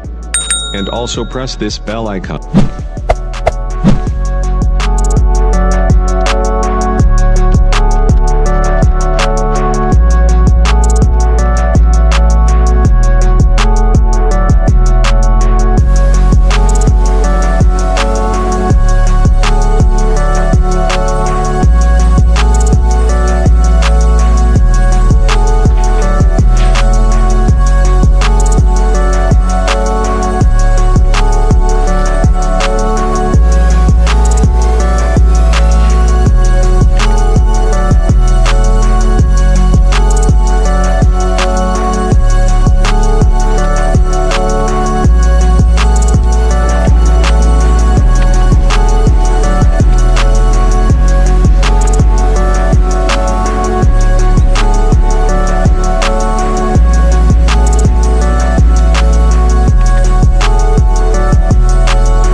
Just a little update, guys. I have one side done completely. I'm about to start on the other side, but I have decided that these wheels and tires have to move to this side of the garage simply because there's no room to walk next to the car. All the stuff is going away. Let's get busy.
Say it's raining a little bit in Florida. Enjoying it out here on the porch. Hey guys, welcome back to Supercar Street Racing, and this is part 5 of me reacting to my 15-year-old racing videos on the Supercar Street Racing channel. I'm so glad you joined me today, and I can't wait to check out the last videos that I have of me racing on Supercar Street Racing.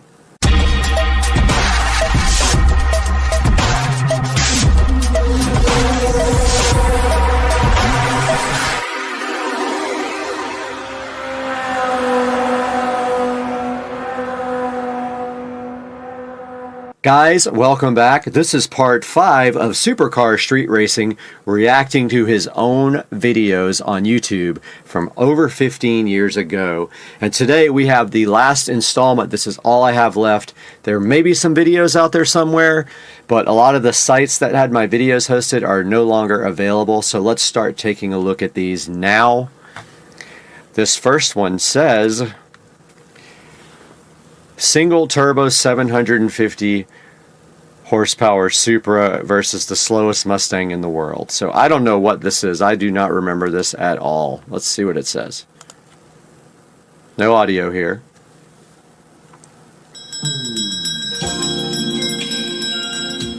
Oh, the music had to be replaced.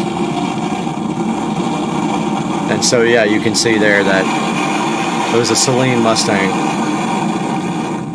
It was a Celine Mustang and it was incredibly slow. I know it's hard to even tell with this old video.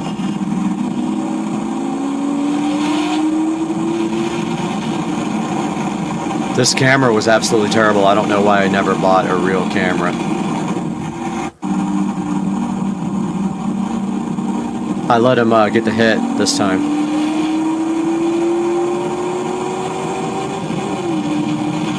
And of course just walked him.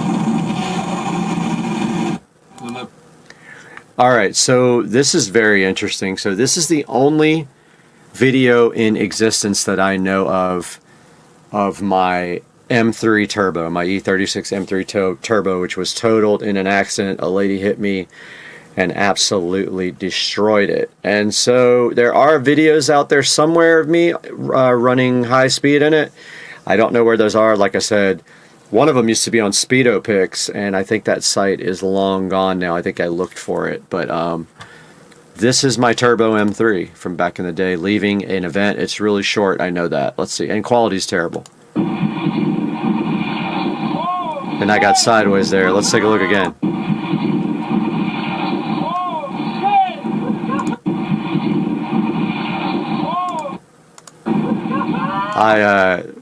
Nice wheels, huh? These are Denon wheels or Dynon or whatever you want to call them. I don't care what you call it, but I think it's Dynon. I don't know. So that was my E36 M3 Turbo from back in the day. This is an old video. Let's go ahead and like it. And this one is from this event called, it was some kind of toy thing where you would go to a car show and you brought a toy to enter. So on the way there, obviously we must have had a little bit of fun, but I don't remember anything about this. Let's see. Okay, so let's pause it right there. So this was actually called Motor for Toys. That's a Ferrari F40, I think, right there. I actually raced one of those on video one time. I don't know what happened to the video, but yeah, 3rd annual Motor for Toys. You bring a toy, 2006, so almost 2007, and you are able to enter, and it was in Agora, Westlake Village, which is north of Los Angeles. So let's see what this is. We decided it was street racing for toys. Okay, so this is my buddy's brother, and he had a fake M3 CSL. So it's not a real M3 CSL. It had M3 CSL parts on it. So it says M3 CSL. It's really not. Let's go back.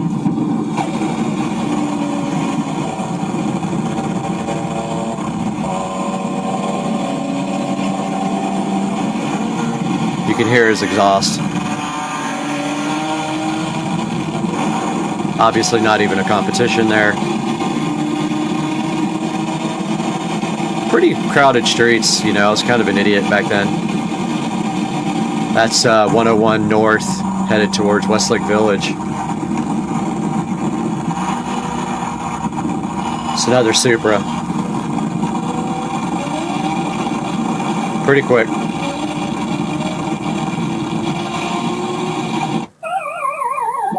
I was worried about my face being shown for whatever reason.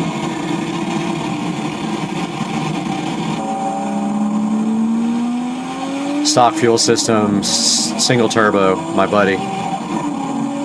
And he beat me. Because the car had no traction, so he beat me. This car was quick.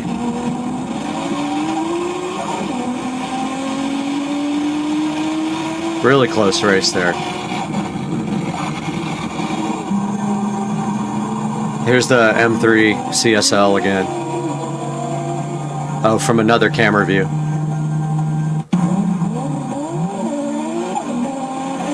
Me with no traction.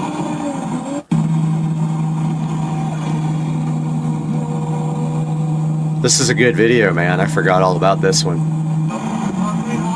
And here's a view from the other car looking at me. And then I just waved goodbye like an idiot. As I spun.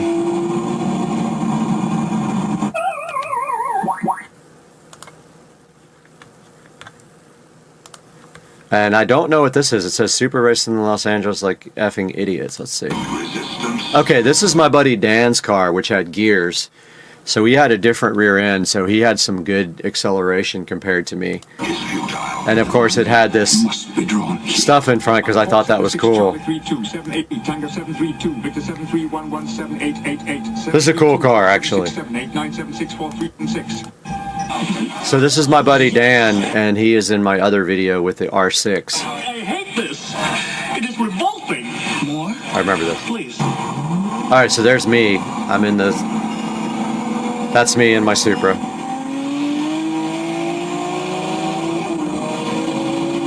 Great race. I had no problems beating him at that time. I think he was on stock fuel, maybe. But I had, you know, aftermarket ECU, fuel system, single turbo, all that.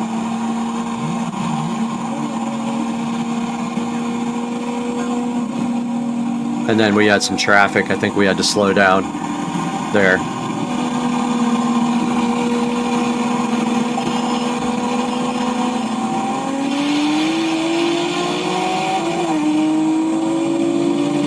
Great video. Probably one of my better shot ones, which shows a lot. Judging by the pollution content of the atmosphere, I believe we have arrived at the latter half of the 20th century. Yeah, so that was pretty cool. This one is insane. So I was actually supposed to race a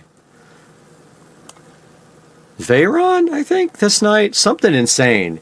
And the guy didn't show up. I remember this.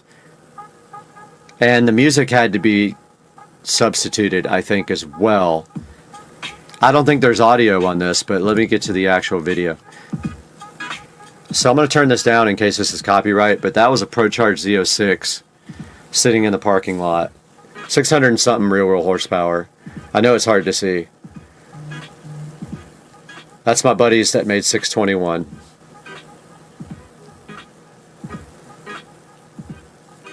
Supra. Hot girl. I don't know. Pretty childish, but she was hot though. So there's a Venom Viper pulling up that wanted to run me, which was absolutely ridiculous as far as his ability to actually race was. I remember I got so mad at this guy because he would never go on the honks, and he would be like, oh, I tried to go, I missed shift. I mean, there were so many excuses. It was a sick car, but like the guy just kept on messing around, and I could tell he wasn't trying to race at all. That was a dog in a black Supra, I think. I don't know. So this is my buddy Dan against the ProCharge Z06.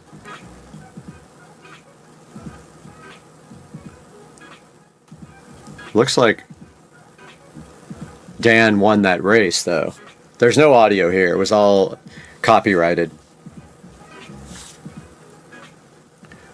Maybe it still is. I'm going to turn that down. So here we go. Here's a race between the Vet and my buddy's Supra. And I think that I tried to stick with them. Yeah, Dan beat him on that one. They didn't go very far. They hit traffic, it looks like.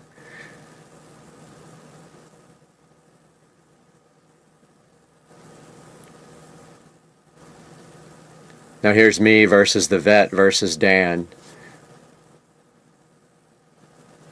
And I spun most of the time. It looks like Dan... Oh, okay. I think they let off right there. Oh, okay. No, they didn't. I actually kept the race going and won. Yeah, this dude was like...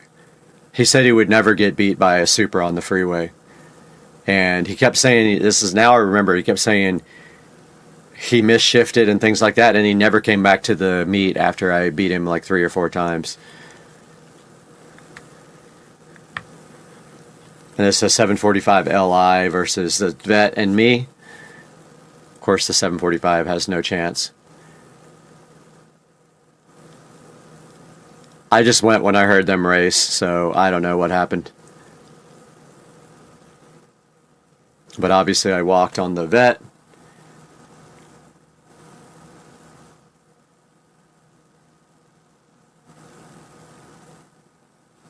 Pretty interesting video back in the day.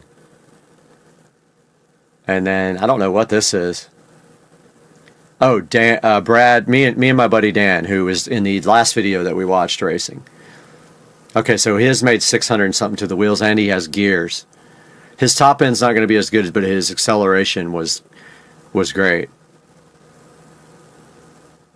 But I did pull on him right here. I was up in the 800s, I think. So this looks like we ran again. I wish there was audio on this, but there just isn't.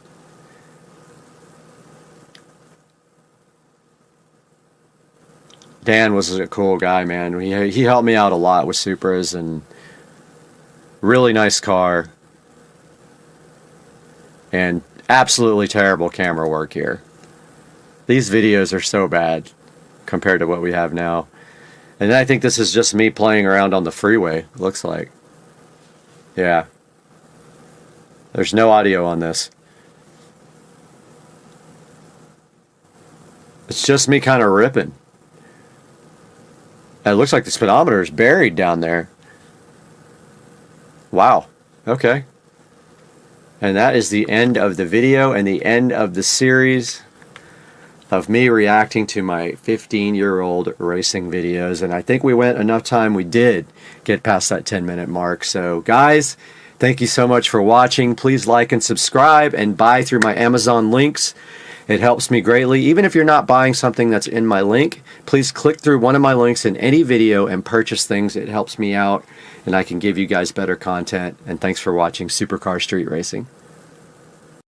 Where are we right now? Hidden Hills. All right, we're at Hidden Hills, and we are enjoying martinis, and they are fantastic.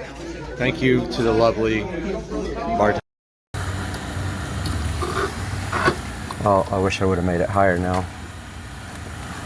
It's right on top of the spigot.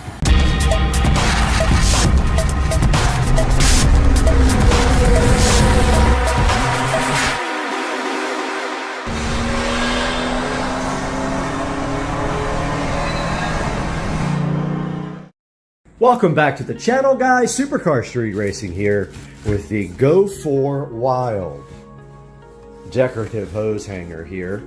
And so this is going to go on both sides of my house. We have a hose outlet on both sides. I already got the hoses for it. They are the expandable hoses like I have been buying, and I enjoy those hoses, so I bought 2 more. So these are going to go on either side, and as you can see here, we have the decorative part of this, and I kind of like this star. I have 2 of these. There's another one in the box right there, and this is actually for the home theater, so that's a separate thing. But yeah, so this is the guy right here. Comes with 2 pieces.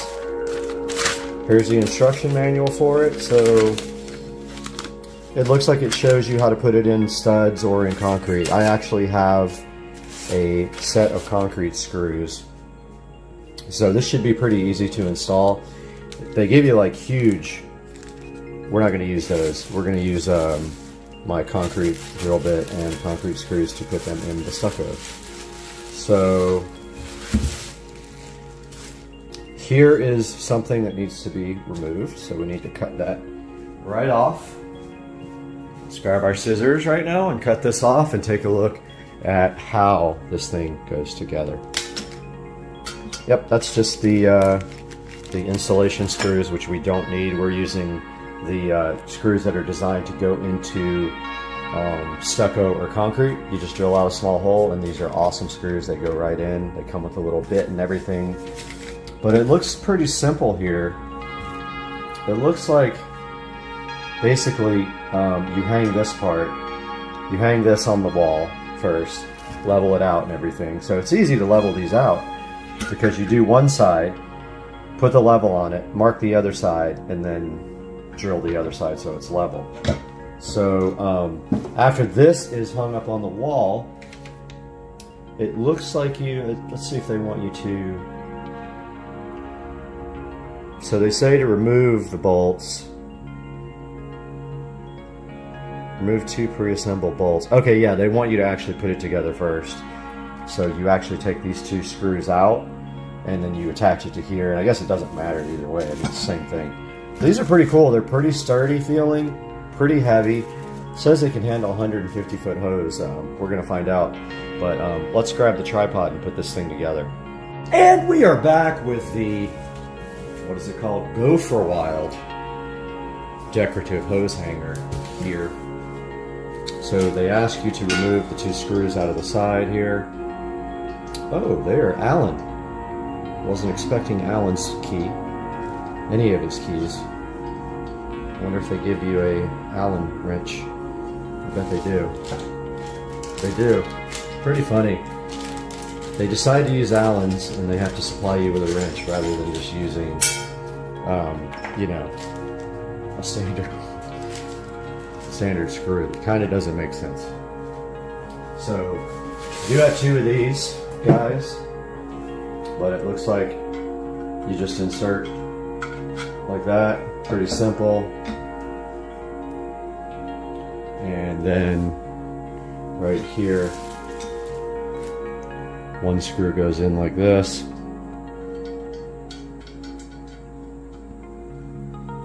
Really don't know how high to put these things on the wall. That's pretty much it. That side's in. They just come in 2 pieces, I bet, for shipping. And here is the second one of Allen's key.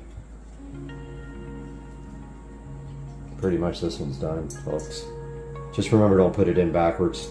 Star's got to face forward when you're... So there it is, all assembled. Let's grab the other guy. Number 2 out of the box. There we have numero dos. Man, they give you some beefy screws. I guess thinking that the hoses are heavy, they give you pretty beefy screws, but you're going into concrete, so. Here's number 2.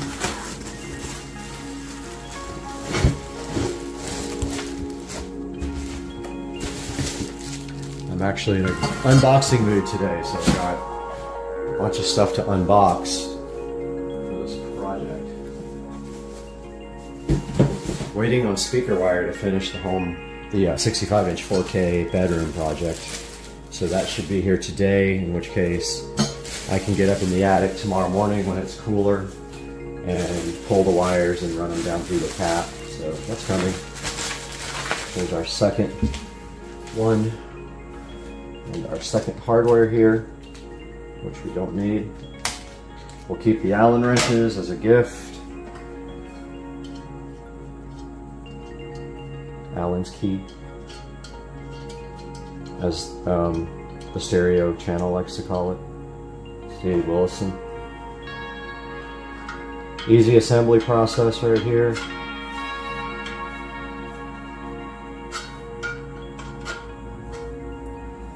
And yet I'm fumbling with it. Then we take the Allen's key here. That one feels a little bit stripped, but it went right in. And number 2.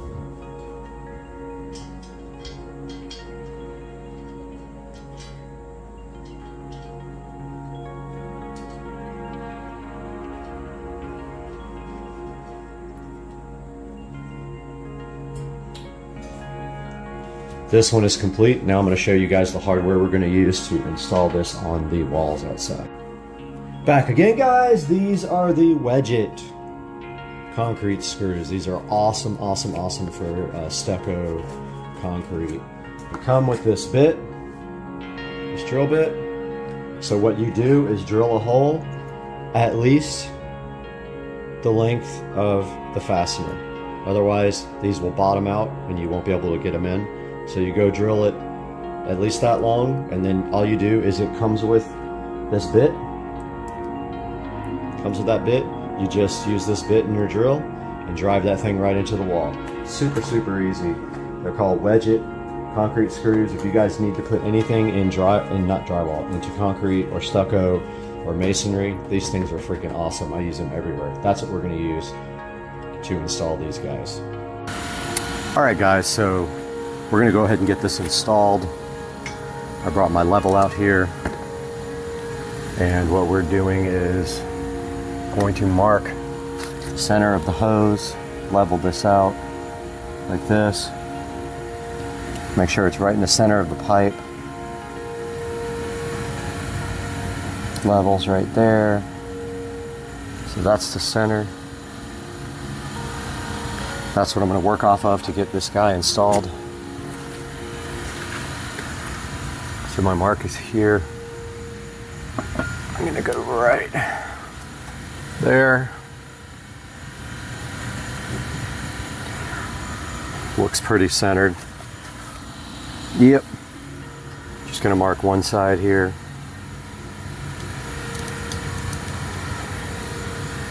That's where our first bit is going to go, our first screw.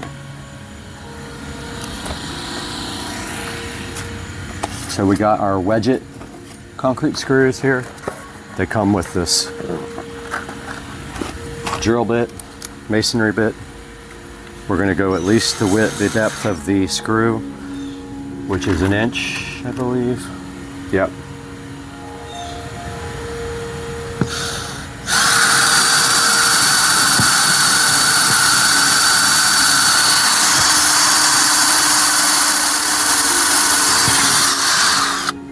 Okay, perfect. Now it came also with a hex driver that fits it. Put that on our drill.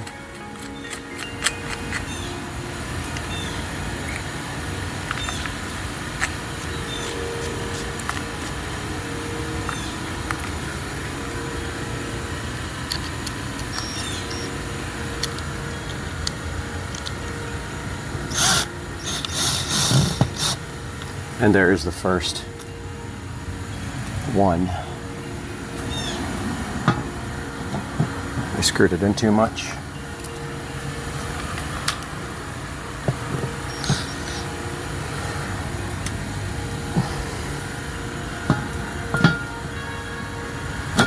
Just like that. Now we got to get it level and mark the other one.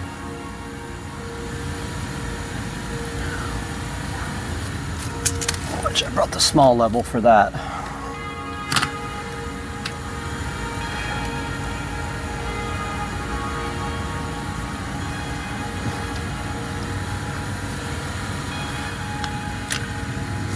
Right there.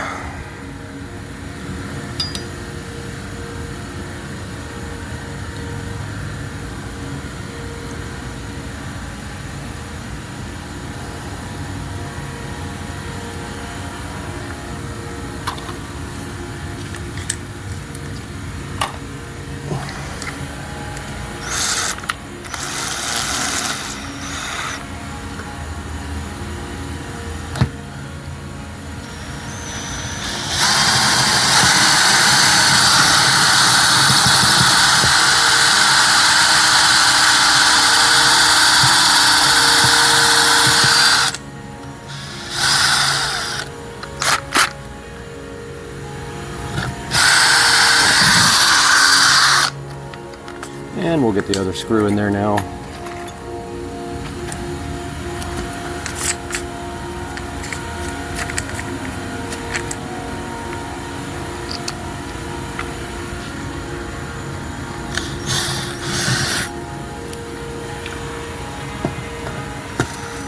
There There we go. Good to go. Now we'll get out our brand new hose.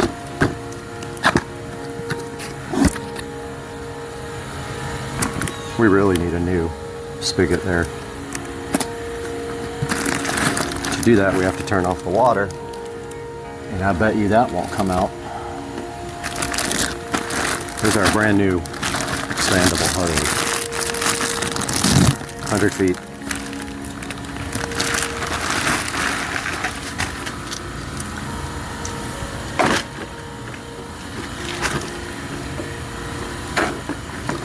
Let's go ahead and hook that up.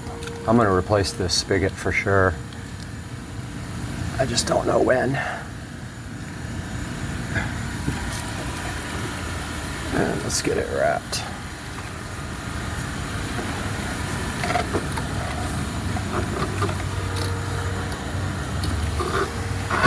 Oh, I wish I would have made it higher now. It's right on top of the spigot. I put this too low. I'm gonna leave it, but see how it's touching the spigot almost? That needs to be higher on the other side of the house. I'll end up moving this one eventually. Okay, so there's that. And here's the free sprayer that it comes with.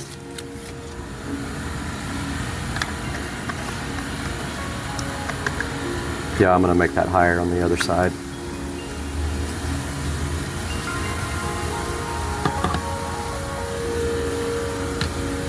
Almost wish I had a little hook.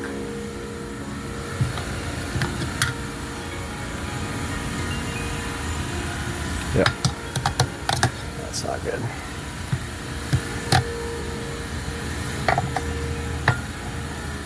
Perfect. And that's it, guys. It is installed. It should actually be up right around here. On the other side, I'm going to get it another 6 inches or so. Looks good though. Came out really nice. What do you guys think? Looks awesome to me. All right, over here on the other side, working on the other one, where I won't make that mistake twice.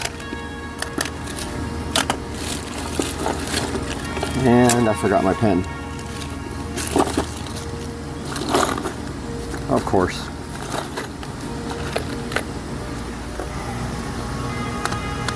Center of this is right here. Right there. Center again here.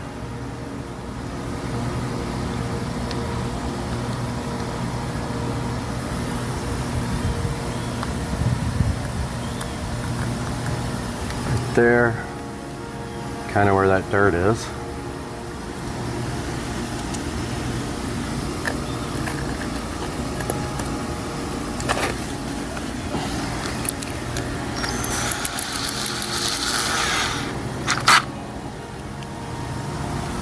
That puts our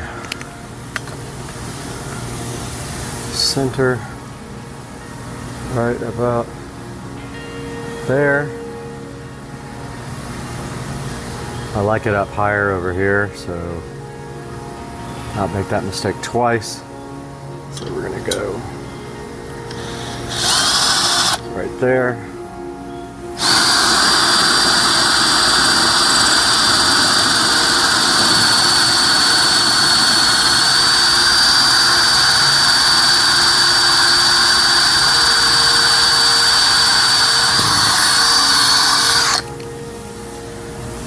Just like that.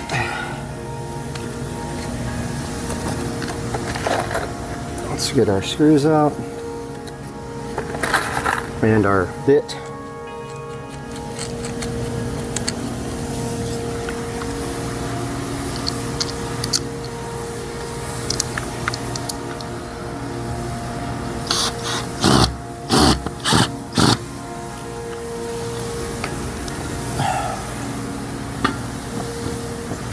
Perfect.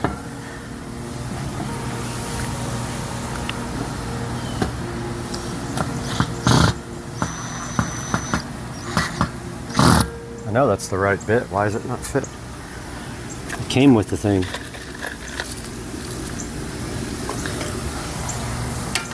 Get it leveled.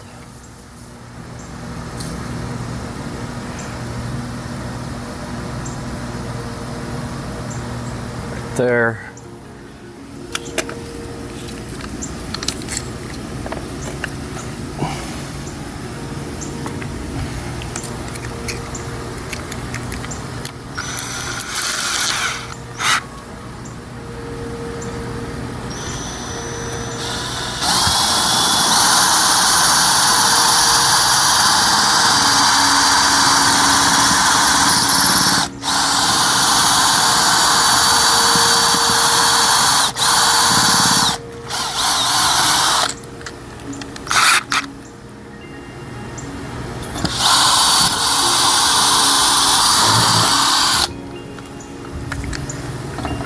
Oh, we marked it up a little bit. That sucks. Probably touch it up with something. Got a little bit of the drill on it.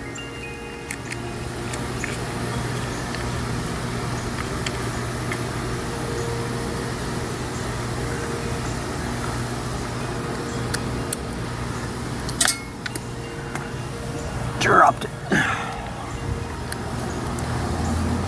All right, driving the concrete screw in now.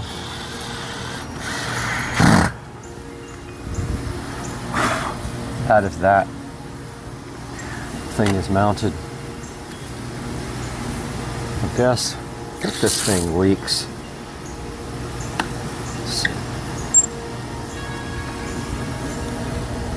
Yep. Yeah, this thing's leaking like crazy. I'm taking this thing off.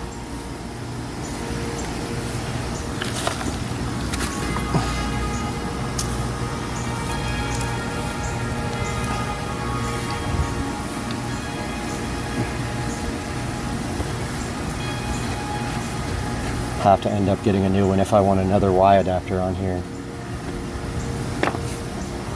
This actually is already wired over to the spigot over in the garden, so yeah, all right.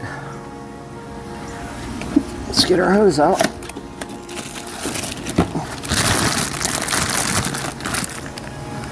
They give you an extra washer and a nice sprayer nozzle.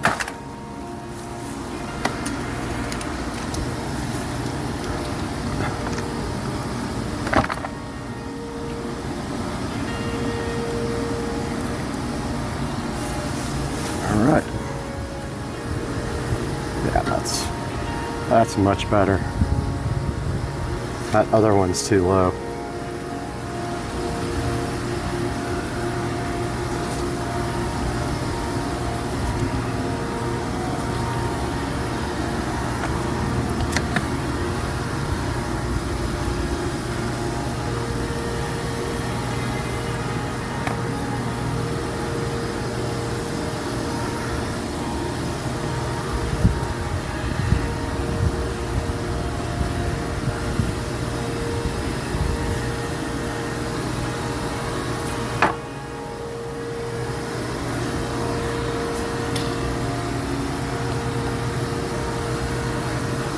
Looks pretty good. Let's get our sprayer nozzle. These all come with a free nozzle, which isn't actually free, you're paying for it, but they all come with one.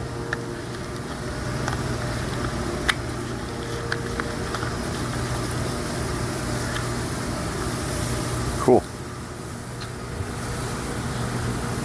Awesome. Looks so good. I like it better up higher. Very nice, guys. Hope you enjoyed the video. There'll be links in the description. Please like and subscribe for me. Have a good day.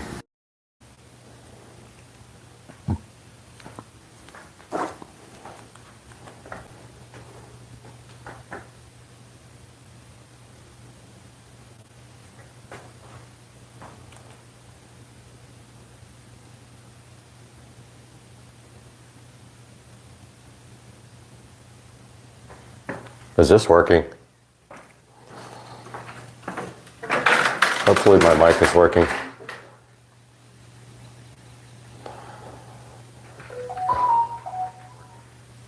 It is. Okay, cool.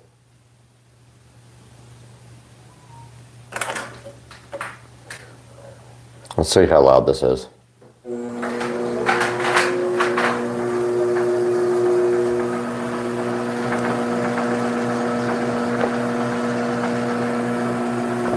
All right, got my energy drink here.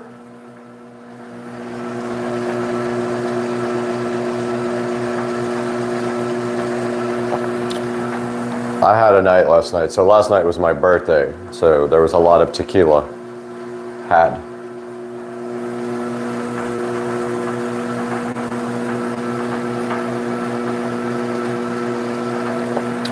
Trying to wake up.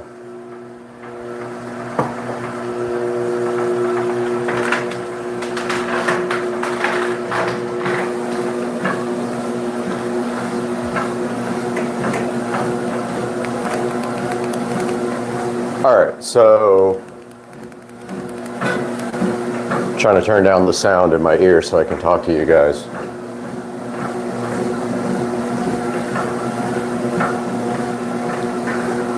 Okay, so I wanted to get on this treadmill and talk.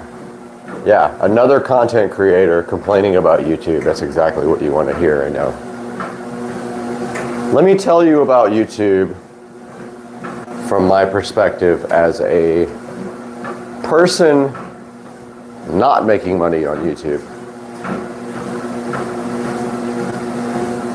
Now, why do I say I'm not making money on YouTube? Because I am losing money on YouTube. Yes, it's 5:30 in the morning Eastern time and I am ranting about YouTube. You could probably do a search on YouTube and find 1,000 of these videos, and this video won't get viewed. I'll get maybe 10 views if I'm lucky. And that's fine. It's not about the views, it's about me telling you guys, getting the message out there about why it is not, I don't even know how to put it. It's not feasible for you to create videos on YouTube. Doesn't make sense for you to even try. So, I would consider myself a, I don't know, medium, not a hardcore content creator. I'm a medium. I don't live off of YouTube. I don't make money off of YouTube per se. And I don't count on YouTube as my primary source of income. It's not even, if I get a couple $100s a month, it's a good month. How many videos do I make? A lot. 20 videos a month, if maybe more. It varies. And there's a reason behind that we're going to talk about today.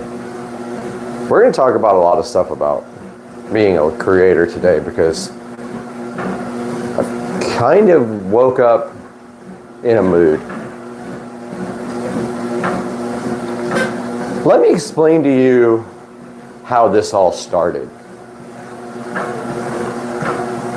So, back in 2005-ish, I think, was around the time. I'm trying to remember when I started creating my first videos. It had to be 2005.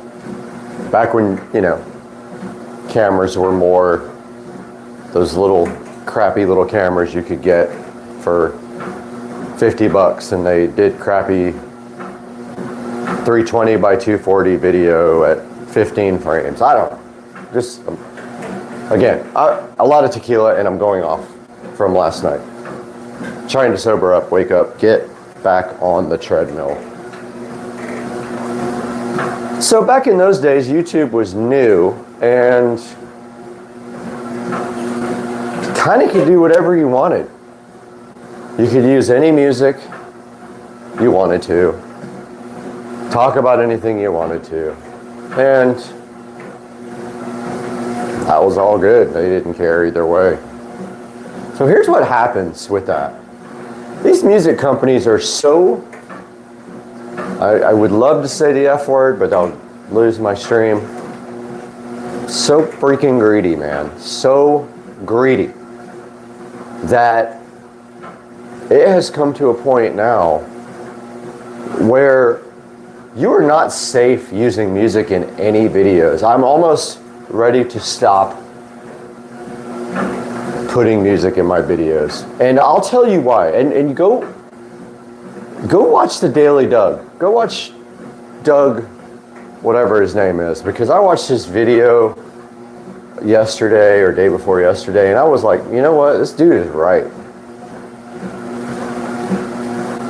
And you might be in the music industry. I honestly don't care one way or the other. I'm not taking food out of anyone's mouth. That's the thing. Okay, so there are content creators out there that make millions on YouTube, hundreds of thousands on YouTube. Not me, okay? What do I make on YouTube? $100 a month. I make another 100 on Amazon revenue. And my videos don't get many hits. I have videos that do get a lot of hits, but most of them don't. I would love it if they did, but they just don't. So I'm building the channel. It's what you have to do. And to build your channel, you need good quality content, and you need your videos to be edited correctly. And generally that means music, right? Well, okay. That would be awesome, except for one thing. I have videos that I made over a year ago that I'm getting daily now. Copyright. It's absolutely ridiculous. Yeah, I got a text. That's what you guys heard. No, so literally. Okay, so here's how it works. Copyrighted music is automatically entered into YouTube's content system or whatever. And these people are doing it a year after I made a video. I wake up this morning with a copyright complaint. Your video can't be monetized because somebody decided after a year their music is now copyrighted. I don't use copyright music on my video. I did that in the beginning by accident, and I'll tell you why. There is a channel called No Copyright Music, and absolutely every song that I use, it's a YouTube channel. It says no copyright. Every song that I use has been entered into YouTube as copyrighted. So I get up this morning and I have a copyright complaint on one of my most popular videos about the Echo Show. Oh, you can't monetize your video now. A year after I made it, I don't know, 6 months after I made it, this is one of my main videos that I make anything on. And it's not a lot of money, but good Lord, like, can I just make something for the hours that I put into this channel? And I get up this morning and I've got this copyright complaint. I wish I could show you, but obviously you guys are on the phone. And the copyright complaint says, oh, there was copyright found in your video. What do you want to do about it? You can't monetize. So here's what YouTube does, all right? And I'm getting a little bit frustrated right now and a little bit PO'd. You have 3 choices here, okay? Well, you got 4 choices. You can delete your video, which is probably what they would have you do, because YouTube literally doesn't care about creators. There's this thing called, there's a video editor tool that's available in Studio, which is the worst app ever, but that's YouTube's creator app. They don't care about that either. So it's the worst app ever. You can't do most of the stuff on it on your phone. You have to go to the actual computer.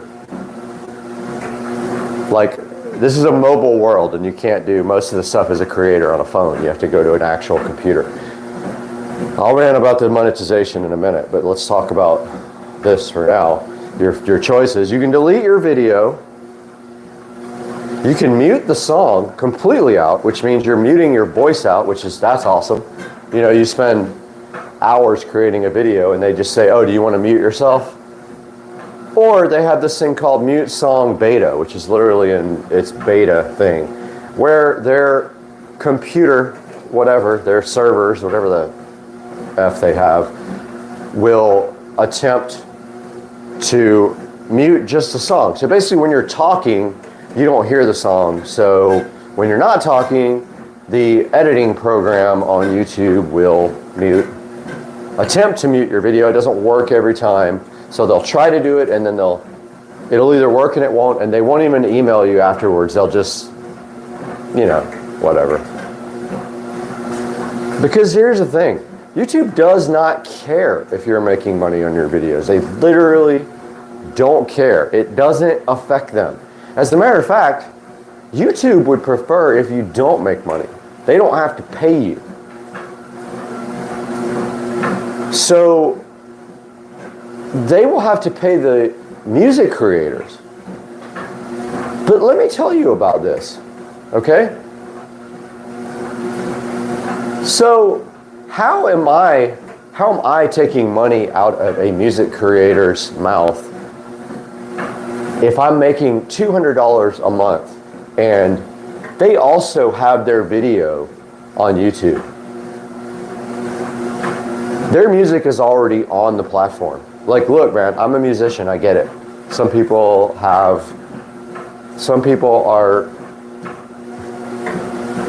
living off of their musical career. I don't dispute that. I play music. Get it. I get it. You're a musician. You make money off of it. Things have changed, okay? This is a digital world. The record labels are the ones who are doing this.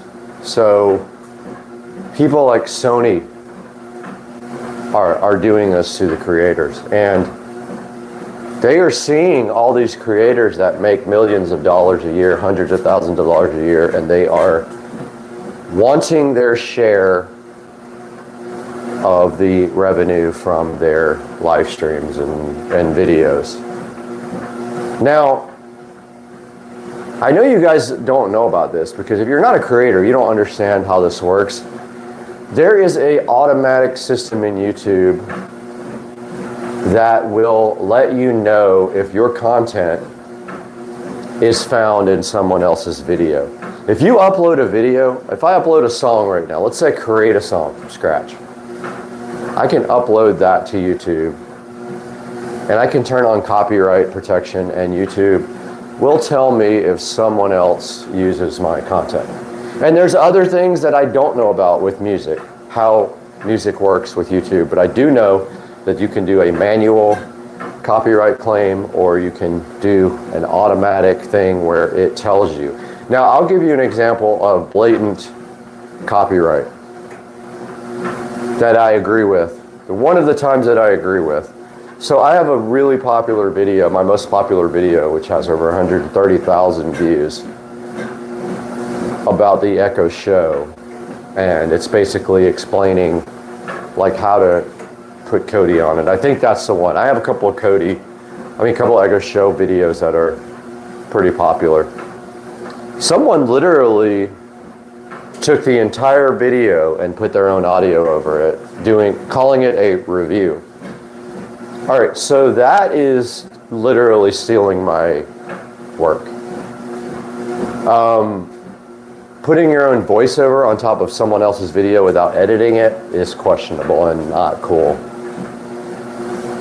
Using music while you talk over it, not the same thing. It's fair use. I'm not playing the song from start to back and making money off of it.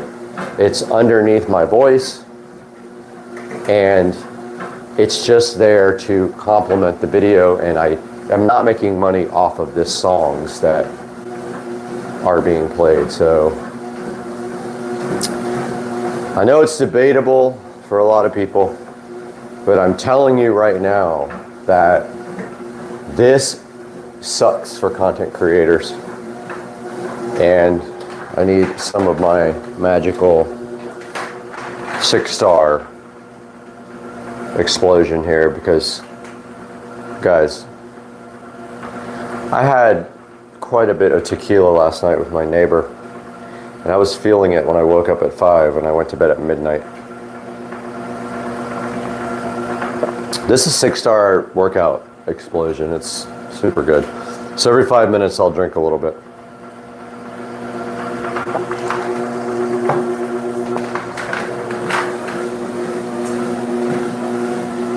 Back on the treadmill. More talk.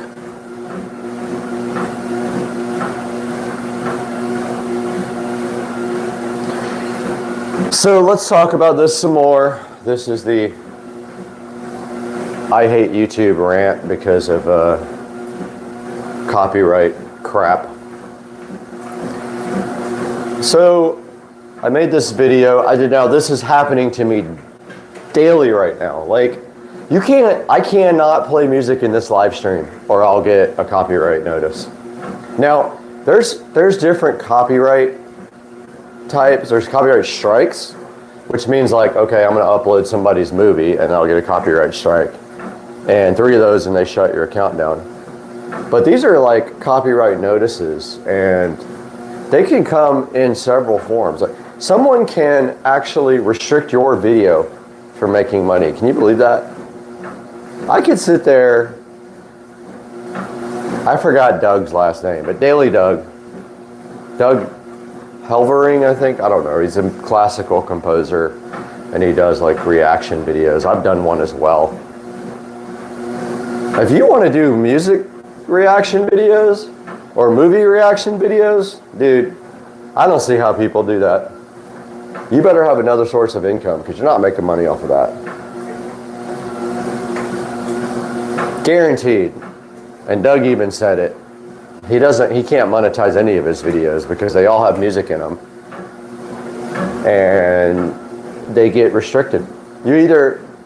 Sometimes like it'll say, I wish I had a screenshot to show you guys, but sometimes it'll say that your revenue is being shared with the content creator, and other times it'll just flat out say you can't monetize this video. And what's happening there is all the money that you put into, all the money you were going to make is going to the person who made the song. Now the person who made the song didn't make the video, they made the song, and they get all of the money from your video, all of it. Tell me how that's fair to Brad or Doug, or let's not talk about the $1 million guys because they're going to make money regardless, but it literally blows my mind that it has come to waking up every day, every single day, multiple times a day, to an email that says a copyright claim has been filed on your video. It is the most irritating thing in the world. You can't contact, I haven't tried even fighting them because I literally mute out the entire song. Yeah, it mutes my voice too, but you know what? I'm not giving somebody else my money for work that I did. To give you an example of what it takes to create a video, honestly, you can put as little or as much as you want into a video, but obviously some of them take quite a bit of time. I can spend hours shooting a video, hours editing a video, and then an hour uploading a video. And I have done that lately to a lot of videos. You can spend 20 minutes on a video. You can go live like this, not spend any time but the actual live time. or you can go live and put production elements in it if you want to.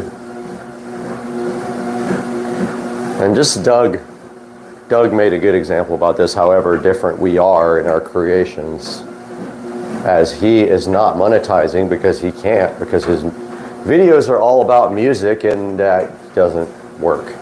YouTube will not let you do that. But he put it this way. This dude spent about, I don't know, I think he said hours, and sure it's 4 or 5 hours on the video that a bunch of other people had already reacted to. Uploads his video and it was completely blocked. Not just a copyright claim, blocked. Like, could not upload it. Period. Not even without monetization. They can block if they want to. 6-star. Good stuff. It's the only thing that keeps me going right now. Tequila Sunrise. Coming up soon, guys.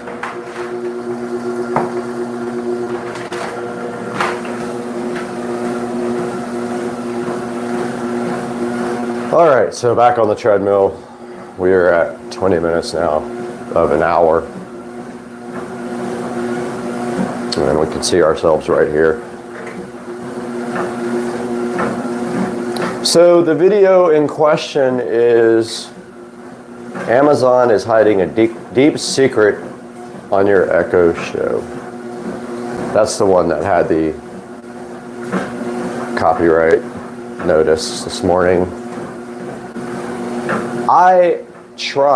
Okay, so let's talk about where you can get music safely as I fall off the treadmill. So YouTube has this thing called audio library. Now it's completely different. It's called creator music, which I hate. And if you are monetized, which means you have over 1,000 subscribers and 4,000 watch hours, you will have creator music beta, and I accidentally selected it on my channel and I regret it because they have moved to this new licensing model now, and it's stupid as all heck. I want to say so many curse words right now, but I can't, because obviously there's too many rules on YouTube. Dude, if YouTube was my main source of income, it would be one thing, but like literally it does not matter, except that it's giving me stress about putting all this time into videos that are not going to make anything for me. But that's okay. I'm gonna write everything off. I'm gonna write it as a tax write-off, so whatever. I don't know why I even care, but I woke up this morning. I hung out with my neighbor last night, and we did a lot of vodka and tequila shots and watched a movie. But she's a squirrel, so she can't pay attention very long, so she's all over the place. But tried to watch Triangle of Sadness and well, I forgot the other one. Some horror movie. I'm ranting, right? I'm squirreling myself right now because I'm off on a tangent. All right, so where was I? This is helping me get through this workout because I'm definitely feeling the effects of the birthday celebration where I cheated on food. I had a cheat day last night. I had a burger and fries and some potato skins, which is very rare for me. Once a week, maybe I will allow myself to cheat. So, working this off here, talking to you guys, trying to get through this painful workout with the tequila running through my veins at this point, sweating it out of my body. All right, let's talk about the music library. I mean, there is a creator music beta thing that's stupid, and there is the audio library, which is the way that I would make my music for my videos. Audio library in YouTube has several hundred, if not thousand songs available that you can download and use in your videos for free. And supposedly you are protected from copyright infringement. Now here's the problem with that, is that I use music from the stupid no copyright channel on YouTube. It says vlog and no copyright music. Sure enough, every single song on there has been copyright noticed on me from over a year ago. I will never use that stuff again. There are other sites on the internet that have royalty-free, is what it's called, royalty-free, copyright-free music. Royalties meaning when you use somebody's music, you have to pay them royalties because you're using their music. Now, let's talk about like professionals. All right, let's say you're a company and you want to use somebody's music on your commercials or whatever. You have to pay them for that. Now, there's a difference there. There's quite a big difference there. I am not a company making millions of dollars a year from a product. I'm not using U2 to sell Apple products, as lame as that is. And that is literally what Apple does. They pay U2 to make music for them.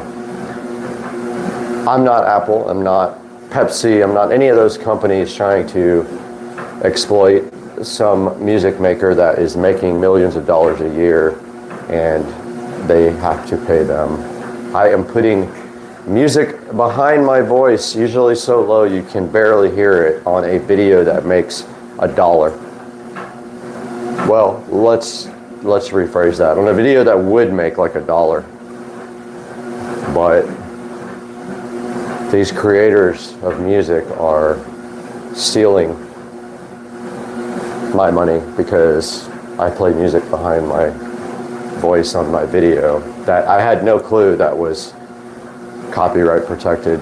And now I can ruin my video, keep my editing project forever and re-edit it, delete the video, or try to mute the audio out of the video, or mute everything when the music plays on my video to remedy this.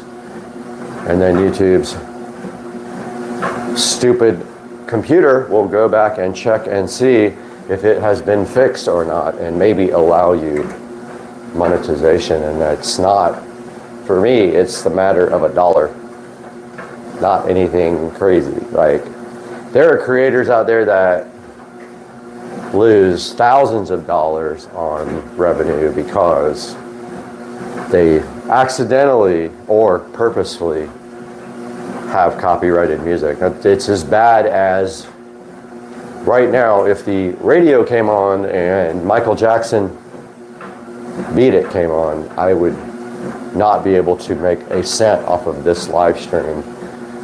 That will make a couple of cents at the most. Maybe one will go viral and I'll make a few $100s off of it, who knows. But this one, don't know. Don't know if anybody will watch it. It's not about how many people watch it. I wish more people knew and would watch this, but it's about me as a creator getting my voice out and working through this tequila hangover with you guys on this treadmill right here. It's just us bonding. You know, however that bond is going to happen, I'm fine with that. I just want to rant about this for a little bit. And it's a frustrating thing. We're at 29 minutes. And I'm not even joking with you guys when I say that this week I've probably had 20 emails from YouTube. And a lot of them are the studio build. So when I was building the studio, I mean, I was listening to music, so obviously I was working and I wanted to have music up. Well, you can't do that. I have one build video, live video, that is probably 2 or 3 hours, maybe more. I think it's like 5 hours long. There's like 18 copyright complaints in it. I've been trying to clear those out for a month. I go in, I go to the studio, I go to YouTube Studio, and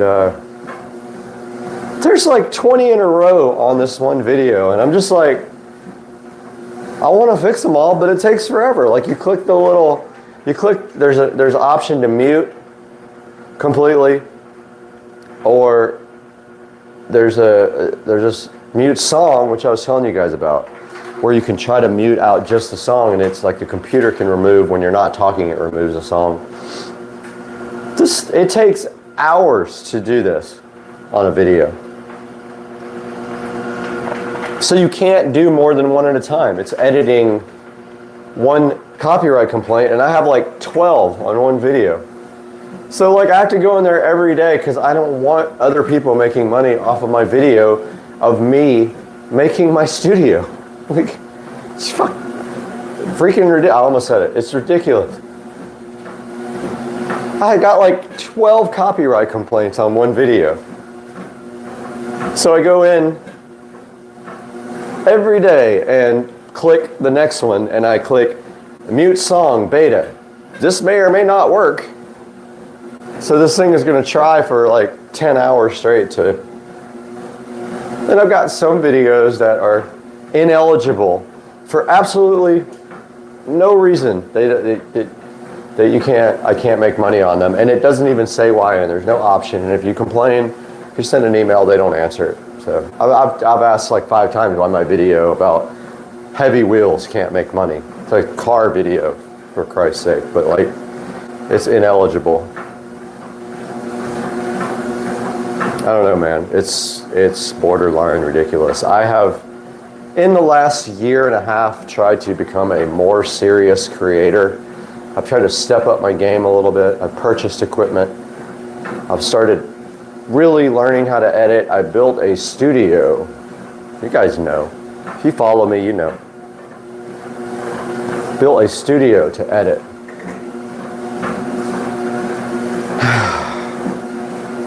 And still we have these ridiculous things that are hindering me from enjoying my hobby at YouTube. And a lot of people are leaving the platform, and a lot of people are not leaving the platform. So let's not go crazy and say that there is an option. Because here's what happens with these alternate platforms that everybody says are so amazing. You are not safe on any platform. You're not safe on any platform. Because once the record labels and the movie labels, movie industry, Sony and whoever else, once these other platforms start gaining traction, it's only a matter of time before the lawyers start suing them. Once the lawyers start suing them, they're either going to have to shut down or start paying the labels. And you know what that means? If you're a creator on an alternative site, I don't know what those are. I don't watch the alternative. I mean, Vimeo or whatever the alternatives are. There's one that's supposedly say whatever you want, do whatever you want, and they pay you. I guarantee you that won't last long. I give it 6 more months.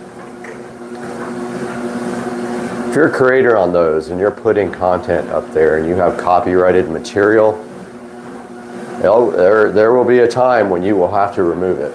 This is a guarantee. If you don't remove it, the site's going to go down and your stuff's going to be gone. And I will tell you why. Because there are lawyers out there that all they do is protect the interests of music creators and these big money music studios and music companies. They make money off of suing people like YouTube. YouTube, I'm sure, did not want to do what they have done. But the problem is, it is a beast of a problem that cannot be handled manually. It's impossible with the amount of things that go into YouTube per hour. It's in the thousands and thousands of hours per minute uploaded to YouTube. It's a number that is unfathomable. Yeah, something like that, whatever I said. It's an insane amount of content that is probably not sustainable in the long term with storage. Because think about how much storage YouTube is going to have to keep adding to sustain that amount of content forever. This is a forever. They don't delete videos. They have not well, they do delete videos.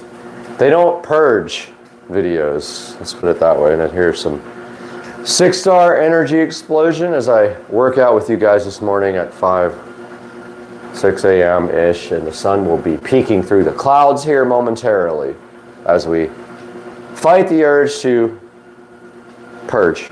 Ugh. Tequila. What a night. Had a great time. Love my neighbor. And we're back. For an hour-long marathon of ranting. Yeah, so let's say that you are one of those content creators who decides that you hate YouTube, and there are several that have jumped ship and went straight to Patreon. Patreon is one of your options. However, with Patreon, people can't watch your stuff for free unless you let them. YouTube is a free platform. People are paying you by watching ads or subscribing to YouTube. And I must say, I am a YouTube subscriber. I have subscribed to YouTube for a couple of years now. Not with Supercar Street Racing. I have a second account for the same email address as my real name. I have a second account that is a subscriber, which I may move it to my real name email address, but I'm not sure yet. But I pay something like $14 a month to YouTube, which I'm seriously considering canceling because I'm irritated right now. Super irritated. I woke up irritated. That's what happens when you do 20 tequila shots and they are sweating out of your body on the treadmill. If you go to another platform, start making content there. Let's say you're making live streams like this one. You notice how quiet it is in the background. I can't play music. If I play music, it has to be the YouTube audio library to be 100% safe, and that's probably not even safe in the future. That's why you're only hearing the whir and hum of this treadmill this morning, this lovely daily ritual that I have for an hour. Let's say Brad Supercar Street Racing channel is going to move to another platform.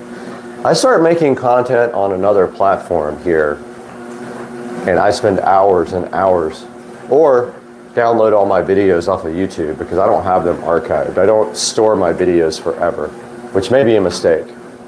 But I don't have all, I could probably buy 21 terabyte drives and store everything that I've ever made. And by the way, getting your videos off of YouTube is not happening at 4K because they sue everybody that tries to download videos. That's another thing we'll talk about. We'll talk about ripping stuff off of YouTube in a minute because that's another sore subject of mine. So Supercar Street Racing, let's say they take their content, our content, to another platform that is a free, not free as in money, free platform as far as voicing your opinion using curse words, which you can't do that either on YouTube. Voicing your opinion, using music, cursing, content that is questionable, such as alcohol and firearms and political and whatever else you want to talk about. You can't do any of that stuff. Eventually, these lawyers are going to catch up with supercar street racing on a alternative platform, and that platform is going to be forced to remove supercar street racing content, or just delete it, or whatever. I don't know what they would do, but that is what is. It's not a matter of if, it's a matter of when. It is a guarantee. There's absolutely zero possibility that you can do this on another platform and not be penalized one day. It's going to happen. It's going to happen. Look, guys, it took, what, 15 years for it to happen on YouTube. Give it a couple of years max. It might be 6 months from now or a year, but those other platforms, they are going to suffer. So are the creators, just like we are suffering right now. Cheers. Guys, 6-star energy workout explosion, saving my life on a tequila sunrise day where I pounded tequila last night on my birthday. I didn't even know I could talk about this for an hour, but I am going to attempt. Yeah, so for those of you who have just joined, I don't know if anybody's watching it, honestly, probably not, but that's okay too, because this is a chance for me to rant. Maybe in the future, it will get watched by some people who will sit here and watch me sweat tequila bullets out of my body and talk about my issues as a 37 or 3,800 subscriber YouTube channel, which is that many subscribers compared to the big channels. My channel is up and coming. It is not a popular channel, and I'm fine with that. That is what it is about, is growing the channel, and I love making content for you guys. Even if 10 people watch it, that's fine. That's better than 0. I have had videos with 1 view before, but I will get anywhere from 10 to 100 to 1,000, depending on the video. If it is something people are interested in, they will watch it. And that is up to YouTube and my lovely subscribers, you guys, to go ahead and watch it. And if YouTube will suggest my videos to people, which I don't know. I am a subscriber with a different account, and I get suggested my videos, so I like that. I do watch my own videos because I am my own worst critic, and I like to see how I can improve myself and my videos. And that's what this is about, guys. I'm actually going slower than I usually do here because I'm sweating tequila at this point. I could do a shot off of my own self. It's gross, but I am sweating tequila bullets at the 43rd minute of this live stream. People do long live streams. I've never done a long one except for working in the studio, but now I get it. You start talking and there's a connection with this camera that you kind of can't explain. It feels liberating, kind of, to express yourself to a metal object with a bunch of people inside it. It's pretty cool. Sorry guys, I'm just going off for no reason. So the whole point of this hour-long live stream as we work out is to kind of discuss where we are going as a channel, as a minuscule channel with 3,800-ish subscribers. But one of the more active channels on YouTube. I do produce almost a video every day if I can. Can't always do that. There's not always content unless I want to start daily vlogging. I try to make content about everything, but it's kind of tough. I am a working professional. I have a real job that I have to squeeze in this YouTube channel to accommodate my regular work schedule, which starts here any minute after this workout. And the sun is rising over wonderful Jacksonville, and you guys will see behind me as I move you in a minute. You can already see the sun rising back here. You will see the beautiful pond in the background here.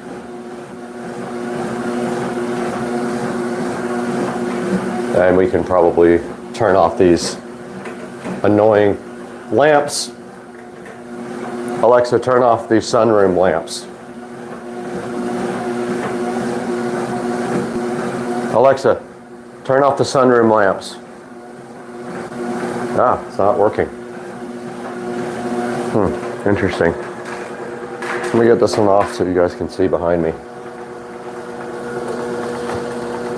Alexa, turn off the sunroom lights. Not working. Okay. For whatever reason, the smart bulbs aren't working. That's okay. Now you guys can actually see outside. And I will reposition you for the view of the wonderful pond outside and the pool. Let's see if you guys can still see me.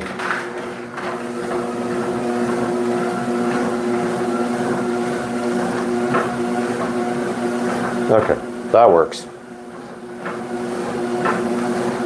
There's a lovely pond in the background there.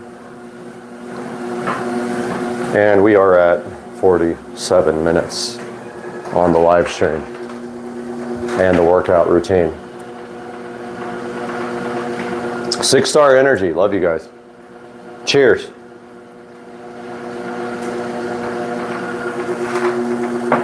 And if you hear my phone complaining and going off, it is because my Wise Cam over there is detecting my motion. Not emotion, motion.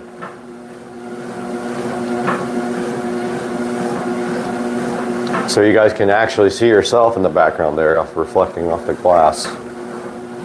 But yeah, so long story short here, we're at 47 minutes and we're going for an hour-long live stream, which will be my first actual talking live stream, is that I have accumulated so many copyright notices from YouTube due to using music on my videos that is copyright protected.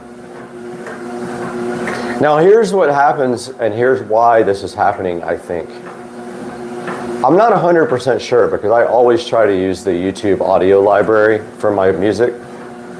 I will not use other sources unless it's guaranteed copyright free, but I did use a couple of the Free Music Archive songs on my stuff, and I think what is happening, I think that people are taking their stuff off of the Free Music Archive and entering it onto YouTube's copyright system, and they are a year later hitting content creators with copyright notices.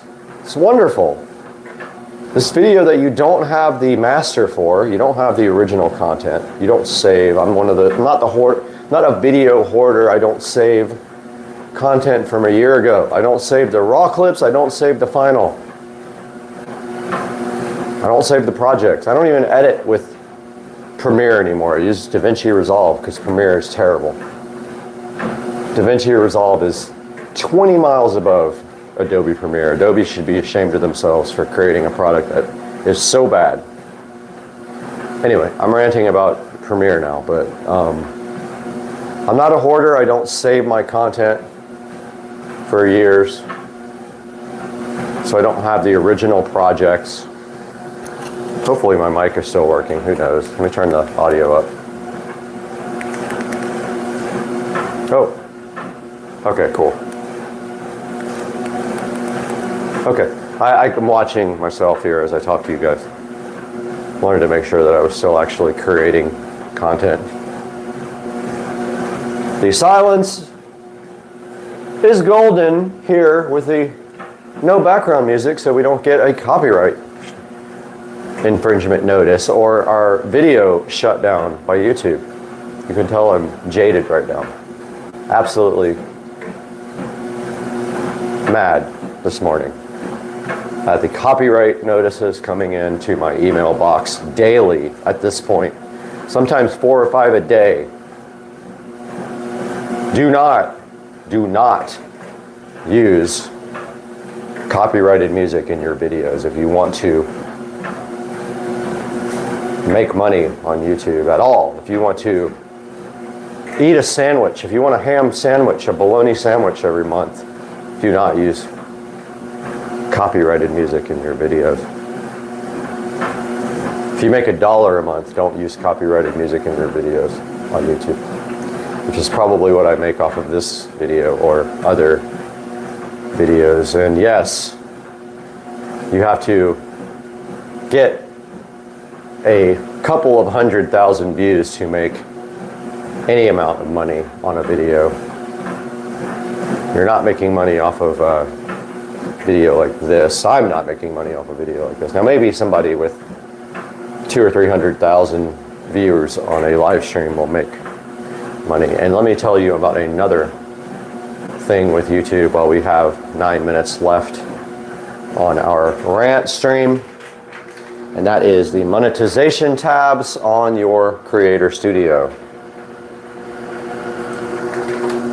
YouTube will not monetize your video by default. There's no way to switch that on.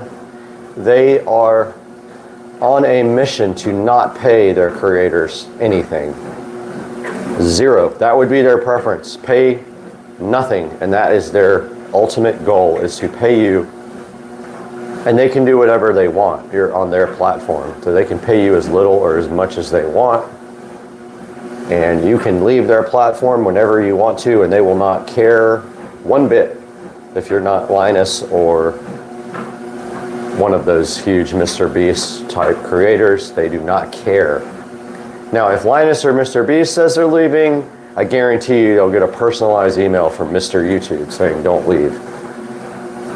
They don't care about the rest of the creators at all. Literally do not care. And when you create a video and you upload it, there is a next button. You have to manually turn on monetization for every single video.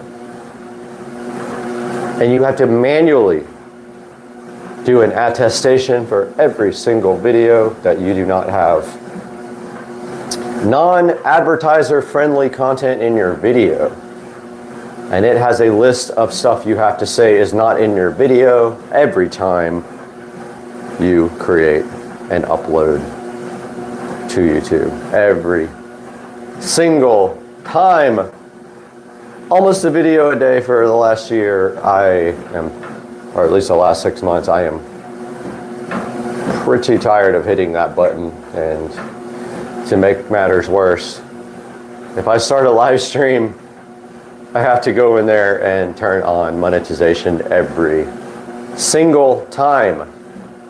Instead of just having an option to say, I will not create content with non-advertiser friendly, material and leave that on, you have to go in there every single time and check on monetization and attest to YouTube's ridiculous rules every time. So they have monetization off by default on YouTube, so they don't have to pay you, because a lot of people just go right by it. And you have to have 1,000 subscribers and 4,000 watch hours to even monetize. Getting there is difficult. A lot of people pay for it, pay contractors to do that for their channel. After that, it's easier. Getting your first 1,000 subscribers and 4,000 watch hours is incredibly difficult for a new creator. almost impossible at some point that you would not pay someone to do that. Some people pay for their videos to be jacked up in watch hours and views and all that, so they get noticed, and then maybe their channel takes off. Maybe it doesn't. I have 2 channels. My second channel does nothing. Incredible Universe does 1 or 2 views per video. And I was creating every day on that channel for a while, and I have become stagnant because it is not doing anything. Those big channels that have millions of viewers on their primary channel, they can create a second channel and make it successful easily. We smaller creators, as the sun comes up behind me, are literally not able to do that. And it is probably getting close to 6:45, I would have to think. I don't know what time it is. I don't know what time I got on here, 5:30, 5:35, I don't know. But we're coming up on an hour, and we see in beautiful Jacksonville, Florida, which we will walk out here after for a farewell on this live stream. We can see the sun rising over beautiful Jacksonville, and we are going to have rain for the next 5 days. Today is not a pool day, so we will not be able to go out by the beautiful pool over here, the Supercar Street Racing backyard, right over here. And I believe that I have made my point on this live stream. And I want to thank the Daily Doug. If you haven't watched Doug, go watch him. Because I enjoy his live streams and his videos about classical composer reacting to rock and heavy metal. Doug has stirred something in me that made me do this live stream, and also it might have been the amount of tequila in my bloodstream. I've got a lot of blood in my alcohol stream this morning, and I woke up with a copyright notice on a video that I made 8 months ago. Irritating, to say the least. So I selected the mute song beta option, and we'll come back in 18 or 25 hours and see if it actually worked, because they won't let me know. They would rather just turn off your money and not tell you one way or the other. And I know this is a small percentage of my income, very 1% maybe, and I will write this off with Uncle Sam as a loss. Otherwise, I probably would not even do the channel. But I have put a lot of time and a lot of energy into this channel, and I deserve at least a tax break from it, if not a few dollars a month to pay for a keto meal of meat. I'm struggling for something to say. I have a expensive car to pay for now with insurance, and I need a few dollars here and there. So I don't have a Patreon. I don't have any members on my channel. I have 3,700-ish, 3,800-ish subscribers. I get maybe 100 a month subscribers. And I will keep up that effort until I am no longer able to hang out with you guys on that level. But for right now, I'm totally enjoying my spare time with you. And I will continue to make videos, but I will do so cautiously with the audio library from YouTube, because you're watching the videos and the music sucks. That's all I have to choose from, bro. That's all I got. That's what's on the library. I pick from a few thousand songs, maybe 1,000, maybe less. I don't know how many are on there. And a lot of them aren't great. They're on there for a reason, because they're not great songs. Some of them are awesome, some of them are not. Some people create, they're really good. Their songs are really good. And I am grateful for that. I'm grateful for the people's songs who aren't good. So if you don't like the music, that's all we got. We can't put Those people putting like regular songs in their videos, they're not making money on YouTube. They're making money off of Patreon or other ways. Merchandise, I don't have merchandise. I don't think anybody would buy it. And that is going to wrap up the hour. Went by fast with you guys. And that is 60 minutes of treadmill time. And that is my daily routine. And now we're going to walk outside.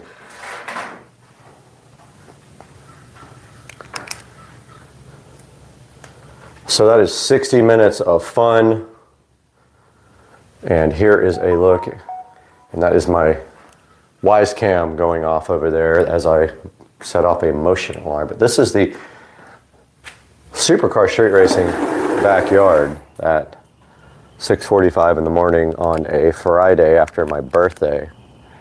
As we walk out here to this beautiful backyard, and the sun is rising over there. And this is how it looks with the fog over the water in the Supercar Street Racing backyard. And there is an alligator chilling right there, right there. I don't know if we can zoom. There is a alligator right there.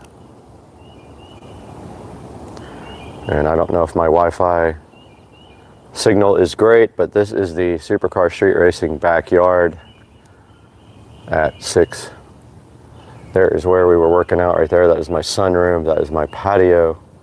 And we are looking at the Florida skies and the beautiful pool in the early morning hours in Jacksonville, Florida. And this is how it looks as the fog is rising over the beautiful water. There's the dock down there. And it just looks, it's nice and cool outside. I would say it is probably 68 degrees outside. And there is the patio. There's the lovely dragon dinosaur thingy.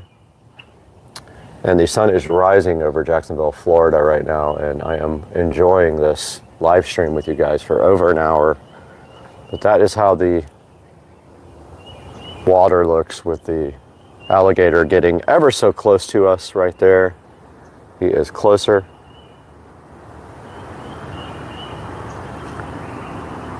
And I am watching him on this television behind me. He is like wanting food. There are 3 or 4 in this water. There might be one chilling on the, yep, I think, no, that's not one. We just have this one guy right here right now.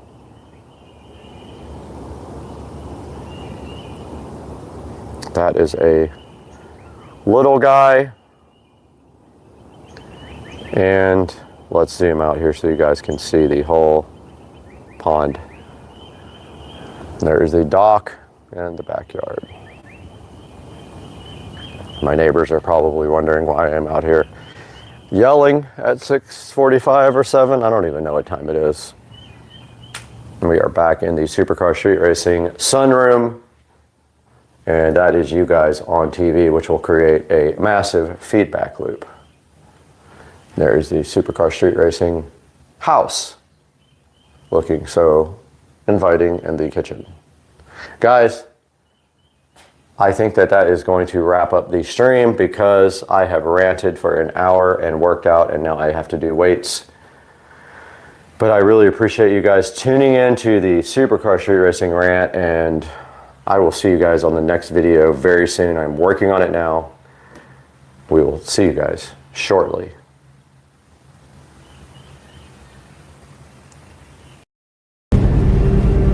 The weather is just absolutely ridiculous. It's so gnarly out here, guys. Hey, Supercar Street Racing. Hope you guys are having a great weekend. I want to check in with you guys. And I really want to check out Buc-ee's. And I keep seeing signs for it that it's like 20 miles away. I want to check it out with you guys. So I don't have my tripod, so I'm going to be like holding the phone, but I'm going to give you guys the Buc-ee's experience when I can find it. But like, there's been signs popping up like every few miles about Buc-ee's, and I know if you guys don't know what Buc-ee's is, it is like a huge like gas station, I guess you could call it, with everything in the world, and a lot of people do videos from there and stuff. So I just want to check it out. I got time, I'm not in a hurry today, and I'm just happy to be down in the area. So I'm gonna look for another sign when it pops up and show you guys. Well, I missed that one, but it said potty, like P-O-T-T-Y, like a rock star. It was the other side of the freeway though, which is interesting. But it's supposed to be 25 miles. And there's also the B, which is another big one, the busy B. But I'm looking for a Buc-ee's sign because it's like, I think it's like right off the freeway, so I'm gonna pop off when I see one. Just passing by St. Augustine. I don't know if you guys have been there. It's beautiful. Really cool. Old town. I believe the oldest town in America. Really nice place to walk around. Great winery, San Sebastian, to chill. Lots of good live music. Reminds me a lot of New Orleans.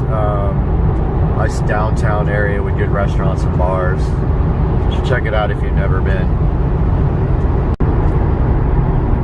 So it looks like they are building a Best Bet right here between St. Augustine and Jacksonville, right off to my right here, which has become pretty huge down here, where you can go gamble and eat. They got decent food too. Yeah, that's gonna be a Best Bet right there. So I'm just thinking about, I've never been to this Buc-ee's, never been to any Buc-ee's before. Just thinking that this must be like on the St. John's, whatever the road is, I forgot the road number, but it's like the St. John's something. And it's got to be that one, because it's like, my exit is 9B, which is only 18 miles away, and that sign said it was 25 miles away, and that was back away. So I think must be the St. John's exit, like the SR whatever it is thingy. Well, we're gonna find out here real quick, because we're getting there pretty fast. Only doing 77, but you know, I generally do not speed that much. Like, I'll keep it 7 or 8 miles an hour over the speed limit, but I never do more than that because I've got a driving record to worry about. All right, guys, I looked it up, and definitely we are headed in the right direction here. It is in St. Augustine, and we are still headed that way. So looks like it's coming up here pretty soon. We'll see. All right, guys, so we're just passing through St. Augustine still. Got some pretty cool stuff here. You've got the Caddy Shack up here somewhere, owned by the Murray brothers. You got a pretty nice Harley Davidson shop also. But right now there's just a lot of, that's the outlet mall right there in St. Augustine. So a lot of outlet stores. I don't know how many of them are still open because of, you know what, not allowed to say it on YouTube, or your videos get deleted because of Big Brother. But it looks like we're about 5 miles away from the exit from Buc-ee's, so I'll keep you guys updated. Just saw next exit sign for Buc-ee's, and I missed it again. I can't ever get these signs for you guys. Irritating. But yeah, it says my exit's 3.4 miles away. And again, we are in the middle of nowhere. Cruising 78 miles an hour with the with VESA on over here. That's to get home. This is the other directions are on the phone here, so I'm watching that. But we are 2.9 miles away from Buc-ee's, guys, and I'm excited about this. I'm stoked. I don't know what to get. One of the signs said brisket, because brisket, or something like something about their brisket, because I love brisket, or because it's brisket but I love the brisket. It's all about the brisket, not the biscuit. I don't know. Something weird. Maybe this is one. Nope. It's not. Alright, I'm gonna try to find a sign for you guys. Promise. Not Buc-ee's, but Florida Citrus Center, live baby gators. I got those in my backyard. I don't need to stop.